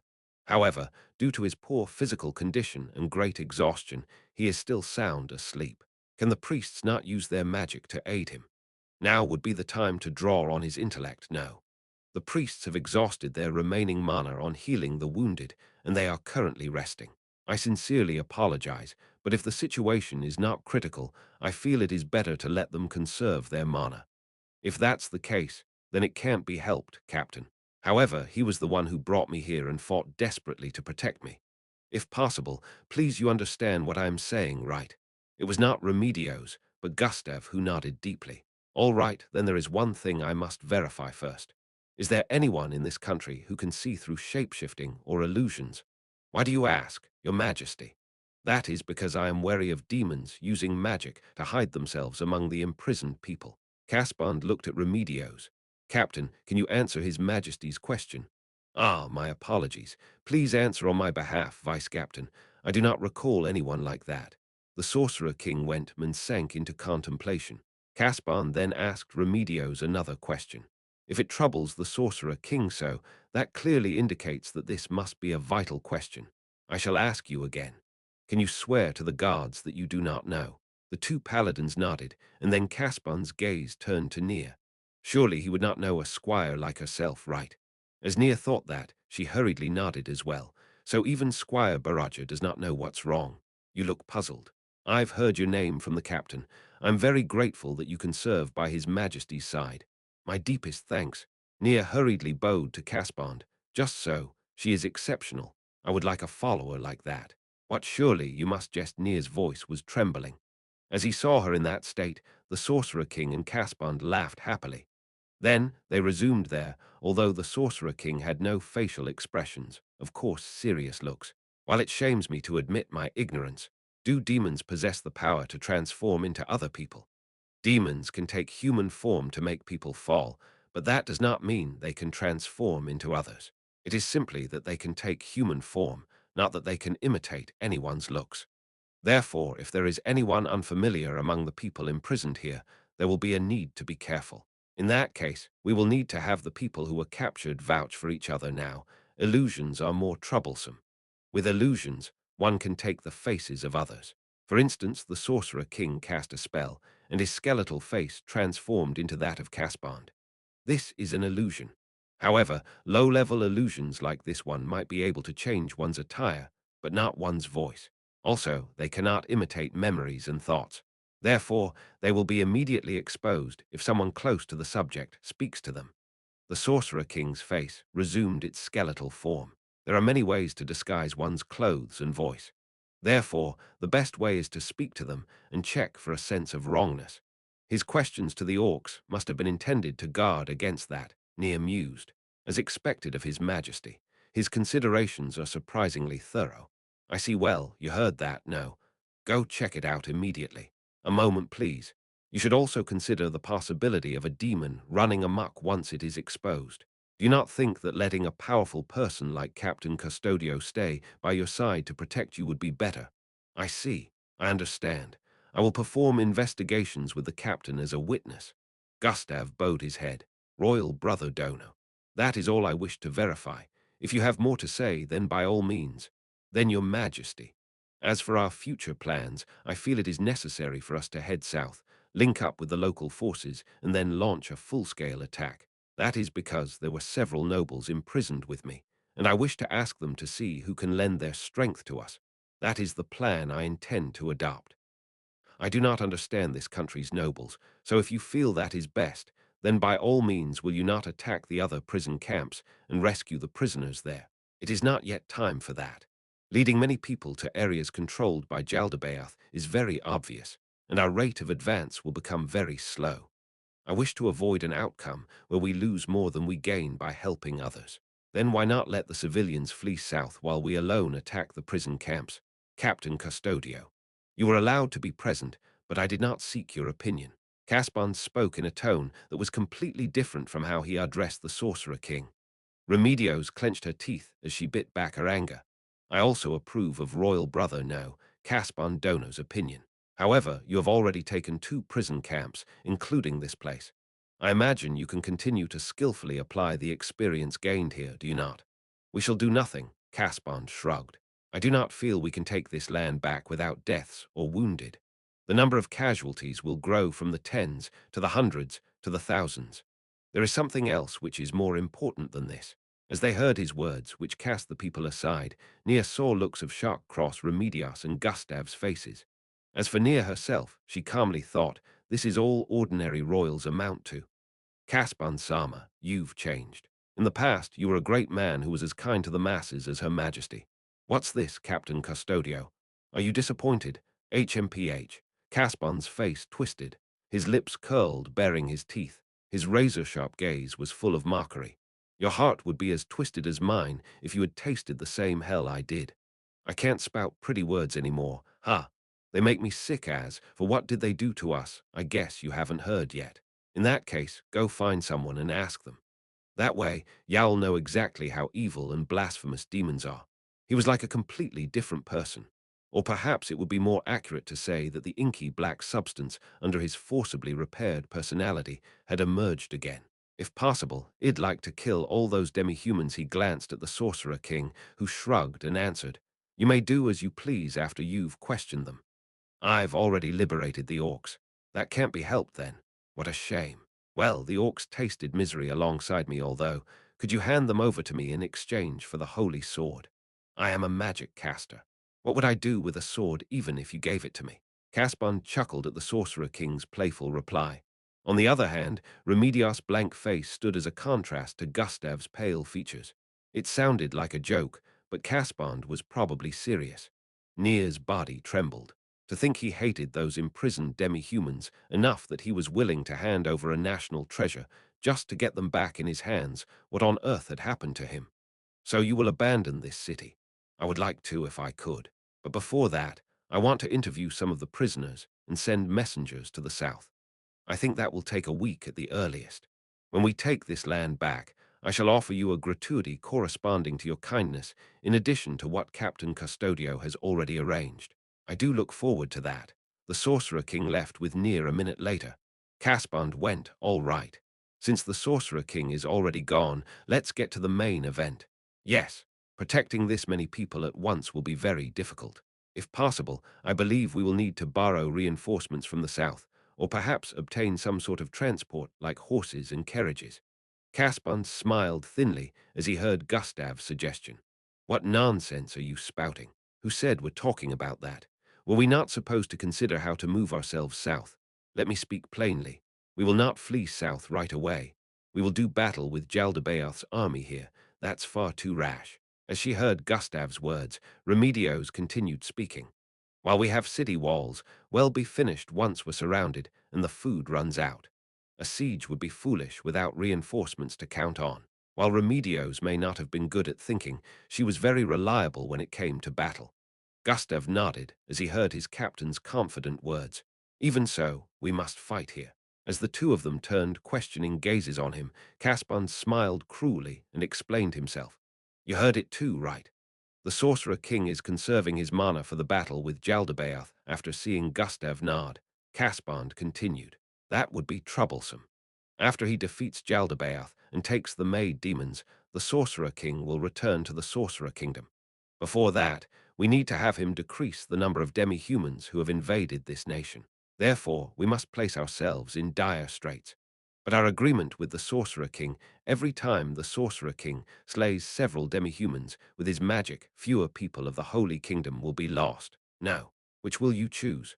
Your pact with the undead, or the lives of the Holy Kingdom's innocent civilians?" Gustav had a bitter look on his face, while the blank-faced Remedios promptly answered, "The innocence of the Holy Kingdom, of course. That's how it is, Captain. Therefore, you must make the Sorcerer King fight. Since we have made an agreement, there must be a good reason to break it. And so we must fight Jaldabaoth's army for that." "Correct. Or rather, we began our work to flee to the south. But since we took more time than we expected, we were surrounded by Jaldabaoth's army. With no options left, we had no choice but to seek the Sorcerer King's strength. What do you think?" "He's right," Remedios and Gustav's eyes seemed to say to each other. "However, I have a question. What if the mana that the Sorcerer King expends becomes a disadvantage during the battle with Jaldabaoth? I hear mana can be recovered quickly now. My sister said so too. Remedios' little sister was a priestess. If she said, I heard it from her, nobody could refute it. Well, release a few demi-humans on purpose and lure Jaldabaoth's army here. We need to do it before we run out of rations, remember. But how many of Jaldabaoth's men will come?" The three of them had already shared what they knew. After a series of battles, Jaldabaoth's army was less than 100,000 strong. The army was formed of 12 species, as well as 6 other species who were not numerous enough to qualify as armies in their own right, for a total of 18 species. The 12 races were snakemen, serpent-headed demi-humans, considered close relatives of lizard men. Armats, a bipedal rat-like species with iron-like fur. They were considered close relatives of the Quagoa. Cabans, they resembled apes that were slightly larger than human beings, whose eyes had atrophied. Zerns, a slimy species with whose upper bodies were like eels with arms, and whose slimy lower bodies were like blue-colored maggots. Some people wondered, are you sure they aren't heteromorphs?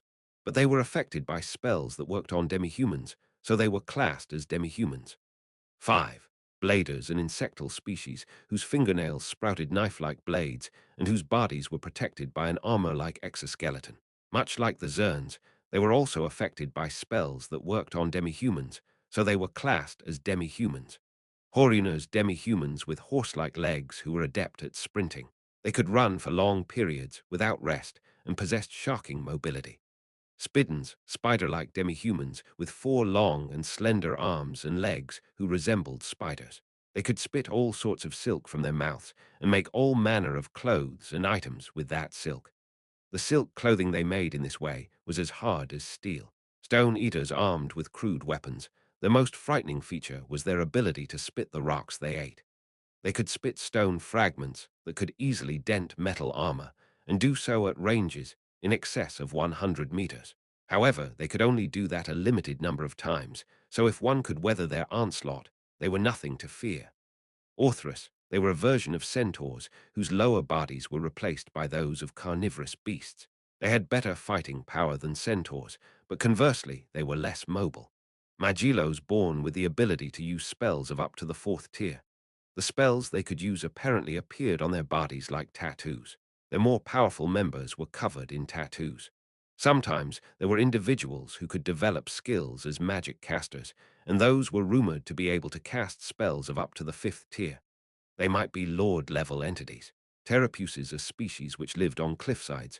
They were very adept at long-distance gliding. While they could fly, it seemed to require a lot of strength, so they could only fly for a while every day, and after that they could not even glide.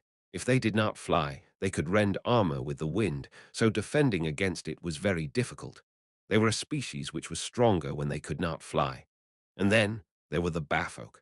The remaining 6 races were not particularly numerous, but each of them was quite powerful. Ogres. Puri Un's an ogre-like race with the power to control the earth, who could be considered a superior species. They possessed special abilities associated with the earth. Va-Uns, similar to Berry-Uns, they were water-controlling beings. They had water-linked special abilities. Nagarajas, they looked like snakes with scaly bodies and arms. They were a completely different species from the similarly named Nagas, and they did not get along well with the latter. They were born with the ability to cast many spells, and sometimes they would even equip themselves with swords and armor. Spriggans, a species that could freely change their size from small to large. They were fundamentally a good species, and evil Spriggans were very rare. That said, both good and bad Spriggans were unmanageable when they went berserk. Zostra carnivores with the upper bodies of beastmen. They were relatives of centaurs and Orthrus. They wore plate armor and carried round shields. They had no special abilities, but they were heavy cavalry with the savagery and strength of wild beasts. Just one of them was very powerful, and the Orthrus often relied on them. It was apparently a relationship like the one between goblins and hobgoblins. However, due to their lack of special abilities, they were not very strong foes against adventurers who could cast the fly spell. Still, in a head-to-head clash, even Orichalcum-ranked adventurers would have a hard time. According to the Sorcerer King, your base might be under surveillance, right? Then if they know how many troops we have, they might not send too many troops over. That works to our advantage. However, there's a problem. Food. Yes. While the priests can make food, they can only make very little even after exhausting their mana. They also can't feed like demi-humans. Remedios and Gustav had looks of distaste on their faces. All 3 of them knew that demi-humans preyed on humans. Therefore, even if they tried to starve the invading demi-humans, they all knew they would lose in the end. That was because the demi-humans' prison camps could be considered larders for them. Go check how long our food can hold. We're checking already. We're also looking for any blacksmiths who might be able to modify the demi-human gear for use by humans. I expected nothing less of you, Captain. The 3 of them continued discussing their preparations for the siege. After another hour, they reached a conclusion which all of them could accept, and the 3 of them smiled. All right, then let's prepare for the siege. 1 week later, as their food supplies dwindled, and it was about time for them to move. The demi-human army appeared from over the horizon. However, it was a massive army whose scale far exceeded their expectations. Five Ainz looked out over the city, which was in a panic over the appearance of the demi-human army, and he slowly collapsed. This was not a figure of speech. Ain's heart and soul were stretched to their limits by fatigue, and despite his undead nature, he fell to his knees from mental exhaustion and grabbed his face. What should I do? What should I do after this? Fundamentally, Ainz had been following Demiurge's script. Of course, not every word and action was planned, so he had improvised a fair bit. But even so, Ainz was counting on following the developments of Demiurge's plan. Or rather, the problem was that he had improvised too much. Frankly speaking, the operational directives he had gotten from Demiurge basically said, "Please adapt to the situation," and other things like that. This was too much. That was what Ainz had thought when he first looked at the instructions. If Ainz was an excellent person, perhaps he could follow those directions and play the role of a perfect sorcerer king. However, much to his regret, Ainz's abilities were perfectly normal, or perhaps even worse than that. Therefore, Ainz had gotten into a spirited debate with Demiurge over the matter. He recalled things going like this. Ainz had pleaded, "I don't understand, write in more detail," whereupon Demiurge had humbly replied with, "How could I possibly do something that rude to the sagacious Ainz Sama?" And this had led to an intense back and forth. He had roped Albedo into this battle halfway, and Ainz, who had begun at a great disadvantage, had finished at a complete loss. And so, the operational directives granting him complete discretion ended up in Ainz's hands. If this was a prank on Demiurge's part, he might be able to deal with it in some other way. But this was the fruit of his subordinates' trust and respect. In particular, that was made very clear by such pronouncements, as you will surely be able to reach a better conclusion. Ain't Sama, how could one as insignificant as myself bind you with my words and deeds? If you went by common sense, why would the king of another country come over alone? What an unreasonable argument still. I've come all this way. Although I stirred up some problems along the way and got careless a few times, I still came all this way. He did not believe in the gods, but he wanted to pray to them with all his heart. Couldn't Demiurge and Albedo consider my abilities before dumping missions onto me? Being asked to do the impossible made his motivation shrivel up. All right, pull it together, me. It'll be easier after I get through this. Ainz poured his strength into his legs, and then he stood up. The plan had come to the vital middle stages, and that was the worst part. According to Demiurge, if they formed a defensive line at this city, they would attack until there were 85% casualties. Ainz had no idea what he was talking about. Since Demiurge felt it ought to be this way, then it should be a better answer than anything Ainz came up with. If all those deaths brought benefits to Nazarick, then let them die. Rather, Ainz would think about whether killing more would bring even more benefits to Nazarick, and such things. However, the problem lay in the fact that Demiurge had asked Ainz for humans here, which could not be killed. Frankly speaking, if that was all, then he would randomly select a few and be done with it. But there was one more thing to note. That was humans who were devoted to Ainz, or who might be persuaded to join Ainz's side. I feel that there must be several humans who are as devoted to you as those dwarves, so please tell me their names, and when I make my move, I will take care not to kill them off. When he received that message from Demiurge, he had even thought, "Are you kidding me?" As he doubted Demiurge's thinking. There's nobody like that. Those despondent words escaped Ainz. There were no humans here who were devoted to Ainz. Rather, he had keenly experienced how much the undead were hated in the Holy Kingdom. Under these dire circumstances, how many people would be devoted to his undead self? However, he could not tell Demiurge that there were none. Demiurge sincerely believed that Ainz could fascinate several humans. So what would happen if he told Demiurge that he had not managed to do so with anyone? My stomach hurts. The dwarf Demiurge was speaking of must have been Gondo Firebeard, but that had simply been lucky. He had scored a critical hit on a weakness in his heart by pure chance, and such luck would not repeat itself. And it was precisely because he had the font of information, which was Gondo, that he had managed to strike a chord in the hearts of the runesmiths. However, there was nobody like that in the Holy Kingdom. There was one person with whom he had formed a friendly relationship near Baraja, but that was all. Besides, he had given her a magic item to improve their relationship, as well as for another reason, but how effective it had been was still unclear. She kept glaring at him with murderous eyes, so he probably should not expect anything good to come of it. What would Demiurge think if I told him there was only one person? Ainz asked himself. Would the image of Ainz which Demiurge held in his heart not crumble completely? And then, what would happen in the future? In the Dwarven Kingdom, I told Demiurge that I wasn't that smart, but at that time it didn't seem like he believed me completely. This is bad. How great a person am I in his eyes? Or rather, it seems I'm getting greater and greater. Am I imagining things? Normally, wouldn't it be the other way around? The expectations placed on him hurt. They were not weighty, they just hurt. In the past, he had pondered how heavy and painful the word loyalty could be. In particular, the part where his subordinates viewed Ainz as a great being was the most painful of all. I guess I should take this opportunity to tell Demiurge that I am not really that amazing. But what would happen if I did? What should I do if it caused the plan that Demiurge labored for so long over to end in failure? If I spent several years courting a big client, only to have it fall through because of a stupid comment from my boss, Ainz said as he scratched his hairless head. What should he do? What was the best answer he could give? No matter what simulations he ran, they all ended in Demiurge looking at him in disappointment. He could not reach a conclusion that he could accept. He's expecting too much of me. The higher the climb, the longer the fall. That's why I said I'm nobody amazing, and then Ain's own plan had been quite the failure. Ainz reached into his pocket space and drew a sword. It was an ordinary sword inscribed with runes. However, it contained power comparable to the bow he had lent to Nier.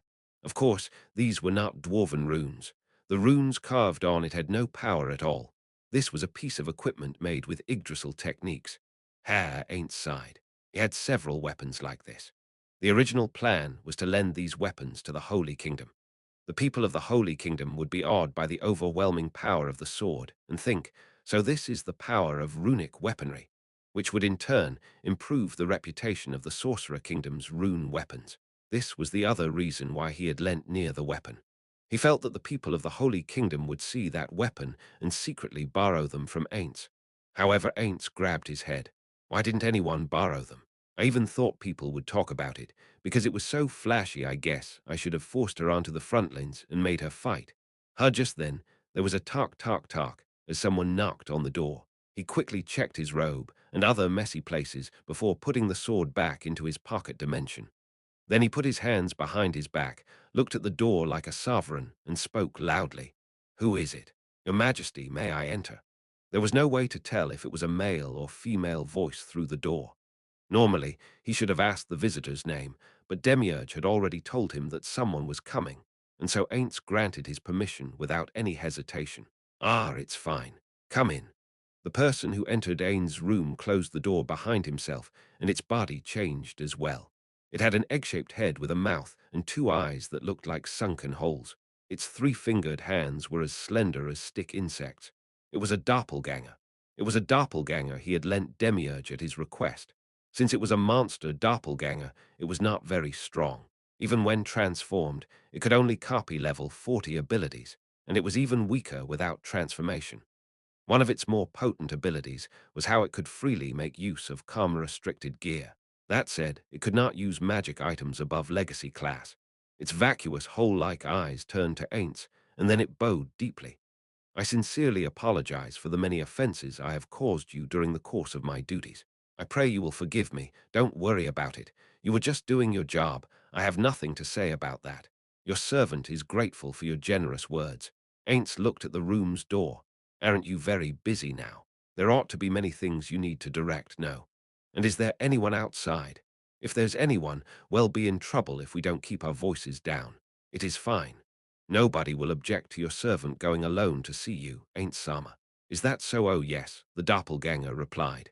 However, it was still important to be careful. "Then, Ainz Sama, please inform your servant of your decision." "Inform you of what?" That said, Ainz knew very well why the doppelganger had come here. Or rather, it was time to tell this doppelganger. Yes, the question of who he had enthralled. "Forgive me. This one speaks of the matter from earlier, the matter of those humans who are devoted to you and whose lives must be spared, Ainz Sama." Ainz nodded forcefully and began to walk. Of course, he could not leave the room. Ultimately, he could only pace around inside this room. There was no telling where the doppelganger's eyes were looking, but Ainz was certain that they were following his movements. Ainz was certain. In truth, it would be quite scary if they did not look his way. Time was running out. As Ainz thought with all his might, he suddenly stopped in place. He could not find the right answer. However, he did not have any ideas about how to continue covering things up anymore. If he were human, his heart would be pounding now, but his body lacked any organs which could move in that way. A powerful emotion welled up, causing his emotion override to take effect, and as the small ripples bounced around inside his heart, Ainz told the doppelganger the answer. Umu, ill be frank. There are no human beings who need to be saved. Leave a few alive as needed.